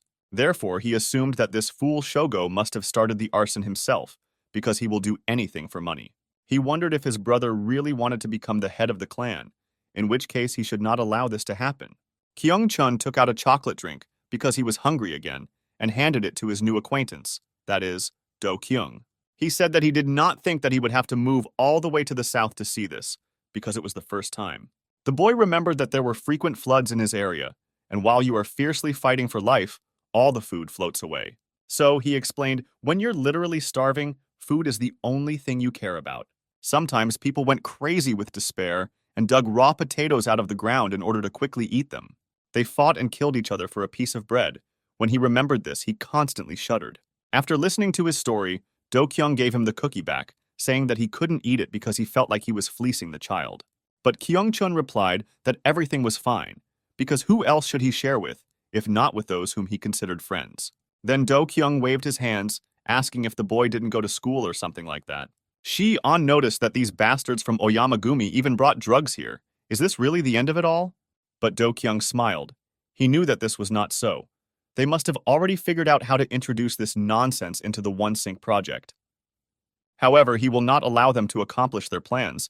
Even if he has to turn everything into ashes, he will do it. Chief Zhang's Unified Synchronization Project and even Oyamu Shogo, he will destroy them all if he has to. Meanwhile, the Phantom had already fully formed his crazy plan. His idea meant the end of the battle. And Su, seeing that he picked up his brother's lighter, which probably fell out, told the guy to give it back. The ghost noticed that this thing was dear to him, and Chang Hong asked what he was going to do. Instead of answering, the guy headed towards the exit, showing the lighter to Yi Su and telling him to take it himself if he wanted. Then he suddenly rushed off, saying that the guy should catch up with him if he wanted to avenge his brother. Yi Su understood that he was provoking him, but he didn't really have a choice, and this really infuriated him. He grabbed a knife and decided to act carefully, but he still had to follow the guy. He shouted for the bastard to come back and ran after the ghost, leaving Chang Hoon alone in the restroom. He then reported to his superiors that it seemed they had a problem. Only this time it was not because of the enemy. The ghost ran like a man possessed. He thought that he would burn everything here to hell, leaving nothing but ashes. His captain would have liked this, because he always behaved carefully and was worried that they would leave traces. He remembered how their squad had successfully completed a mission to clear a Russian warehouse, and they were about to leave. Then, as usual, they had to cover their tracks, and fire was the best solution. That's what they wanted. The commander said that for fire, you need something that burns well, for example alcohol or oil. They managed to find the first. Since this was a Russian warehouse, one would definitely expect to find vodka in the refrigerator. And so it was. Remembering this incident, the Phantom thought that the booze should be stored here too, so he ran to the elevator. He had already entered the booth when Yisu caught up with him, but he didn't have time to follow him. He was too far away. And the Phantom decided to mock him, luring him with his finger like an animal because he knew whose lighter it was. Yisu rushed to the elevator as quickly as he could, but he didn't have time, and the doors closed, although he thought of hitting the guy. However, the attack failed, and he hit the doors in desperation, not understanding what to do now. He looked at the numbers above the elevator, which were increasing more and more. The Phantom's plan was unknown to him. And while he was driving, he hid in the corner of the cabin and sank to the floor. For some reason, he suddenly felt sad and a little uneasy. He grabbed his head, wondering if this was the end, and yet he had so many more missions to complete. He also remembered the words of Chief Zhang, who said that he was no match for this Bayek Yisu. The boss told him not to even try to compare with him, because there was a huge gap between them. He said that becoming a legend was out of the question for him, and no one should know about his existence. Because he is a ghost, and will always be in the shadow of others, these words had an irritating effect on him. Suddenly, he vomited right in the elevator. He realized that the boss had never considered him a worthy fighter, or a person either. This was very painful to realize, because when you are constantly being compared, you only have two options. Or just accept that some people will always be better than you, no matter how hard you try. Or discard other people's opinions and prove the opposite to everyone. Defeat those who always tower over you. The ghost chose the second option. He asked himself what was so special about this man, Bayek Yisu. He was not an ordinary experienced fighter, because they are all like that here, which means the reason was different, or there was none at all. After all, they are all just ordinary mercenaries who carry out orders from the government for good pay. He was good at killing for money, which means that if he dies, he will at least catch his opponent. As the guy expected, he found booze in the minibar on the top floor, so without hesitation, he opened 2 bottles. He began to pour their contents around the room, thinking about what kind of face Yisu would make when he saw all this. His squad probably had even more deaths than him, so Yisu had nothing to be proud of. And yet everyone considered him a legend. So why is he, the Phantom, worse than him? Out of anger, he threw the bottle out the window. Then the guy sat down on the sofa, breathing heavily. He said that Yisu was absolutely no different from him. And if so, then both of them will die here. With these words, he took out Do Kyung's lighter and checked the gas again. Bottles were scattered around him, and the whole room was filled with alcohol. As soon as he brought a lighter to him, everything ignited. Meanwhile, Yisu arrived at the 27th floor, and when the elevator doors opened, the commander realized that it smelled like kerosene.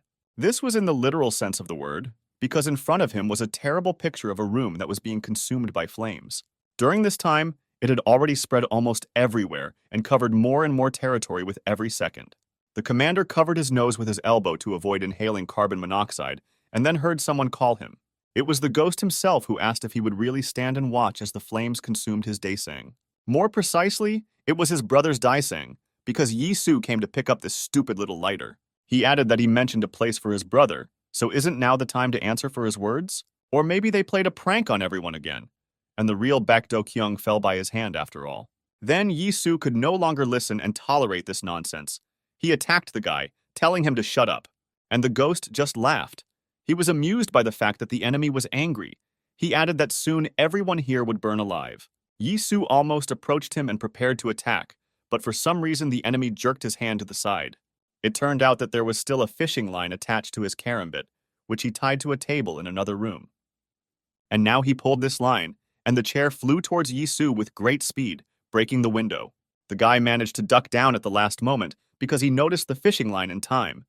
It was clearly visible in the light of the flame. But this turned out to be just a diversionary maneuver, and while the commander was preparing to continue the attack, another fishing line had already wrapped his leg. The ghost pulled her towards him, and Yisu had to bend down and put out his hand so as not to fall to the floor. When he was downstairs, he was surprised to find a bottle flying straight at his face. The enemy was using dirty tricks.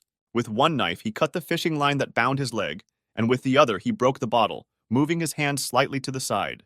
The commander freed himself and noticed that another line was tied to the chair, but this time he saw everything. Before the ghost could pull her towards him, Yisu threw a knife at this chair so that it overturned. The guy told the enemy to stop playing the fool and come out for a fair fight if he doesn't chicken out. However, there was no answer.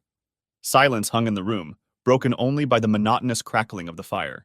Yisu didn't understand what kind of game this madman was playing, but if he lost his vigilance, everything would end in tears. He also asked where he was hiding, telling him to come out and continue the fight because he himself wanted this. When suddenly he heard the sound of a lighter behind him and was surprised to realize that the enemy had crept behind him. The ghost said he would never let him emerge victorious and then threw an open lighter right at him. Meanwhile, Baek Do-kyung was already in the car with Shi-on and Weasel. They were leaving the warehouses that had just been blown up. Kyung-chun crushed the cookie again, and Do-kyung took the phone to contact someone because it was important. He dialed the desired number. This person was now renamed to the chairman. He asked how he was doing, and he answered in a nervous voice that a big fire had broken out here. At first, Do-kyung thought the wrong thing, asking how they knew that their team had blown up drug warehouses. But Seung-min said that wasn't what he was talking about, explaining that they were right outside Daesang's headquarters. He added that the inside was full of people, and the flames were getting hotter and hotter, starting from the top floor. He also said that Mr. Baek Yi-soo had not come out yet, and this really worried Do-kyung, because his brother had not called him either. Meanwhile, with horror, he noticed a lighter approaching him. It was open. He suddenly remembered how the phantom threw a bottle at him, and now the guy understood why it was necessary. After all, the alcohol from the vodka got on his clothes and hand, so if he touched the lighter, it would ignite. Realizing this, the commander waved her off, protecting his hair, but unfortunately, the flame touched his hand, and it caught fire. The ghost smiled contentedly, seeing how he was burning. He had a presentiment that his victory was getting closer.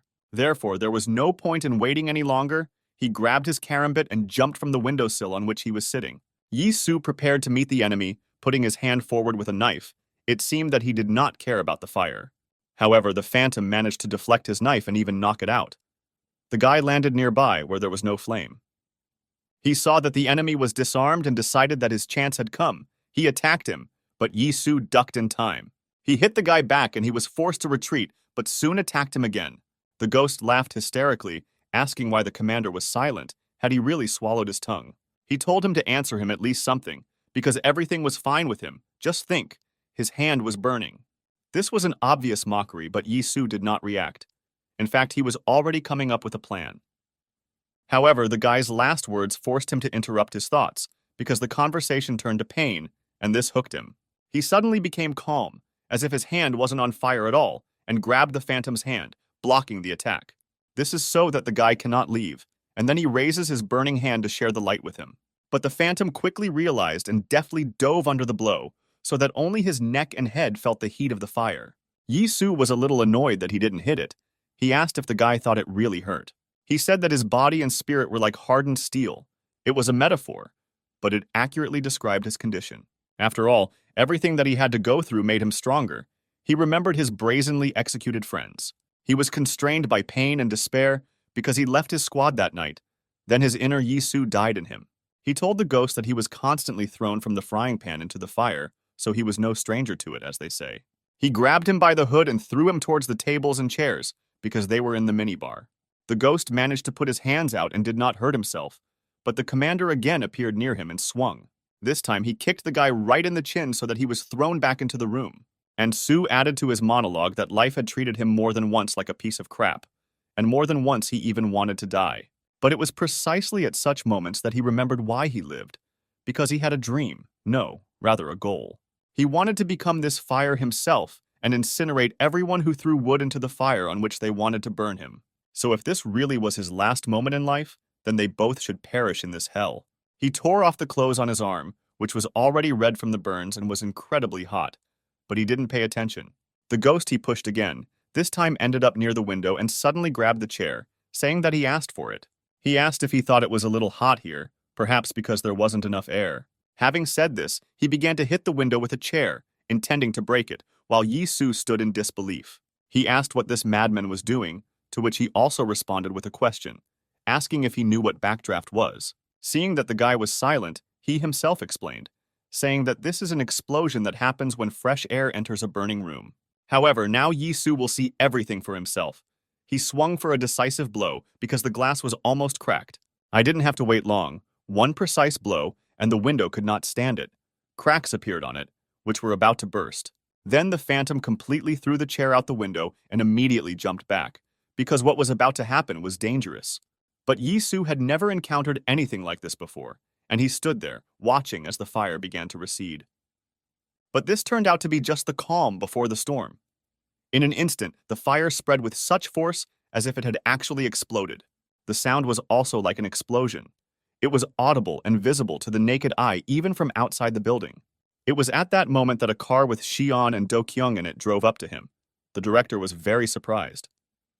He realized that his brother was probably still in the building and dialed him, begging him to pick up the phone, and Shiona asked him to go faster. Long beeps were heard on the phone, but his brother did not pick it up, and this was already beginning to worry Do-kyung. He knew that the building was most likely engulfed in flames, so the phone could simply fall out. But still he continued to call, and Yisu, who was covered by the shockwave from the explosion, could barely move. In the end, he managed to get up, although he had many more wounds and injuries, and it was bad. He saw that his brother was still calling him, so he accepted the call, immediately asking what he was going to do if he was killed. Do-kyung replied that everyone thinks that Daesung's boss is him, so his brother shouldn't die, because what will his subordinates do? He added that of course they would avenge him, and if necessary, they would dive into the thick of it to do so. After all, this was not so far from the truth, since Yisu was indeed in hell. Do-kyung continued by saying that 6 years ago he almost made the same mistake, but made the decision to run away to Korea. He saw a huge number of people burning in the fire of their own hatred and desire for revenge. The brother admitted that at the time he was afraid that he too would go crazy and become like his idiot stepbrother. Fortunately, this didn't happen then, because escaping to Korea saved me from self-destruction. But now everything is different. He said that if Yisu dies now, he will definitely lose his mind, so let brother only dare not survive. He advised him not to let the flames of rage consume him, because this would not make anyone feel better. Therefore, he must direct his anger to something else. The main thing is that he comes out of there alive, he asked him. After a moment of silence, Yisu said that there was an entrance for official vehicles behind the building, so he would come out from there. Hearing this, Do-kyung became happy, saying that it was the right decision and then his brother would pick him up there. So Yisu left the room, but there was another person in it whose intentions were not fulfilled. The ghost was also knocked down during the shockwave from the explosion, but he did not die and was now even able to stretch out his arm. He emerged from the rubble, coughing and breathing heavily from lack of oxygen. It was dangerous to remain here. The guy looked around in search of Yisu, asking where he had gone because he saw how he was also thrown away. The ghost was even a little upset because they were going to burn together, but he just up and left. Suddenly another person entered the room, and the phantom was even glad that his opponent had returned.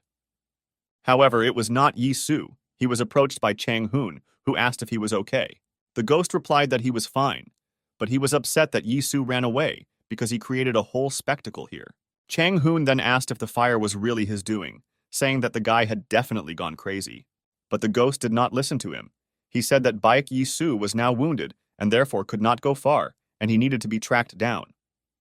While he was still speaking, Chang Hong suddenly pulled back the hand in which he was holding the knife and then stabbed the guy in the stomach. He said that his partner probably didn't understand him because he was ordered to find him, and that's why he came here. The ghost immediately thought of Chief Zhang because this was his direct order. There was no doubt about it. Chang Hoon said that he should have just controlled himself, and this wouldn't have happened. But he didn't listen. The price for this was eternal rest, which would not have hurt him. He took the knife out of his body, saying that he was a good partner. His real name was Choi Yeo-jun, but no one will ever know about him because he was the last of his squad to die as a ghost.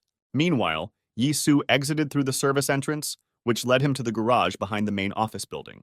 The fire was not visible here, however. As soon as he came out, he was immediately blinded by the headlights from the car. When his eyes adjusted, he could see Oyama Shogo standing in front of him, as well as Nobu, Kato, and others from Oyamagumi. Shogo said that they were already waiting for him, calling the guy a fake Do-kyung, but then corrected himself, saying that they knew his name.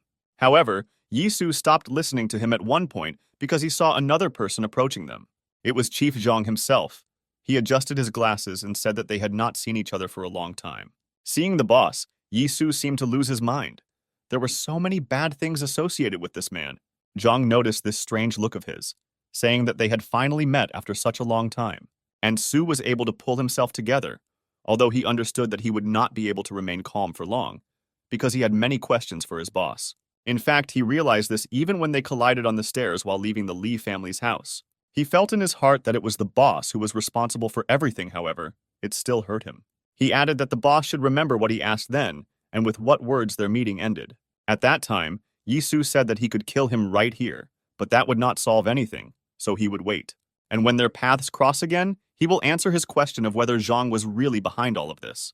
The boss sighed heavily and took off his glasses. He knew Yisu well enough and understood that a battle could not be avoided. The man hid his glasses in his pocket. Returning to the topic of conversation, he asked what the guy's answer would be. But everything was clear without words. Yisu attacked him, during which time he hated him and could no longer linger. Zhang also understood this perfectly and was ready for the fight. He also took out his karambit and got ready. Yisu waved near his head, but the boss ducked down. At one time, he too had undergone good training. However, this was not enough. The very next second, the commander swung his leg. He kneed the boss in the head. Here he had an advantage because the boss was shorter. However, Zhang blocked his blow and prepared to strike back, but Yisu was faster. In the blink of an eye, his hand clenched again to strike, and then the chief realized that he would not have time to put up a defense. The commander hit him right in the jaw. It was quite pleasant, but he did not plan to stop. The boss jumped to the side to regroup. He had not fought with his subordinates for a long time. On the other hand, this cleared up all doubts about whether this was the real Baek Yisu or his brother.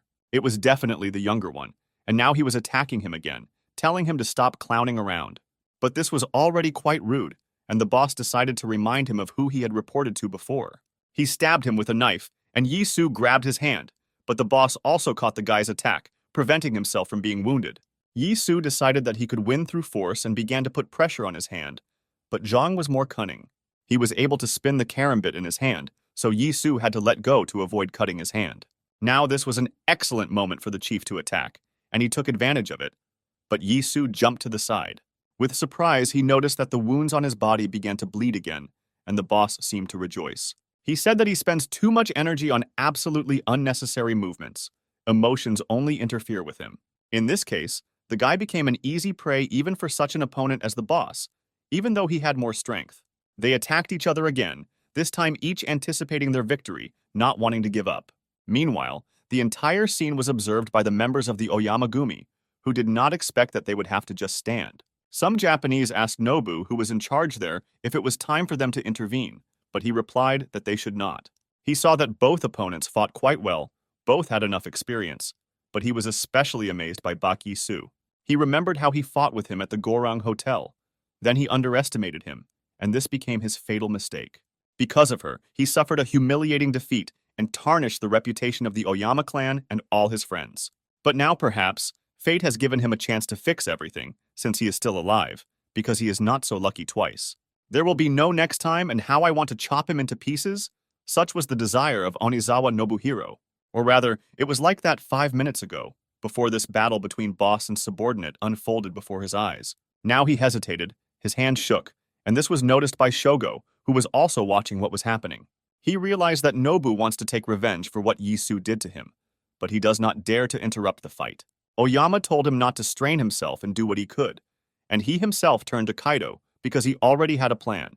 He asked if the guy could move his arm, and he replied that so far there were some difficulties with this. Meanwhile, some ordinary people, noticing the fire, called the fire department and an ambulance for the people in the hotel.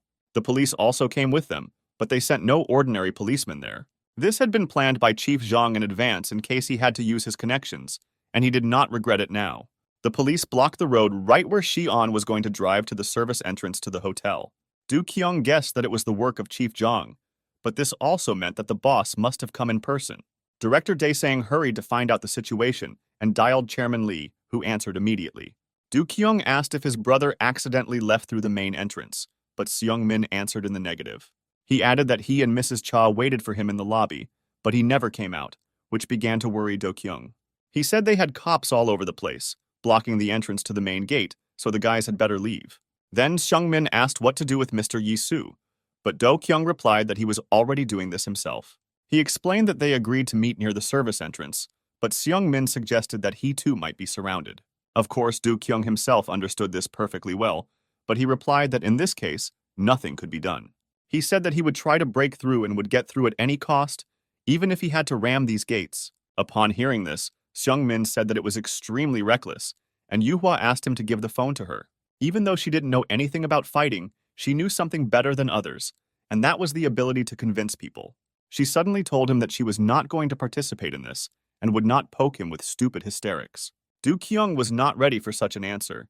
He didn't even know what to tell her for a while and asked her again. But the girl made her position clear. She told him to pull himself together and think about it. After all, he and Seung-min were already here and will help Yi-soo, and he will prepare a safe escape route for all of them. Do-kyung replied that it would be nice, but how should he do it? And in general, do the guys have enough strength for this? But Lady Cha hastened to reassure him, saying that Shulan was already on the road, and with her the people from Cheonong. The girl sent them to them, so she asked them to hold on a little longer until they arrived. However, Do-kyung said that this was not the problem, because what could the two of them do there, even if it was Shulan? Then Yuhua said that he doesn't have to worry about it, because Chairman Lee also didn't come alone. Just then, men in white suits approached them and greeted Seung-min like a boss. It was his 9 knives that had reassembled into a refurbished warehouse, so they now had new powers.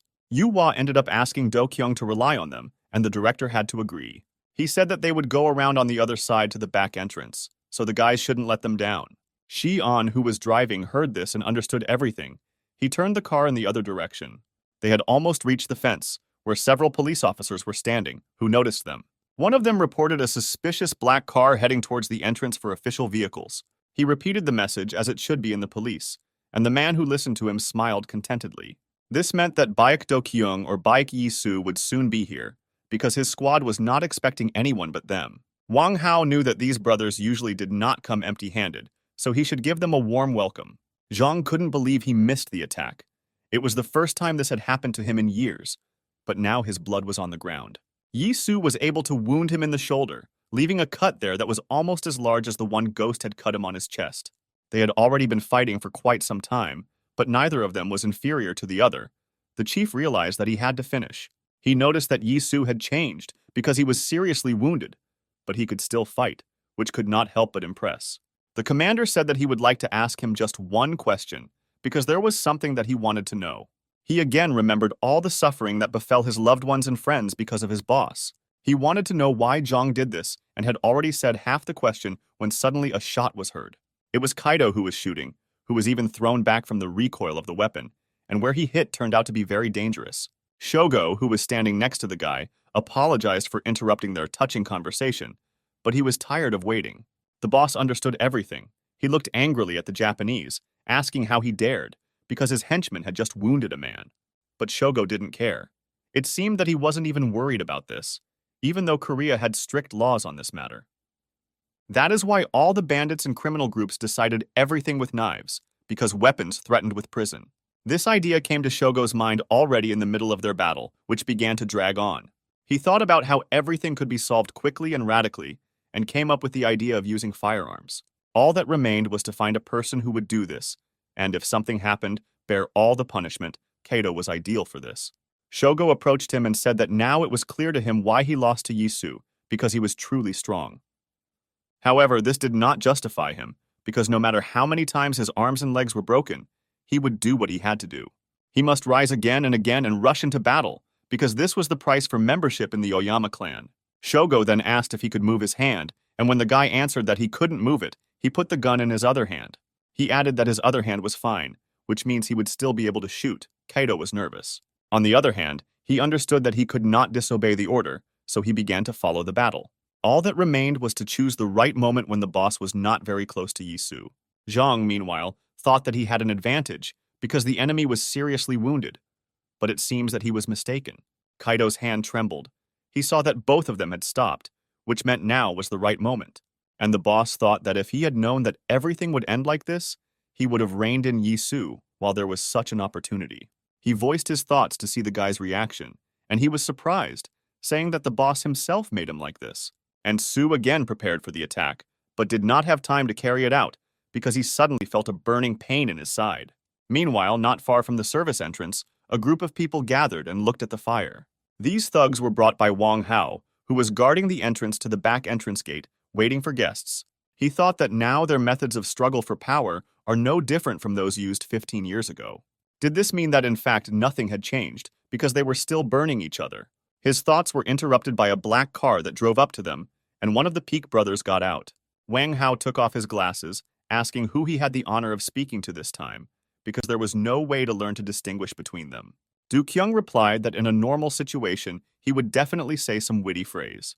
However, now he did not have time for jokes. He asked whether the man would leave on his own or to help him. Then Wang Hao replied that it was not very polite of them, because he was waiting for them with his people. Du Kyung told him to forgive them, but they were already late, and Wang Hao asked why he was so sure that he would pass. Du Kyung didn't have time to answer, because suddenly they heard a shot, and everyone turned around in surprise. It was in the service entrance courtyard, and Do Kyung immediately thought about his brother, who could be injured right now.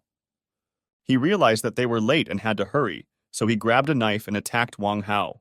But something made him stop again. Another car stopped near them, which was not expected. Their chances of breaking through depended on who came out of it, because it blocked their path to retreat. Luckily, Xulan came out and was disappointed that they had already started without her. Xian let the girl pass, saying that the ladies go first, which was a friendly joke, or maybe something more. And Xulan told the guy to just watch her and see how she would deal with that bastard Wang Hao. Meanwhile, Kaido still held the gun in his hand, which remained frozen in the air. He could not believe that he had fired.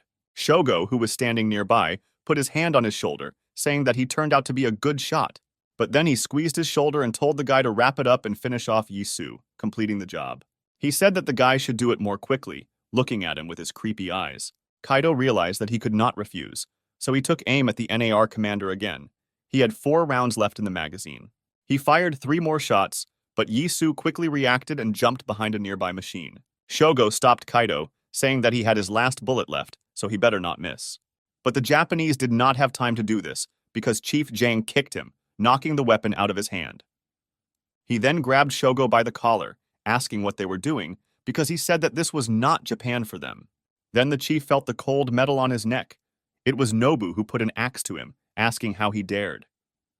However, to his surprise, Shogo told him to mind his own business, because it was none of his business. The Japanese tried to object, saying that in this way this boss was humiliating the Oyama clan, but Shogo interrupted him. He once again told him to stop, and the guy had no choice but to obey. He put the weapon away. Then Shogo asked the chief what happened, because only a couple of shots rang out, and he made such a noise. Then the guy looked at him with interest and asked if the boss really felt guilty. He added that he himself knew how to shoot very well, and Zhang decided not to endure anymore. He put his hand in his pocket. From there, he took out a pistol and pointed it at the Japanese, telling him to stop, because he didn't know anything about him. The boss said that finishing him off himself, meaning Yisu, was exactly what Oyama wanted to hear. The guy said that he thought so, and once again apologized for disturbing him, but added that the boss should not delay this. In the end, Shogo, still doesn't care about Yisu, but he still didn't mind watching him die. Having told Zhang to do whatever he wanted with him, he headed towards the exit, and Yisu heard someone else's footsteps. It was Baek Do Kyung, who came along with Xian and Weasel and said that Oyama would be ashamed to say such a thing. However, since he doesn't learn from mistakes, he still promised his father that he would knock the crap out of him. Yisu heard his brother's voice and wanted to see him, but because of his wounds, getting up was another task for him. Shogo, meanwhile, noticed with a smile that Ryugasaki, aka Do Kyung, himself wanted to try them. Then Yisu managed to get up and appeared from behind the cover, and his brother saw him and asked who dared to offend his brother. He even rephrased his question, asking who he should have killed first. Hearing this, Shogo laughed, saying that his brother had not changed at all and was still just as reckless. But then he suddenly became serious and asked if Wang Hao shouldn't have detained them for a while. Du Kyung replied that he was already planning a fight at the gate to the service entrance, so he had no time for them yet. This means that little brother and his people will have to be patient with him, Du Kyung. He also offered to finally clarify everything. Meanwhile, Xulan was also preparing for a fight. This time she had to win at any cost. Chang Jun asked Wang Hao how he could let the Taishan mongrels leave when they were outnumbered. Then Wang Hao replied that obviously they would have won, but it would not have happened without casualties. He turned around and looked at the old man, asking whether he was able to sacrifice himself or only knew how to brag. Chang Jun replied that he was wounded, but Wang Hao said that he did not expect any other answer. It was expected. He approached Xulan, offering to solve everything themselves so as not to shed the blood of his people. The girl did not mind. He attacked him, and the man said that he found it difficult to believe what she was doing now. After all, it looked as if yesterday's student had come to plunge a knife into the neck of his own teacher. He dodged her first attack, asking if the girl had really learned nothing after all this time. After all, a frontal attack was not the best option, but Shulan told him not to rush to conclusions. She specially chose the place so that the light from the headlights of the cars behind her would blind the enemy, simplifying her maneuverability. She swung the machete in all four directions, and Wang Hao barely had time to notice them under the headlights and dodge. But the girl managed to press him to the fence. She swung again with all her might, but Wang Hao dodged in time. He added that he would like to take back his words, and Shulan added that she would not give the teacher a chance. He also said that Shulan still lacked patience, because she still had not learned to calculate her actions. With these words, he kicked her in the head, and the girl realized late that she would not have time to put up a defense. But Wang Hao did not stop there.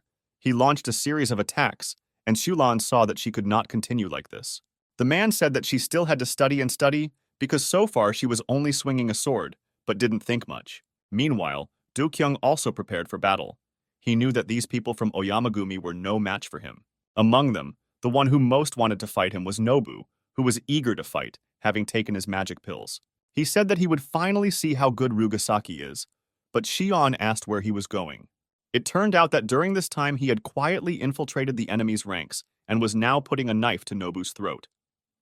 The guy said that he would take charge of this big guy and let the commander continue to go to the aid of his brother. However, there was also Kaido. He reached for a pistol, but someone's silhouette towered over him and raised the weapon. It was Kyung Chun, who said that he would take it, but in general he did not understand why the guy used it. He then hid the gun and pulled out his butterfly knife, saying that since it was pointed at him, he would take care of it. So it would be better for the Japanese to lie down and rest, he said this, copying Yi Su with the same furious look. Meanwhile, Zhang, who had only observed all this so far, realized that their appearance changed everything greatly. But first of all, it was necessary to find Bak Yi Su and finish him off. Zhang went behind the typewriter where he was hiding. But to his surprise, the guy was not there, and he saw only fresh traces of blood.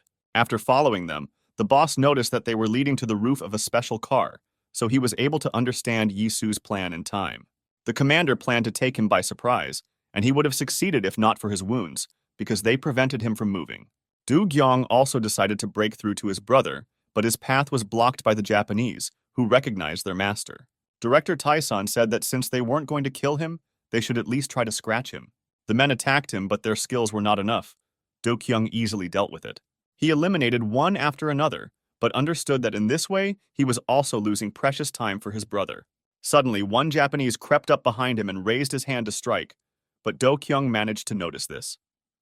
Instead of any tricks or techniques, he simply quickly walked back, grabbing the man by the head to choke him. He put him in a chokehold, and the man slid to the ground, and Do Kyung noticed with annoyance that he had torn his brother's equipment. After a while, he dealt with all the people from Oyamagumi. Now he could finally help Yi Su. However, Du Kyung noticed that new people had appeared from somewhere, and now one of them rushed at him again. This time it was Zhang's people, because they spoke Japanese, saying that he was alone, and there were many of them. This was indeed an advantage for them, but Do Kyung did not want to fight at all. He told them to leave him alone. This answer surprised the attackers a little, because it sounded like he was busy, although now he was being threatened. But then Director Dason received help from those whom he did not expect to see here. Suddenly, another man appeared. He was clearly on his side, because in an instant he was near his opponent and hit him in the jaw. Du Kyung noticed that he was wearing a white suit and seemed to guess, but still asked who he was. The man did not answer, but this was not necessary, because their reputation spoke for itself, and more people approached him. They also wore white suits and were led by Chairman Lee, who said that they would help him. As far as Du Kyung remembered, the knives warehouse had changed a little, but now he had more important things to do. He remembered the shot, and if they managed to wound Yi Su, his brother would not last long in this state. He was right. The chief noticed that the commander's movements became slower. He caught his attack and hit him in the stomach. Then he swung to finish him off, realizing that this was the end for his most experienced subordinate. But he did not have time to strike, because he suddenly saw a knife approaching his eyes and stopped. It was Do Kyung who finally got to them. He arrived just in time and now swung his knife, hitting the boss. Seeing how he winced from the cut, The guy said that he had always dreamed of punching him in his vile face, and now he wanted more. He smiled because he realized that the boss was already pretty exhausted from the battle, and now the situation would change. Meanwhile, the Japanese faced new opponents in the form of two men in white suits. Once upon a time, the structure laid by former chairman Lee Sung-hak allowed Il-hak to soar to the top. However, the blades of the old knives became dull, and the organization lost its former glory, and its authority was shaken. But the emergence of new chairman Lee Sung-min marked an end to the period of stagnation. He was able to rally Il-hak and rebuild it from the inside, and the knives became much sharper, because some were new. Overcoming the pain, their organization spread new wings. All that remains is to fly to past heights. Two new members have appeared in the Gudo warehouse to replace the deceased Choi-san and the traitor Gyu-chan. One of the new kids was named Zhang Se-young. He was missing his left eye, and the other was called Ogu-jun. He looked like a wolf. Their serial numbers in the hierarchy of knives also remained the same, 8th and 9th. Number 7 was also with them, who said that he would take care of the chairman and leave the Japanese to them. The story of their joining Gudo was also interesting. It began with Seung-min ordering the staff of knives. Zhang Seo-yan was the first one they found. He was a professional boxer up to a certain point. This story has already been told by Hyun-gu. The guy lost his eye right during sparring. The enemy tore it out with his bare hands. This is where his career ended, thanks to an abnormal opponent who fought dirty. By chance, his opponent was Ryu Tai-hyun, who also reproached the guy for faking. It was not difficult to persuade Se-young. He joined their ranks to take revenge on Tai-hyun. But this is not surprising. And with the second Ogu-jun, everything is much simpler, because he was the son of Oh Myung-hwan, the first of the previous knives. Both choices paid off well, because these guys dealt with all the small fry in a matter of minutes. Shion, who was watching the battle, thought that Il-hak came in with trump cards, and Nobu swung at him from behind. The Japanese told the guy to focus on his opponent, and Shion barely dodged his axe. He told Nobu to hold his horses, but noticed that he was foaming at the mouth, apparently from his pills. Then the guy added that, be that as it may, it was time and honor to know, when suddenly someone grabbed him from behind. Seeing this, Nobu burst into a creepy smile, saying to hold the blonde tightly, because he is strong. He swung an axe, Shion realized. One blow and he was dead, so he tripped the man and they both fell. And Nobu was already preparing for the next blow. He didn't care if he even inadvertently hurt his people. Shion also understood this, telling the thug to slow down, but he had no choice. He fell on the man who was holding him, and now jumped to the side so that Nobu would not kill him. The blow fell on the prone Japanese, killing him immediately. Shion shouted, "How can you do this to your comrades?" But Nobu didn't care. He said that they have a lot of people like him, and if the guy wants, they will share with him. Meanwhile, Chief Zhang was still surprised when Baek Do-kyung arrived just in time. He managed to save his brother, who was pressing his hand on the wound, and Do-kyung himself looked at him with undisguised hostility. He said that this was not how he imagined the boss, and he asked what his first impression was. The boss added that it seemed to him that they had already met, but Do-kyung replied that he would remember his face and showed his middle finger. They attacked each other again. This time the boss noticed that the guy didn't know how to handle a knife. He added that nothing else was expected from the bandit. But Do-kyung did not pay attention to this. He swung again. The boss was able to block his blow, saying that the guy was using dirty tricks, and Baek Do-kyung just smiled. This really was so, but in a fight all methods are good. He suddenly dropped on one leg and hit with the other. Then the guy asked if the boss was really counting on a fair fight, because whatever one may say, he had already hit him twice. Zhang's tongue was bleeding, which he bit when he hit him, and Director Daesung's words irritated him. However, he was able to pull himself together and rush into battle again, wildly swinging his karambit and forcing Do-kyung to retreat. Zhang thought that the older brother was stronger than the younger brother. He should not be underestimated just because of his connection with crime. He told Do-kyung about this, and the guy replied that he doesn't understand why people always say that he is better than his brother. However, now Yi-soo was not in the best shape. Do-kyung turned to him, asking if he could hold out a little longer, and Soo replied that he would live, when suddenly another man approached them, dragging a katana along the ground. It was Shogo, who thought that the brothers really were like two peas in a pod, and they would also die in the same way. He walked up to Yi-soo, who couldn't even look at him, and swung his sword to cut off his head. Do-kyung screamed at him to stop, calling him a sick psychopath, because this was the most vile thing. But Shogo was not embarrassed by this. He said that he would finish off both brothers, and Daisen would become their family grave.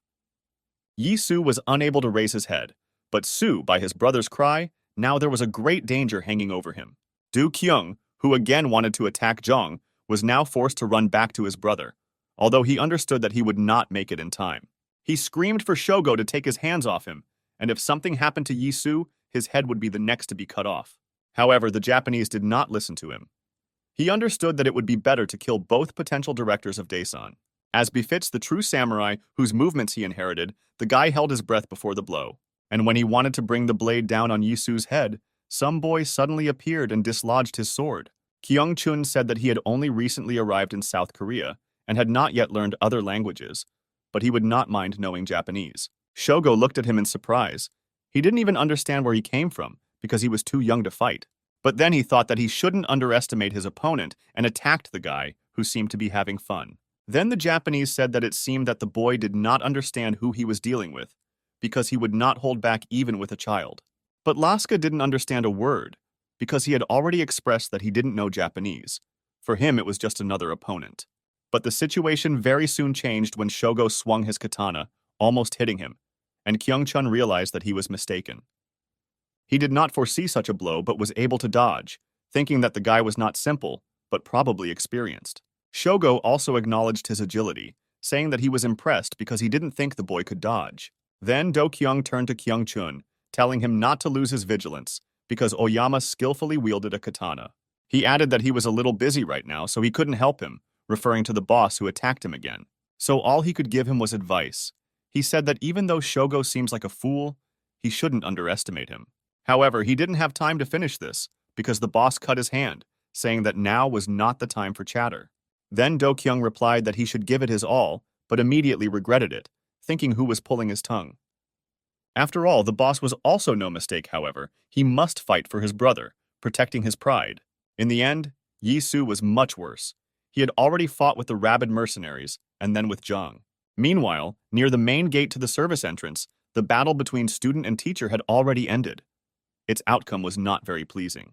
Shulan was lying on the ground, unable to get up after being hit by Wang Hao, and he was saying something about flowers and time. He said that in the midst of flowering they are like a blazing fire, and now is a great chance to see this. Once upon a time, a man handed this blade to a girl with the hope that one day she too would bloom. He walked up to Shulan and touched the machete to her shoulder, and she was scared, not knowing what to expect next. And then Wang Hao said that unfortunately, the girl did not come true, and he did not see the beautiful flower here. This meant only one thing. There was no longer a need to field and cultivate it, because it was already useless. However, at that moment, the man was blinded by the headlights of new cars that drove up to the place of their battle. Wang Hao saw which of them came out and said with a smile that he was wondering who had the courage to come here. In front of him stood Choi Jong-ho, Ilhak's second knife, who was wearing his Kevlar gloves, ready to fight. Other guys were also surprised by his appearance, who knew that at one time he was perhaps the most dangerous gangster. Jong-ho, meanwhile, asked Wang Hao if it was time for them to settle old scores, because many things remained unresolved. Behind the old man stood Jin Woon, who also wanted to participate, but Jong-ho told him to save his strength. Wang Hao also ordered his people to go back, and they began to protest because it was stupid. But the man asked what these whims were, reminding them that their job was to follow orders, not whine. He added that the previous captain of the knives, Oh Myung-hwan, died at his hands, and now his comrade has come to take revenge. He said that, in that case, he was ready to take the fight, but that did not mean that he would allow him to emerge victorious. Jong-ho replied that he didn't count on it. He was the first to rush at the man, clenching his fist to attack. It was quite difficult with gloves on, but after years of practice, he hit them as well as a metal pipe. Wang Hao knew this, so he barely held back his attack, preparing for a response from his side. He had the advantage of a weapon, but he was in no hurry to use it yet and kicked Jong-ho in the head. However, the big man caught his leg without much effort and smiled contentedly, because now the man would definitely not be able to dodge. He hit him in the stomach, and Wang Hao felt that he had not been hit so hard for a very long time. It was even funny. The man grabbed his side, moving back, and Jong-ho prepared for the next attack, waiting for the moment. One guy from Daesong, meanwhile, helped Shulan get up, and now they were both looking at the legendary fight. The girl did not believe that there was anyone other than Bak Yi-su who was able to fight on equal terms with Wang Hao. Meanwhile, he had already recovered a little from the pain in his stomach and turned to an old acquaintance. He said that although he was old, he could give a head start to the young in battle, and Jong-ho replied that he had not changed either. He asked if the man was now working as a butcher, as could be assumed by looking at his knife. Wang Hao agreed that it was indeed a bit like a butcher, but he was more attracted to the fists. However, if his old friend wanted to have fun, then how could he refuse such a request? The man launched a counterattack, swinging the machete in all directions, and Zhang Ho tried to catch him in his mistake. But then the enemy swung over his shoulder, and the old man realized that the attack would be wide, and he would not be able to completely dodge. The only thing that came to mind was to put out his hand for protection, because the special material was supposed to protect him. Wang Hao then decided to change his attack at the last moment and kicked again, this time in the old man's stomach. Zhang Ho withstood the blow, but this forced him to lower his hand, and now he was open to attack, which Wang Hao took advantage of. He swung the machete right next to him, but Zhang Ho was able to jump away in time, putting out his hand, which was hit.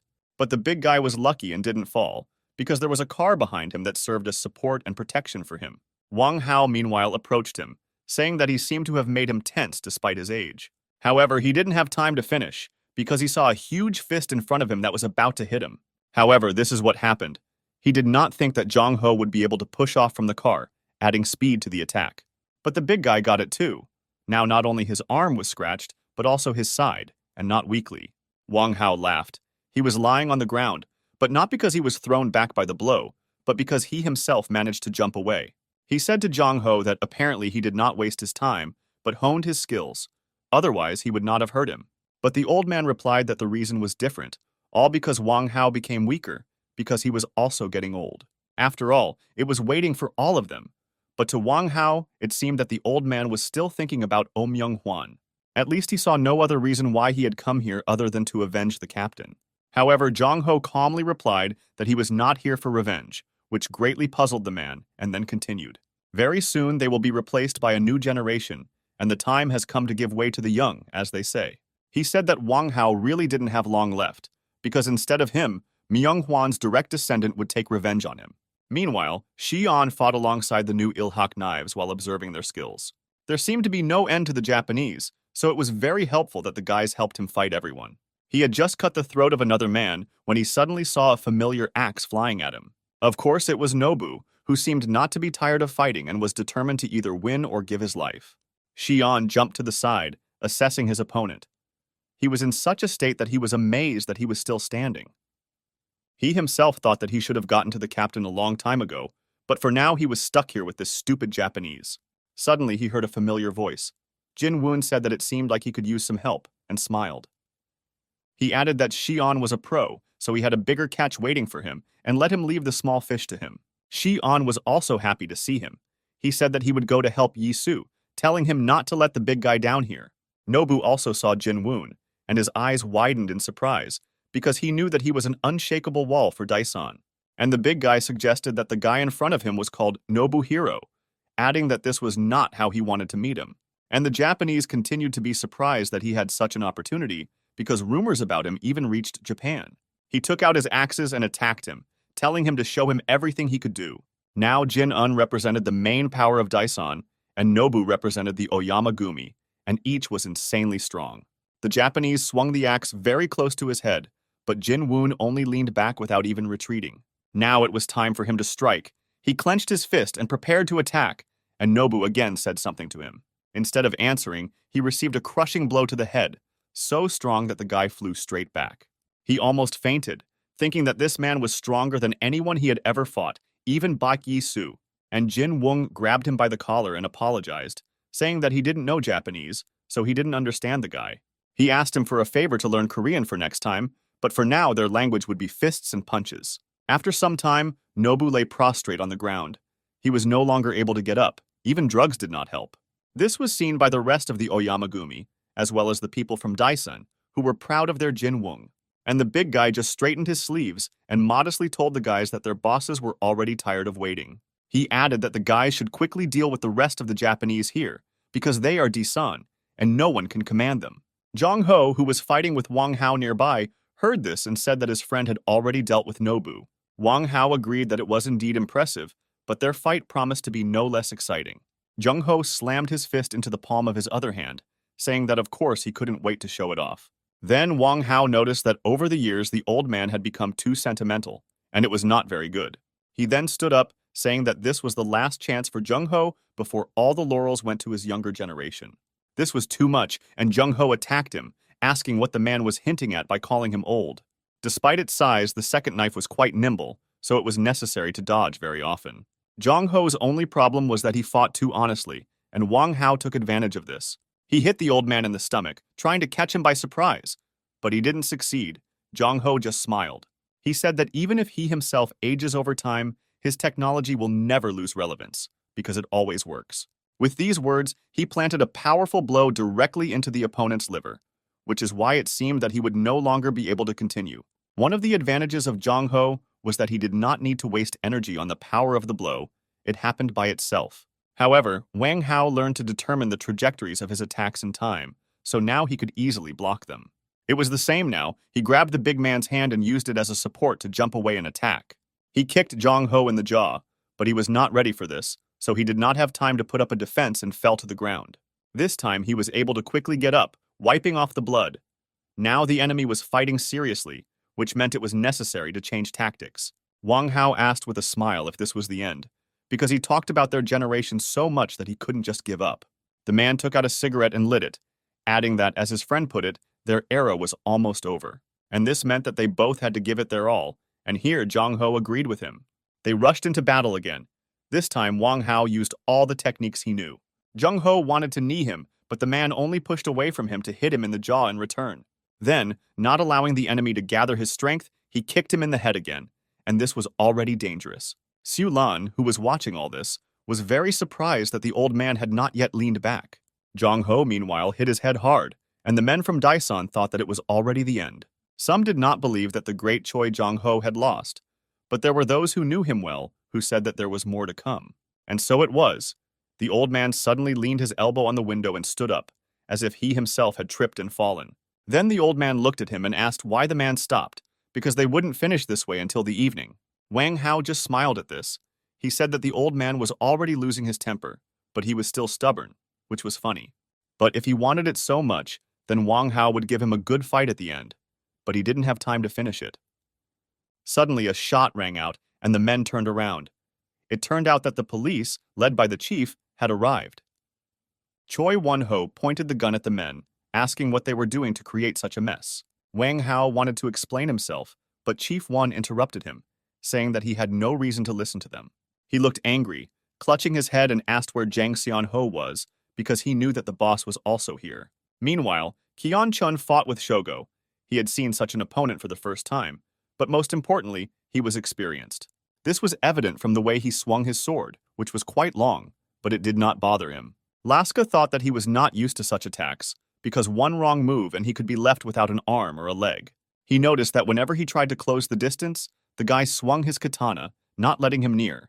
Such an opponent was not to be joked with, and yet if he managed to close the distance, then the chances were good.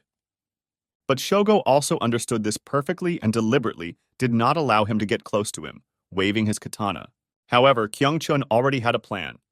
He realized that he must first neutralize the guy and then attack. He pulled out his favorite and only butterfly knife because that was his plan, but Oyama just smiled.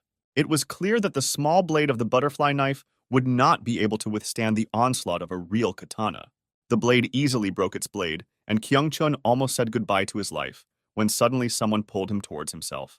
It was Shi-on who arrived just in time, because another second, and the guy would have been left with a wet spot. He said that the boy could not be left alone for a minute, and then attacked him with reproaches. He asked why he flew at the Japanese with a butterfly knife, and Shogo realized that now he had one more enemy. He quietly asked what Nobuhiro was doing, but Shion heard and said that their yaksha dealt with this freak. As if on cue, he saw people from Oyamagumi helping Nobu move, who looked badly beaten. For Shogo, it was a rather pitiful sight. He realized that there were other experienced fighters in Daesan. But he told Shion that they still had no need to be afraid, because victory in the end would be theirs. He looked at Do-kyung, who continued to fight with Chief Jung. It was clear that the guy was not having an easy time. He had not yet fully recovered from his coma, so he was not able to block all of his boss's attacks. This was well understood by Jung, who, in addition to stabbing, added hand-to-hand combat techniques, and Do-kyung realized that he was retreating. Shion saw that the situation was critical. He was torn between helping Weasel and the commander's brother. Then Kyung-chun himself said that he would deal with this freak, and let Shion help Do-kyung fight the boss. Actually, Shion was not very eager to entrust everything to the boy, but he had no choice, and he nodded. And the guy was already approaching Oyama. The opponent was strong, so it was necessary to choose the right tactics. He thought that as soon as the Japanese waved his sword again to keep him away, he would make a knight move.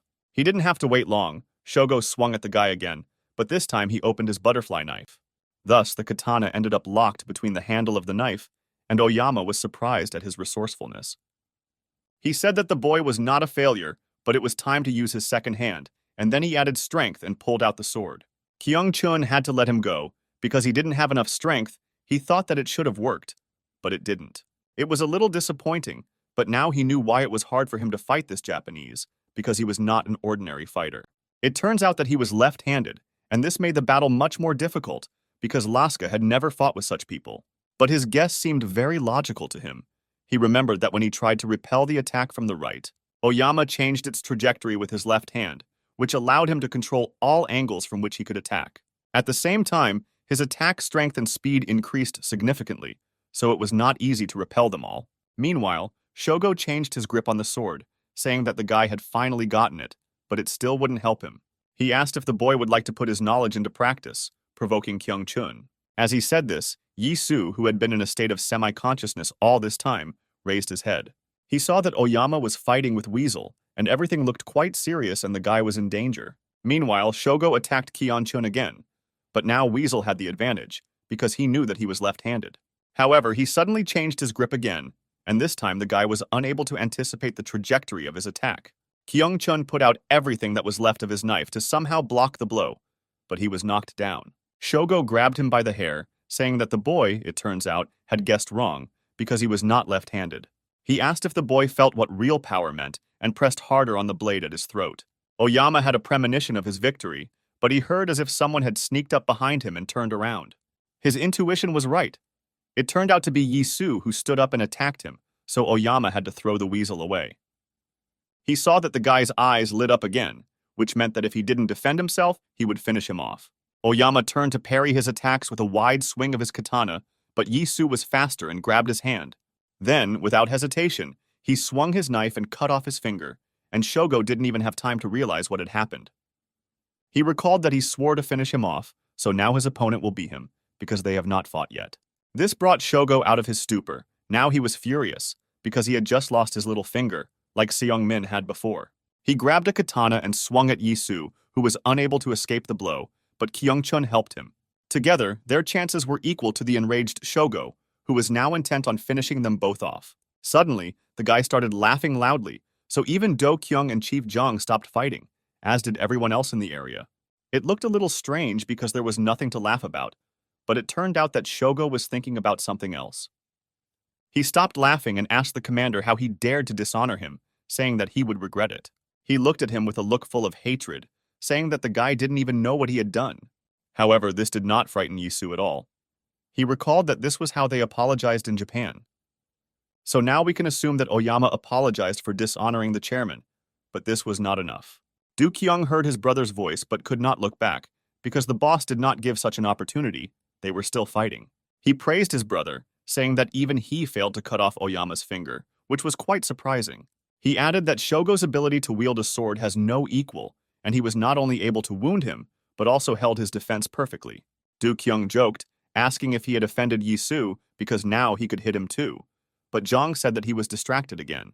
For this, he kicked the guy in the stomach, and Do-kyung fell silent because he realized that the boss would not give him peace. As if to confirm his words, the boss attacked him, pulling a knife from his pocket, and Do-kyung noticed him. He realized that he would not be able to repel his attack in time, but fortunately it did not come to that. Someone threw a knife at Jong. The chief was forced to stop, barely dodging the weapons that someone deftly threw. Shi-on, who did this, was hiding in the garage. He said that he did not think that the boss would be able to dodge. Seeing him, Jag said that this was not the best surprise, because he had completely forgotten about the guy, although it was in vain. He then reached into his jacket pocket for a new weapon, saying he didn't have time to play with another one. Maybe just shoot them all on the spot and be done with it because, whatever one may say, this won't be the first time for him. Then the guy replied that the man could try, but he must take into account that next time he would not miss, so it won't be easy for the boss to kill him. He said this rather self-confidently, which Zhang really didn't like. The boss really wanted to cock the gun, but suddenly another man entered the garage. It was Ganji. He said that the atmosphere here seemed to be heating up, and Zhang asked who he was, if he was another Oyama. At that moment, Do Kyung, who saw Ganji, called up and said that it was better late than never. The Japanese looked at him, remembering their first meeting in the hospital, because that's where everything happened. At first, he thought that Daisong did not want to reveal the details of his director's death due to personal reasons. But then he realized that Ryugasaki would never allow his organization to fall at the hands of Oyama Shogo. Therefore, Ganji decided to check everything himself and came to the hospital, saying that they had not seen each other for a long time. He said that he didn't think to find him in such a state, and Do Kyung asked if he really decided to visit him. He responded in the negative, saying that he just wanted to make sure for himself that he was alive, and Ryugasaki called him a pest.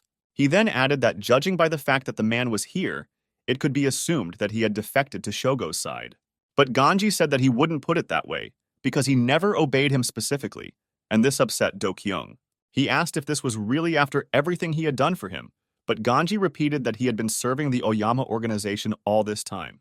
He supported Ryugasaki while they were connected by common aspirations and goals, but now everything has changed a little. After he left Oyamagumi, the position of head passed to Shogo, and since then the organization has changed. It should be admitted that Shogo managed to keep Oyamagumi from disintegrating and even significantly strengthened it. This is how he achieved the respect and devotion of the entire clan, although many did not share his ideas and methods. Then Do Kyung replied that the man himself knows what Shogo really is and what his ambitions are. He asked if Ganji really shared his views, and he replied that after all, they had reached their peak under his leadership. But Do Kyung asked if he really didn't care that Shogo had to go over other people's heads to do this. Then he thought that Ryugasaki's thoughts were clear to him, but he himself could not help him in any way with this. However, Ganji knew a person who could do this. He walked towards Chief Zhang, putting his hand in his pocket. Approaching the boss, he introduced himself as Hanazawa Ganji, the official representative of the head of the Oyama clan. Their boss's name was Oyama Tetsuji, and now he was asking Lieutenant Major Jong Song-ho for the phone. Ganji handed him his phone. He then turned to the others who were still fighting, asking them to pause for a while. Everyone froze in incomprehension, but then the voice of Chairman Oyama was heard, and Shogo was surprised to recognize his father. He asked Ganji why he called him, but the man did not answer. He made it clear that he was listening to Tetsuji-san, and he apologized for the sudden call, saying that it was probably not very polite on his part because they had not communicated before. He introduced himself as the head of the Oyamagumi clan, saying that he was personally responsible for all decisions in the organization. He added that most likely the boss was already familiar with his sons, and he responded positively. Zhang added that one of them was standing in front of him right now, referring to Do Kyung, who looked puzzled. Then Oyama Sr. said that he hoped the boss was not going to harm him, but the boss did not agree. He said that unfortunately, they had some disagreements, and Oyama advised him to choose his expressions. Tetsuji-san explained that if his words were not to his liking, then some disagreements would arise between them. After all, Baek Do Kyung and Shogo are both his favorite sons, so he will not allow him to harm them. He added that not everything is going smoothly in their family, and now the boss is adding fuel to the fire. Therefore, Chairman Oyama proposed to resolve this conflict peacefully, because everything can be resolved without unnecessary blood. Since his boys caused trouble for the boss, let him consider the burnt hotel a kind of sacrifice. Zhang did not understand his words and asked what he meant by sacrifice, but Oyama said that this could be understood in different ways. In short, this means that Oyamagumi will support the Unified Synchronization Project in Korea. Zhang then asked what would happen if he refused, to which the man replied that he would have to meet him in person. But in this case, they will agree on completely different terms, and this alarmed the boss. He sighed heavily, and then suddenly asked irritably whether now he would really interfere in all his affairs. But the chairman hastened to reassure him, saying that this is only if they relate exclusively to his sons. And only until he himself puts an end to their strife, however, this was no longer necessary.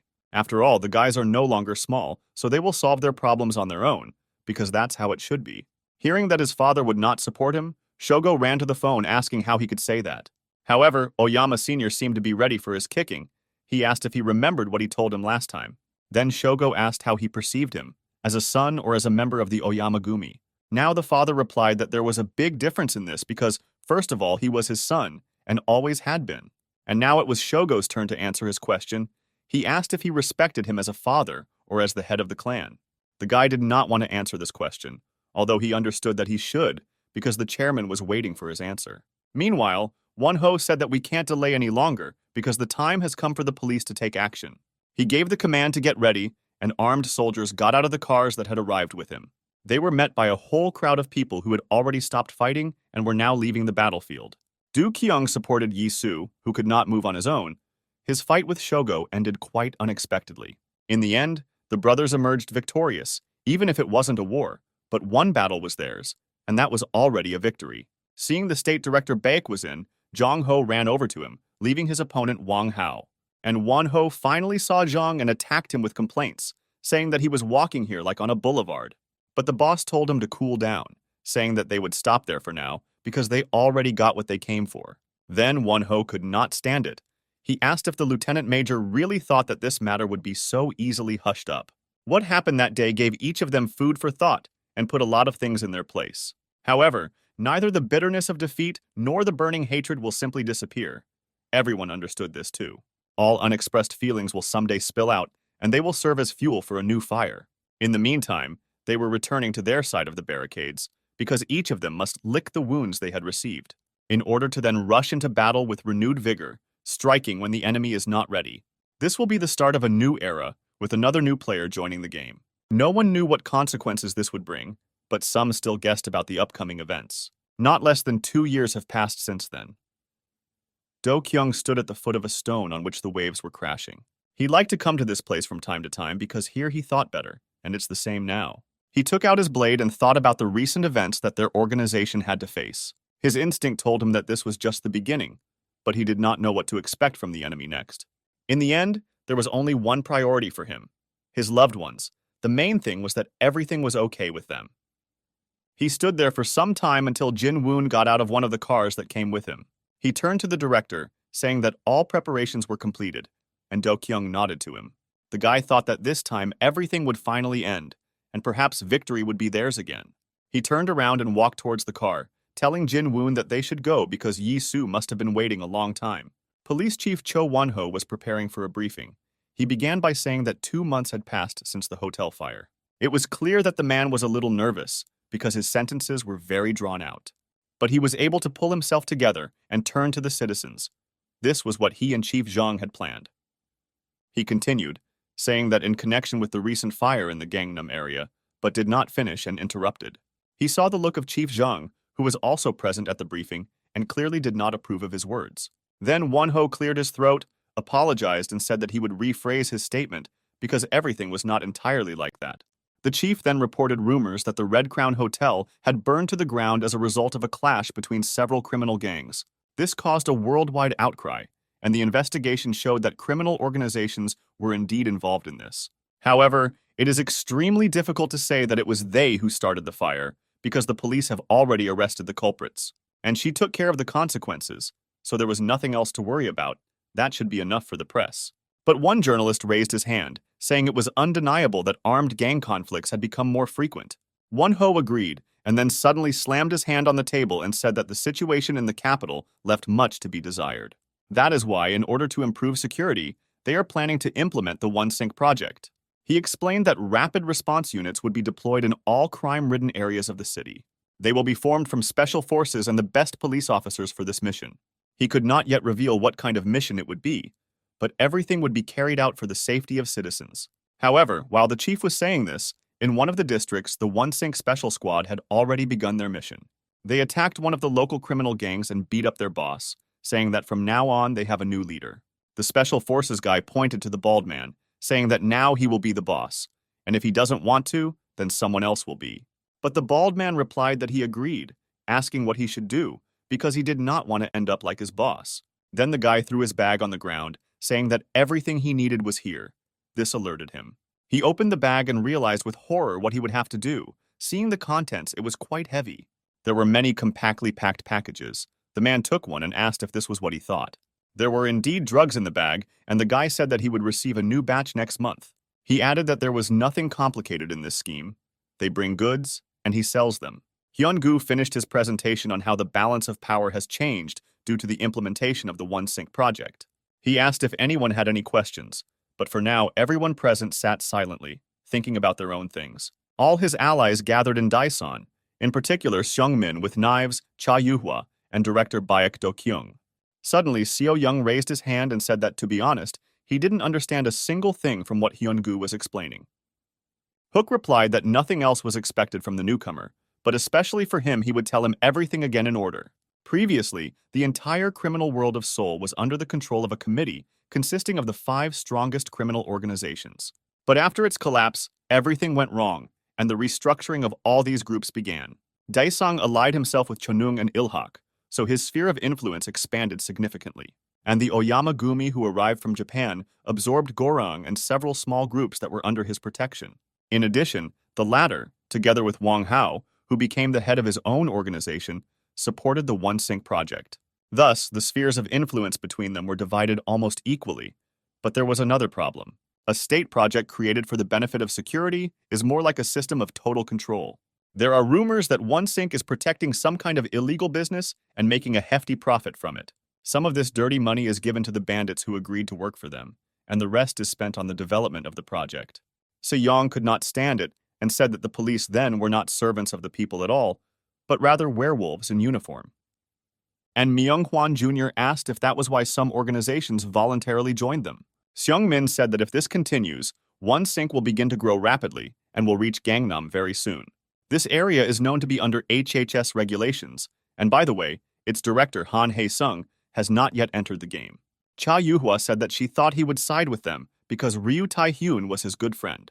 But that day he never showed up for the meeting at the hotel, so Seung-min asked what if they made their move first. He said that if they took over Gangnam before the cops, Zhang's people would be outnumbered. Do-kyung responded that HHS wouldn't like it, but Seung-min said they would try to avoid direct confrontation. He asked if they forgot that he still has some privileges and looked at Hyun-gu. He realized that the chairman wanted his explanation and said that Chonan, Gorang, and HHS were once subordinate to Ilhak. And now, albeit formally, Ilhak dominates Daesun, which has allowed him to return to his former glory. He was referring to the fame that his grandfather, the former chairman of Ilhak, was once able to earn. Gangnam is full of small groups that used to be part of their organization.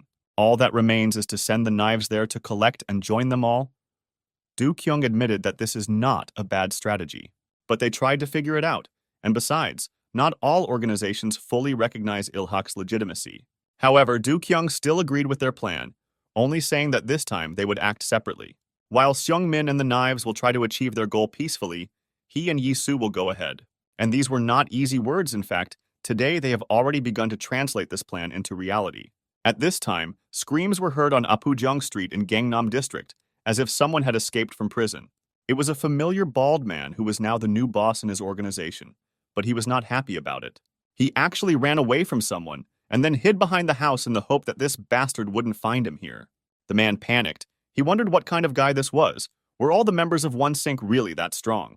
He took out his phone, intending to call someone, when suddenly a guy came out of nowhere and grabbed his face. With enormous force, he hit him against the wall of the house so that the man even had a mark from his hand on his forehead. The phone fell out of his hands, and he sank to the ground, because the attack happened unexpectedly and very quickly. The person who attacked him turned out to be Baek Yi-soo, who was sent by Do-kyung to carry out their plan. He explained that at first he was against it, but his brother's fists were itching, so he persuaded him. However, Seung-min said that it was too reckless and early, and Do-kyung was surprised from the last. The director replied that in fact, they were in the midst of a war here, and it was better to attack them first. Moreover, he added that Shion was with his brother, so there was nothing to worry about, because they could handle it. But Yuhua noticed that only 2 months had passed, and his wounds had not yet healed, so it was dangerous. Then Do-kyung replied that it was useless to stop his brother anyway, because he was still full of anger. So he needed to be alone for a while and let off some steam, and this was a good opportunity. Yi-soo himself didn't mind. He threw the phone at the man, telling him to call the person he was going to. Because of fear, he did not understand who exactly he was supposed to call and asked the guy about it, but then regretted it. And Soo stepped on him, pushing him even further towards the wall, saying that he didn't care who. The main thing was some big shot. After all, he had no idea who was in charge there, and this made him very angry. He told the man to move. And then he added that Baek Do-kyung, no, Baek Yi-soo wants to talk to his boss, and the man shouldn't keep him waiting. Hyun-gu stamped his foot, calling them to silence. He said that now a professional will put everything in order. During this time, he managed to become the head of the operational training headquarters, albeit a self-proclaimed one. Sitting in front of him were two of Ilhak's new knives, to whom he told them that they knew nothing about the dark side of Seoul. First of all, they should get a proper idea of the strength and power of all the known gangs. He said that you need to know the enemy by sight, so he specially developed a unique rating system. Then Oh Myung-hwan Jr. could not stand it, saying that the man should stop suffering from bullshit, because that's not what they came here for. Si-young hurried to reassure his partner, saying that Hyun-gu was just trying to help them, because they were new here. In the end, it would be good for them, and it was also fun. At least it wouldn't make anyone feel worse. Gu-jun looked at the guy, not understanding why he was protecting someone who wasn't even in charge. But still, he decided to just accept it and sat down on a chair, and Se-young asked Hook if he would award them some kind of rank too. The man thought for a moment, and then said that there was not yet enough data to assess their abilities. However, if we take into account that fight in the ashes, then at the moment he would distribute them this way. Oh Gu-jun, knife of rank B, and Jang Se-yeon, knife of rank B+. Hearing this, the latter joyfully asked what plus meant. Hyun-gu replied that since he once fought on equal terms with Tae-hyun, he decided that his rank was slightly higher than V, and Gu-jun turned away, saying that he couldn't understand why his partner was admiring him here. Their conversation was interrupted by Choi Jung-ho, who entered the room, saying that the conference room was quite noisy today. The man asked what they were discussing here, seeing a map with the spheres of influence of criminal groups. Everyone present looked at him in surprise, because no one expected that Jong-ho himself would drop by. Hyun-gu opened his ranking by saying that the man was once one of the most powerful gangsters in the city. Now, of course, he is not so strong, but based on the results of the last battle, he can easily be awarded an A+ rank. Jong-ho himself looked discouraged. He did not understand what ranks we were talking about because he had never possessed them. Then he remembered why he came and told the guys to forge things, because they were moving to Gangnam. Then another person, who turned out to be Do-kyung, approached the conference room and asked what they were doing here. Hyun-gu realized that there was no point in looking at the list, because there was probably no one in Daesung higher in rank than him. He pressed the tablet to himself, but Do-kyung managed to see the idea of ranks interested him, and he hugged Hook. He then asked what his rank was, looking at his tablet with interest because he didn't see his name. Oyama Shogo began to take a more rational approach to life. The severed finger has taught him a lot since then. He silently ascended to the tatami, where he was to meet with an important person who had already arrived. The guy took his place next to another man from the clan, waiting to listen to what Hanazawa Ganji had to say. This was a meeting of the Oyamagumi clan, at which its further development was to be decided. Before we begin, Ganji said that a small secret meeting must be held first. The man leaned on his fists, saying that everyone was aware of the latest events, so he would tell everything briefly. He began by saying that from now on he, Hanazawa Ganji, is the general secretary of Oyamagumi. It all started when he was talking to the chairman, who said that it was better for him to stay in Korea. Then the man didn't really want to agree, asking what to do with Ryugasaki, because the old man couldn't leave Shogo to his mercy. But the chairman replied that that was why he had to stay there, to keep an eye on him. The man would also run the organization on his behalf, as Tetsuji-san trusted him completely. In the end, he could not completely deprive his sons of all support, because it was not like a father. Then the chairman also added that he hoped that Ganji would take care of Shogo, who had a difficult character. Of course, the man knew this well, but it was not that he was eager to carry out the will of the chairman. He did this for his own reasons because he believed that Shogo could take their organization to the top. Also present at the meeting was Chonung's CEO Wang Hao, who would be given an S rank by Hyun-gu. Meanwhile, more knives and Young-ho had gathered near the main entrance of Daeson's hotel, waiting for someone. They needed to expand their sphere of influence and form alliances with organizations that could help them with this. Suddenly, they noticed how Yi-soo and Shion appeared at the door, and the commander's hands were stained with blood. The guy approached them. In one hand, he was holding some kind of bag, and there was a strange expression on his face. Jong-ho hurried to meet him, saying that he had heard that the guy went to Gangnam almost alone. Yi-soo nodded and threw the bag on the floor, saying that it was a gift from one small gang of thugs. Now all this has passed into their hands, and they will not be able to break away from them, even if they want, because they are bound by these documents. Jong-ho was very surprised, saying that this, of course, is great, but sometimes you can just come to an agreement with people. He added that only Chief Jong's henchmen use such rude methods, and this made Yi-soo apologize on his face. He suddenly asked what the man wanted to tell him by this, because were they really that different from them in some way? And Soo suggested that he answer honestly, saying that Ilhak also wants power, so they were on equal terms. They also wanted revenge, and dumped all the dirty work on others. He asked if he really said something wrong. However, he did not wait for an answer, saying that he would give them everything they wanted, but in return he asked them not to interfere with him.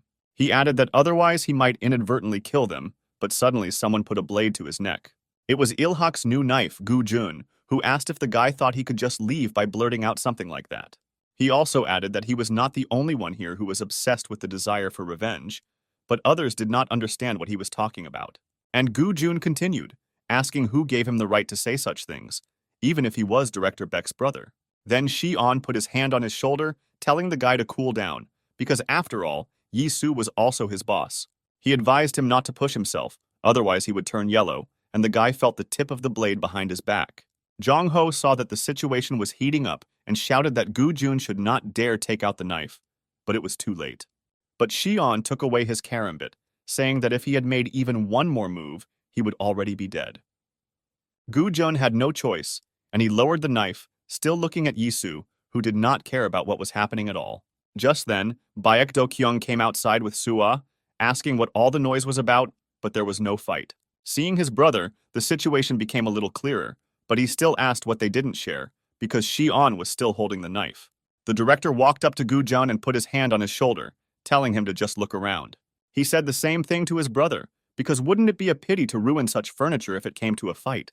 He then added that Yi-Su did his best, and most importantly, he did not get hurt during his mission.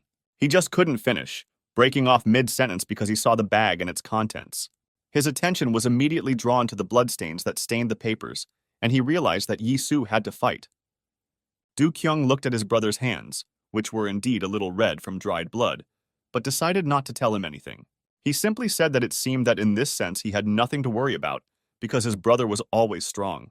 However, doesn't it seem to him that this was already too much, even if he, as the director, gave him a free hand for this? Yi-Su turned to him and asked, "So what?" He explained that this was the only way to achieve his goals. But Do-kyung was not satisfied with this answer. He said that it seemed that his brother was not enough of what happened at the hotel. This began to irritate him, and he asked if the guy thought it would be better if they killed them all. Then Yi-Su also could not restrain himself, saying that everything was exactly like that, because it would greatly simplify the task. He added that they should have thought about this earlier, and now he himself will kill them all, but Do-kyung suddenly hit him. Yi-Su didn't expect this from him, so he couldn't defend himself and fell, and Do-kyung told his brother to watch his language. He hit his head pretty hard, but Do-kyung didn't really care. He asked if his brother really wanted this. Was he really going to kill them all and go after them, because the same fate awaits him? If they both looked at the ranking that Hyun-gu compiled, Do-kyung would be listed there with an S+ rank. But Baek Yi-Su was marked with rank X, which was quite obvious. He was the shadow leader of Daesung. Jung-ho ran up to them, trying to stop the director, and Do-kyung asked what kind of snowstorm his brother was talking about. He said that it was impossible not to hit him, but at that moment a response came from Yi-Su, who also hit. Do-kyung didn't even have time to blink an eye when he jumped to his feet and also swung at him in the face. The blow was not weak. Jong-ho told the guys to stop, because this was no longer funny. They were both their directors. But the brothers could no longer be stopped. Do-kyung said that it had been a long time since he beat the crap out of him, and looked with a predatory gaze. But Yi-Su replied that he could try if he could, because now he was not inferior to him in skills and experience. Then Su-ah got involved in their quarrel and asked if Yi-Su really wanted to send his brother to the hospital bed again, but he only recently left her. Do-kyung liked the secretary's words, saying that she was right. But Su-ah also turned to him, saying that recently he was going crazy at the thought that he could lose his brother, and now he was beating him. Do-kyung justified himself by saying that Yi-Su started it first, but the girl was not convinced, and Jong-ho and the others decided that it was better for them to leave. Meanwhile, it was already evening in Tokyo, but the lights were still on in Chairman Oyama Tetsuji's country hotel.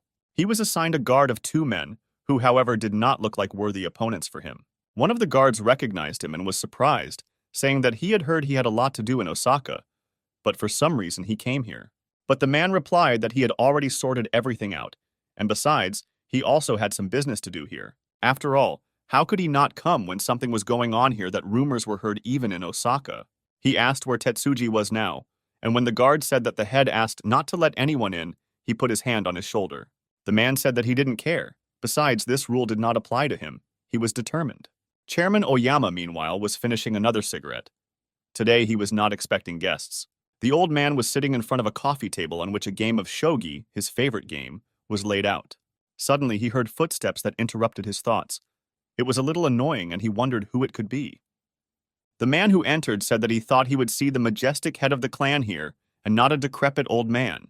Tetsuji replied that he had long ago lost all his majesty and changed the subject, asking if he had not retreated to Osaka.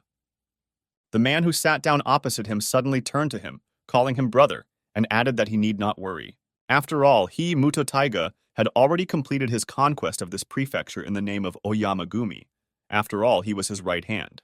Hearing such a report, Tetsuji smiled, saying that it was in his repertoire, but it was not bad. Then Moto leaned over the table, asking if he was really analyzing the previous game of shogi. Then, without waiting for an answer, he offered to play, and a strange spark of excitement appeared in his eyes. Tetsuji didn't mind, asking if he wanted to continue from there, but Toigo said it wasn't fun at all. He added that they would play differently, and Tetsuji smiled again, saying that it seemed like his brother was playing better. But he asked whether skills matter, because you can't drink away experience, and even if he dies here, he still won't win it. This wording puzzled Tetsuji a little. He asked what he meant by saying that he would die here. Then Moto added that once a year the stick shoots, and if he still turns out to be the winner, he will leave the clan. With these words, he made his move, and Tetsuji raised his chip up, asking why this was happening all of a sudden. Moto replied that he was going to do it for the sake of his student, which made the chairman tense up. And the brother continued, saying that Shogo again did not share the inheritance with Ryugasaki, in which case someone should support him. But Tetsuji didn't want to hear any more about it. He said that the Oyama clan was no longer affected by this showdown. He gathered all his chips into a fist and added that he ordered no one from the clan to interfere in these feuds. But Moto crossed his arms over his chest, saying that this is why he is leaving the clan, so don't let his brother fume. Tetsuji said that they had a draw because he ran out of pawns, and Moto continued his thought. Everything went wrong from the very beginning, because as soon as their delegation flew out of Korea, Shogo's brother abandoned him to his fate. It was somehow not very fatherly, because he made a choice in favor of Ryugasaki and neglected his own son. But he, Moto Toigo, will remain on Shogo's side, because he was his student, and the best in wielding a katana. Then Tetsuji replied that the others wouldn't like it, and he didn't like it either, but Moto just laughed. He asked if he would have to defy his brother to leave, but it was too much even for him. Tetsuji slammed his fist on the table, scattering the pawns on the board, and Moto was surprised, because before that he was just joking. However, as it turned out, his brother's reaction was caused not by his words, but by the situation on the board, because he lost. Tetsuji himself also did not understand how it happened, but one had to assume that the game was over and Moto had won. Seeing this, his brother got up to go, but at the door Tetsuji suddenly said that they had a draw, so don't let him relax. The old man grabbed his head, but it was unclear whether it was because she was sick or because of a feeling of despair. He added that he was grateful to his brother for taking care of Shogo, although he did not even call his son by name. And Moto replied that he didn't have to thank him for it at all, because he did it on his own whim. These were the last words of the man before leaving. He thought that his brother would say something else, but he remained silent. Meanwhile, in the Gangnam area on Yeoksamdong Street, the first negotiations between Ilhak and the local gang took place. The director of this group was a woman who knew well about Ilhak's plans, but hid it from them. They sent Se-young, who had his first experience of negotiations, to represent their organization. However, they also had a backup option. Yi-soo was waiting outside the room. He said from the very beginning that nothing would come of it. When the girl suddenly asked if Daesung was involved in this matter, Yi-soo immediately understood what she wanted to hear. She asked if they really wanted them to join them and not HHS if she understood correctly. Sho-young nodded, saying that they would guarantee their safety in their swan, but the girl interrupted him. She said that all this, of course, is wonderful, but there are 3 nuances here, and the first is the absence of their head. The girl added that it was extremely disrespectful of them to send just anyone to the negotiations. This also meant that the rumors about Ilhak were true, and he was indeed in decline. Se-young wanted to object and explain everything, but the girl said that this was the second nuance, because she had nothing to listen to. HHS had not yet entered the game, and rumors about One Sink had already spread throughout the capital. The confrontation was just beginning. And if they have to choose a side, then it would be much more profitable to join the police. But here she was interrupted by Yi-soo. He entered the room and suddenly put his foot on the table, saying that the girl apparently knew nothing about business. The guy added that her lot was to sit still and keep quiet, and then asked if everything was clear to her. But the girl calmly reacted to this scene, saying that she would close her eyes to it and voice the third reason for her refusal. She suddenly raised her head and looked straight at Yi-soo, calling him by name and saying that they know who he is. Daesung's dark horse, who was actually in charge of everything instead of Baek Do-kyung, was why they staged a show at the hospital. Si-young, who was sitting opposite him, turned around and thought that good fame goes far, but bad fame goes even further. The girl continued, saying that everyone was just waiting for a chance to get even with him, and it would be sad if such a guy died in the alley. Only now did they realize that it was a trap. They were already surrounded by many people who were just waiting for the signal. Yi-soo then said that someone had urged him to control himself, but now there was no need for that anymore. He added that he would even be glad if the girl relieved him of the need to restrain himself and had a little fun. He took off his jacket, telling Se-young that he would take on the entire crowd behind him and let him deal with the ones here. But the door was locked, and the men, who also wanted to fight him, began to knock on it. Then Yi-soo decided to help them with this and threw his cap on the glass doors right in front of one of them. The next moment, the cap was followed by his fist, which broke through the glass and hit the first man. Se-young was surprised, because he would not have thought of such a thing, although it was very reasonable, because he protected his hand from fragments. But he didn't have time to admire because the guy also needed to show his best side. He hit one of the men who were the girl's personal bodyguards and grabbed another by the face. He had more than enough strength, and judging by Hyungu's rating system, all the people here were no higher than C+ rank. And Soo didn't waste any time either. His fists were itching to punch someone, and he didn't restrain himself from doing so. Another man flew into the door, which had already been broken, but the commander was just beginning to gain courage. Even though the rest of the bandits had weapons, they decided that it would be better to get away. When everyone agreed, it was decided to escape through the main entrance, but another person suddenly came out from there. Do-kyung quickly assessed the situation and asked displeasedly if his brother was getting into a fight again. And the men compared both guys with horror because they looked exactly like one person. Then Do-kyung showed a small box that he was holding in his hand, saying that he actually came here with a gift. Yi-soo hit the next guard, saying that they were the ones who started it first, and he had nothing to do with it. Do-kyung understood what this meant and put the box down, saying that in that case, they didn't deserve the gift. He took out his blade and also prepared to join the fight, saying that if the carrot didn't work, he should try the stick. After some time, they dealt with all the guards and bodyguards in this group. They came here late in the evening, but it was already dawn, Do-kyung thought.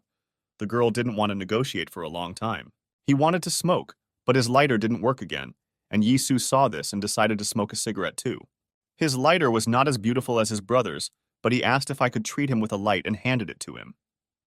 Do-kyung took the lighter, thanking him, and Yi-soo said that it was nothing, he was being friendly. But Do-kyung paid attention to one more detail. He asked where his brother put the lighter that he gave him. It was about Ryugasaki's father's gift, but Yi-soo replied that he had lost it somewhere in the hotel, which greatly infuriated his brother. But after a moment he behaved calmly again, saying that she was of no use anyway. Besides, there was an Oyama-gumi emblem on the lighter, but the memories of the clan made him stop mid-sentence. He looked at his brother, who was just smoking next to him. It seemed like he wasn't even listening, but Do-kyung knew that he understood him better than others. He realized that he had to apologize, saying that he seemed to have gone too far last time and should not have hit him. The guy added that he didn't think that he was wrong, or rather, each of them was right in their own way. However, now he was also the head of Dyson, and a good half of the underworld had a grudge against him. And Soo replied that then he would have to kill them all because he did not see any other way out here, and he did not want to look for it. But Do-kyung said that this would only be a temporary measure, asking how long it would last, because these bastards would become even more numerous over time. Although, in the end, he is their boss, so he decides what to do, and they are just his subordinates. He added that they needed a strong leader who could stand up for himself, but Yi-soo understood what he was getting at. Meanwhile, it started to rain outside, but Seung-min had already arrived at the place. It was the building of a real estate agency. He took off his jacket and looked at the map of his country. It was the Gangnam region, and he didn't come here to look at the land. While he was waiting in the hallway, a man who apparently worked as an agent there asked him to come into the hall. He added that the boss would come over soon and served him some tea, and Seung-min thanked him. The man said that he would have suggested that he walk around the area and look around, but it was raining heavily outside. Then the chairman explained that everything was in order, because after all, that's not what he came for, which surprised the man. He leaned forward a little and said that he came from Ilhak, and then asked if that meant anything to him. Hearing about Ilhak, the real estate agent said that now everything was clear to him, and turned around. And behind there was another door, apparently for staff, but it turned out to be open, and soon someone came out of it. It was a man who had previously been sitting at a table in the next room, discussing something with other guys. Hearing that the agent who apparently worked for them mentioned Ilhak, he stood up and walked over to Seung-min. The man asked whose it would be since he came here himself, because one in the field is not a warrior, unless of course he is one of the knives. But Seung-min did not react to this. He said that as he remembered, the boss of this organization was much older. Then the man leaned over to him, saying that he was replacing the boss today. But Seung-min, apparently, had no idea where he ended up. The chairman did not have time to answer, because the front door opened again and another person entered the hall. It was Ogu Jun, who said that the reason he volunteered to accompany him was because it was dangerous here. The man was surprised when the guy called Seung-min the chairman, and he turned to Gu Jun, saying that things wouldn't work that way. He asked how he could prove to these people that he came in peace if he stood over his soul and escalated the situation. However, that's why he asked him to stay on the street, but it was already too late. The man approached the guy. He said that he thought they were funny guys, but Gu Jun suddenly put a knife to his throat. The guy added that if he was so curious about what they could do with him, he might check it out. However, this no longer suited Seung-min, because his plans included resolving everything peacefully. He asked Gu Jun to put the knife away, and the guy instantly obeyed, and the man realized that they were not to be trifled with. Gu Jun still decided that he was not forbidden to speak, and told everyone in the room to sit down and listen silently. After all, his chairman will speak. But the man shuddered again at this word. For some reason, he smiled. And then he clenched his fists and shouted that to hell with listening to anyone. He'd better count their teeth right away. At that moment, another man entered the building and suddenly shouted at him to stop. He rushed towards him, pushing him away from Gu Jun. It turned out the guy's name was Tae Kyung, and the new man was his father. Then he saw Seung-min, and unlike his son, he immediately recognized him as Chairman Ilhak. Apparently, he himself was the boss here. He took his hand in his, saying that his memory could not fail in the fact that the head himself stood before him. And Seung-min also began to remember who ran this organization. He remembered that the boss's name was Song Tae Gyu. He turned to the man, asking if that was his name, and he was very happy that the guy remembered him. They sat down on the couch and Tae Kyu spoke first, saying that he couldn't wait to meet him in person. Seung-min replied that he also did not expect to ever meet a man again, especially at such a time. The man was a little confused. He said that a lot of time had passed since their last meeting. He added that he remembered him as a baby and even how he walked under the table, and then Seung-min hastened to interrupt him. He asked him to get to the point, and the man said that he had heard about Ilhak's return, but did not expect to see him as chairman.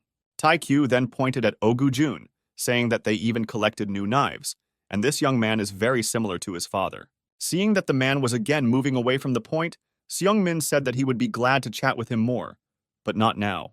However, Tae Kyu replied that he could guess what he wanted to talk about, and then said that it was not that simple. They were just a small organization from Kwanak, and were forced to hide in the shadow of HHS all this time.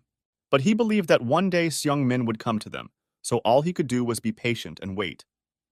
The man finished by saying that the future of their organization is in the hands of Seung-min, and from now on it belongs entirely to him.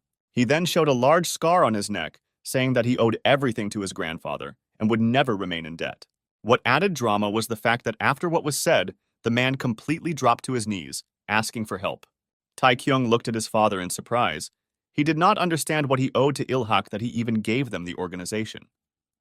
Meanwhile, the rain did not stop and began to fall even more heavily. A stranger approached Dasan's main office. Despite the fact that it was pouring rain outside, the man wore ordinary flip-flops, and his feet were huge. Moto was angry with himself for not checking the weather forecast before the flight, and now his suit was wet to the skin. He approached the very doors where two guards stood, who asked how they could help him.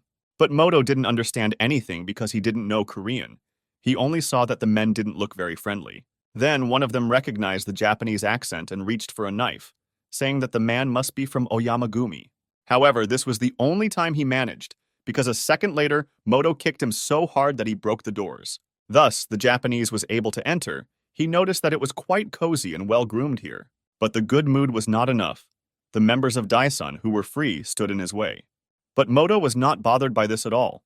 He walked through them as if not noticing, and asked where Ryugasaki was. Seeing that the Japanese wanted to get upstairs to their boss, one of the guards decided to stop him and took out his blade. However, this only angered the Japanese. One blow was enough for him to fly the man 2 meters away.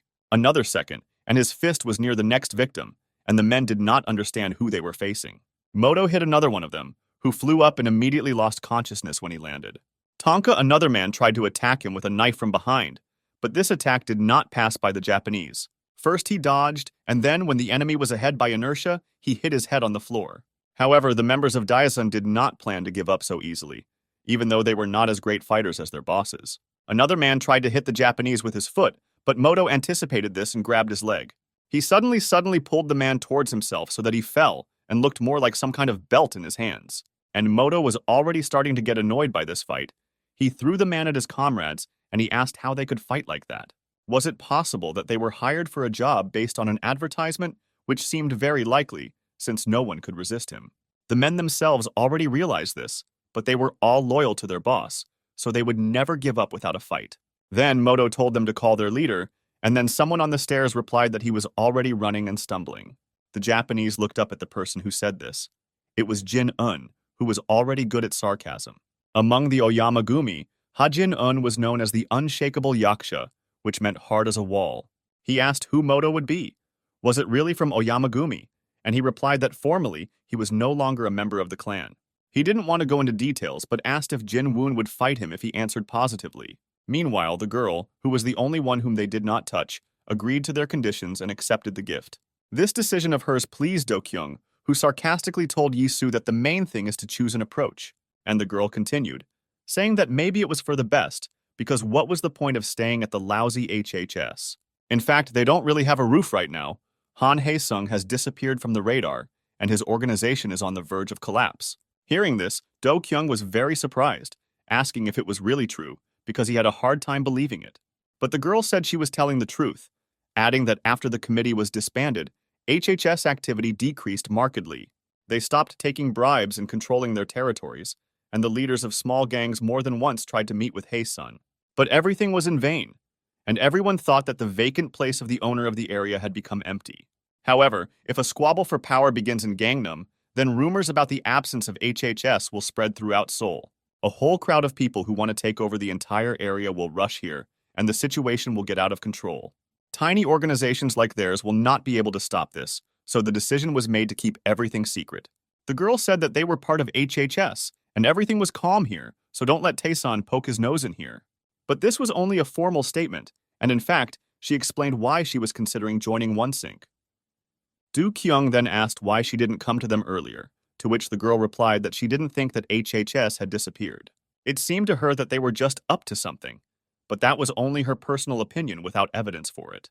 Do-kyung suddenly received a call from someone, and he asked for forgiveness, saying that he had to answer the call.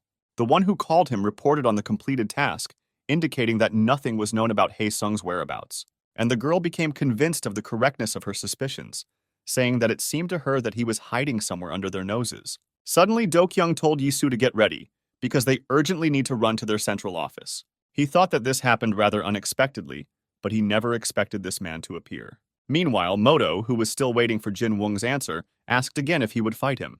Meanwhile, Chairman Sung Min continued to implement his plan in the Gwanaka area. Now they, along with Jung Ho and Gu Jun, were heading to the next organization after successful negotiations. Jung Ho said that the chairman should be careful, because they must join all organizations in the district at any cost. Seung Min noticed his good mood, and he agreed, because once upon a time, this was one of Ilhak's main headquarters. He added that he remembered wandering these streets with his grandfather, and now everything seemed so familiar. He advised Gu Jun to also take a look, because he also often came here with his father. Jung Ho remembered that everyone adored them because Gu Jun was quite cute, but the guy didn't want to talk about it. He said that they should go faster, because they were already late, and he still had no memories of his father. It sounded a little sad.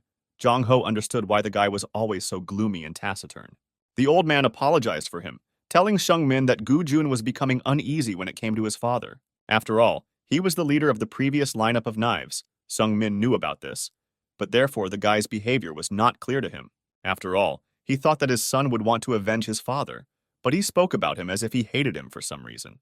Jung Ho then explained that it was because his father's death gives him mixed feelings. Oh Myung-hwan was a man who lived for Ilhak, and everyone in the neighborhood knew it and loved him. It's just that the man coped much worse with his father's responsibilities, even though this should have been in the first place. He was almost never with his son, and when he did come, it was only for a few days. However, then he left him completely because he died, and this was a big blow for little Gu Jun. Jong Ho wanted to tell a few more details, but Gu Jun, who was walking ahead, said that they had arrived at the place. Sun Tai-Q said that he would gather the leaders of all local organizations here so that it would be easier for them to come to an agreement. He asked if it was a trap and pulled out a knife, but Young Ho stopped his hand, telling the guy not to worry. Everything will be fine. They came here just to talk, or so he was told. Jong Ho recalled the words of the chairman, saying that there was nothing to worry about. But soon, he opened the door and changed his mind. There were 4 men in the room, one of whom was kneeling and being helped to his feet. When Gu Jun looked closer, he realized that one of them was an old man, and the rest were also over 40. This surprised him quite a bit, because he was not used to such people being bosses, and he asked Jong Ho about it. He then explained that these men were small business owners who had been forced out of the Gangnam gangs. They just got together and formed their own organization, but they have no real power. Among them was President Song, whom they already knew, whom Jong Ho also knew and came up to say hello. The others also recognized Jong Ho, because everyone here seemed to remember the old days, except for Seung Min and Gu Jun. The latter hid the knife because he realized that these decrepit old men would not do anything to them. But he asked something else. Why do they need such weaklings? To which Jong Ho replied that now that the One Sync project has been launched, they need them. He asked the guy if he really suggested just leaving them, and he said that they had plenty of other worries. Then some grandmother came up to him and asked if Oh Myung-hwan was eating well, because she recognized him as his father. She didn't even wait for an answer and reached into her pocket for something and then put it in his hand. These were 3 candies that the grandmother did not regret giving to him, calling him grandson and telling him to eat more. She suddenly thanked him for coming back, apparently still thinking that he was Oh Myung-hwan. This touched the guy, and Seung Min noticed that this place could be used for another purpose, turning to Gu Jun. He told the guy to take a closer look and try to remember everything that connected him with this place, and suddenly something surfaced in his memory. The image of his father appeared before him, whom people also thanked. Just like then, they now need their help, so they will have to try to live up to hope. Lee Seung-min was now the chairman, but his approach was the same as Gu Jun's father, and the guy understood it. Finally, he found out why his father always neglected him when he was little, all because man is too weak a creature. Meanwhile, at Daison's headquarters, an interesting battle was brewing between the Japanese Moto and Ha Jin-woong. Moto approached him, saying that they call him Yaksha, although it was some kind of stupid nickname. After all, it meant wall, but Jin-woon was even shorter than he thought, so he asked how tall he was. This unnerved the big man a little, and he asked in response if it really mattered, and Moto laughed. He said that the man was acting funny because he was saying that he was not bothered by the difference in weight categories. This was already a direct insult towards him, and Jin-woon took a swing at him to demonstrate the difference. The Japanese didn't expect him to start first, so he couldn't block in time and got punched in the face. Another person would have fallen long ago and perhaps lost consciousness from such a blow, but Moto only jumped back. He said that they had a good start, but Jin-woon's hand was heavy, but he could have spared no effort. And the big guy thought that the Japanese had poor endurance, because he turned his head for a split second and missed the blow. But Moto was not bothered by his analysis. He attacked him, saying that now let him catch an answer from him. The man hit him in the stomach, and he hit him hard, so that all the members of Daesan who were watching thought that this was the end. However, they all soon watched happily again as their director championed, which surprised even Moto. Jin-woon asked if he really didn't expect him to stay on his feet, and then added that he hit rather weakly. But this only made the Japanese laugh even more. He said that of course that was not all, but now he remembered. It was not for nothing that they called him the unshakable Yaksha, because he was unusually strong not only because of his size. Moto added that he had to admit, the big guy was no mistake because he almost broke his jaw with his blow. However, this was only the beginning, and now he will show his strength, which he is also sure will be able to surprise him. The man was about to attack Jin-woon when suddenly someone called out to him from behind, calling him by name. The voice seemed familiar to him. The Japanese turned around and saw Rugasaki, who asked what he was doing here. Do Kyung added that he was no longer a member of Oyama, so the man might start treating him as an equal. Then Moto said that he also left the clan, telling the guy not to get excited because they were on equal terms. This news was unexpected for Do Kyung. He asked why the man did this, but he did not give a clear answer. He turned to leave, saying that he paid him a visit out of politeness, and now he must go to Shogo. Do Kyung quickly understood everything, asking if the man was really going to side with his stepbrother.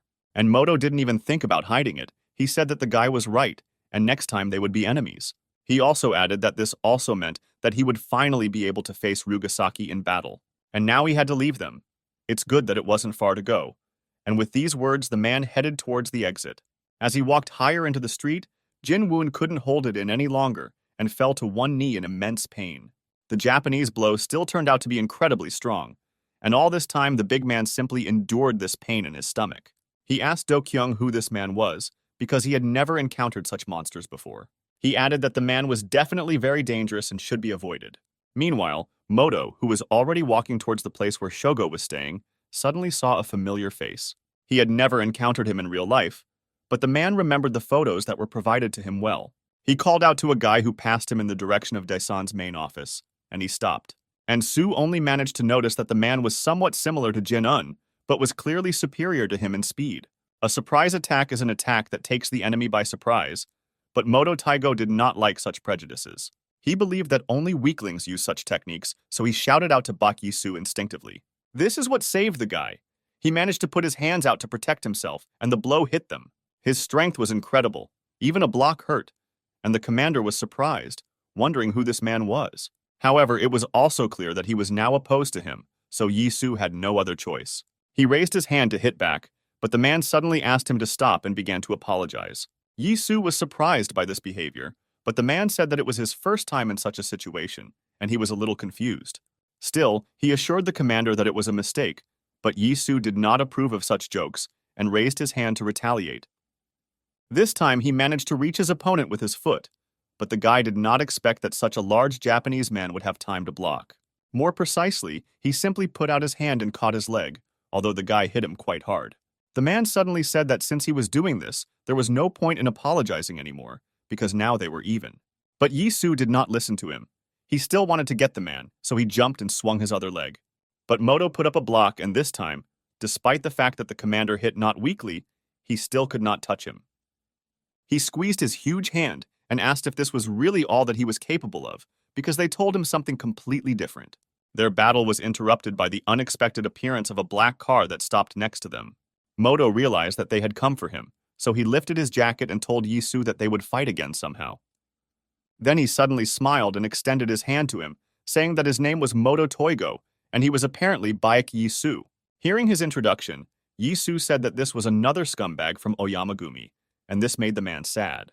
He wanted to explain that he was no longer a member there, but Ganji, who had come to pick him up, had already opened the car door.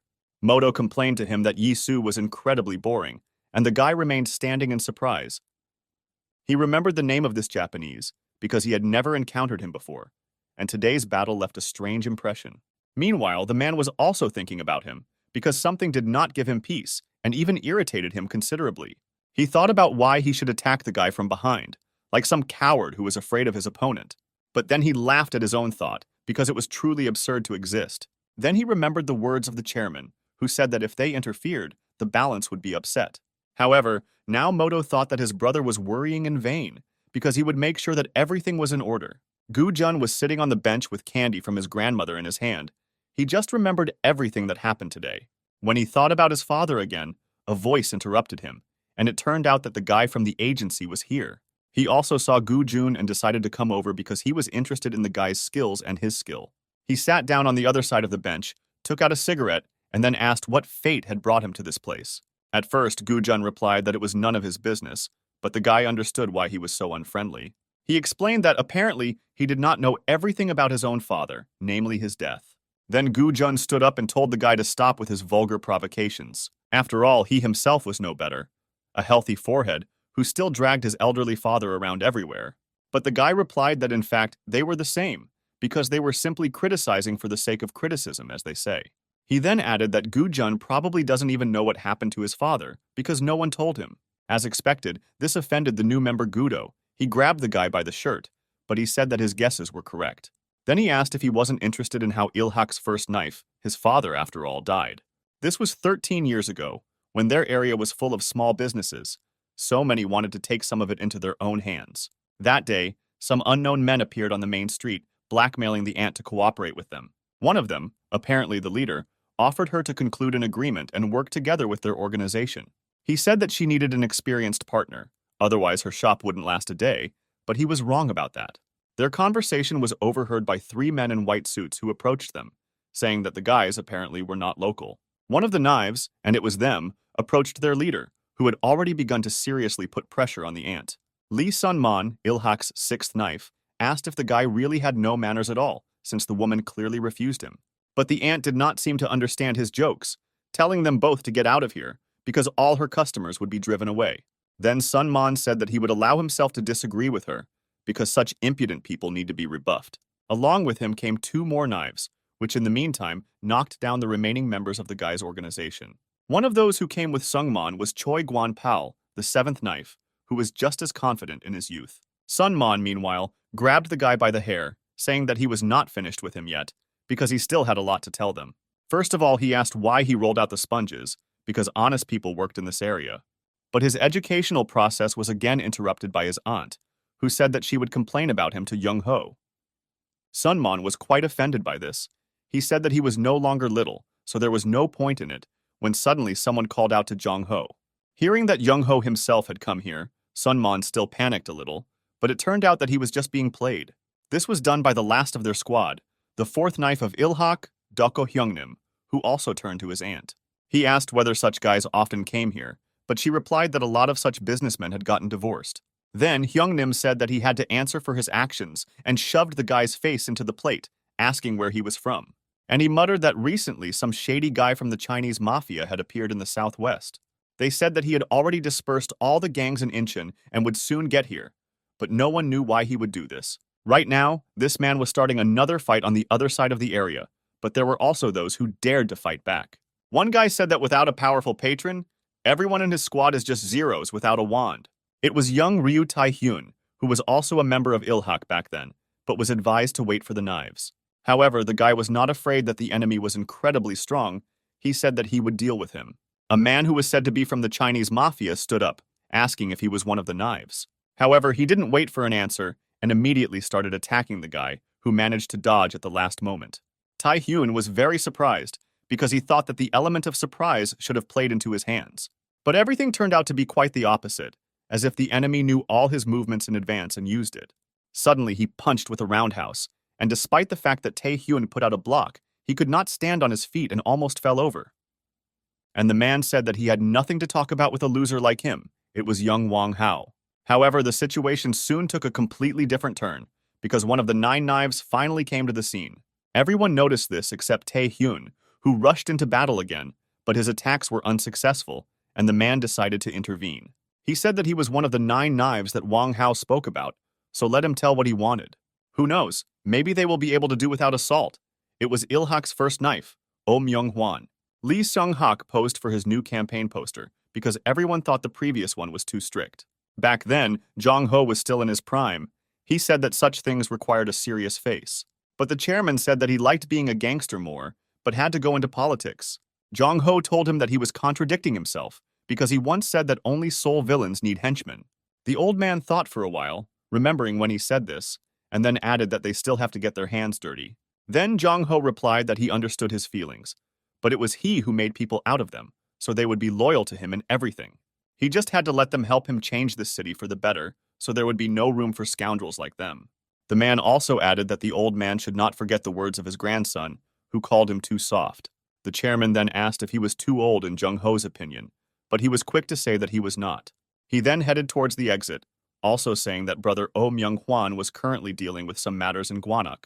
But there was no need to worry, because no matter how strong the opponent was, Myung-hwan never lost. Meanwhile, Wang Hao attacked the new opponent, thinking that he was no better than Ryu Tai-hyun. Myung-hwan immediately noticed that his weapon was unusual, which indicated that he belonged to the group. They both jumped back, and Wang Hao thought that this opponent was quite smart and experienced. However, this did not stop him from attacking again, this time with a knife, and Myung-hwan had to defend himself with a chair. It turned out that this was not a bad idea, as the blade got stuck in his crooked forms and Wang Hao was disarmed. Then Ilhak's first knife pulled the chair towards himself, and then shook it in different directions and threw it away with the knife. But Wang Hao most likely expected something similar, so he immediately connected with body blows and swung his leg. The blow was not weak and hit Myung-hwan right in the jaw, because he did not expect that everything would happen so quickly. But the guy didn't seem to have received any damage. He quickly came to his senses and counterattacked him. Now it was Wang Hao's turn to be surprised, because the first knife turned out to be incredibly strong. His hand was heavy. Seconds later, Wang Hao was lying unconscious on the floor, and Oh Myung-hwan told the other guys to get out of here. He then turned to Ryu Tai-hyun, asking if he happened to be into boxing, and the guy nodded his head. Then Myung-hwan advised him to behave more calmly during the fight, but his punch was already good. Tai-hyun was flattered because he had just been praised by the strongest of the 9 knives. He thanked him. These were the last things Oh Myung-hwan said, after which he suddenly took Wang Hao on his shoulders, intending to carry him. It was already evening when Wang Hao woke up, but to his surprise, he was in an unknown place. At first he tried to get up, but he realized that for some reason his body was hurting, and he instantly remembered the whole day. He said that he couldn't lose to that guy from knives, but suddenly a familiar voice answered that he was at his house. It turned out that Myung-hwan dragged him straight to his home and was now finishing cooking. Seeing that Wang Hao began to panic, he took out his machete and told him to stop, because he had already made a fool of himself. He added that he would let him go, but he had to answer a few questions, and he really didn't like that. He said that the guy was too self-confident, and that time he was just lucky, but he replied that he still won. So Wang Hao should have listened to him, or simply not started a fight while he was eating. But this situation did not suit him. Wang Hao threw everything off the table and approached the guy, saying that he had better get up if he didn't want to die sitting. However, such a threat had no effect on him. Myung-hwan stood up and asked if he really thought that he could defeat him. They attacked each other again, or rather, Wang Hao attacked first, and Myung-hwan decided to simply defend himself. But their fight did not last long, because with their screams they woke up another little person in the house. It was Gu-jun who came out of his room, yawning sleepily and asking if Dad was fighting again. This conclusion was not difficult to draw, because right before his eyes, Wang Hao managed to hit the guy in the jaw again. Then Myung-hwan wanted to strike back and even swung, but then he saw his son and could not finish the attack. He didn't know what to tell the boy, because he simply couldn't explain what was happening in the house now. And then something happened that he never expected. Gu-jun squatted down and began to collect the scattered food. He said that Dad himself said that he should listen to the teacher and get along with his friends, and then Mom will come back. Wang Hao wanted to correct Gu-jun and said that he was not his dad's friend, but Myung-hwan said that he agreed with his son. He put his hand on Wang Hao's shoulder and added that they don't fight anymore, because Dad can't help but follow his words. And Wang Hao looked at him in surprise, because their conversation was not over yet, but he did not argue. More than 15 years had passed since that day, but he remembered everything as if it had happened yesterday. Wang Hao stood in front of the glass door behind which the ashes of everyone who ever worked at Ilhak are kept. Among them was Oh Myung-hwan, but he was not allowed to stand a little longer because someone called out to him, asking who he was. The man turned around and saw a guy in a white suit who for some reason looked a lot like Oh Myung-hwan. Then Wang Hao remembered that he had a son, and this, apparently, was the same Gu-jun from his memories. And Gu-jun thought that he, too, had already seen this man's face somewhere, and was surprised to realize that it was one of his father's friends. It started to rain outside, but they stood there for some time, appraising each other and remembering the past. Finally, Gu-jun was the first to approach the man, saying that he recognized him as the one with whom his father first fought in the room. Wang Hao thought that running into Myung-hwan's son, and in such a place, was not the most pleasant. It was somewhere between awkwardness, disappointment, and shame, but he didn't say anything like that. Suddenly, Gu-jun bowed in front of him like they did in Korea, and his bow was lower than required. This surprised Wang Hao, and he told the guy to stop because he shouldn't bow to him. Then Gu-jun replied that he didn't remember too well, but the man was his father's last friend before his death. He explained that he had seen him as a child, and now his face seemed very familiar, although he did not know the name. Wang Hao thought that the guy had no idea who he was if he put it that way, but decided to remain silent again. Then the man saw that he had brought alcohol and stepped aside to make room in front of his father's ashes. Then Gu-jun went to the right drawer and opened the bottle, saying that his father loved this drink. He added that now he would have to drink his piece, but Wang Hao again remembered the story associated with this alcohol. The man noticed that the guy had fairly accurate memories, because Myung-hwan really loved this alcohol. At least if his memory served him right, everything was exactly like that. That evening they were just drinking. Yesterday they were enemies, and today they are friends. That's how one could describe their relationship from the outside, but everything was different. Wang Hao remembered Myung-hwan pouring himself the same drink, saying that it didn't even taste like alcohol. However, then he himself drank with him for company, and they had a good time together, because there was something that united them. The only people unhappy with their friendship were the diner owners, who looked at them askance. But their opinion could also be understood, because just recently they wanted to finish each other off here. Wang Hao decided to start the conversation by saying that the 9 Knives of Ilhak became famous throughout Incheon. Therefore, he became curious about how strong these guys are at the top of the criminal world of Seoul. He also wanted to know if he himself could grow to their level, but Myung-hwan suddenly slammed his glass on the table. He said that not everything was so simple, because you need to constantly become stronger and hone your skills. Then Wang Hao asked what he was talking about, and he brushed his hair back, saying that he would tell him everything now. But instead of answering, the guy simply passed out. It seems that he had too much alcohol, and now he will only wake up from a hangover. Wang Hao thought that he had had enough too, because if he continued to drink, he would lie next to him, which he did not want. The man left the diner and took out a cigarette. He was thinking about his new acquaintance, who was able to defeat him. Then he returned to his last words and thought that after all there was some meaning in this, but how difficult it was. Constantly becoming stronger is not something everyone would dare to do, but Myung-hwan was just such a person. And if this is the secret of his strength, then Wang Hao will definitely improve too. Suddenly someone called out to him. Sun Man noticed the dragon tattoo on his forearm and asked if he was the cocky guy. Wang Hao understood what he meant, but asked what so what, angering the guy who suddenly swung his leg. He hit him in the head, but Wang Hao managed to block, asking what harm he had done to him. However, Sun Man did not want to answer. He called the man a show-off, saying that he himself understood everything. This was true, but Wang Hao decided to annoy his opponent because he was wearing the same white suit as Myung-hwan. Seeing that he was able to block his blow, Sun Man thought that the man was smart, but did not say so. He saw that now things would go better, because help came to him in the form of another of the knives. He instantly approached Wang Hao and kicked him in the stomach so that the man flew back. An unexpected assistant turned out to be Jong Tuk-pei, who also asked whether it was in vain that he intervened in the fight. But Sun Man replied that his partner arrived just in time and did an excellent job of knocking down the arrogance of this brat. Wang Hao fell near a trash can that had a lot of bottles in it. Then he thought that the guys were also from knives. Confirming his thoughts, Sun Man asked what he forgot here, because the 9 Knives of Ilhak are responsible for this territory. Wang Hao stood up and then said that it turns out there were 9 of them. He stepped on an empty bottle that was lying near him, and it shattered. But that's what he needed. The man picked up 3 fragments, making a random brass knuckle out of them, which greatly surprised the guys. But then he asked where the other knives were, and this surprised them even more, because they saw that he was not afraid. Without waiting for an answer, Wang Hao attacked Sun Man and swung his weapon, but the guy defended himself. He saw the moment to strike back, but the man did not let him take advantage of it and pushed him hard in the side. Sun Man could not stay on his feet and lost his balance. He fell, and on top of everything else, Wang Hao managed to cut his hand. Then he instantly found himself next to the guy, pressed his head to the ground with one hand, and swung the other to finish him off. Luckily for Sun Man, Tok-bae came to his rescue. He kicked the man and he had to let the guy go. However, Wang Hao was not going to end it here.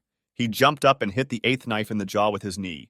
Tok-bae did not expect such a technique. He fell on his back and was also surprised at the man's skills. He fought well. This time was enough for Sun Man to get up and run to his comrade, and then he helped him to his feet.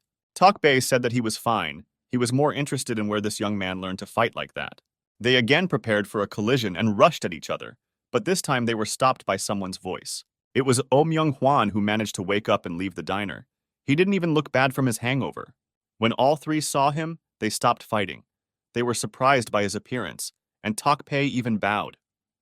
Then Wang Hao approached the guy, addressing him by name, and Sun Man was surprised to ask if they were really friends. Wang Hao told the guy that he thought he was different, so he even began to count on their friendship. But, as it turned out, he was no different from the guys Wang Hao had just fought with. In the end, he said that he hoped that the guy would understand this, but it seems that he had already made his choice a long time ago. He turned around to leave when suddenly Myung-hwan called out to him, saying that the young man never said his name. He also added that he forgot his blade and gave it to Wang Hao, but he just silently accepted the machete and turned around. After thinking a little, he stopped and said his name, and Myung-hwan replied that they would meet again. The next day, Sun Man and Myung-hwan sat in the chairman's office and reported this to Wang Hao. Sung Man said that he was currently hanging out in Incheon, and if he is not stopped, he will definitely cause trouble. The guy asked Lee Sung-hak to just give the order, and they would capture the area, but the old man did not share his methods. Then Myung-hwan said that he would sort everything out himself, and when the old man asked if he was sure, he replied that he was not going to fight. Suddenly, someone knocked on the door, and a tall guy entered the room and apologized for interrupting them. Seeing Oh Myung-hwan, he bowed, saying that he had heard about him, and Seong-hak explained that this was their new employee. The old man added that he didn't know how Myung-hwan was going to deal with Wang Hao, but this guy is extremely smart. Consequently, the chairman thought that he could help him, so he specially called him here. Myung-hwan nodded, as if to say that he understood everything, and then stood up and extended his hand to the guy in greeting. He introduced himself as the head of the strategic planning department, who turned out to be young Han Hae-sung.